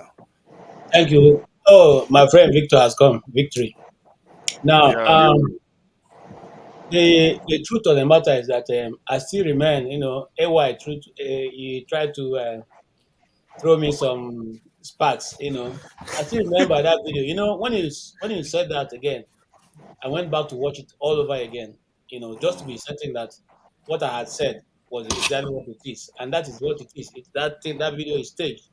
Now, I'll give you the reason why. You see, the guy who was taking the camera shots, the guy who had the video or whatever the phone he was having, never raised up that video, that camera. Because if you raise it up, you will see other people standing by and looking at them.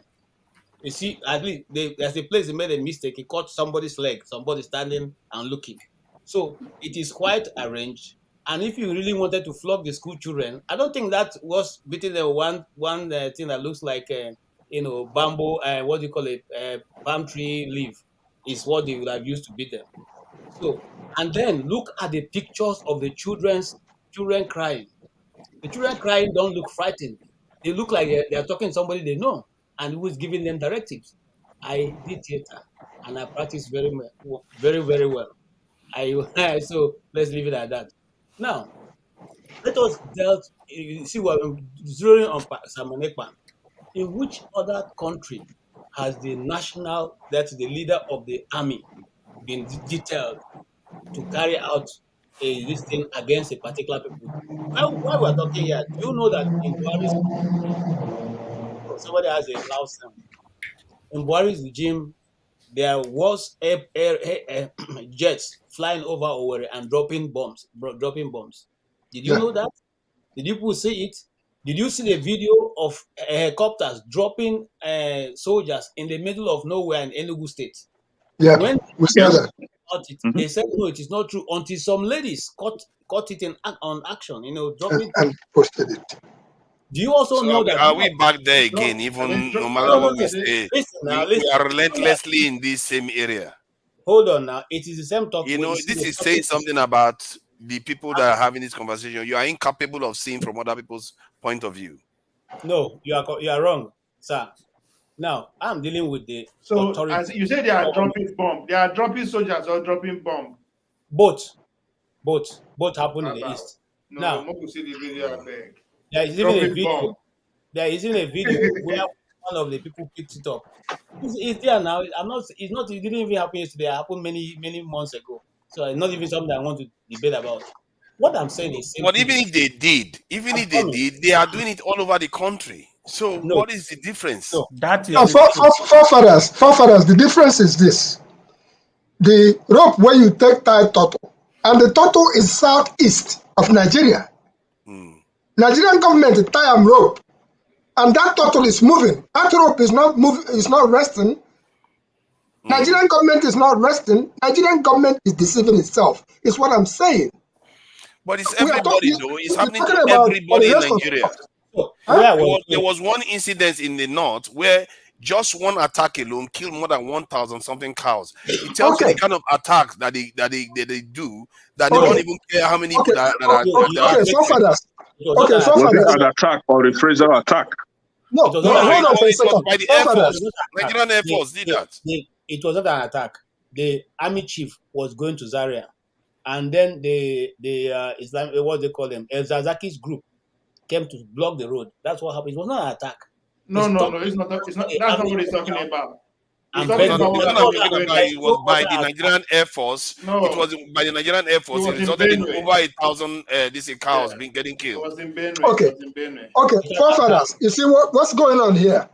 With what KJ submitted, I have an online platform, basicsexpress.com. It's a website. Our motto is that we don't break news. We do not break news. We would rather wait for a week or two. Send people on ground to confirm whatever it is, so that by the time we put up something there, we will back it up and tell you, go to court, if you like. It will be the truth. So, okay, let's go to this topic that I've been curious about, and if anybody confirms it to me, then I was wondering about this remittance issue. Most of us, when we send money to Nigeria, is it, from what I gather, is that the money doesn't leave the country you send it from.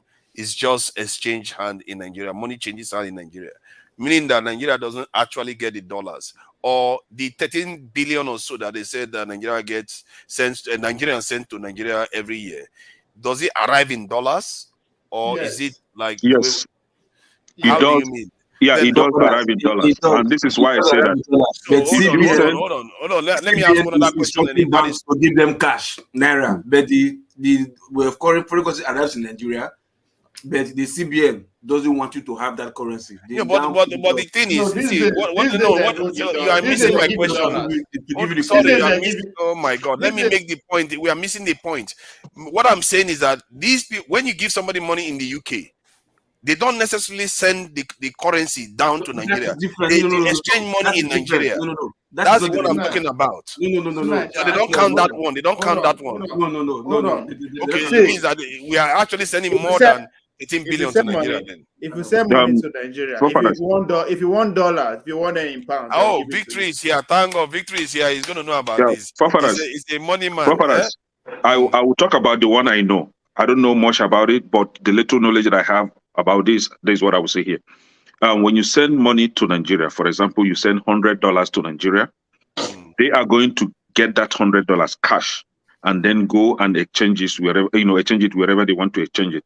However, if you send $99, right, banks are not going to give them that $99. They want to give them less than $99. In their own explanation, that it has to be bulk. It has to be either in hundreds or 50s, right? But this is it. The question that you ask, why is it that in Nigeria you have to get the dollars and exchange? Comparing it to what is happening in the UK, in Nigeria, if they have multiple exchange rate, for example, I know that other countries do have that, but this is it. The difference here is that I think you are missing my point. You know, when you said transfer money to Nigeria, which medium are you referring to? Because the ones that I tend to know is that you give them money here and somebody passes the money in Nigeria. The currency doesn't actually leave like the UK now. It doesn't leave the UK. That's what I don't know about UK, but I know in Nigeria here. For example, if I use let's say I use a World Remit, or I use Reptel, or I use what they call it, Western Union or whatever, right? All those money agencies, right? If the recipient, the other party in Nigeria, will receive it cash in dollar. Okay, yeah, that type. Do you understand? Okay. Yeah, they will receive it cash in dollar, right? Yeah. And this is better for us, the citizens, because if you want them to receive it in dollar, let's say CBN have a policy that it must be received in naira, right? Now, they are not going to, for example, the current rate now, the black market rate is about 810 naira per dollar. When you send that $100 to someone in Nigeria, instead of giving them an equivalent of 8,000, 1,000, right? Instead of giving them 1,000, they want to give them based on CBN exchange rate, which is about 450 or 500. Just changing what you gave them. However, if they want to use the same naira to get dollar from bank is going to give them at the rate of 810. You see where the scam is now. They cash 81,000, and then when they want to use the same 81,000 to get $100 that somebody sent them from Nigeria, what bank is going to give them? Because when they receive it, what they received was about 500. If they want to get $100, bank will now say that they are going to use 1,000 to get $100. You see where so few people like Dangote will actually have the exchange, the bank, the CBN rate whenever Dangote want to order goods from abroad. They will give them, they will give him a rate of 450, right? But this common man like me, I must get 810. Okay, you see here. Let me allow Victory to say. See, okay. Victory. No, how is it not correct? Hold on. Okay, disprove me then. Let me give Victory what I actually. Don't do that. Victory. Let me, Victory. I think you understand what I'm trying to say. Have you ever tried this? Can you just hold on and let me ask Victory? No, we can actually try this to disprove what is going on right now. See, Victory knows about monetary stuff. He's into that's his job. So let Victory talk. Let Victory talk. Please don't say what is not. Go ahead. Victory, so that you get my query here.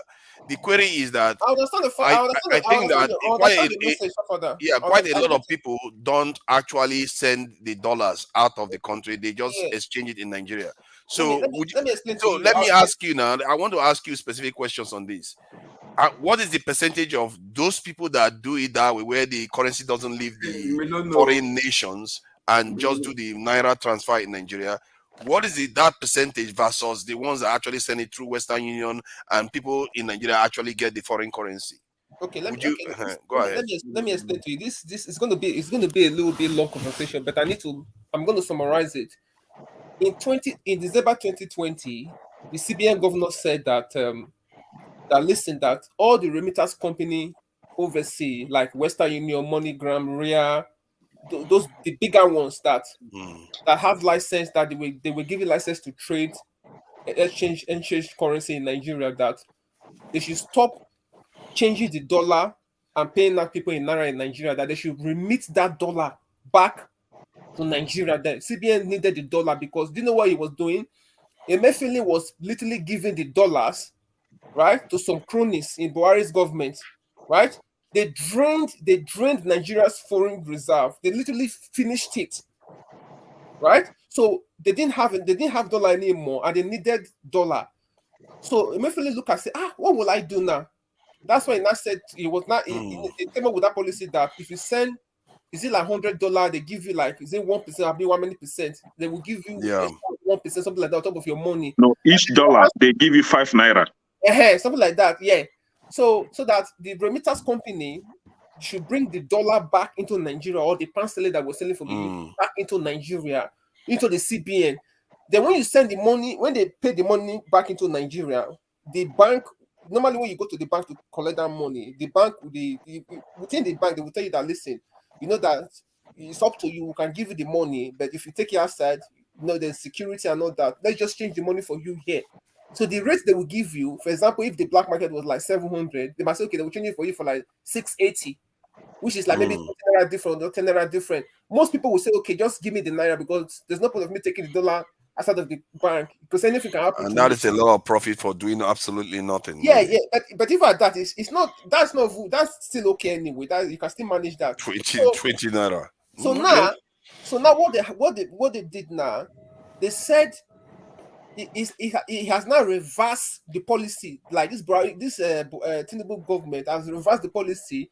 It's not telling people that you are not allowed to. It's not telling the remittance company that they are not allowed to pay naira back into Nigeria. Do you know what that's going to happen? Nobody wants your naira. Your naira is a dirty money. Nobody wants your naira. So speculators will drive. Listen, for that, we've not seen anything yet. That money you're seeing. What Tinubu is doing, Victor, I want you to disprove what I say.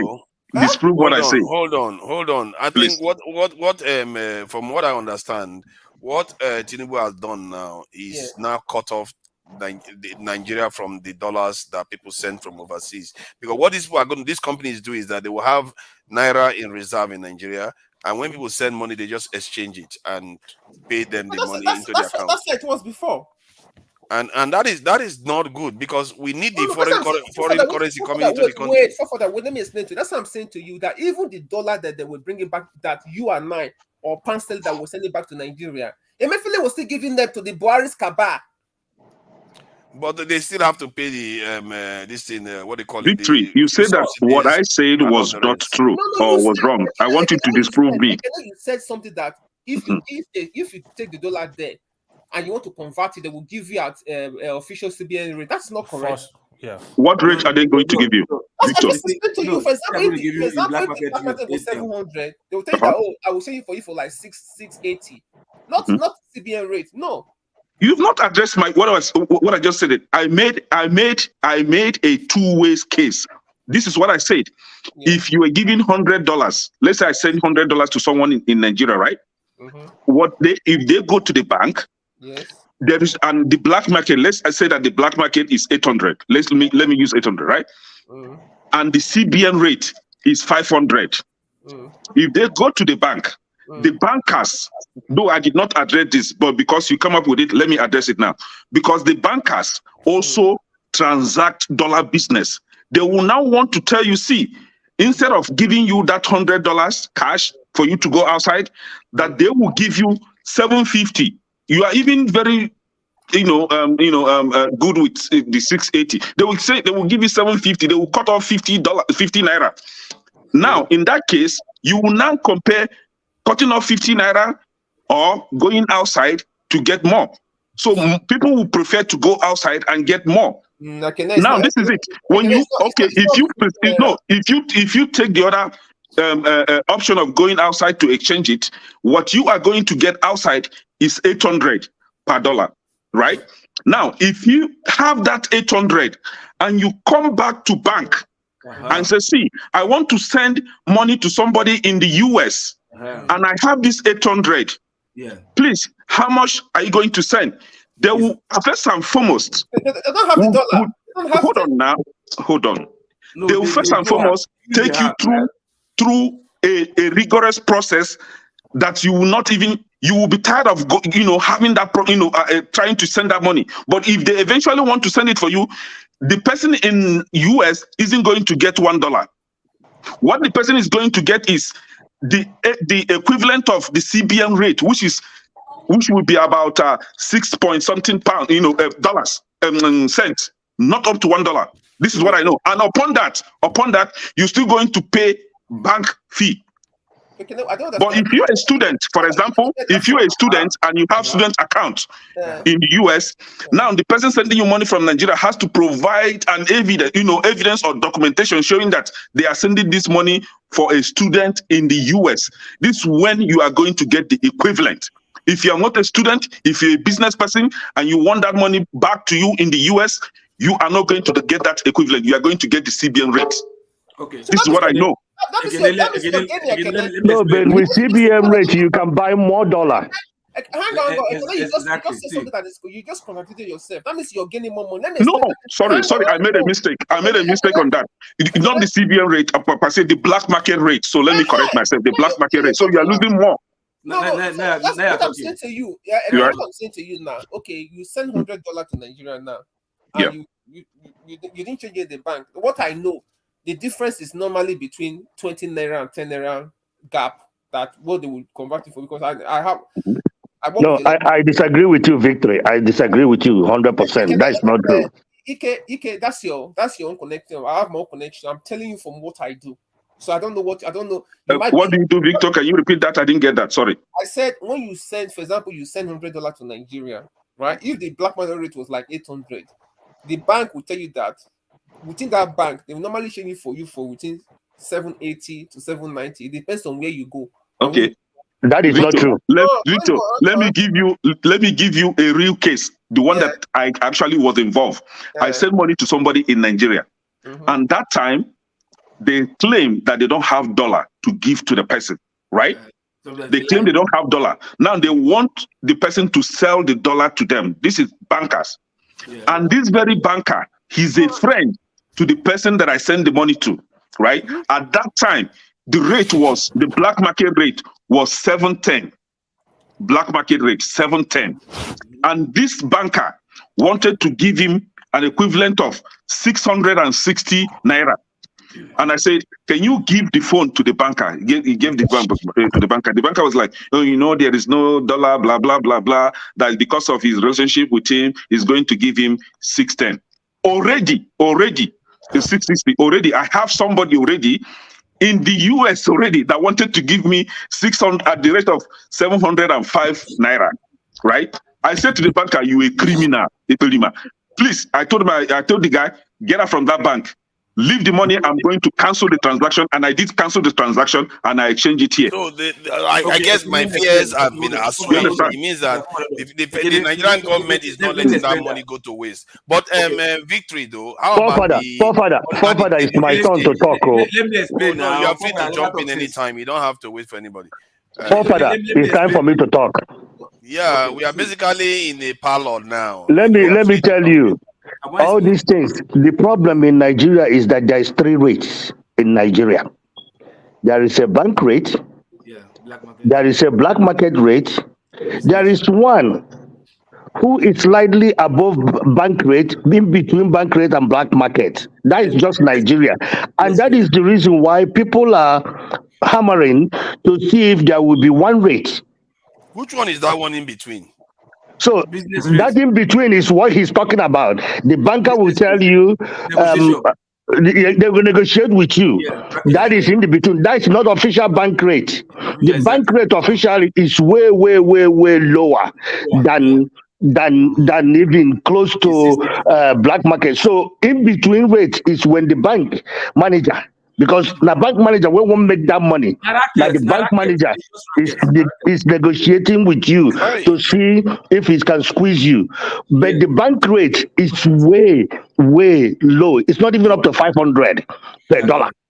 That is the reason why when Ekene says that he will something about the person buying dollar will not buy up to $100 again. If you go with the bank rate, you're going to buy more than $100 because now you're buying it at 500 or $480, 80 naira per dollar. You will buy it cheaper. And that Dangote, somebody like Dangote, and these business moguls, what they do, they get the bank rate. They are the one that is squeezing and getting that bank rate. So for me, Victory, I understand what you're saying, but this is clear. You're a businessman. We all know what we do and what we. If I want to change money, I negotiate black market and tell the guy who they sell money in Nigeria. He tells me how much I'm going to pay. I send directly dollar to dollar to him. He put my naira in my account. That is just the business. But because it's three rates, the higher rate, the in between, and the bank rate. You can never get bank rate unless you're a big boy. You cannot get a bank rate unless if you're a big boy. If you're not a big boy, you ain't gonna get bank rate. What is this guy name? This guy that was in London 2 days ago. What was his name? The one that was in London for summit. They showed him greeting the prince, the king, and Elumelu, and Dangote. They are the people that gets bank rate, not people like me and you. Exactly. That is just the way it That's is. what I want to say, because, like I said, when I said Ekene, what the kid was saying was not true. Like, if a student he wants to get dollar to pay school fees, right? What the bank does, they will tell you, bring evidence that you have admission. You understand? If you bring evidence that you have admission, that is the only time the bank will give you that rate, because it's their right to get it. You understand? Because it's legal. But for any other person, the bank don't trust. They're like, na rackets, na business person want to save. So what bank is afraid of is you not buying the currency from the bank at low rate, and that same And going back to go and sell it, yeah. Go black market for black market. Do your own business. That's what the bank is avoiding. And that is what this Babalawo has. That is this Hausa guys. That's what some of them are doing. That is how. Can I ask Victory the question then? Because they have Alaji as their connect. Can I just ask Victory this question now? Because I'm really curious whether Nigeria is losing foreign currency. Foreign currency is important for the country. So, like, what is the okay? Let's say Tinubu now has now said everybody is free for all. Anybody that wants to send money to Nigeria can now send money to Nigeria, and they give people their money in naira. So if that is the case, so it means that these foreign currencies are not going to be arriving in Nigeria anymore. We are going to be losing billions of foreign. How much exchange rate today now? If Nigeria truly want to end foreign currencies, right? I was in TJ Maxx the other day, and I saw some clothes made in Kenya. Clothes made in Kenya being sold in the US. I saw some made in Bangladesh being sold in the US. If Nigeria truly want to make foreign currency, they shouldn't be depending on their city, on its citizens to be sending money back to Nigeria. They should produce things and export so that they will stop. I agree with you on that. Protect these people. I agree with you, but I'm just saying that 13 billion, why Nigeria is strapped for cash right now, may be a good thing for them to kind of corner that money they claim that they are taking out from fuel subsidy. They should begin to use the money to build industry, build companies immediately. Let them start federal companies owned by the federal government. Let's start something like that. About subsidy. Forget about subsidy money. Father, you know, Nigeria is a very funny country. So yeah, we are the people sabotaging ourselves. Exactly. So badly. Like what we've done to ourselves is shocking. I don't think I'm trying to compare any country in this world where a group of people sabotage their own country, the way Nigerians are doing. And the country will become. The country will still And become. the country, and people are just, if I tell you this, I can't say this online. If I tell you what is happening in that country, I don't know how Nigerians are really. Because everybody's at it. That's why they are calm. It's crazy. So what you were saying for that, like I was explaining before, the whole idea of Emefiele bringing that solution was for the remittance company to bring in a hard currency because they ran out of hard currency. Yeah. And when they were bringing it in, about $28 billion a year, Emefiele was still giving this money back to the same people. Okay. So that money did not actually help the average Nigerian. The money was going back to the cabals, to the few selected people.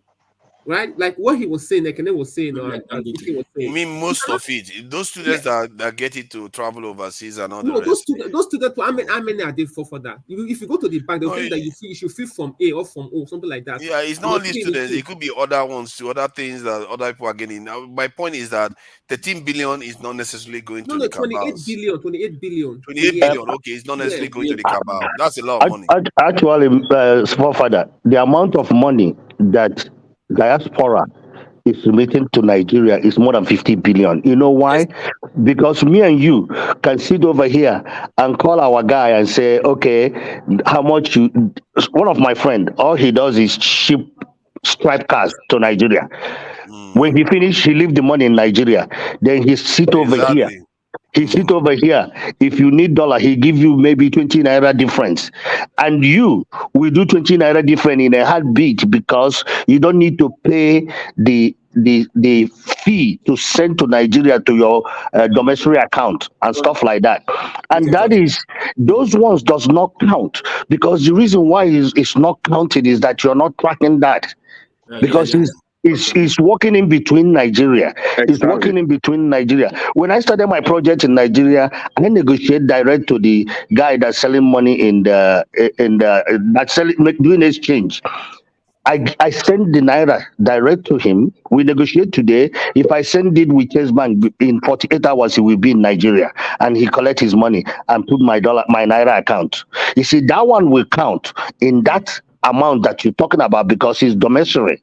He's going to domestic. But the one that they can never track is the one that all of us are doing in America, in England, those are not counted. And that is the reason why there's a gap. There's a very big difference from, and that is why P2B idea resonate with a lot of people, because P2B believe that he can take all this nyama money that government are wasting, put it in local manufacturers. And if you go to Aba and pump money into Aba, and Aba will export their shoe to other African countries, and that money will go. Mr. Ike, I know somebody in Dubai. What he does is that whenever he goes to Nigeria or he has somebody coming from Nigeria, he will go to Aba and buy a lot of Aba-made shoes and belts. Exactly. Go to Dubai and make a lot of money from it. And you know what they will write on it? Exactly. Italy, made in Italy. So, but see, from my calculations, let me ask Victory this. This is made in Aba. Okay, this outfit is made in Aba. Exactly. So Aba is all. That is nothing. Aba has been doing great stuff for a very long time. It's just a shame that. But why is it that federal government don't want to concentrate and boost this kind of production? And second of all, why don't they put seaport for this? Why can't they put seaport in East to ship all these things? It's not only about they are standing Nigeria down. They are standing everybody down. But I want to ask Victory another question. I think it's regarding. It is a game plan to make all of us poor. Can I respond to you quickly? Let me tell you something. I'm not. KJ wanted to say something. I think he had his hand up a moment ago. I will just make my point that KJ can come in. Let me tell you for that. I'll be honest. KJ, you know you can interject. I'm not. You can interject. For that, I'm not Igbo person, right? I have to be honest with you. The reason why Nigeria is what it is, there are people that are deliberately scared of the Igbos, right? Because, and I'm sorry to say this, because there's nothing you can do to hold them back, because those people, they are, it's like somebody that is gifted. What are you going to do to stop them? They are good at making things. So if Nigeria was sincere with themselves, Nigeria should have keyed into that entrepreneurship to turn around that country. But on the other hand, there are certain people in that Nigeria that are scared of them.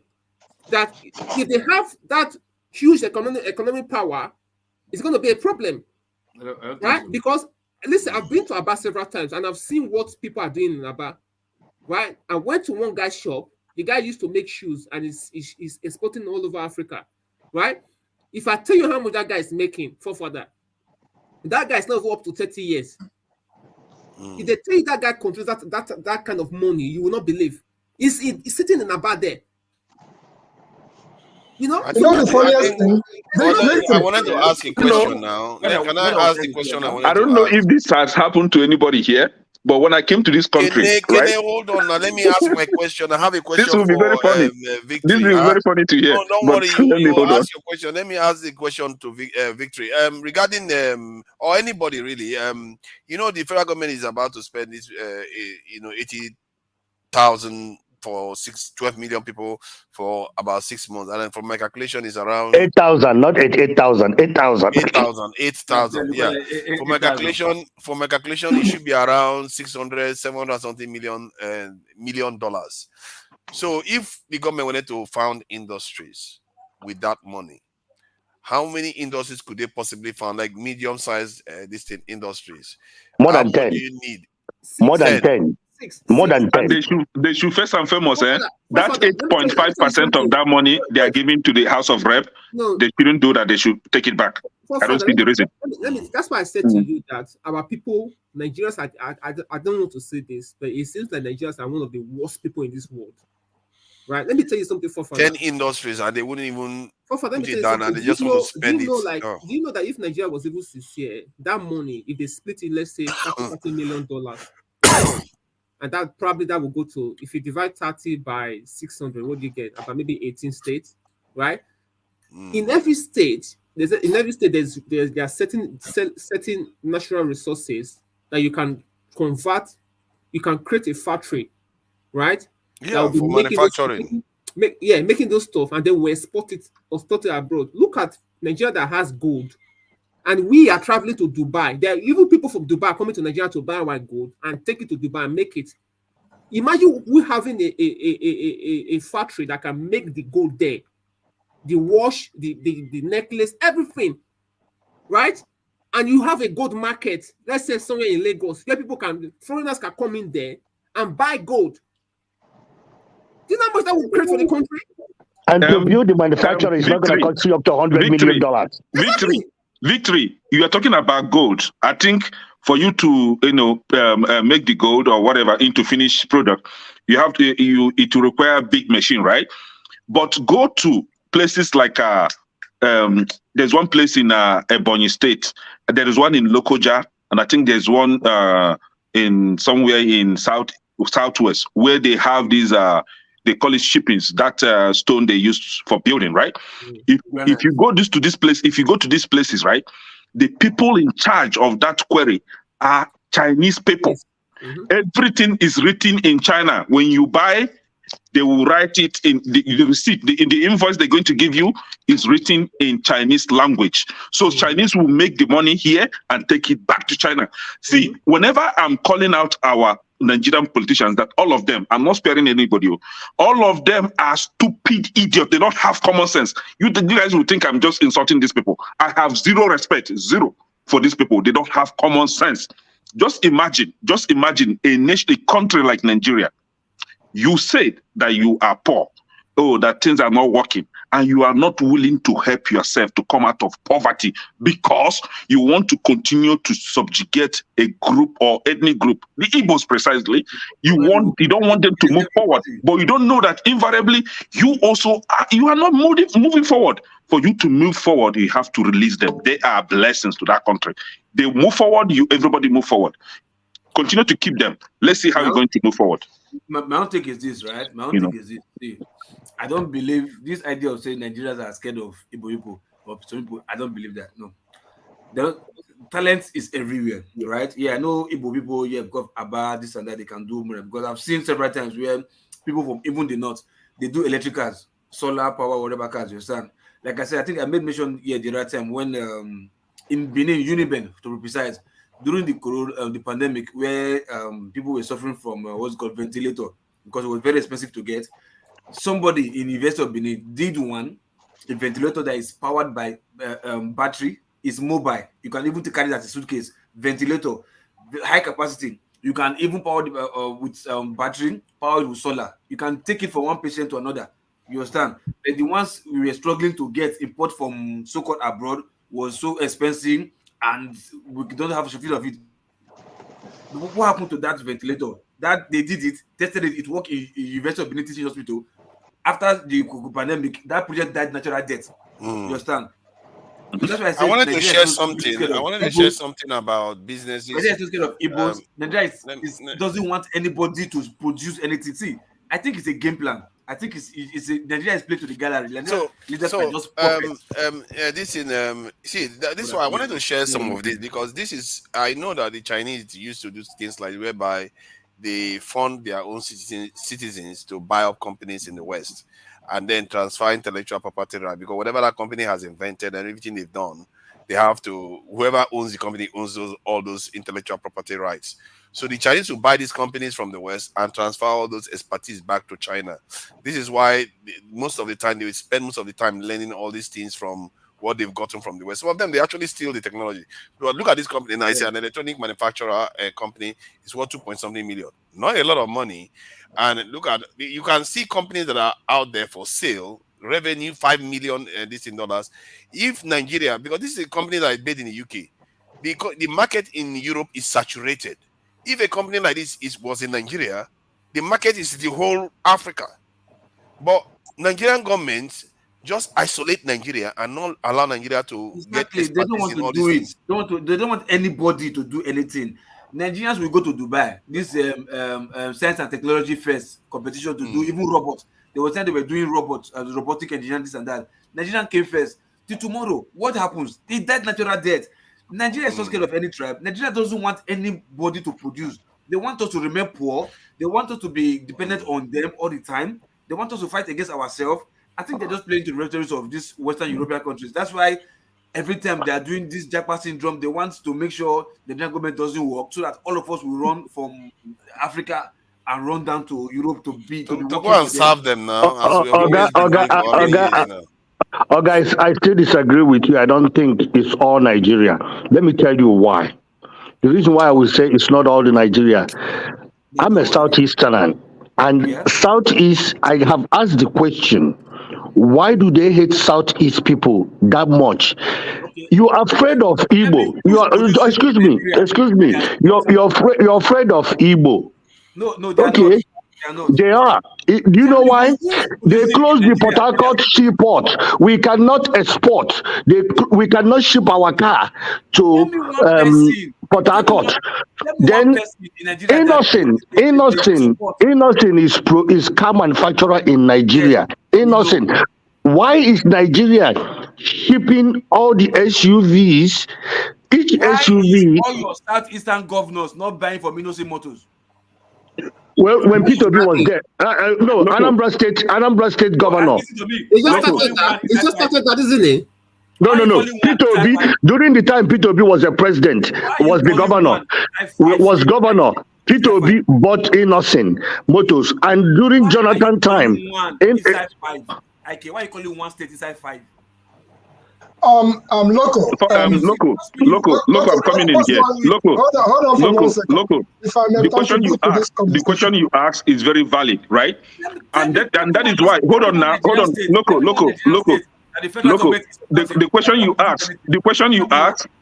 you ask is very, very valid, and that is why somebody like me, I don't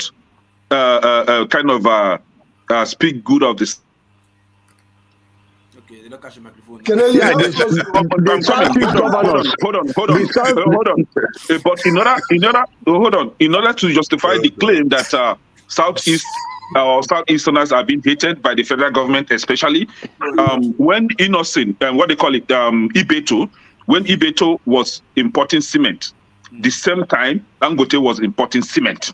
Yeah. But immediately, just by sudden, they seized Ibeto's certificate immediately, but allowed Dangote to continue to ship in cement.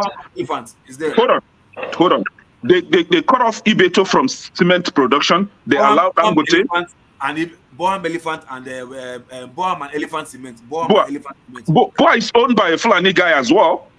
Boa is owned by a Fulani guy. But they cut him off too. Do you understand?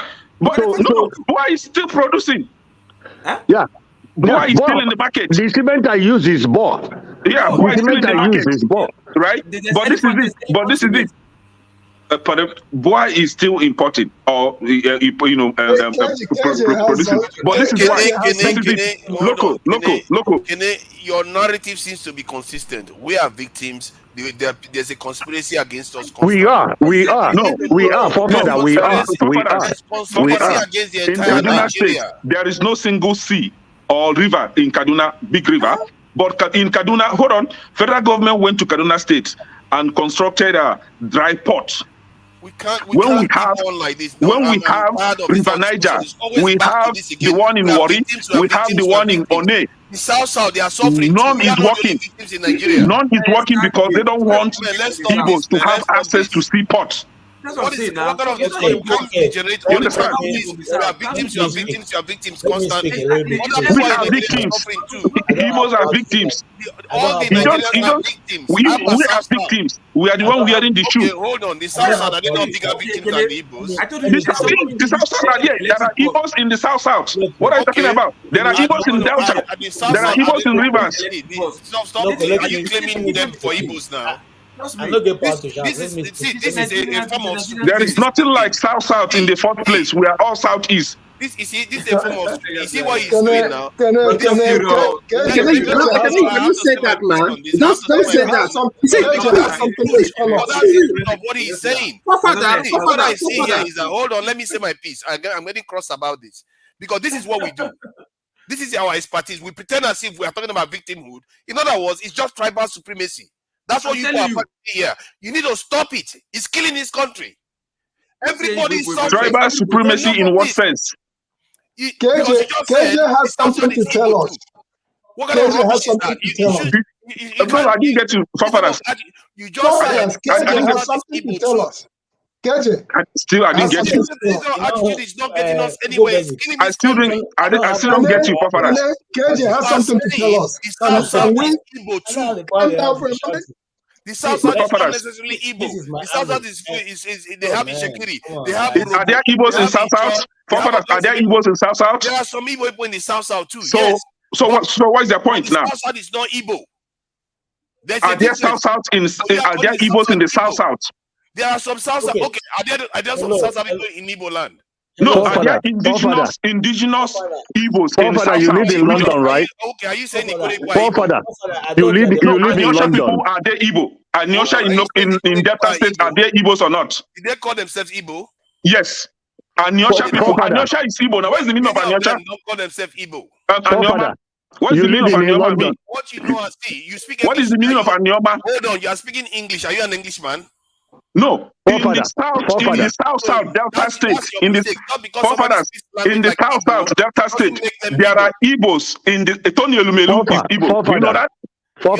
In the Elumelu is Igbo. Do you know that? Do you know that? You live in England, right? Tony Elumelu and his brother in the Elumelu are Igbos. Ngozi Okonjo-Iweala is Igbo. Do you know that? Hold on. Forefather, you live in England, right? Yes. Do you have south of London or south of Britain? Do you have south of? All you have is north, west, east, and south. Yeah, you can say southeast, but I have never heard of in America where I live where they say south.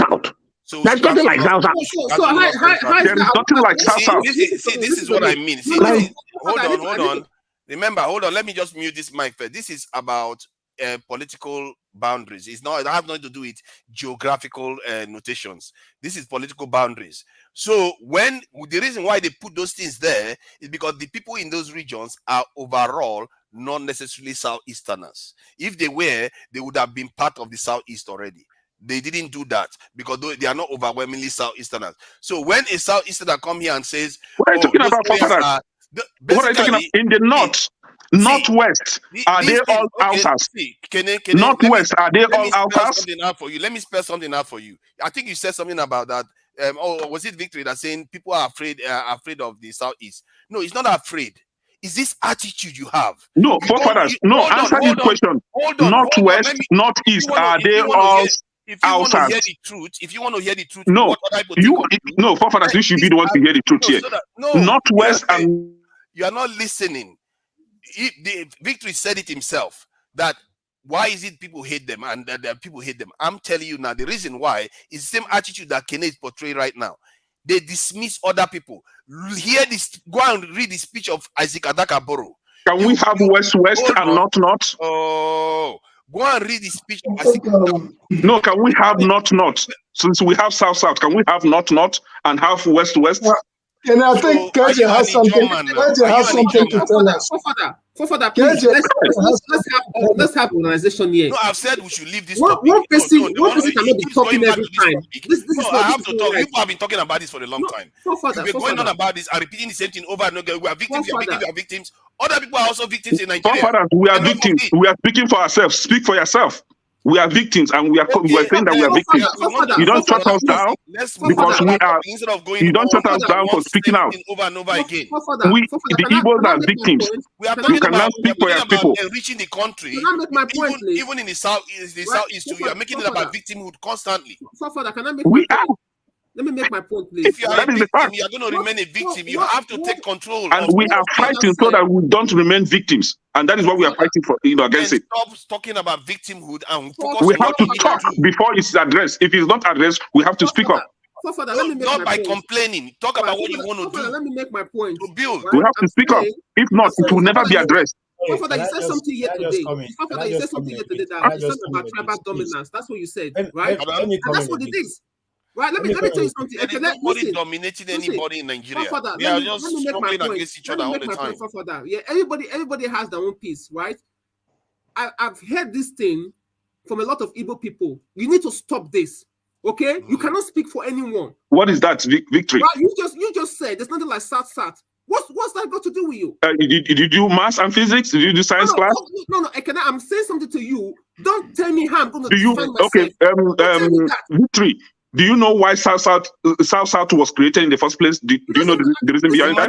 Imagine the reason behind that? Imagine the arrogance. It's unbelievable. There is nothing like South. I still maintain that. You can't tell me what I know.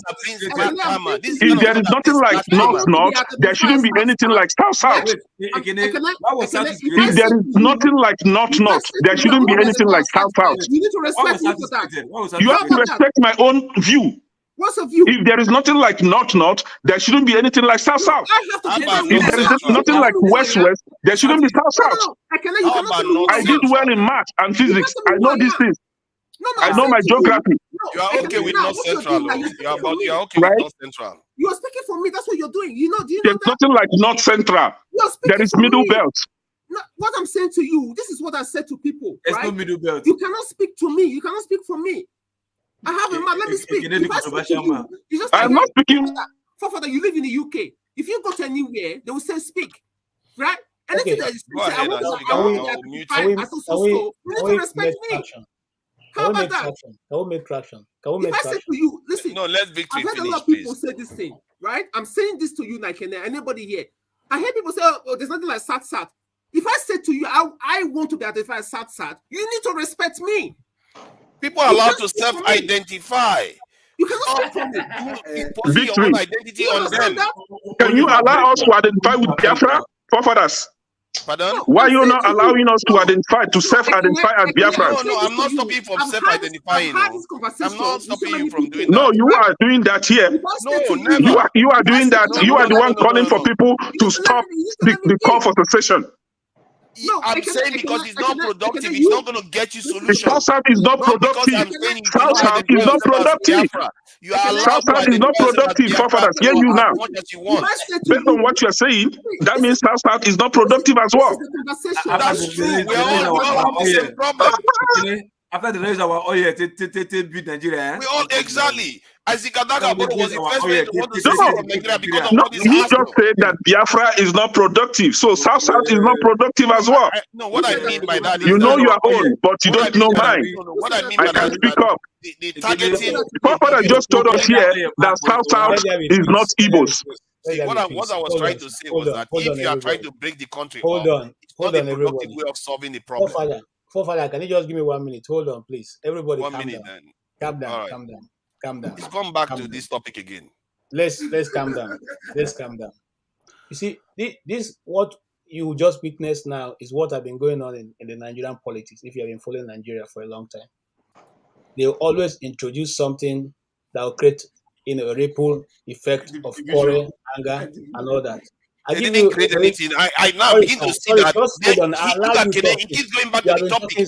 I said we should move to another topic. He comes back again. I'm not sure it's Nigeria that is doing it. If you don't want to moderate, then you leave Are we not Nigerian? Are we not Nigerian? Am I not sitting here? I said let's go to another topic. He brought it back again to that same topic. No, because I want to make a point. You have been talking since. Have you allowed me to talk? I'm not the only one. You're trying to start saying something, blaming Nigeria for it again. I'm sick and tired of facetious people that are not ready to tell the truth. I'm sick and tired of it. Let's tell the truth of what it is. Forefathers, you are the one here saying that we shouldn't be saying that we are being marginalized. You can't shut us up. You can't tell us to stop saying that we are being marginalized. Let's talk You don't do that. You know yours, but you don't know mine. And when I preach you become angry. You see? When I come to you, you become angry, but you are free to tell me to stop saying that we are being marginalized. You see? How do you feel now? Forefather, can you guys calm down? Calm down, Ekene and Forefather, please calm down. He likes also to go on about the Southeast constantly. For a moment, Forefather, you are the moderator.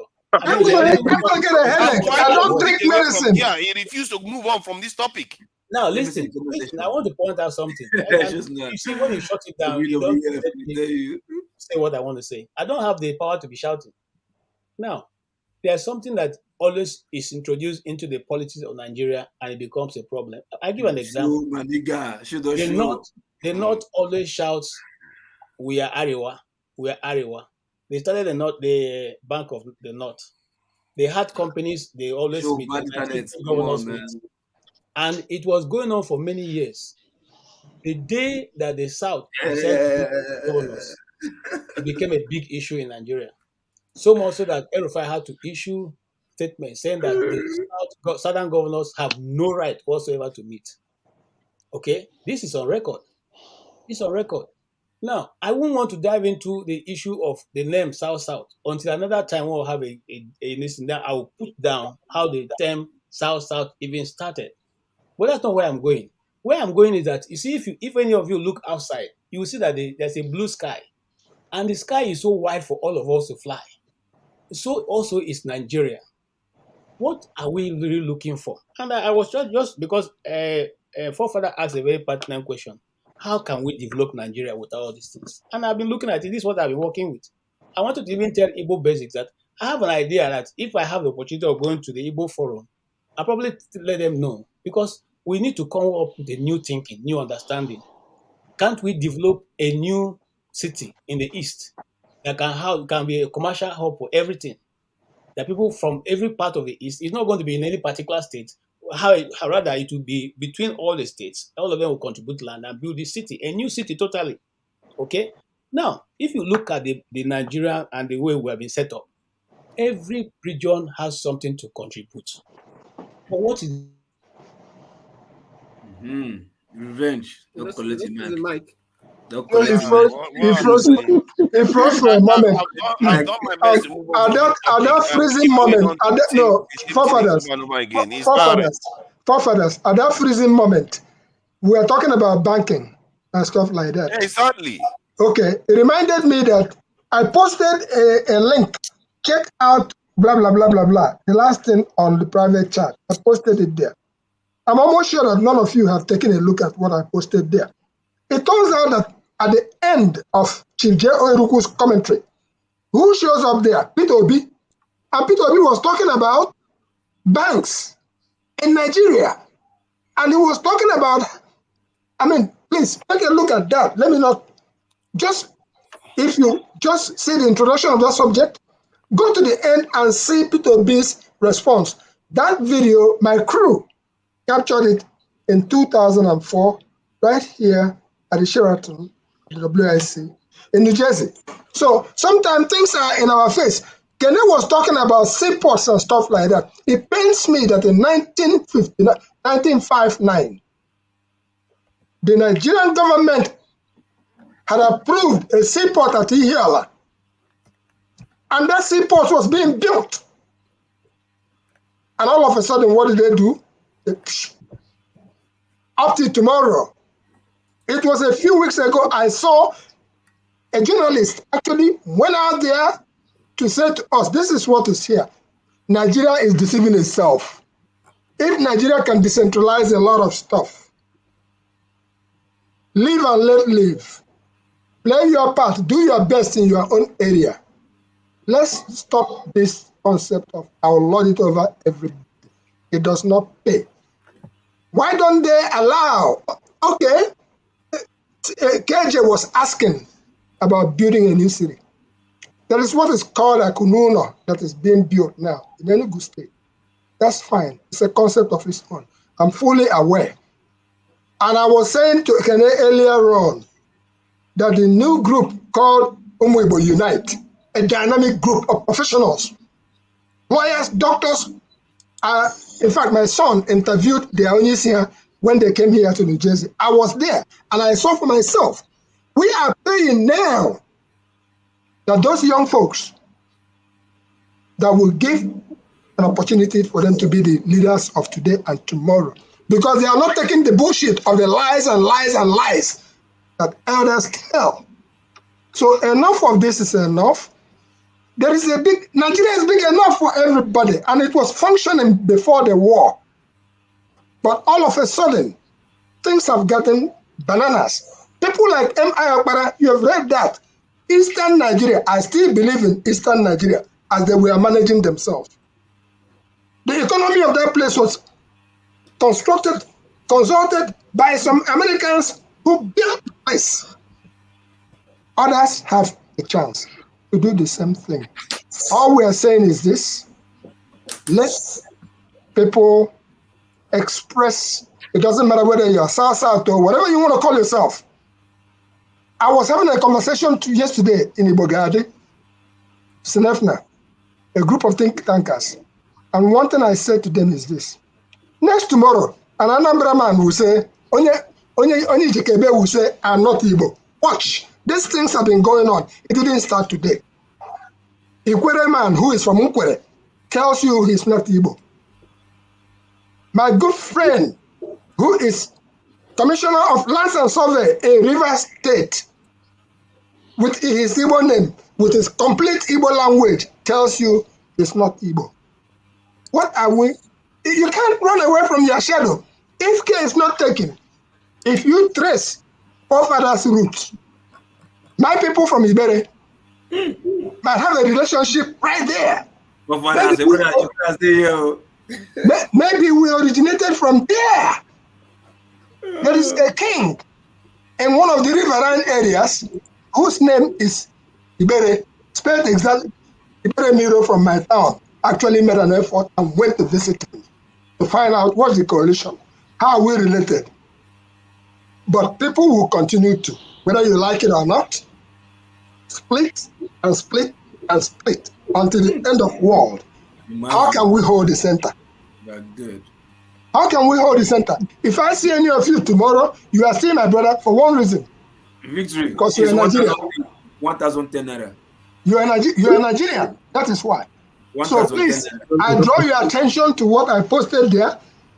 Take a look at Obi's speech talking about banking and then tell us what you think about what he submitted there. He was talking about who writes a check All I was trying to say is this. All I was trying to say is this. The leadership of Nigeria knows what to do to develop Nigeria. But they not suit their narrative.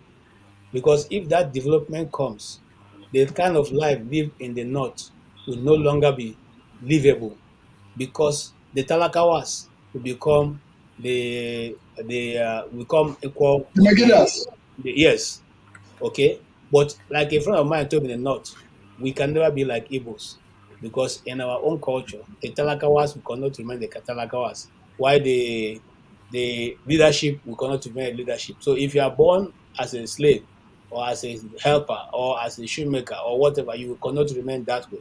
So now, if development comes, then the eyes of every Nigerian will be open. You see, let me give you an example. If it was a place where people are deliberate in development, okay, and I talk about Benue, because Benue, even if you put yam behind your backyard, it will grow. It will grow.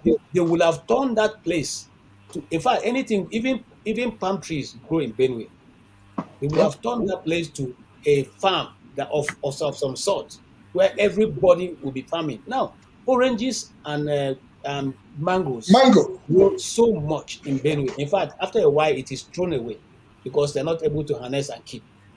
People who are deliberate in development will have gone there and put fruit factories. And these people will be making everything. We don't have to import orange juice that we don't even know how it's made from. Nearness to raw material. Okay, we will have done that. Okay, it's not thing. We will not do that. No. We rather have those things thrown away. We rather have. I once told a story here how one minister of agri went to tell the governor of Benedict, do a research into how yam can be preserved.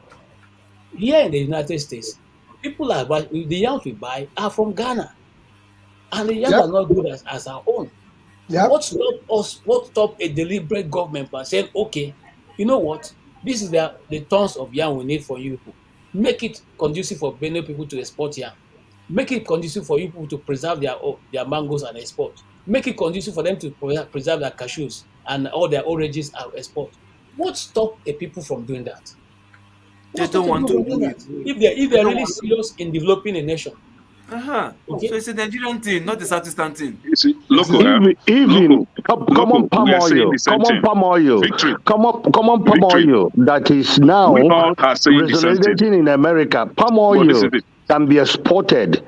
Nobi, where Rufus came from, they have land for massive cashew nut, massive in their area. Those are the things that we could have tapped into. But because this regionalization of Nigeria, and it's not individuals that are doing it, they stuck it in our head, the politicians put it in our head, and that is the reason why we come in this platform and we argue about rubbish, because they embedded it in our brain. Embedded in our brain. Back in the day, when I was young, they said that Yorubas create cocoa, make cocoa. Cocoa grow in their area. They export cocoa. Those are the things that are no longer happening in Nigeria. We always suckered into this oil. Put $20 billion in Nigeria. That's the money that we're sharing. But just go to Ghana now. Do you know that one of the states have signed contract with Ghana? They process tickets for them. Ticket that was written in America is processed in Ghana, and Ghana is tapping into Western world, creating jobs for their people. But we, Nigeria, my niece, they just won debate in Abuja to represent Nigeria in Dubai. They came second, and another group came first. They will represent in Singapore, and these ones will represent all this competition. We have talent, but guess what? The first thing that came out of my mind, she's in SS2. The first thing that came out of my mind, I called the mom. I said, look, I want you to put her in SAT. She needs to take SAT. I need to see what her score is, because her talent is not good enough for Nigeria. Because for me, I want to bring her to US where she will excel. Because I saw a kid. The first time the dad went to US, I was coming back from Nigeria. The dad was going to US to go and pay school fees for the son. So he says, where are you going? I say, I'm going to Texas. He says, oh, my son got admission in Texas. The kid was 17, scored almost 1590 in SAT. And one school gave him scholarship here in Texas. That boy is doing intern now in Google. He's so talented. The two siblings just arrived at Texas Tech. What do you call it? No, not Texas Tech. Texas A&M. Texas A&M. This thing. Two of them scored close to the same thing in SAT, and they got admission to come over here. That is the talent that we're exporting out of the country, because Nigeria have decided that we cannot make our country. Some fools that are not visionaries, they don't have vision for anything. Rather, they want to go and suck money and suck money. I don't know how much money you can suck that is enough that you decided to give them how many billion each of them. If you divide the billion they give them, each of them will get almost 200 million naira. For what? What do? They don't do anything. They don't do anything. See, we can complain all we want. And Victory, right? Let me I don't know why we try to misunderstand ourselves here. Can you hold on, please? See, we can complain all we want. If we carry on the way we are carrying on, nothing will ever change. We have to make a deliberate choice to be transparent with each other and try to work to fix that country. This fork tongue that we talk with, we say we want to fix something, but we lie to ourselves and lie to our fellow Nigerians. It's not going to get us anywhere, and our children will keep suffering and suffering until we fix it. This is a natural cause that if we don't fix it, because this is self-inflicted though. This is not Oyibo people that is doing it to us. We are refusing to even talk to our own fellow Africans that we've lived here with for thousands of years. Honestly, we refuse because we think that we have some kind of glory we are going to inherit somewhere. No, it doesn't exist. We don't control our land right now until we figure out how to be honest and work together and fix this mess we are in. And that is if it's not already too late. What we are facing right now, you guys don't even, sometimes you don't even know how far it is, how far behind we are. This is really bad. I really want to. I want to have my own monologue. Then I'll play the video. Igbo Basic. I was reviewing it about what P2B said years ago.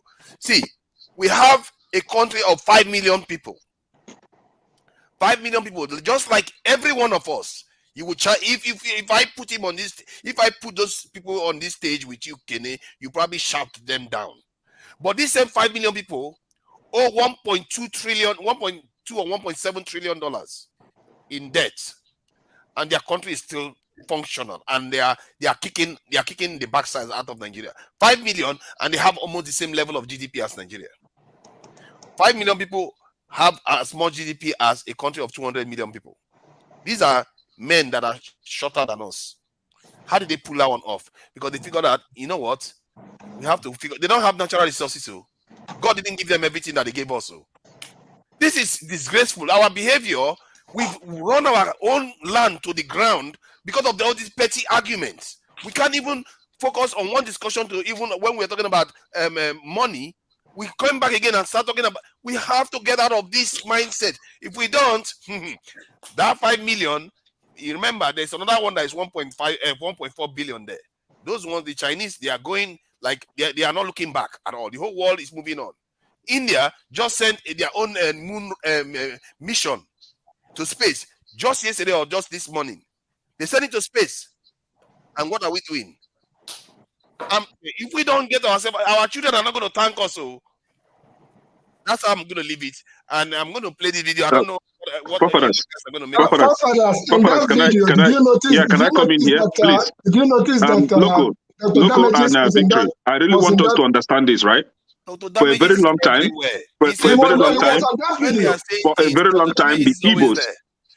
the Igbos have been speaking about the reopening of One Port and Warri Port. One Port is not in Igbo land, neither is Warri Port. But we have been calling, open this port. Who is it going to benefit directly? The people there, the people of River State and the people of Warri area. I think Warri is in Delta State, right? Hold on. We've been calling for that. They refuse to do that.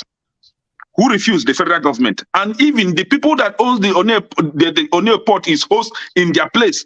The Warri people and the River State people, they are not even speaking up. We've been speaking up. Hold on. Hold on now, let me finish. Let me finish. Hold on. They have oil. If you are They saying have that, oil. They are using oil. Kene, See now, you won't even see. I've been quiet. Everybody has been talking. You didn't allow me to talk. I just want to ask you a question. And you're going to carry on. I'm not going to stop you. I'm not stopping you from talking. I'm just saying that if you are genuine about asking for this seaport, why is it that you are not working with the South to ask for that seaport? Why are you the one demanding for seaport over their head? Okay, I will answer that question. We want to work with the South, but the South, please, I don't want you to interject on this. The South are afraid of us. They think that, hold on now.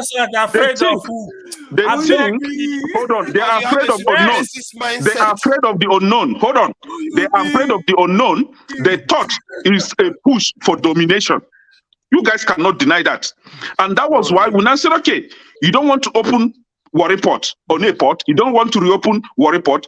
Can you build a port in Anambra State or Igbo land?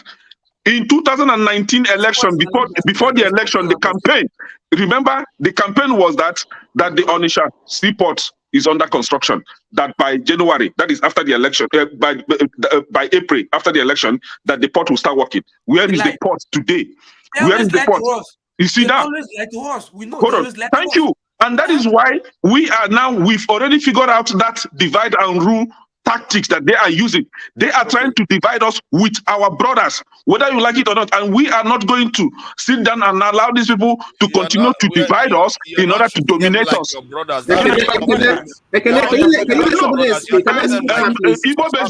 Basics make mention of Igbo Unite here.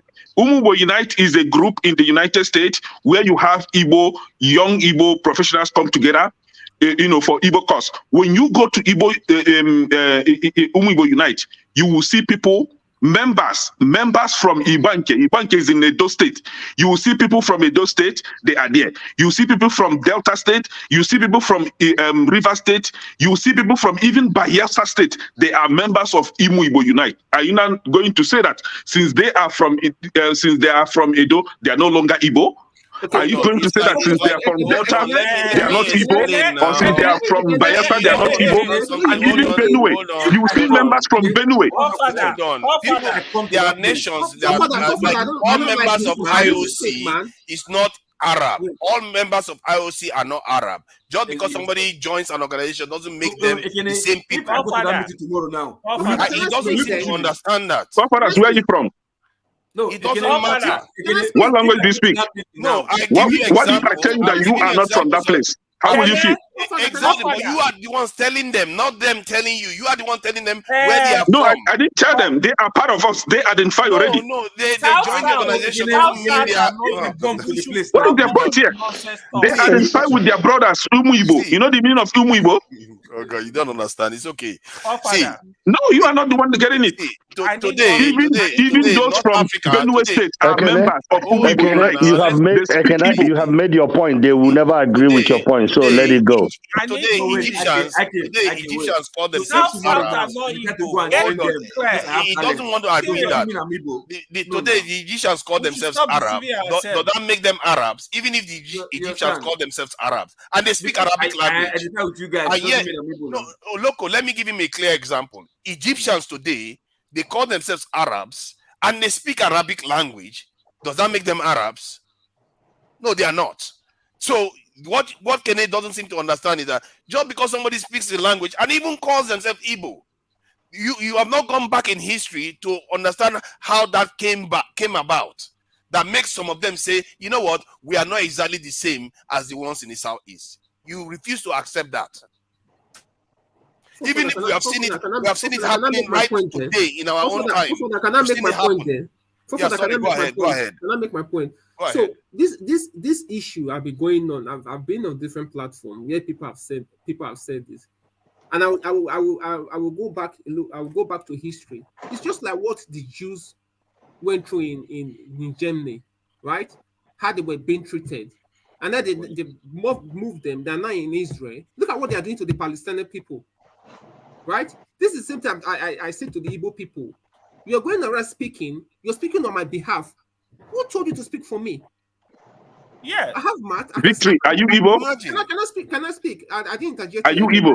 I'm not. He doesn't see the Good supremacy and fine. attitude that he's Then displaying. Igbo people in your state are saying that they are Igbo, and you are telling them that they are not Igbos? I should be allowed to say, I should be allowed to tell you this is how I want to be identified. You need to respect that.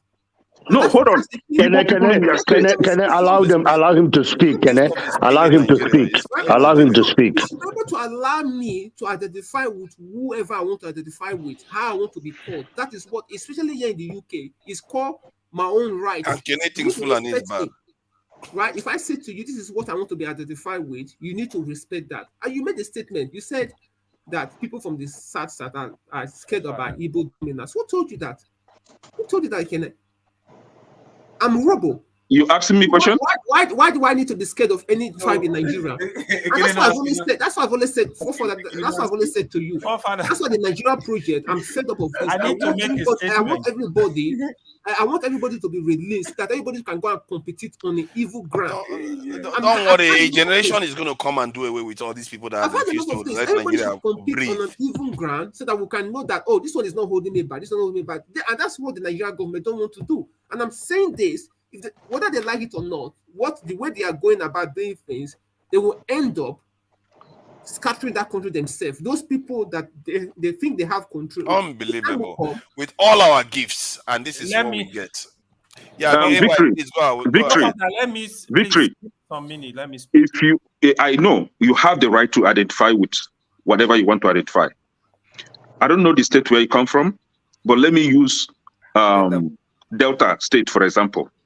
In Delta, there are different ethnic groups in Delta. They speak different languages, right? In the same Delta, there are Igbo people, indigenous Igbos in Delta. Now, they are saying that they are not South-South, that they are Igbos. They don't know the meaning of South-South, right? Yeah, that's fine. What you're saying is fine. We understand that. But allow them to be whoever they want to be. Can you allow people to speak too? You have speak enough. No, he called me out. He called me out, so I'm trying to respond to him. So if you are from Delta, you can say that you are not Igbo. That is fine. But there are indigenous people in Delta that are identifying to be Igbos. So what right do you have to say that they are not Igbos? Okay, see, that is my question. If you say that they are not Igbos, they will tell you that you are not South-South. Don't do that. Who have said that? They are everybody's allowed to self-identify. Can you play off the video? Maybe that will count them fast. I need to come. Yeah, you are right. That's a very, very good one. A very good suggestion. Forefather, you dey cause wahala. Forefather, you dey cause wahala. No, they started it. I said, let's go to another topic. I started another topic. Kenneth brought us back again. I go away again. No. Kenneth did not. Forefather, leave Kenneth alone. Leave Kenneth alone. Forefather, leave Kenneth alone, please.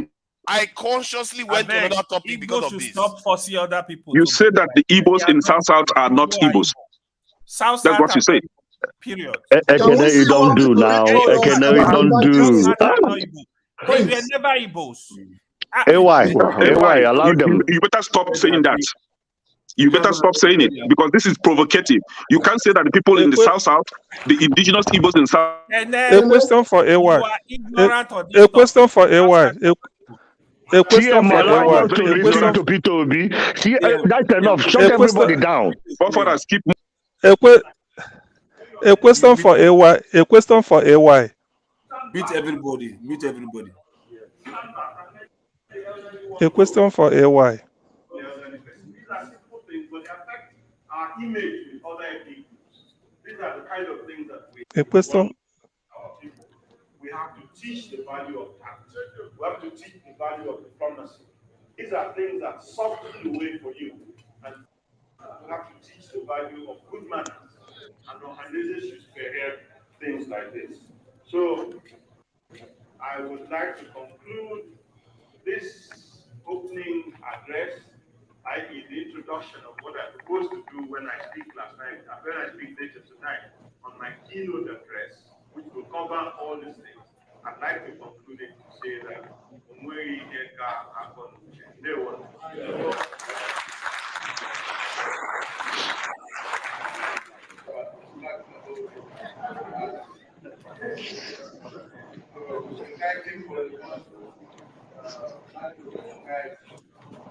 most of you can have seen some people when it comes to the issue of banking, because it's very critical, especially in Nigeria now, the way the banks are. Apparently, when you mention banks under Igbo control, there's a little facts. There's 1 or 2 banks that are not supposed to be there. When you talk about control, it must be over 51%. Right now, we're doing something in that aspect. It's critical, like yesterday man said. If you don't have a bank, forget it. It's a block. And the way Nigeria is structured, I'm happy the chairman of our is the banker. There's a lot we can do with banking industry today. And we have only 7 Igbo banks. And today, in the present capitalization, 7 of them put together can make 1 bank. It's possible. That's why we're having meeting day every morning, every night. On the other one, you mentioned about the ones that are quoted in the stock market. Coincidentally, all the banks you mentioned, none have 15% people, so you're buying shares of other people.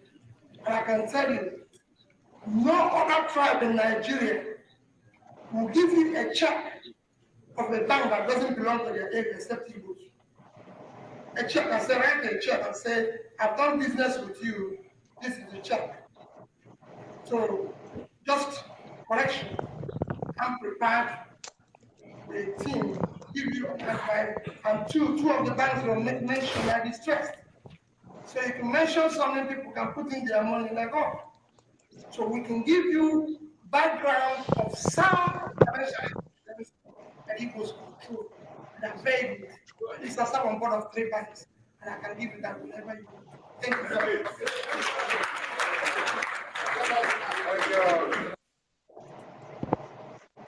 Hold on.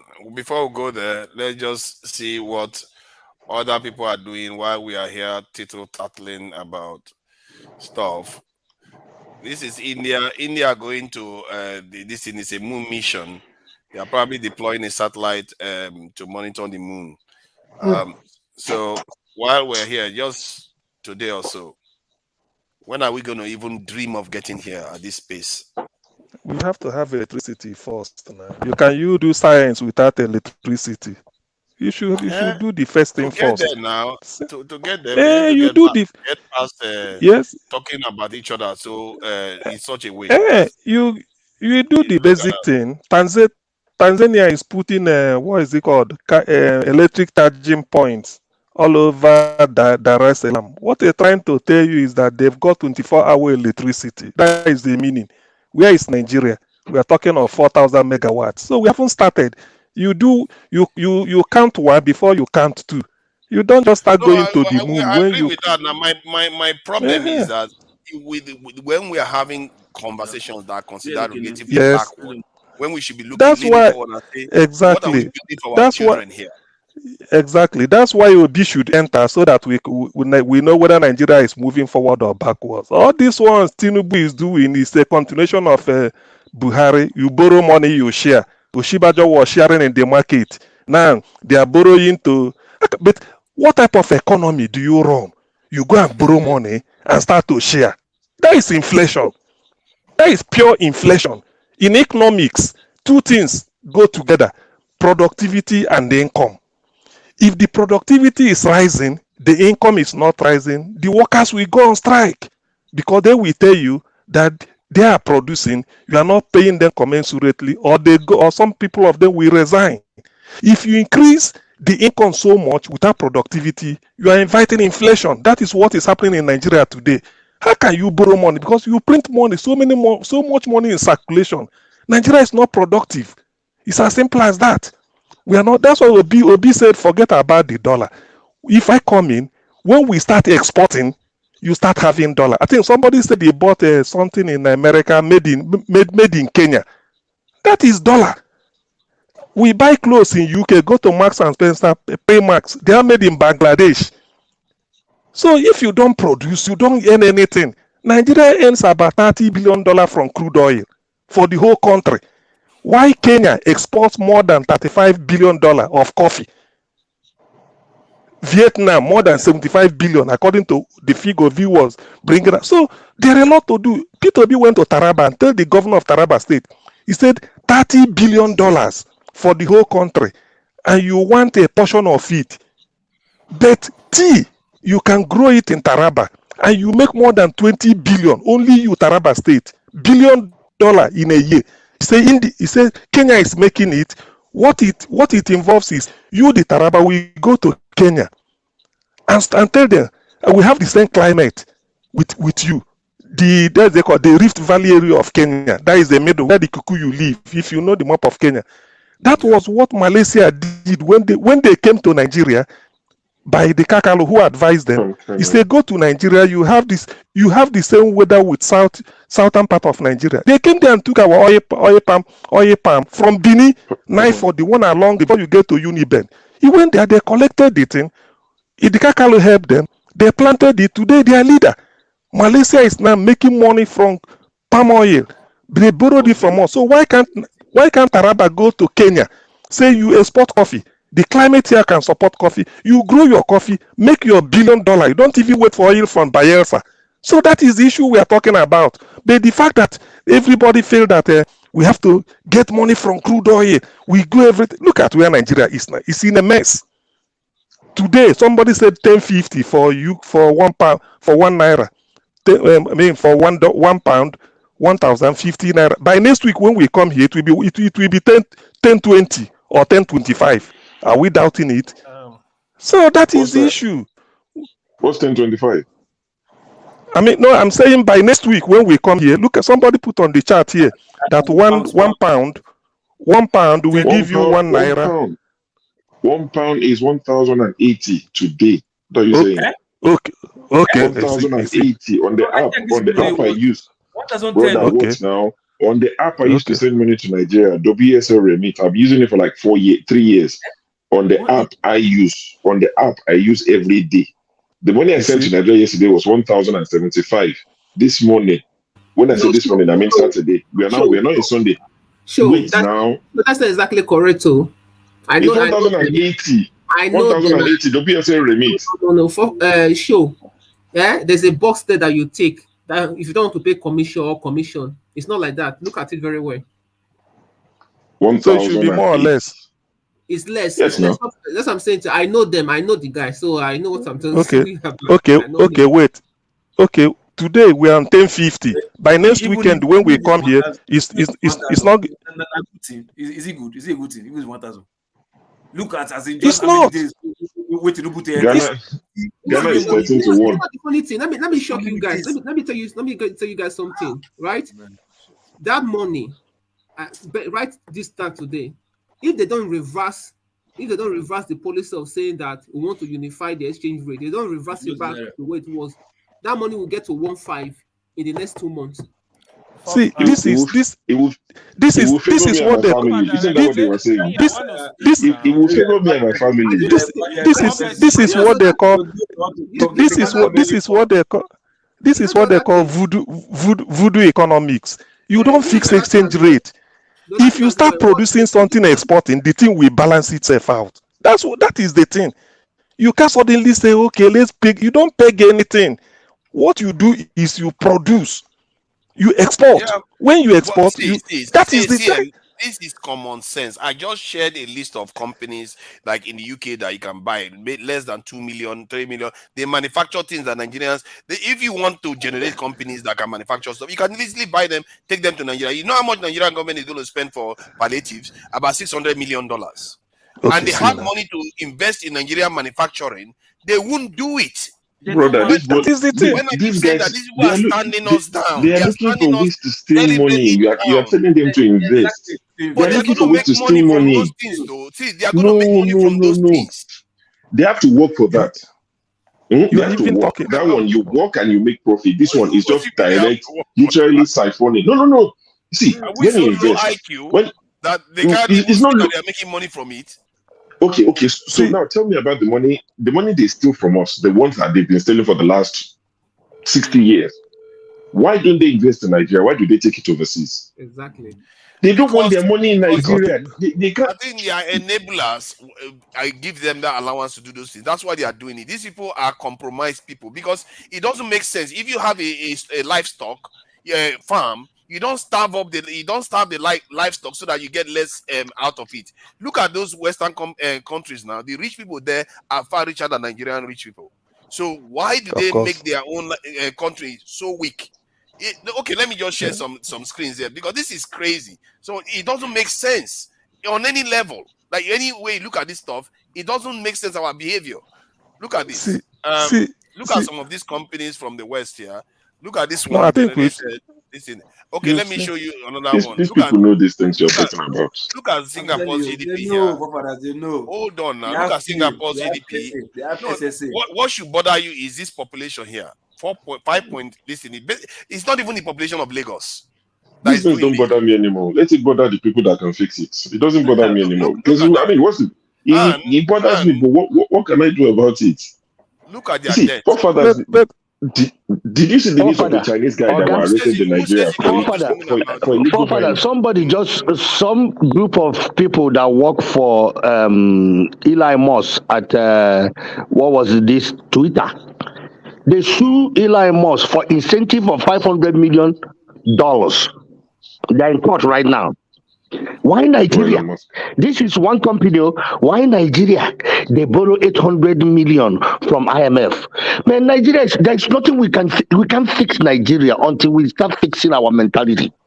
Let me put our debt now. National debt is making us shake in our boot like we're about to die. Look at that.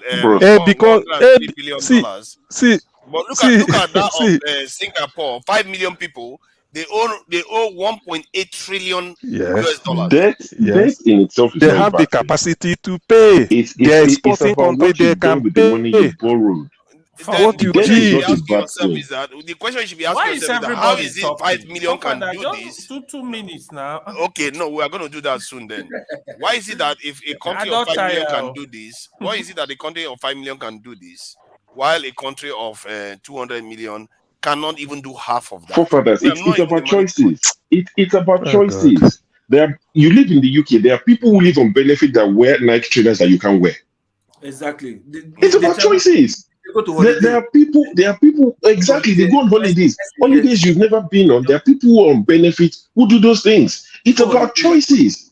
You decide how you want to live your life. The people who run Nigeria have decided to live in a particular way. Is it just the people? Because the people were once like us, they ended up becoming those people.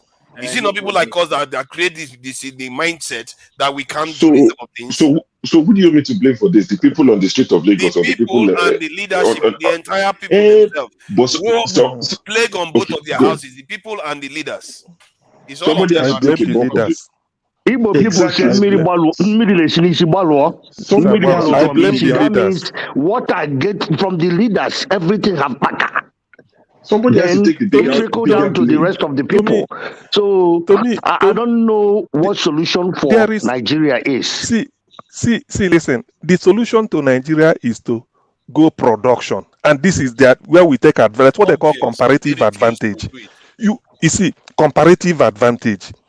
In the UK here, you buy yam, tuna, where? Ghana.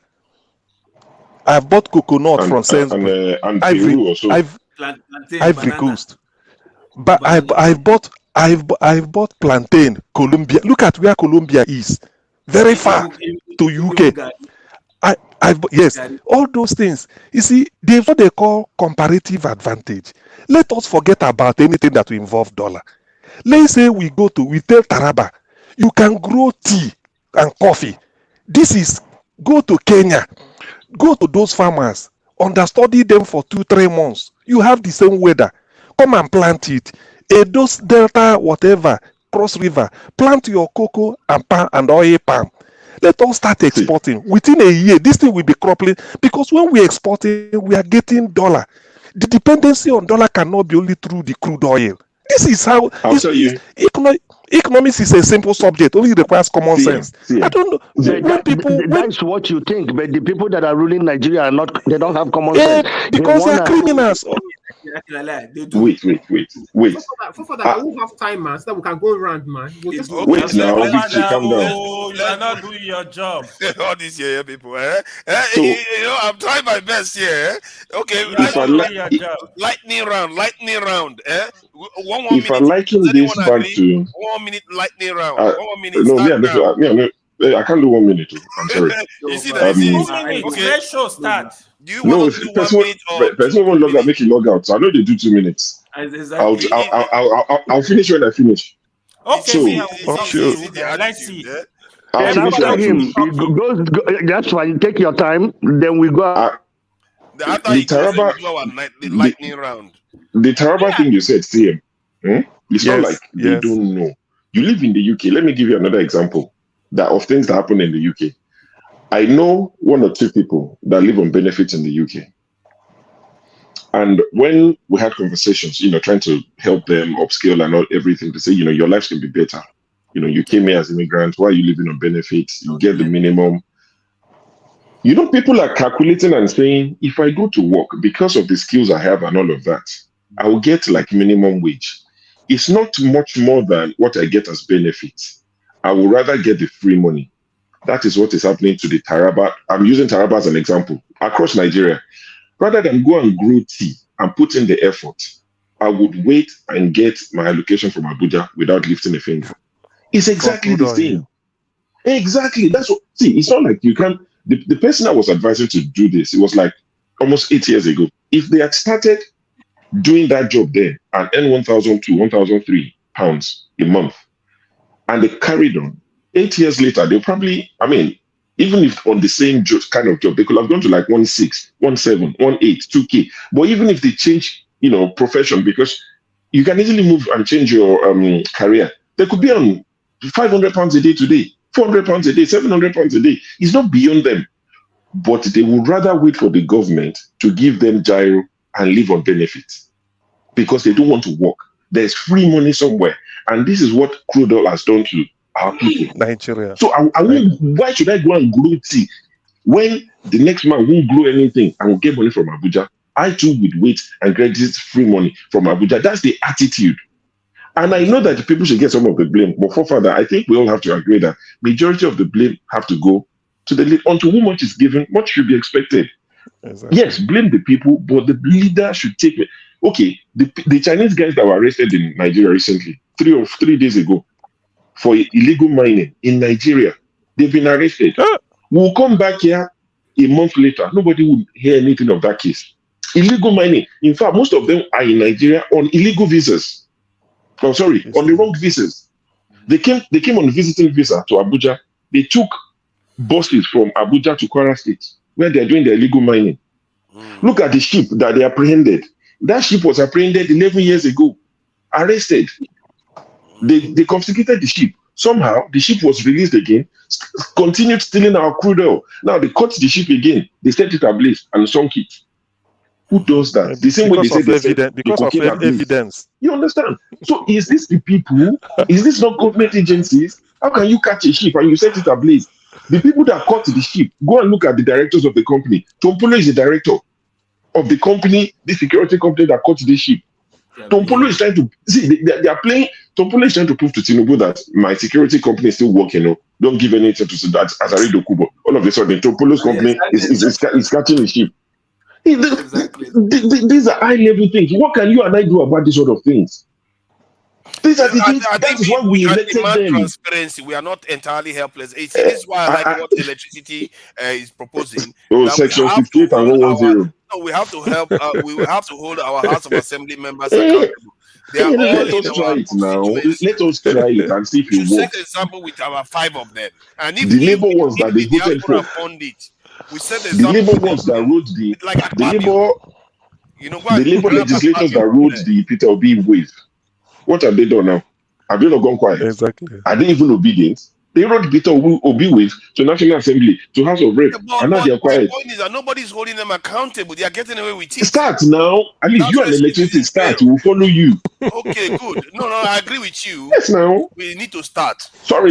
Start, then they do it. I agree. So you have to let me borrow electricity's phrase. I hear the floor. Oh, that's a good one. That's a good one. That's a very good one.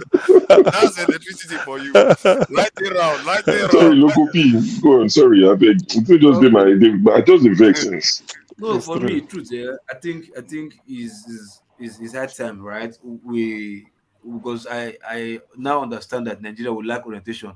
Like Nigerians probably were also dull because if 1/10 of what is happening in Nigeria happened in France, and those in France they don't turn France upside down. You understand? I know something like that. So I think Nigerians they do this if it's magic piri piri for our face. Sometimes we see it and we pretend not to see it. And even if we don't see it, there are people out there who will explain to us, like Show is saying right now, like what happened in that Tantita ship sinking was is some people trying to say, oh, I didn't do my work, oh, anything was as I didn't contact you for Aso Rock, no, bone the guy. You understand? So it's just a game. But we are seeing these things and we try to keep quiet because anyhow, now what you reach my belly now they fight for. But we are forgetting to tell ourselves through that sometimes these things it has long-term effect that will come back and bite us again if in the nearest future, not even long future, 2-3 years from now, does it bite us? You understand? So I think it's just high time for we to start telling ourselves the truth and like leave this regional blame to say, okay, no, you're only the one that's affected. Then that means because you're only the one affected, that means me too, I'm not affected. So because you cry pass or you shout pass, me I make I not cry because I not shout. So like I think we should see this problem as one problem that is fighting everybody. Like I was talking about what's it called ventilator.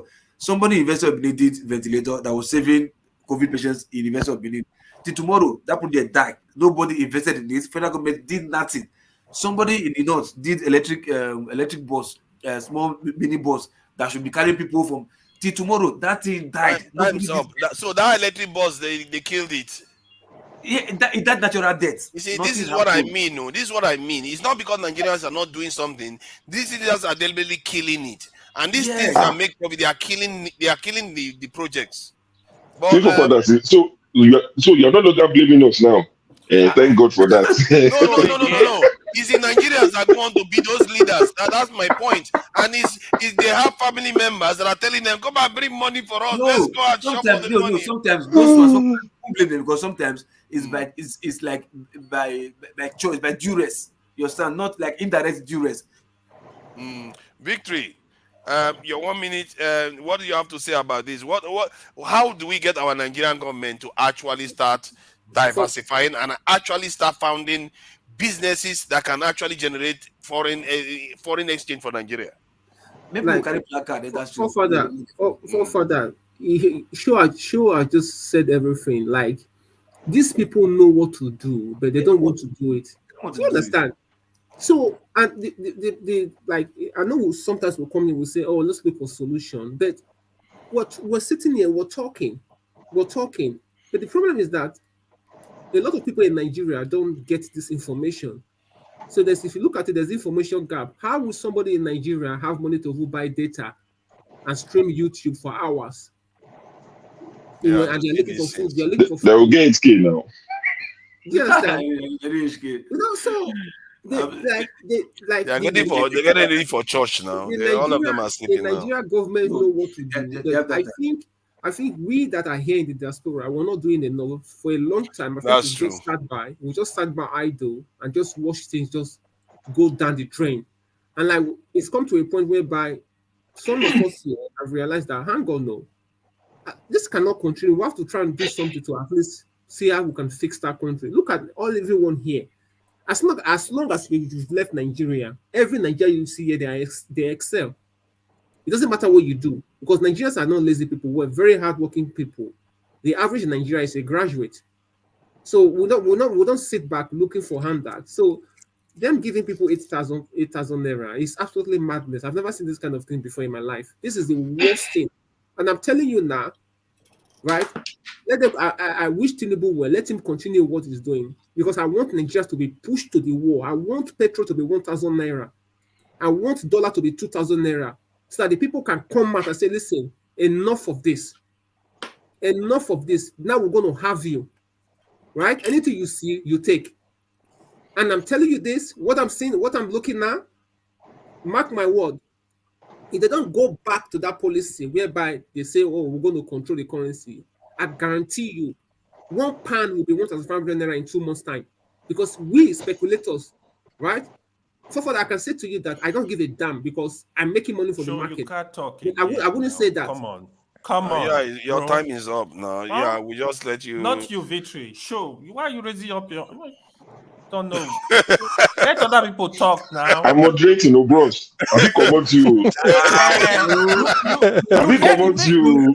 So you can Mina Yakubu. Mina Yakubu. I think it's Ike. I think it's Ike now. I think it's I'm Ike. joking. I'm joking. I'll come back to it. Just remind me for that it's about currency and the exchange rates, so I don't forget. Sorry. For me, there's a couple of things. For me, there's a couple of things on this. Even we that live in diaspora, we need to begin to change these people. They buy home, not be from Niger person where they sell house, then they go to buy the home. Because the people in abroad, in diaspora, especially in America, know the loopholes for them to come in and buy the home. And the only person, they're not going to hire a white person to buy a home for them in America. They're going to hire a Nigerian realtor to buy a home in US. So for me, Igbo say, Nigeria, there is no mekota. Nigeria, you can't help Nigeria. The reason why you cannot help Nigeria is embedded in our DNA. All these people, again, I will repeat it. Is it not the same people studied in 60s and 70s and 80s in England? 80% of them studied in England.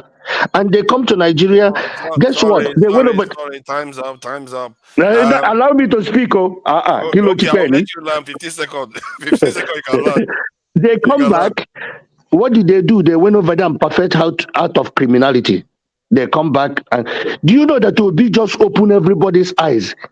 Me and you are talking about these things. Obi carry, if whatever they carry food to cover our face, Obi just open them.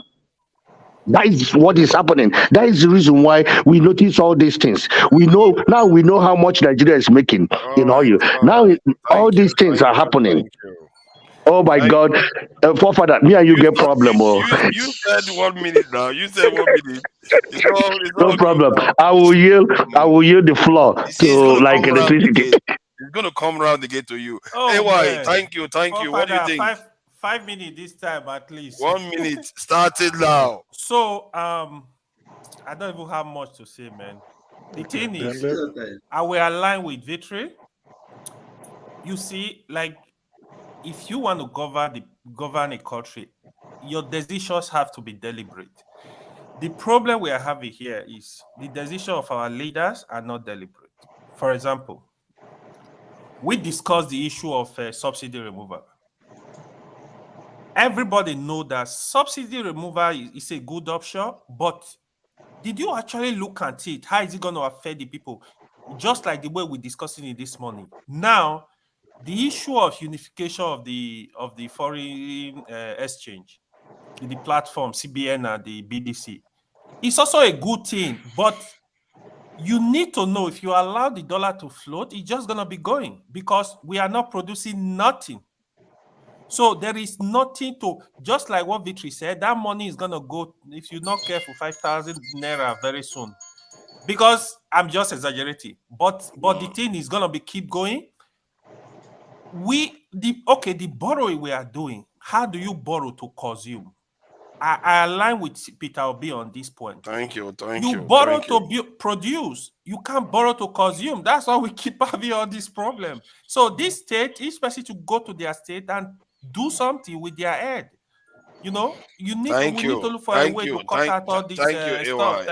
I agree with you. Yeah, we need to look for a way to start, cutting out all these things. Okay, who's next? I think it's CM. CM. Oh, CM has been speaking. Just give him 10 seconds. CM doesn't like this at all. CM 1 minute. CM 10 seconds. CM doesn't like rounds at all. Certain comments are better left unattended to. Anyway, let me say what I want to say. You see, the thing is that Nigeria has the potential to save itself, but the people in charge of at the authority, they are thieves, they are criminal, they don't want to do anything. I think the example even Show gave me with UK is more like it. We know what to do. Does it make sense that 36 states are waiting for $30 billion from oil from Uroboland, the Bayelsa, and all these Akwa Ibom? Does it make sense? When Niger State can grow agricultural produce like Holland and they make about 20 to 30 billion, only them in a year. $1 billion, the same thing with Taraba. So what are you waiting for? So it's just pure common sense because the opportunity is there. Why must you go borrowing when you have something that can yield money in your backyard? And you borrow, you are waiting for crude oil from Bayelsa, so that if they sell it, you get your own share. When you can potentially, you see, until Peter becomes seen with his production from consumption to production, Nigeria can never get up. Exchange rate, you don't just fix it. This one they are floating is like flying a kite, like Victory said. Dollar by next week it will be 1,200 naira next week. Let's see. Thank you. Thank you. This is going to distill our ideas. It's going to force us to distill our ideas. Nigerians, we like to have long conversations. And Paul, thank you. 1 minute starts now. I get two things that I want to talk. 1 minute. You're going to distill two of them. If you call IPOB, then go come out. It's going to come round again to you anyway. Okay. So the 1 minute is going on. So talking about, I just want to talk back about the so-called Canadian about talking about South and the Southeast and everything. Originally, there is nothing like geopolitical zone. Everything is created by human, and when it was created by human, even given to us by the British, it started with only North and South. Period. So if it started with only North and South, then don't call Southeast. Then just say South. If you want to say it like that, because originally started with just North and South. The South, the North. Somewhere along the line, we fought. Protectorate. So-called South today. Yeah, North and South. You understand the opening of a first TV station in Ibadan, Cocoa House and everything. And a young man called Antonio Nauru also fought for the independence of Nigeria, and nothing was given to his region.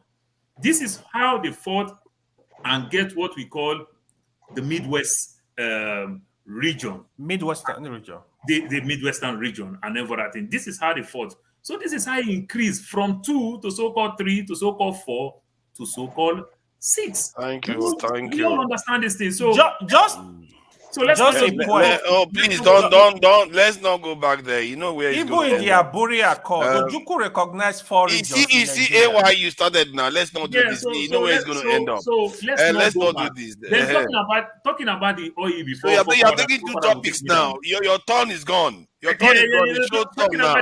Give me the 15 seconds. Give me that Jara. Okay, 15 seconds. 15 seconds. I'll give you 15 seconds. Allow him, please. He's going to get 15 seconds. Talking about, Ike go say they don't want to give them seaport. Igbo basis go talk about seaport. I'm from Delta State. We have 2 seaports. It's not working. Yep. What about that? We have all the oil in Delta State. Tell me federal government present, apart from the oil where they take for my backyard. There is none. The man will not get the cry. What about the man will get? Wait, where the press pause put? My brother, this system failed every one of us, including ourselves, excluding ourselves, plus ourselves. Okay, thank you. That's a very good one, including and excluding ourselves. Okay. So, sure, you can go ahead now. I like this. It's going to force us to start distilling our ideas. I think there's something interesting about it, actually. Please go ahead, Show. Yes. So what I was going to add to the Forex discussion was to ask if you guys remember a video that Tinubu maybe last year or a few years ago, when he was talking about the exchange rates. That was before election, way before the election, and he was saying that why are Nigerians concerned? Yeah, last year, I think it was around July last year. He was saying why are Nigerians concerned about the naira losing its value to dollar, that, you don't get paid in dollar. Your salary is paid in naira anyway, and you're not an exporter or importer. I mean, that clearly tells you that if that was Tinubu's mindset just exactly a year ago, you can be sure that he's not worried about the current situation. If he was saying that July last year, saying your salary is not paid in dollars, why are you interested in the foreign exchange? How can somebody who wants to be a president and is now the president, how can you say such things? I mean, this guy is meant to be an economist or an accountant, sorry. You're meant to be well-read. How can you think it wouldn't affect the lives of the people just because their salaries are paid in naira? You're not an importer or exporter. It shouldn't bother you. That's what I mean, in fact, I had to search my phone to send the video to Rudolph. I didn't know that he wasn't going to host the show, so I sent it to him maybe on Wednesday or Thursday. But, I'm not sure if you saw it, forefathers, but it's just crazy that a presidential candidate will say such a thing. Wow. I yield the floor. Yeah, we say some of our leaders, they say some weird stuff. Like the one that they asked, why is it that they are setting their own salaries? He said, the Obasanjo didn't do it. Why didn't he do it? This is a new person that just got into the house, already sounding privileged. He wants to set his own salary. Man, they are just unbelievable, and nobody's holding them accountable. This is why I keep saying we have to change our culture. That's why you can say whatever you like. Most of the ideas we discussed here, I like to think that my security one is very, very important. One of the next one to me is what's his name? Electricity is proposing, because I think we have to change the culture to start holding these people accountable. He just got in there. He's become cynical already. He wants to set his own salary. These people are thieves, man. They don't care. Until people start holding them accountable, they will keep doing it. They won't stop. It's just I was so furious when I saw it this morning. How many people are? It's local next. Okay. My own is for the what's it called again? The fact, Nigerian Pass local don't pack. Hold on. Okay. I want to say something. But if I say something, bros local. I might say it wrongly. So that's why we're like, I don't want to you start. No, but obviously, I beg. I think the idea of if you say we should start holding our people accountable, the truth is we orientation wise we've not gotten to that place yet. You understand? So at least for the few of us who has that mindset, probably we'll start put more emphasis on it, online broadcasting it, let people see it. Maybe sometimes go to the street, and even if you start with one person, go to the street, carry placard and hold your lawmakers accountable, hold this and that. Maybe by the time people start saying it, before you start getting attraction, something like that. Because if we talk here online from now till tomorrow, trust me, as far as there's hunger everywhere, nobody's willing to come out and go and do that stuff. But at least for those who are willing, have the message to reach in Nigeria. Like for me, I believe if I go to Nigeria tomorrow, before I come out, I will carry placard. I will go maybe my state. I will carry placard. I will put on here. No, for real, because it's getting too much. I mean, it's getting out of control. I think now. See, I promise this platform. I will go to my state when I get to Nigeria. Go to my state. I will carry placard. I'll go for the House of Assembly for state. I will hold them. I will snap picture, put me post. I'm saying, look, it's hard time. Accountable. This is crazy. This is in 2020. Because they are saying that they earn 9.3 million monthly rep member. This is 2020 that they said it, and I'm sure they've increased it now by now. My brother, these people allowance and everything is almost $30 million naira. Allowance and everything. It's their money. That's why they always try to get in there so that they'll continue to make the money. You understand? And you know what he said? He said that we have to buy chairs, we have to buy furniture. What are you? Okay, the ones that was there, what happens to them? Do they sell it? Do they not put it back into the money? Because when you have old furniture, you sell it maybe 20-30%, maybe even 50% of the original value, and you put it into the money that you are going to use to pay the instead they just give them new money. Brand new 4x4s every 4 years. Every 4 years. What happens to the old cars? Exactly. He has expired. There was see. In fact, the arrogance of these guys, sorry, there's a lawmaker from Oyo State, the Ninth Assembly, when they allocated their Toyota 4x4s, he said he wanted a better car. So he collected the money from his own car and added money to it to buy a much bigger car. The arrogance of these guys. He said the 4x4 they are buying for them, Land Cruiser, is not good enough. No, I think they need to be put under pressure. They need to be put under pressure. This thing that they are doing is too much. I think it's not my turn. Yeah. So I think, like, I'm very, very particular about the currency stuff. Like, if you look at a country like China, as big as China, as the second largest economy in the world, they don't trade their currency on float, and there's a reason why they do that, because you need to control demand and supply for your currency. Otherwise, things will just get out of hand. So if a country like China does not trade on float, what gives Tinubu the audacity to trade naira that is a toilet paper on float? Right? You don't make anything. I sent something in the private chat. Look, if you look at the history, what Nigeria were making previously, from the 80s to now, look at how they've literally destroyed that country. And this is what I said previously. The people that are doing these things, they are Nigerians. So we are sabotaging our own self. These are Nigerian people that have deliberately decided to sabotage their own country, make their own people poor. So I was saying to somebody at work, I cannot see somebody that looks like me, a black man that looks like me, that cannot feed, and I'll be happy. I will drive past them in my 4x4 car, and like I'll be proud that look at this guy is suffering. Somebody that looks like me. Our people have lost it. All right. Thank you.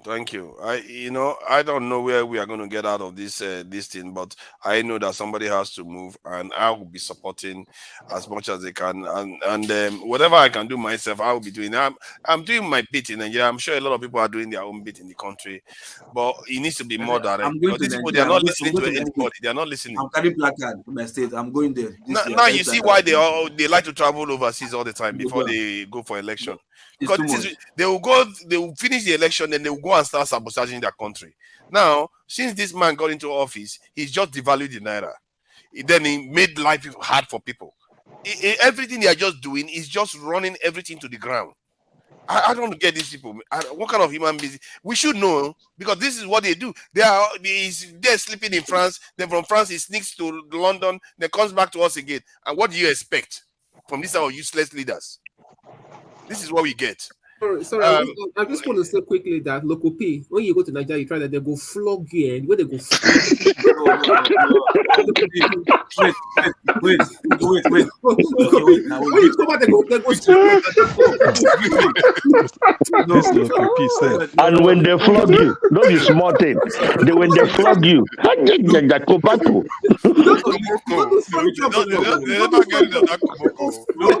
preserve your dada. If they don't go back your dada, preserve them. If they flog me, no problem. If Nigeria cause another uprising for Nigeria, maybe you'll start dead. Trust me. Because they flog you. This guy said. No, hold on first. Hold on first. If I do one, trust me, there will be somebody out there who maybe they in mind sees it just to look for any small push to try. You know, so even if they flog me, I will bear them. But trust me, somebody will come out like, no, come on, man, this guy not doing anything now. After all, they speak the truth. This thing that affect all of us. Okay, you don't hear the word. If you no go, I go to you. You don't hear that word before. If you no go, I go to you. Oh boy, these people go put blades for your head. Forget about that thing, my brother. Be safe.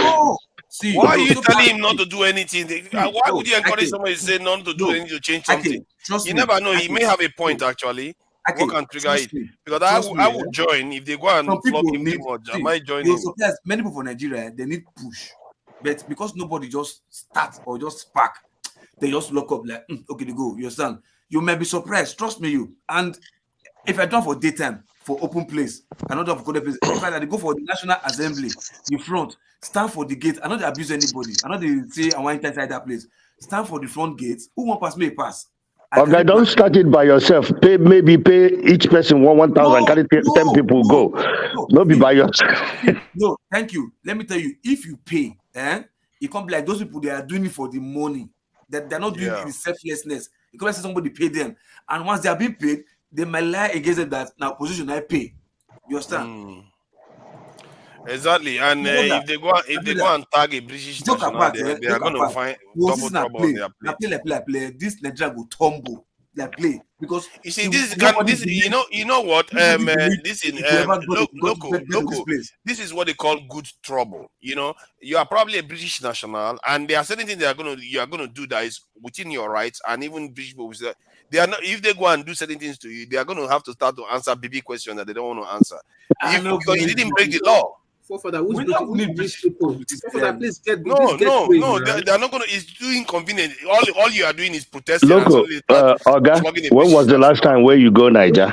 Loco, it's not that long. It's not as long as you think. Okay, because the reason why they asked that question. You go and do VG in London. Nigeria has in London. Yeah, go there and do VG.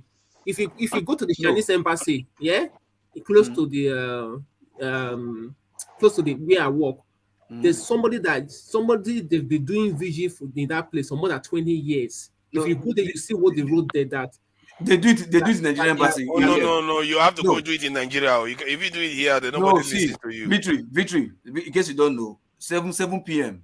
Every day or every work day, Monday to Friday, go to Nigerian embassy. 7 p.m. You will see people there. They are doing that. They are almost demonstrating every day. Nigerian embassy here in the UK. Go, you see, they are there. You don't listen to that one. You see, so one of the things I was discussing the other day, one idea I had was that maybe we should have an ambassador in Nigeria that the diasporas have to fund to physically go and find out what is going on. If he has to lobby, if I became a better person, not be supposed there, that would idiot, you know. If a better person be, not be supposed be. Which I became. At least if she get head, anyway, not be supposed to be. Oga, it's my turn. Are we talking about the diaspora commission minister or something? Yes. No, that woman, no, forget it. She's gonna. No, she doesn't care. She's the type that makes Nigerians apologize for being Nigerians. She talks like a latter, just like a pepper seller. We just need somebody in Nigerian on the ground that is trustworthy. That is going to be able to. At least, me, I guarantee you. Make we send CM now. I would love my state. CM is not in Nigeria. He's in the UK. Hey, make we send them. Make we fund CM. Relocate CM to Nigeria. If we can fund him to look at Nigeria, he will just go in there and say, "Let me have my say. Let me have my say." By the time they give you 30 minutes, you will educate them. This year, I go post and go record and put my ear. You understand? No, trust me, but joke apart, I think somebody has to start it. No matter. It has to be started. It has to be started. Because you never can tell that your small action. You never can tell how many people intent it will spark. How much does it even need? I think it's true because they are Nigerian. Look, like someone like Ngosika now is relatively quite straight. She's a straight shooter, isn't it? She's a straight shooter. You know, if they go and woos her, you know, that could be an outrage. You know, if she goes and start asking questions and somebody goes and touches her, that could be so you can see a situation whereby we have to start leaning forward and doing something, because in many of these other nations, the diasporas are the ones that actually change the countries. It's not even Kim Jong-un is from he studied in Switzerland or which other country. So many of the diasporas go back to their country and say, you know what? We need to step up our game. We need to change the trajectory, and they did. Why are you using King John as example? What did he do? He said. But remember, what did he change? It's not. He changed. Oh no! He didn't know his country. He inherited a country that was 80-something% of all structures in its country was destroyed. 80-something%. And look at the country today. That they built it back up, and one of the strongest military powers in the world. So that is what you can achieve in under how many years? 40, 50 years or so. You know what the citizens are suffering, right? Are you aware?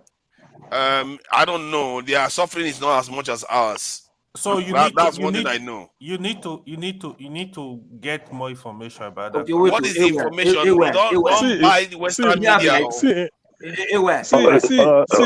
Forefather, you don't deviate. Forefather, you don't deviate. I don't deviate. Don't worry. I don't deviate. Okay, let's I go so that we can do the 1 minute round again. I think God is there waiting too. For me, fundamentally, if you want to change Nigeria, the youth have to start the revolution.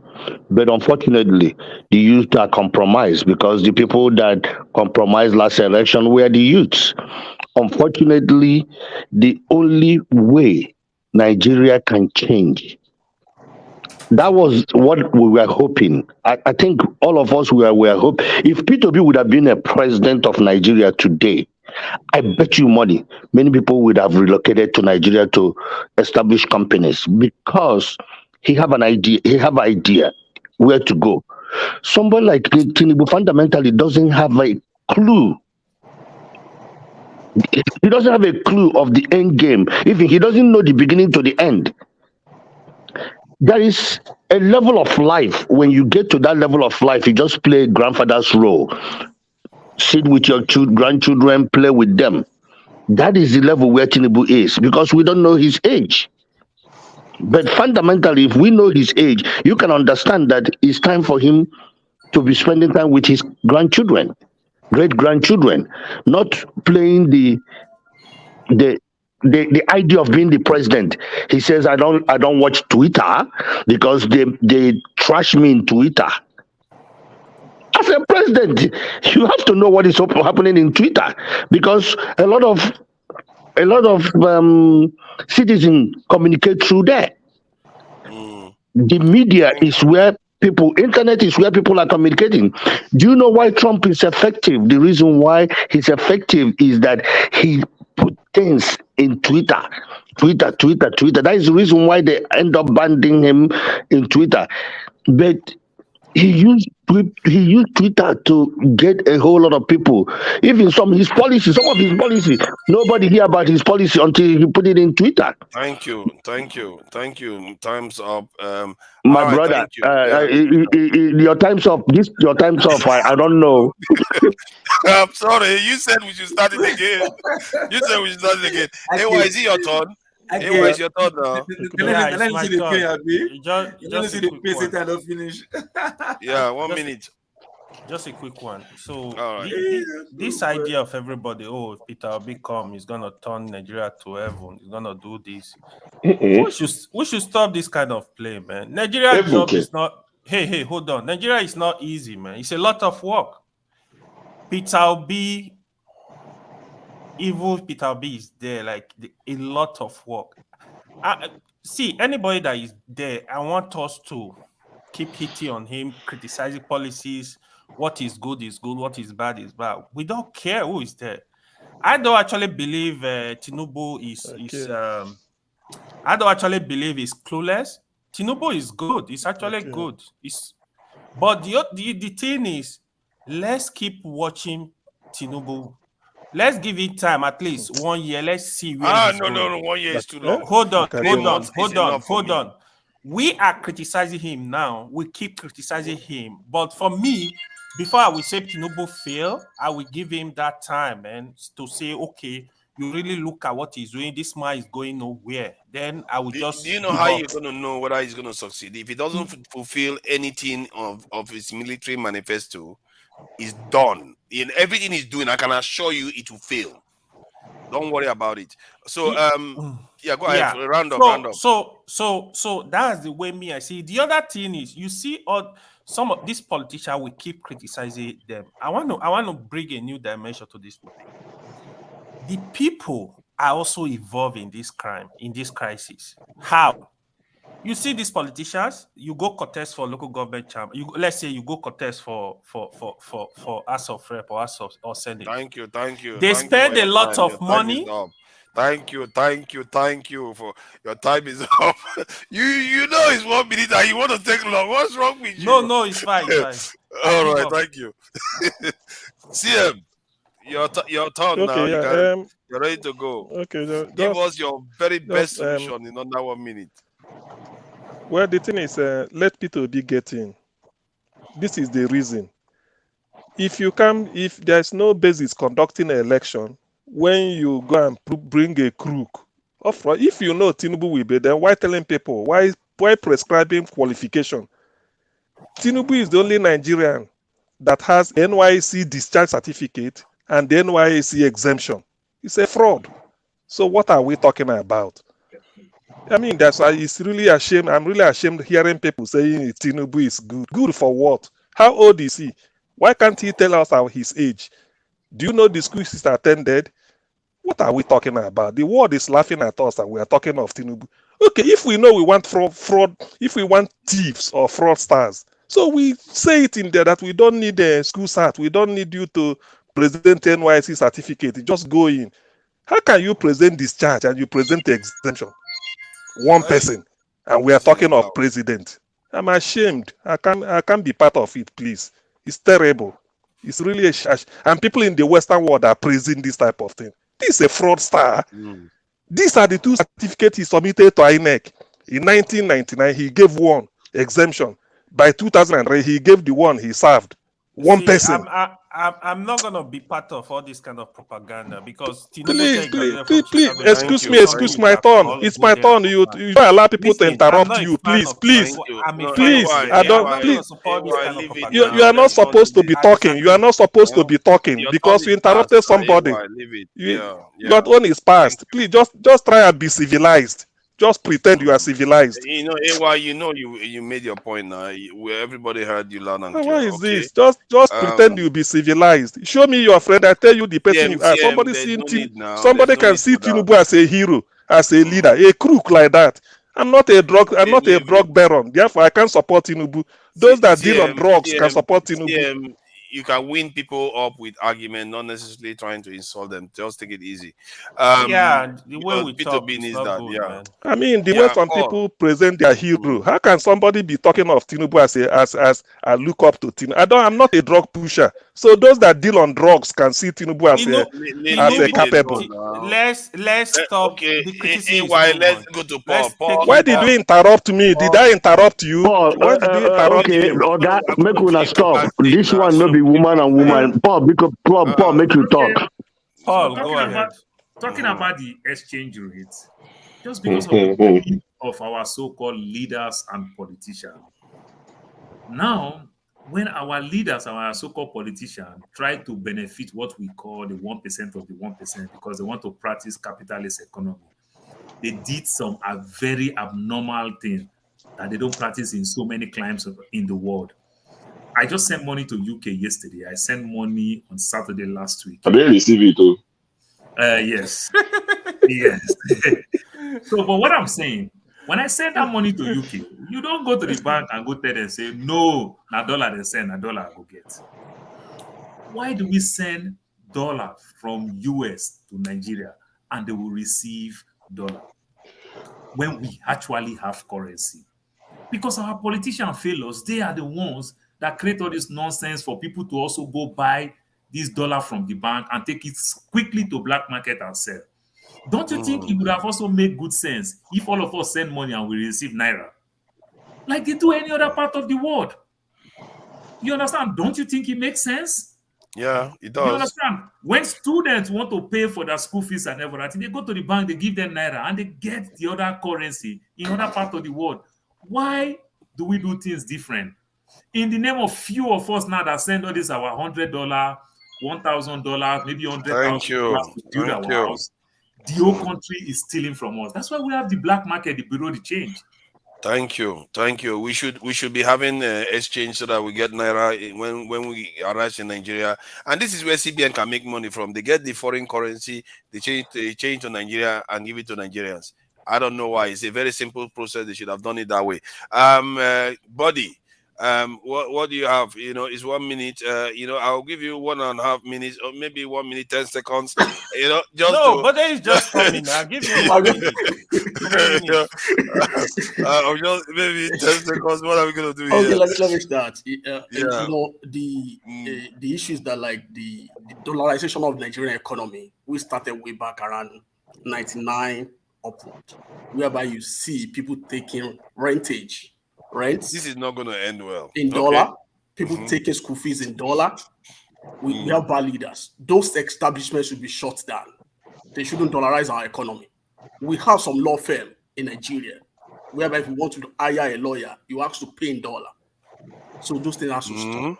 Because this is not our currency. We don't manufacture it. We don't produce it. We only hand it through receipts. of whatever the crude oil that we sold. So that has to change. On the, electricity keep coming here and making issue about the recall. That's chapter 5, part 1 of a Nigerian constitution. So we have to interrogate it because the main issue there, which is a very threshold, very high bar to cross, is like if you look at the part 1, it says for you to recall, to make a petition to INEC, you have to ensure that the half of the voters register, people that are registered in that constituency, sign that petition. Not half of people that vote. So how do you get people that are registered, the half of them? So it's like a re-election, which is a very difficult task for ordinary people to do, to accomplish. The person that is already enough. The constituency is not very large now. That's the thing. It's a little small town. They've only tried twice in Nigeria, and both failed. The recent one. Yeah, but did he fail in the process of signing up the petitioners? They were able to sign because the governor backed them up. When it was in the process of the re-election itself, the whole process crumbled because the guy has a great point, but your time is up. Sorry. Yeah, very good point. We're going to come back to it. Yeah, KJ, you're welcome. You're welcome. Thank you. I see my friend Buddy. Yeah, it's 1 minute. Just like Buddy has said, you see, the dollarization of Nigeria started with the politicians. And again, there's something I want to draw attention to. It's only Nigeria that I know that call their people masses, not citizens. So the citizens of Nigeria they introduce dollar because we don't even have a dollar. It got so bad that even the national government, when they are talking about the budget, they are calling it in dollars. It got so bad that they now felt the Nigeria currency is not good enough. So when you come, they give you dollars, as in trying to, even some of them, in fact, I must say that I've been paid in Abuja for some certain jobs I did, in dollars. I was shocked. The first time it happened to me, I couldn't believe it, that you are giving me dollars because I said this is how much you are owing me, or this is how much my will be my cost. I say, please calculate for me how much will I be in dollars. And I'm like, okay, how does this happen? So it took me a while to come up with a figure. And when I came out with it, I was shocked that I was giving Crips dollars. Of course, instead of me being happy, I was sad because I know what the implication is. And I had gone to Burkina Faso to go and do a story, and we lodged into the hotel. And like having that mentality in Nigeria, I was carrying dollars. And we got to the place to pay. When they checked me into the hotel, into the room, I said, how do you collect? They say, oh, give us CFA. I said, oh, but I have dollars. So I was bringing it out. And they were just looking at me. I can't forget that experience. It was very embarrassing. And then the guy said, no, you don't have a CFA? I said, no, I don't have CFA. I don't even have, will you collect Naira? He said, no. Will you collect dollars? I said, no. I was shocked. You won't collect dollar? I said, no, you won't collect dollar. But there's a place down the street in a bureau de change where I can go and change it. And if I don't have the time, no problem. They will give me the room. Whenever I have the time, since I'm telling about 1 week, I can come and pay. My brother, I look my colleague looked me. I said, this is okay. With that was all to discuss. Now, this is the same African country.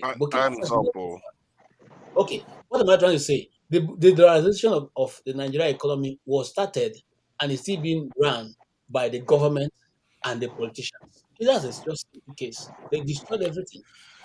Is it something possible that they can ban using dollars in the country, like in other processes other than something strictly financial institutions?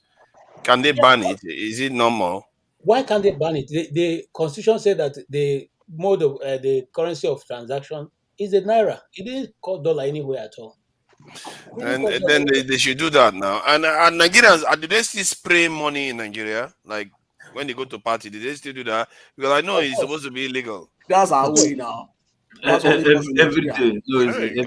You can't stop it. I thought it was supposed to be illegal. When you make a law that does not go in tandem with the people's tradition, you are just going to give yourself a problem. This is who we are. We go to parties and we spray money.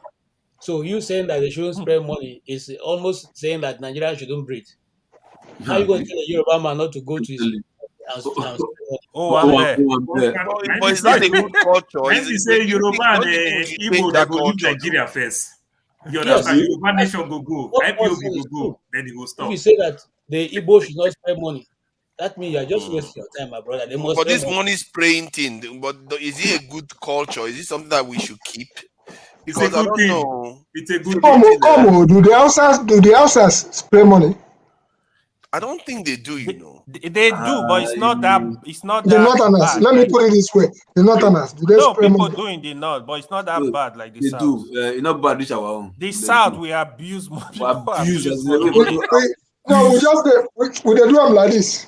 Yeah. But is that not inviting? See, from the point of view of foreigners, when they look at us, we flaunt wealth, and when you flaunt wealth, you invite envy and you invite people to come and take it from you. And this is the attitude Mansa Musa had when he was showing off money. And this bling thing that we do, I don't understand. Maybe we should rein it in a little bit, because we are inviting the wolves. When they see that we have money and we are flaunting it, they're like, okay, maybe there's something to be stolen, even if they didn't want to at first. Two of your side. Look at the two sides of you. There's bling bling there now. What are No, you that's talking not about? bling bling. That's just a statue of some people. That has nothing to do with money. That's just Is pictures. that no artifact? My brother, it's not money. It costs money to put those things where they show off over there, my brother. It's just an image, and besides, like the Buckingham Palace now does have all those fancy stuff, but this one is individual, just spraying it like the way Mansa Musa. Look at me, I've got gold. There's something about that just seems a little bit disrespectful of wealth that can be used. Is our culture. So how do you know? Is it your forefathers? Hold on. How do you know? Before currency, do you think Obaraway was spraying cowrie? Let's do cowrie. This thing. You think that's what was going on? So, forefather, the south we were spraying know. money. But Obikubana took it to another level. He asked you whether we were spraying cowries. Were we spraying cowries, pouring cowries on the bride and all? We started these things recently. It's not our old culture. In the olden days, forefather, these things were carried in boxes. They were gold. They were trinkets. They were carried in boxes and given as gifts. Yeah, exactly. Okay? It's just that the world has gotten to the point where now the value of the value is measured by money. Before now, it was measured in gold and in silver and in bronze and all those. Yes, that is normal for weddings, even around the world. But this thing that we do of just spraying the currency, I think it's a recent thing. And no other group has ever adopted this attitude. If you want to marry a Zulu girl, a virgin Zulu girl, you got to kill 10 cows. Yes, that's cow. Now go get money. Let me minute. Go get money. If you don't get money, don't go marry a Zulu girl, a virgin Zulu girl. 10 cows. Even the South Sudan women, those tall South Sudan women, there's a lot of cow. But this is different. I'm talking about real cash, just spraying it like, you see, there's something about it. My brother, if I don't get cow to give you, if I get money to spray, it's the same thing. Every custom has something that it actually, indulges in. I'll give an example. Here in America, surprise some guys, they can buy a 4-wheel, all right, and the tires they put in it is the tires of caterpillars. Yeah. So the vehicle is lifted so high, all right, and then they put extra shocks. Okay. Yeah, shock absorbers. They change the exhaust pipe, and so that when it is passing, you think the whole world is going to fall down. And don't forget the speakers. Yes, and then the mouth. So now. Oh no, these ones are black people. The black people are the ones that like to bling like that. No, it's not. That is not true. That is not true. Most of them are Mexicans. Oh, the Mexicans do this one now. Okay, they are taking some of our advice. According to you, the Mexicans are 4 feet too. They take ladder, they climb, enter the car. Are we supposed to be copying Mexicans? No, but did you notice the other kind of vehicles that looks like from Star Wars or from those Superman's movies that is driving around and they go in groups now? It's like, I don't know whether drug dealers type of, I don't know, but I'm just saying, have you noticed that in the US? Yes. When they start driving. Is it the three wheels cars that looks like Superman? Yeah, I mean that guy is $40,000. So I mean, no, that is what we call adult toy. on Saturdays. The reason why one of the if you look at the UK now, the UK was regarded as a barbarian, in amongst Western European countries. The French are very flamboyant, the Russians very flamboyant. But guess what the UK went on to do? They are the most austere of all the groups. They were not to conquer far more than any of the other groups. So maybe there is something to be said about conserving stuff. And I don't know, because if you look at UK is quite a unique country. Like the French, when they had their revolution, they completely decimated their royal family. The Russians, they decimated their royal family. Look at where Putin, that hall Putin works in. That's the czars. That's what they used to own. They had so much wealth. And the same thing. But the UK, they often, tread in the middle. And they somehow survived. The royal family survived, and their democracy survived. Everything have its own culture. I don't know. That culture of spraying money, I'm not sure it's helping us. Let's put it this way. The UK that you are talking about, the late Queen stayed there for donkey years. Why didn't they change it to throne for 4 years? Because after all, she's part of the government. Because she's working. They conquered the world with that throne there. So the thing that we are telling you, so why didn't they change? They choose not to change. It's their culture. Now leave us. I know. This is not our culture. You are trying to say this is our culture.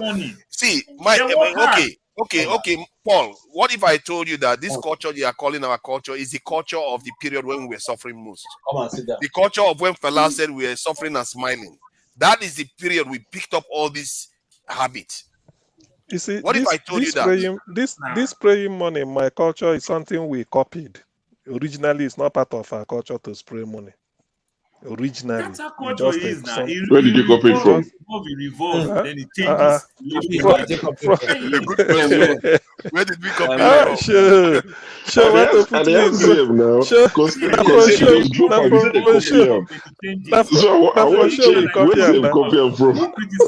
No, but then you should. I mean, you know who now. I mean, Ike can tell you, KJ can tell you where we copied from. Anyway, the thing is that on a more serious note, it's an abuse of the currency. I don't support it. He said KJ can tell you where you copy from. See, we will change this your name to MC and Oluomo. We will change it. Well, the copy, the idea of spraying money, I really, even though there's some extreme level, but I really don't think it's a bad thing, because when you spray money, you're giving back to the family that is hosting you or whatever. But yeah, there's some level of overdoing. Like the woman who, I don't know where she stole the money, who were spraying dollar back in the day. It was, I don't know how she brought that amount of dollar. I don't know if anybody remember that video. That woman, I think she's in the government or something, was spraying. I mean, he carried dollar in bundle. I think that is overdue. Some of the guys, yeah, the Obi Kubana, the E-Money guys, stuff like that. Yeah, but at the same time, he's giving back to the person that is hosting the events. I don't see anything wrong with that. Whether we copied it or not, it's here to stay. You can't change that. You can't tell a Yoruba person that is throwing party that you cannot spray money. Okay, that so ain't gonna work. Okay. Ike don't answer. Where did he get us now? We have done our Gidu culture. Where did he get us? That's my concern. Bear in mind that here, when you are invited for dinner or you're invited for wedding, you pay for your food. Okay? They tell you how much it's going to cost for if you're going to stay for this reception and food. You pay. Okay? So, but our own, we do not, we bear all the costs, and some of our friends like to help. So when you come, they spray you just to give back some things, which you have spent. So just to check, spraying naira, don't we have a law against spraying naira? There's a law against it, and they refuse to stop. It's just not enforced, Abby. We have a law, but it's not enforced. Yeah, but remember when you go Yibo wedding, a lot of people are suffering. When you go Yibo wedding, you pay for your drink. You pay your drink when you go Yibo wedding. You pay for your food. You pay for your drink on their wedding. But for us, you have never gone to Yibo wedding where you gonna pay for your gogoro and pay for the food. Or you bring your own bottle of drink where you're bringing a drink to the party. And that drink, you still gonna tip and all that. So, but for our people, if you go to a Nigerian person's wedding and they tell you to pay for the drink, you see a lot of people will walk away.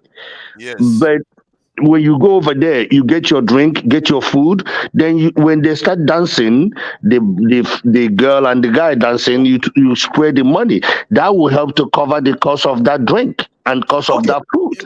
Did we notice what happened recently? Imagine what other people that don't have money are thinking when they US, watch you spray money like that. You spend nothing less than $30 to $50 to $500 a night when you go to strip club. And the US, they make over $2 to $7 billion on strip club. Experience is the best teacher. You waste money. You go to strip club, and the person that you are spraying money is very touch. Strip club is an adult environment. Strip club is an adult environment. No, we didn't say that Paul went to the moon. We didn't say he went to the moon. But what happened is that, did you all notice what happened with NBC party where they paid $90,000 to the hotel? Exactly.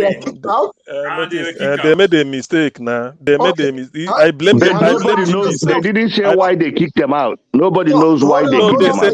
No, I delved into that. The reason that is what happened. The reason is because they were kicked out because that hotel where they are, there are other guests that lodged maybe upstairs or where they are doing, and they are using the hall. And in the middle of the night, they are still shouting. No, I'm coming because I listened to one Mbise guy told me. He said the guests in the hotel that are not Mbise called in the police that a lot of people here are disturbing their peace. That was why the police came and then walked them out. And then one Mbise. The police is wrong. What they do in Nigerian party, when Nigeria, we do party everywhere. At home in my backyard, neighbors will always call the cops. The cop will come. No, this is a hotel. This is a hotel. I just want to educate you. I just want to educate you. The cops will come, beg you, turn it down, and ask you don't leave your property because you go to another person's property. Maybe you are hanging out smoking. Now you are in trouble. The cops will beg you. In the hotel where you rent, if they give you time 1 minute past 10, they shut down the AC, they shut down the light. That Mbise stuff, they will make money from that lawyer, from that hotel. Inside the hall. What are you they will make money from when they sue that hotel. They will make money because that's a breach of contract. It's breach of contract. My brother, don't jump to conclusions. Here is one of the things that happen in our parties. They give us a hall that is supposed to accommodate 200 people. We bring in 225 people. We push our law to 250. Before you know it, fire department is called. We are violating the rules of engagement in the particular place where they have rented to us. They will come and give you warning. Because from what I'm told, the people were warned several times. They were warned several times, and finally they had enough. The manager said, enough.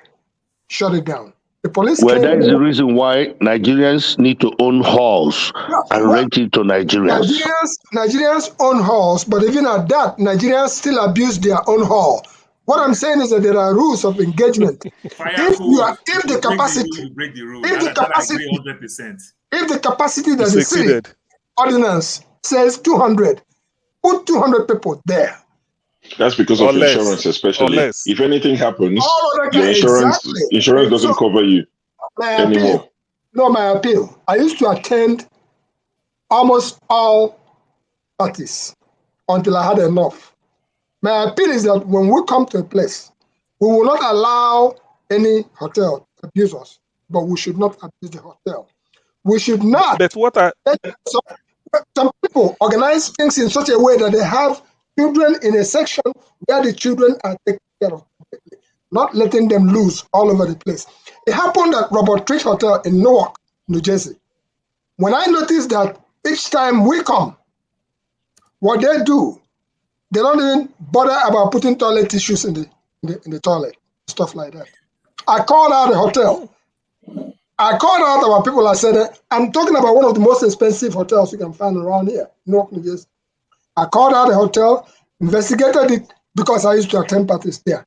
I wrote an article about it. And guess what? The hotel made amends. We still go there to do our parties up to tomorrow. So my appeal, Nigerians have built halls. In New York, there's an Igbo organization hall that they bought and built. In Texas, I saw one of the biggest establishment that they built in Texas, Houston, Texas. It was a whole place. And they now cater to all other kind of people. But we should respect the place where we do business. I know we allow people by nature. If you come to where would they do our party, they like say in a fight, where would they fight? That's our nature. But we should be able to contain these things that we do so that our neighbors, my own neighbor here, when in dog they back past 10 o'clock, the police comes. Yeah. Because I have written to the city, I've done all kinds of things. It's still a matter of live and let. They start playing their music loud, Hispanic people. Police shows up because one calls.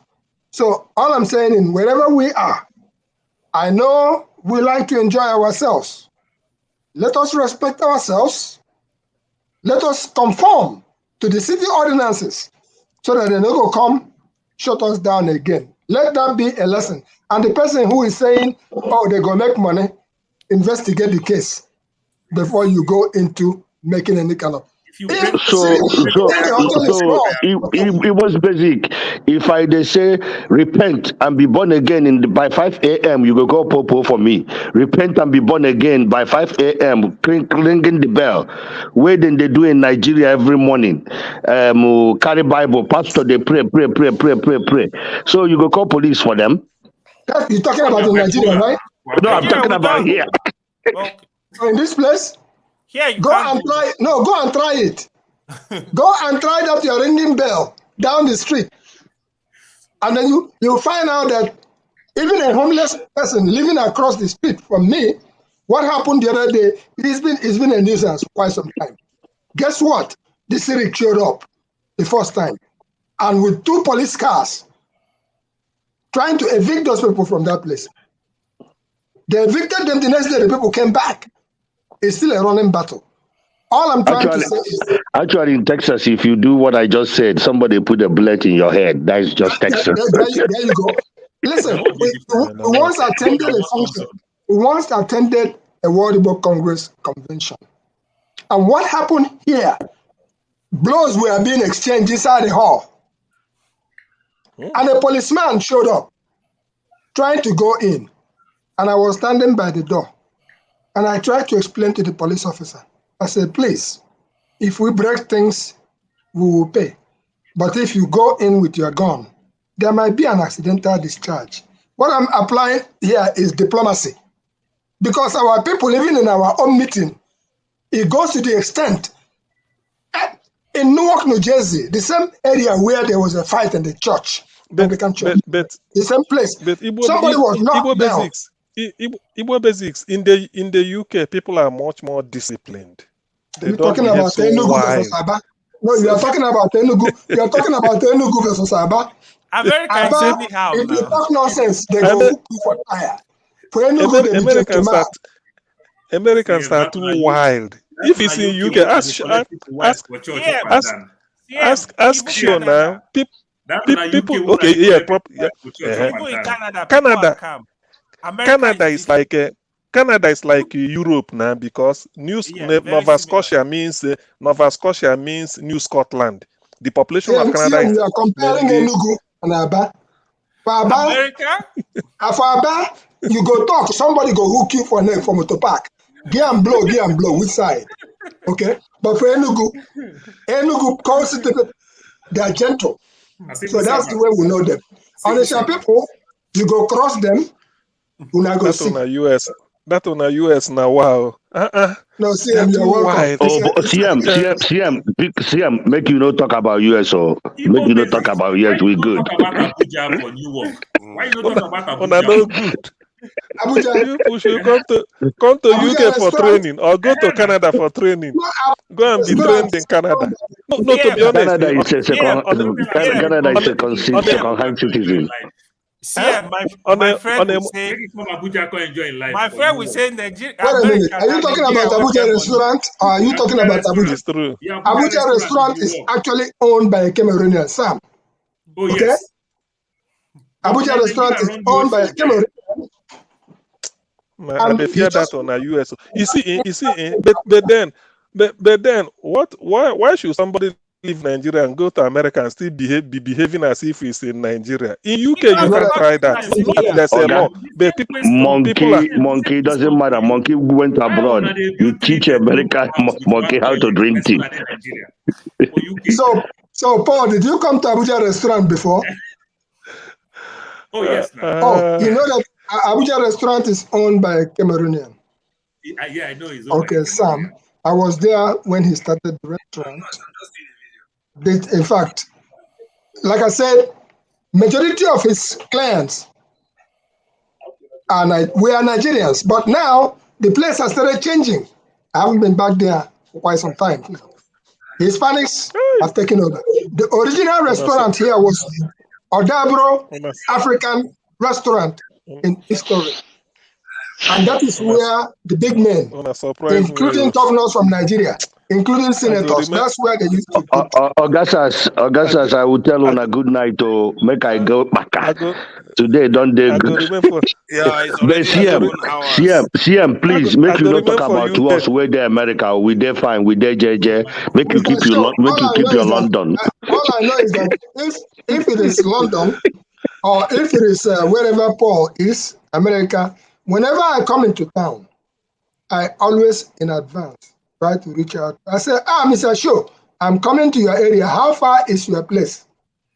If you say it's 1 hour or thereabout, I will do my best to get to you, wherever you are. But what am I trying to say? This is a network that by virtue of the fact we'll be meeting here. Like I say, KJ, before I go to my village, I must pass Uzuakole. So No. CM, next time when I come to London, I go call you. And show, I go call you when I come London. No worries. Give me a shout. I did here. No worries. So, other people no go entertain you. Toilet for American people. Correct your cat, so Ike, see their toilet now. See, the thing is, but what you do? Who have you guys been visiting? You they get diarrhea. Which one are you? You they get diarrhea. Which one be toilet? You they get diarrhea. Which one? The person will get diarrhea. They ever. No, Paul The person will get diarrhea. Now then they look for toilets. You get toilet for basement. What would they do laundry? What will we use? Not be you build a whole house. Can't keep one toilet. Children go to knock like say they sit there for a jegule. No, who are you visiting? We know the two get diarrhea. We know they get diarrhea. We know they get diarrhea now. We know they get diarrhea. How many you won't use at once? We get 3 for my house. How many you won't use at once? How many room house? I have a 4-bed. It's a 4-bed house. 4 bedroom, 3 toilets. If I get 3 toilets. 3 full size or 2.5.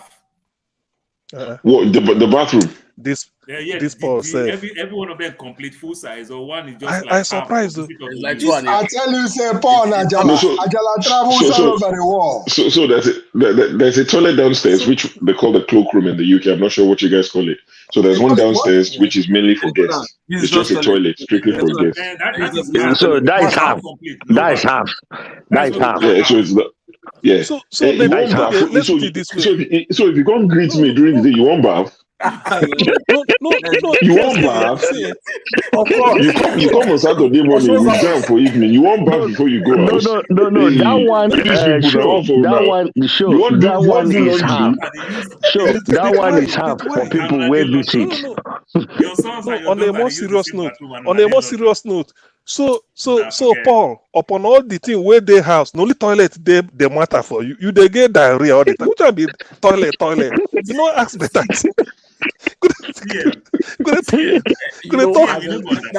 That's basic way of determining how this. My son will never use the bathroom that my daughter use. You understand? That's the thing they try to tell you so. You understand? Look at I bet leave my UK people alone. No. See, the thing surprised me. Now toilet. So the standard 4-bed house in America. Wait now, Paul. See, make reason the matter. So in the standard 4-bed house in America, how many bathrooms do you have? At least 3.5. 3.5. 3.5. Okay. Yeah. So the half is the one downstairs for guests, which is just a toilet. Yes. Well, it depends. It depends on the orientation. The one for guests, when somebody come, they can go and use the restroom over there. But each room have toilet and shower. So you have ensuite. Ensuite, So three of the 4 rooms will be ensuite. Then if you buy a house, like you buy a house now, brand new house where you have options and everything, you might give all your rooms ensuite. Oh yes, if it's something still under construction. Yes. Plan, like UK, they say if you buy off plan, you can do their maintenance. Yeah, if you buy off plan, then you can decide to add. Show all those on our room. You be like those who show the market. Yeah, that's what I wanted to say. Queen size bed. Nobody they get California size bed. I sleep on a king's. I sleep on a queen size bed, not even king size, queen size. No. I don't even London. Like king size bed over here. They have California. But you know, Queens is bigger than Kings. Queens is bigger than Kings. No, Queens don't be bigger than size is bigger than Kings. What are you arguing, brother? Queens is bigger than Kings. I sleep on a queen size bed. I don't live in London. If not London now, I will say Queen is bigger than King. King is King is bigger, bros. Not today on a reveal secret to me. What is the average size of the room? Because I know that London is tight. That is the reason why I'm asking. What is the average size of the room? They get fridge for their bedroom. So here's the thing. I know they live for London. In England, I guess in England, what is the average where you live? One room. What is the average size? It depends. I don't know what the size is, bro. So like he's talking about the square footage. No, the square footage. Who's asking that question? Actually, it depends. Sometimes some room you get 3 meter plus by 3, which is more than 9 meters square. Some it depends. If they get like 4, maybe like 3.5 or 4. You get that. 1 second. Oh, I can't check on this phone. The one where the house where he buried the stay. That's why they ask Paul. Say it depends. The one where he buried the stay for London. Don't say I'm saying King is bigger. Paul.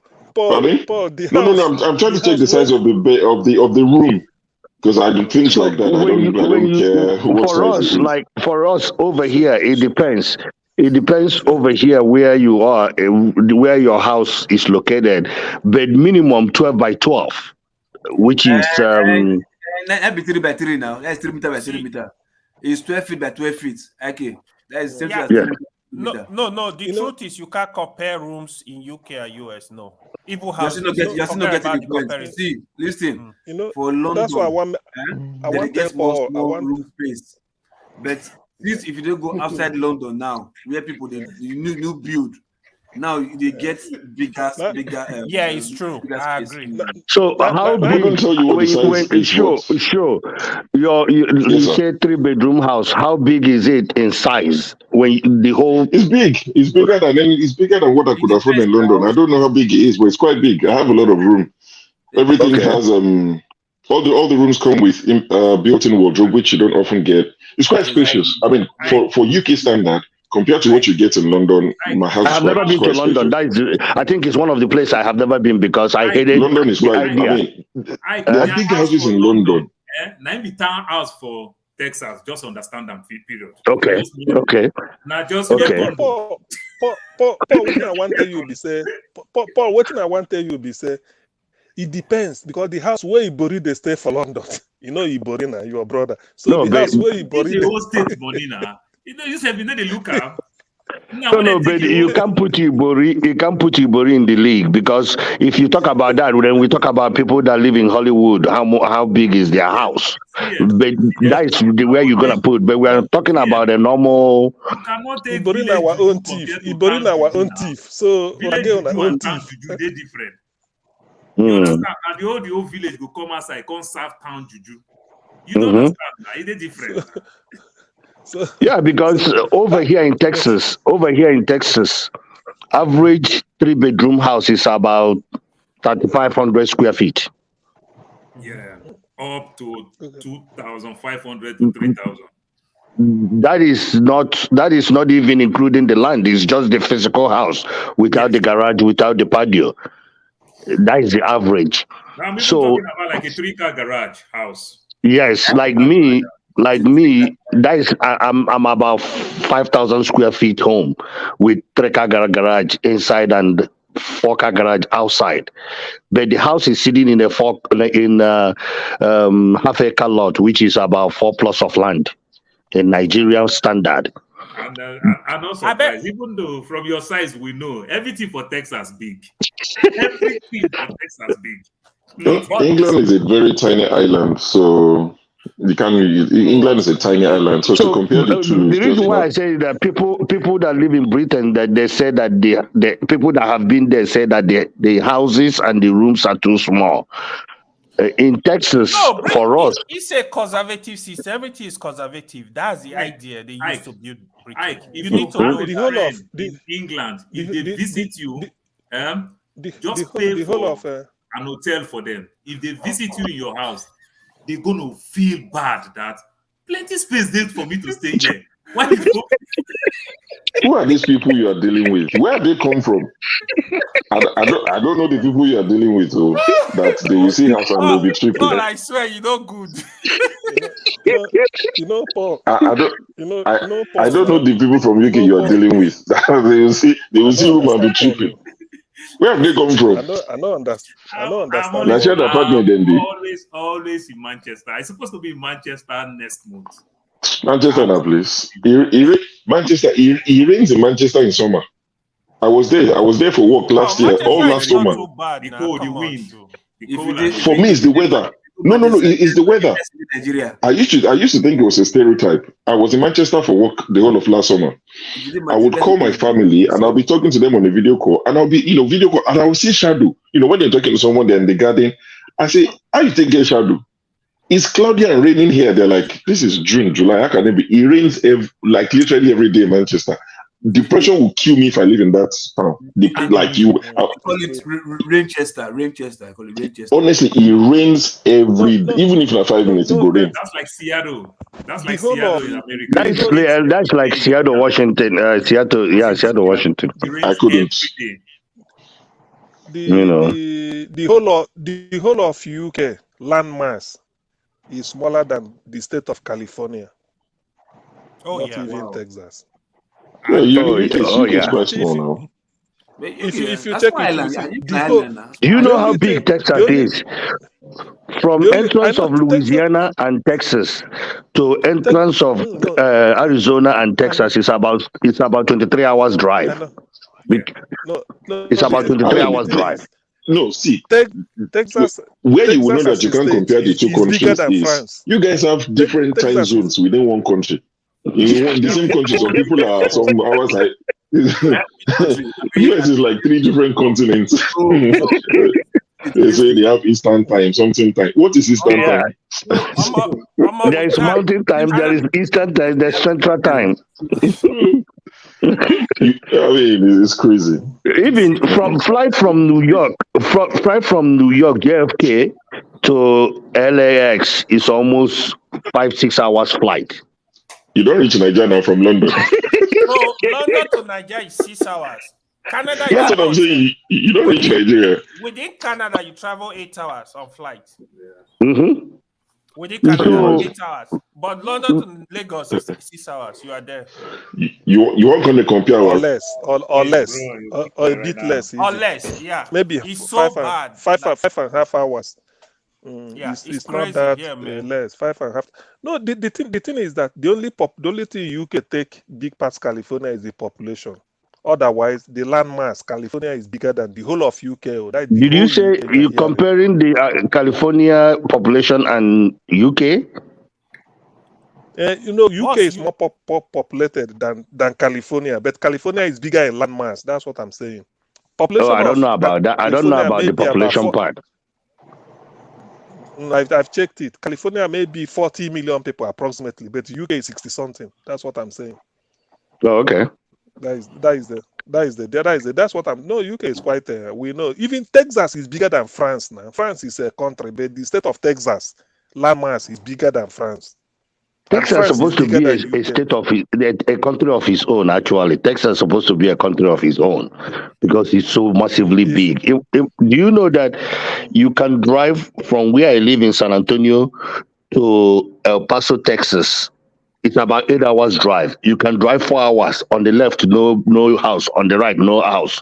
4 hours on speed limit of 75 miles per hour. What of petrol station? What of petrol station? You better fill your tank as you drive in. Engage yourself.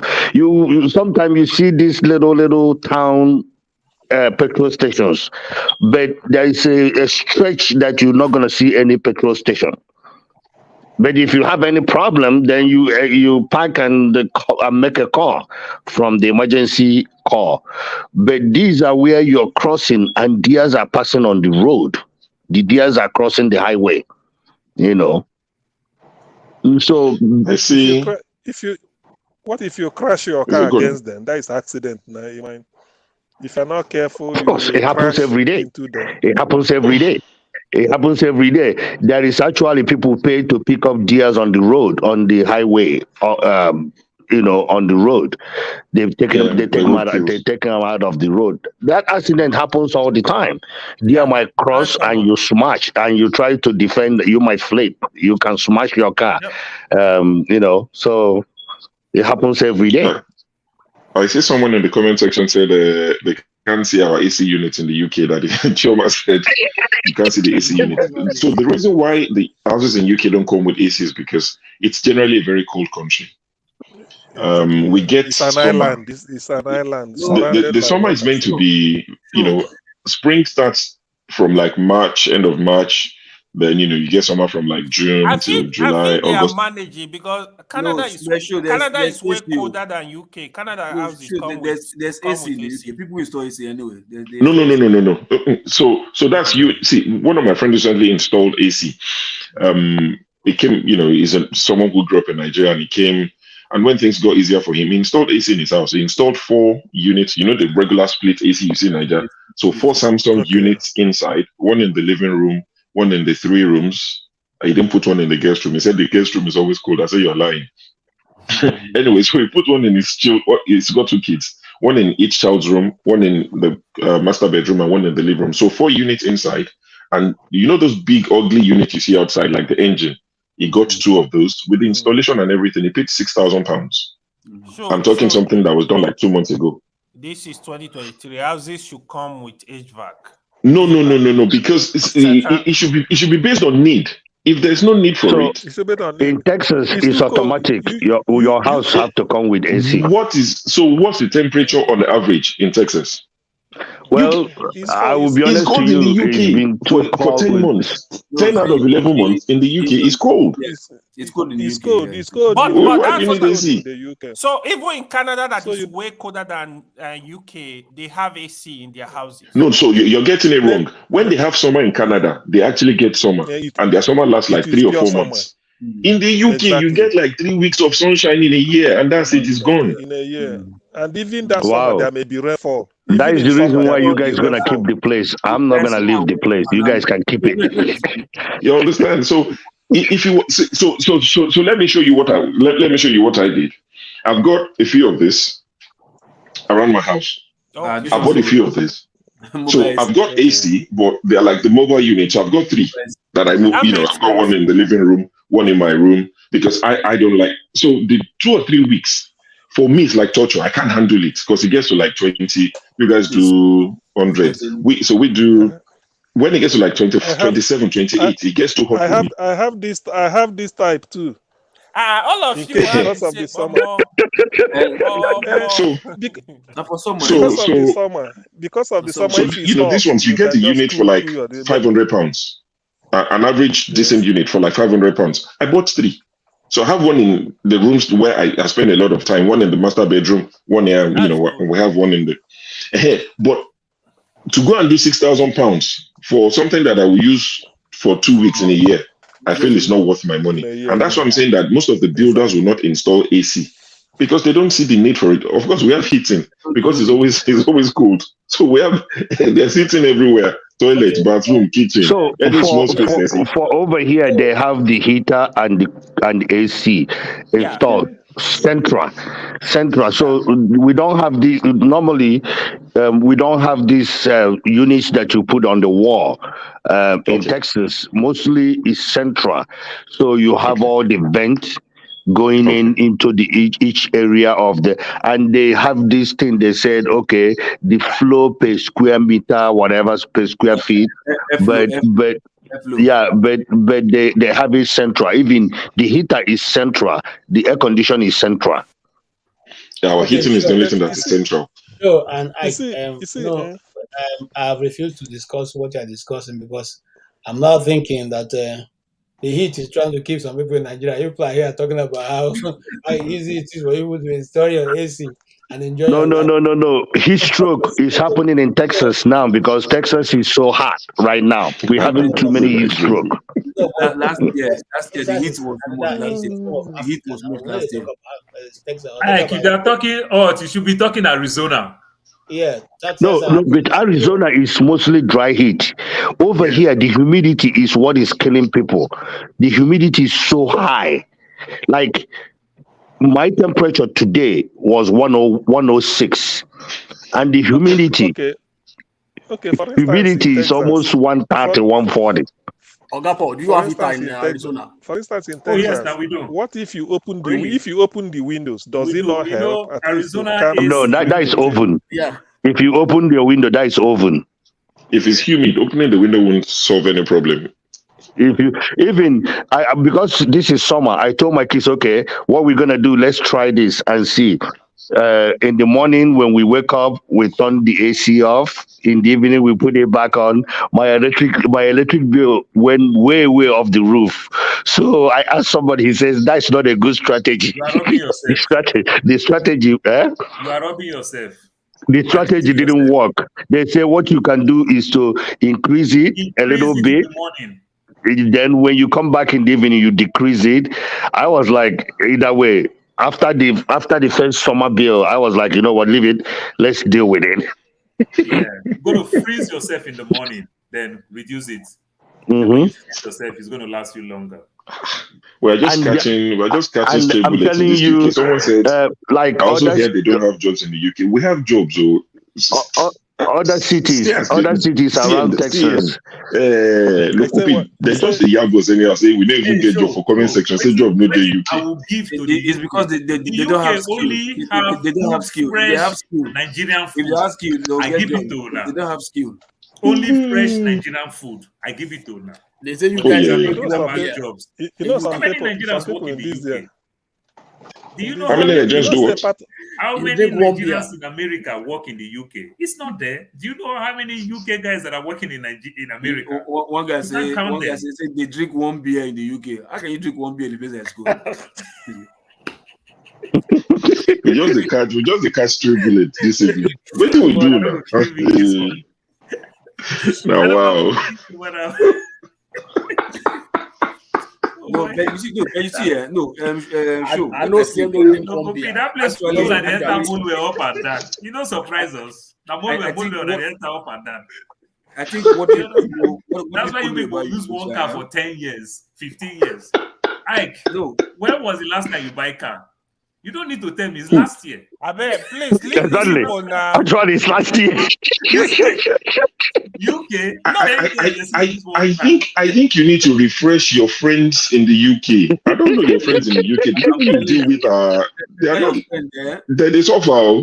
One car 10 years. How now? UK, Who does that? They don't like wastage. That's why they It's not wastage. See, things have changed. Like I said, I don't know who you deal with in the UK, but boys they change car every 3 years. I'm talking brand new cars. Boys they tear brand new car every 3 years.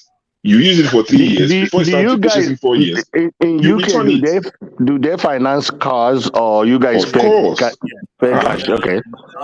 So I think the people you deal with in the UK buy cash down.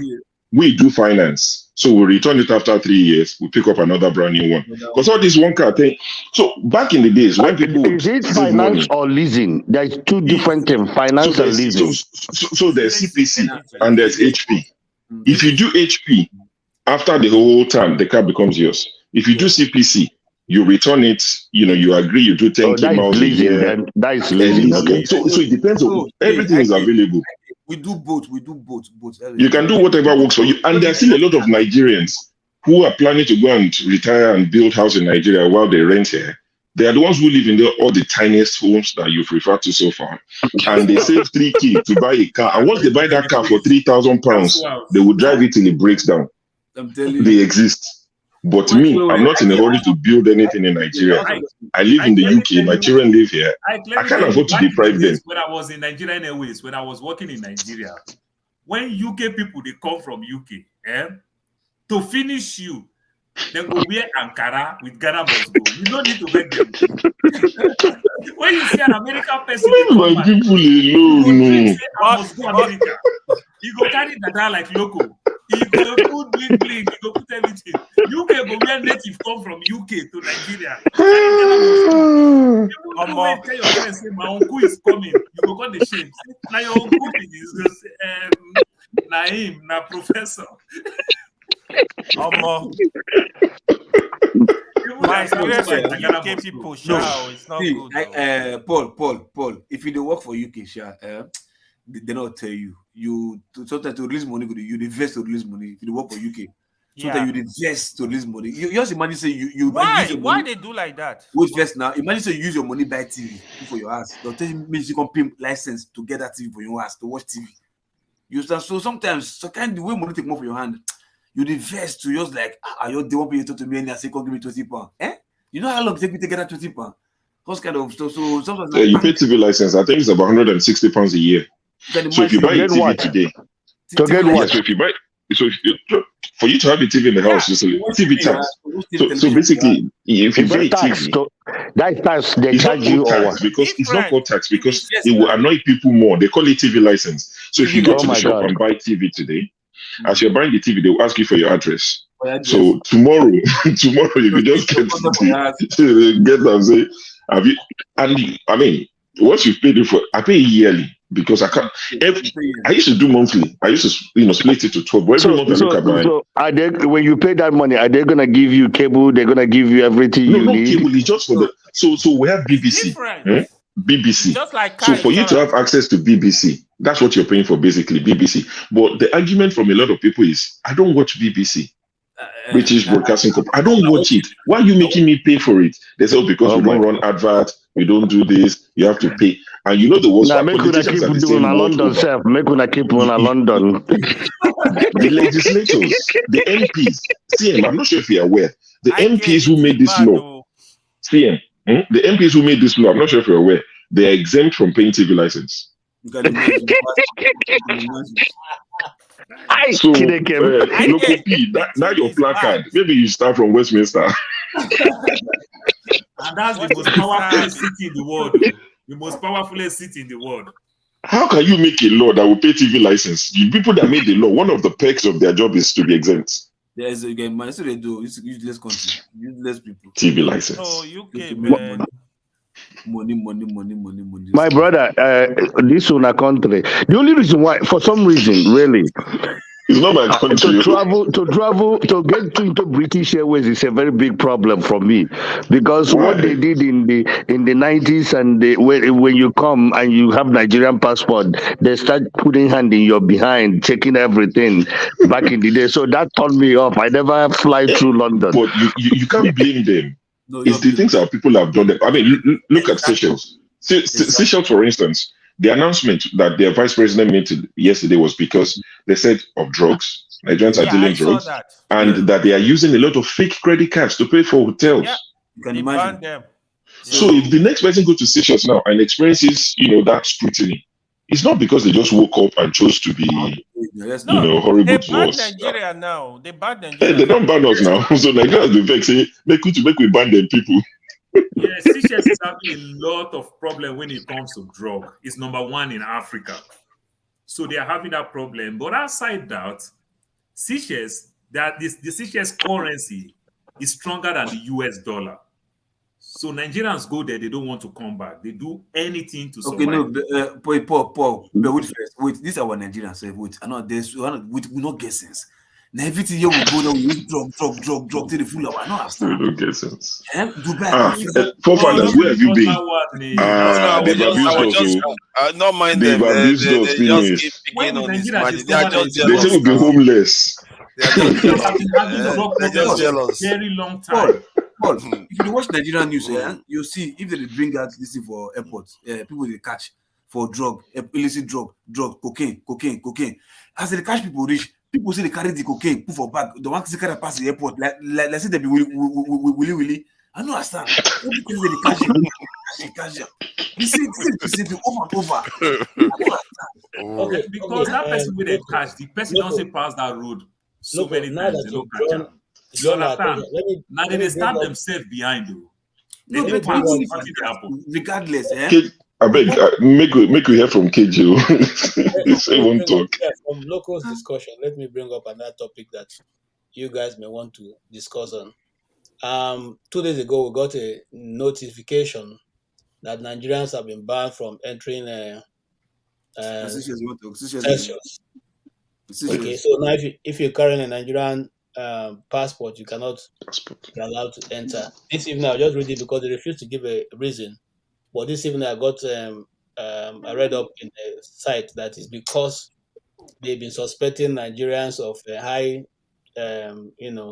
drug and and now that the guy they suspect to be a drug baron is in charge. They simply use the opportunity to. We shall find a way to link her to Tinubu, KJ. Oh my God. I know. I mean, I said it just like 5 minutes ago. I'm not sure if you were listening. They said because of drug trafficking and drug dealing, and also fake credit cards to pay for hotels. Yeah. So a lot of people are using stolen credit cards, fake credit cards to pay for hotels. But it's not, to be sincere though, in terms of the fake credit card, it's not Nigerians are not the main pioneers on that. The Indians are the main pioneers on that. Maybe the Indians don't go to Seychelles. Maybe the Indians don't go there. Maybe we are the only fake credit card customers they have. Worldwide, Indians might be the biggest. That's true. But in terms of Seychelles customer, we might be their biggest customers with fake credit card. In and terms when of you talk worldwide, about drug, Nigerians are not the big people in drug. It's the South Americans are the big people in drug. You are missing the point. Seychelles are talking about themselves. They're not talking about world over. So Seychelles, based on their own experience. These one are Nigerian people self. They know they hear one. They do shit. So hold on. I think some of the things we have to be questioning some of all these things they are doing. I'm reading some of the stuff. He's saying that in one of the occasions, 62 Nigerians came into the country. Okay, Indians are actually indigenous to Seychelles. How does 62 Nigerians? They are not indigenous. Don't go with that nonsense. No. Someone said Indians are actually indigenous to Seychelles in the comments. That's ridiculous. That's false. This thing they arrived there. They came from the Pacific. So they're saying 62 Nigerians came and spent money with fake credit cards. How is that possible? That rings a bell. What kind of gang up is that? Just come with 62 of them to come and commit crime. Is that not a little bit unusual? No. It may not be at all. Maybe over time. There is no credit card in Nigeria. Nigeria don't even operate credit card less than 5%. Series of arrests. Bro, there is no need to defer these people. Nigeria, they do all this, they commit all this. No, I know. My worry is that because we have internalized some of all these things, we accept this type of treatment. Not because if you look at it now, let's say Nigerians, they say we are drug, we do all these things. But if you look at it in terms of global market share of criminal activity, we don't even get 1% of it, and yet we are the ones that are banning our nations from. Forefather, let me tell you something. It's wrong. No. I'm saying that if we don't share a large proportion of the funds that are generated from drugs, trafficking, credit card fraud, and all the rest of it, so why are we not hearing about bans of all the other nations that are participating in it a lot more? Nigeria they very don't go to their country. Those They don't go to their own country. Now we they travel. Now we don't want to stay one place. Now which other country is banning any other country? That's the thing you have to ask yourself. Listen. Like for drug now, nobody will leave South America where the money plenty. Where for Mexico. Now number one. You can't go Seychelles. But how many countries have banned Mexico? Mexicans from traveling to them. Because Mexicans not for Seychelles now. So I say how many countries around the world? I've never heard that one country banned another country from coming there because their people are drug addicts doing it or in drug their dealers. Place. They're not traveling. They're doing it in their place. They're not traveling. So nobody travels with their drugs. That's why the drug travel all the way from America, come to West Africa and back to America. People travel with drugs. Let me tell you why this is happening to Nigeria, especially. Initially, I said I went to Burkina Faso, and without paying, because I had dollars, they said you can go, and whenever you're ready. I paid for that hotel bill 4 days after. I didn't even pay the next day, and nobody ever came to my room to knock to say, Oga, you never pay us. It was 4 days after that I went to pay them. Now I asked the guy I was working with, my contact in the Burkina Faso. I said, these people didn't come to worry me.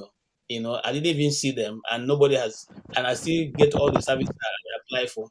I said, yes, Oga, it's because Nigeria has never come plenty. When Nigeria come plenty, exactly. So this is the thing. When we go to those places, some of us are very ruthless, and we just take advantage of those services provided and we mess it up. But again, you also, like you see, everything rests on the shoulder of the government. Apart from the fact that some people behave very roughly outside, government too have not thrown its weight. Our government have not thrown its weight behind whatever we've been doing. The South Africa that is fighting to kick us out is the same South Africa. I was in primary school when we were made to pay 2 kobo. Okay? 2 kobo, yes, all around Nigeria, every primary school contributed 2 kobo for the liberation of South Africa. Okay? Today, South Africa is liberated, and I tell you that you guys are their worst enemy because they're coming to take their job. We fought. In fact, at the time, Nigeria was like a front line. Because it's forced, you shouldn't mix. You shouldn't make that you should invade their country, So no. You're getting me wrong. They have the right to protect their border. They have the right to protect the interests of their citizens. No. Body. If you see, we've done the same thing to our neighbors before. Nigerians, we've done the same thing to our neighbors on 2 occasions.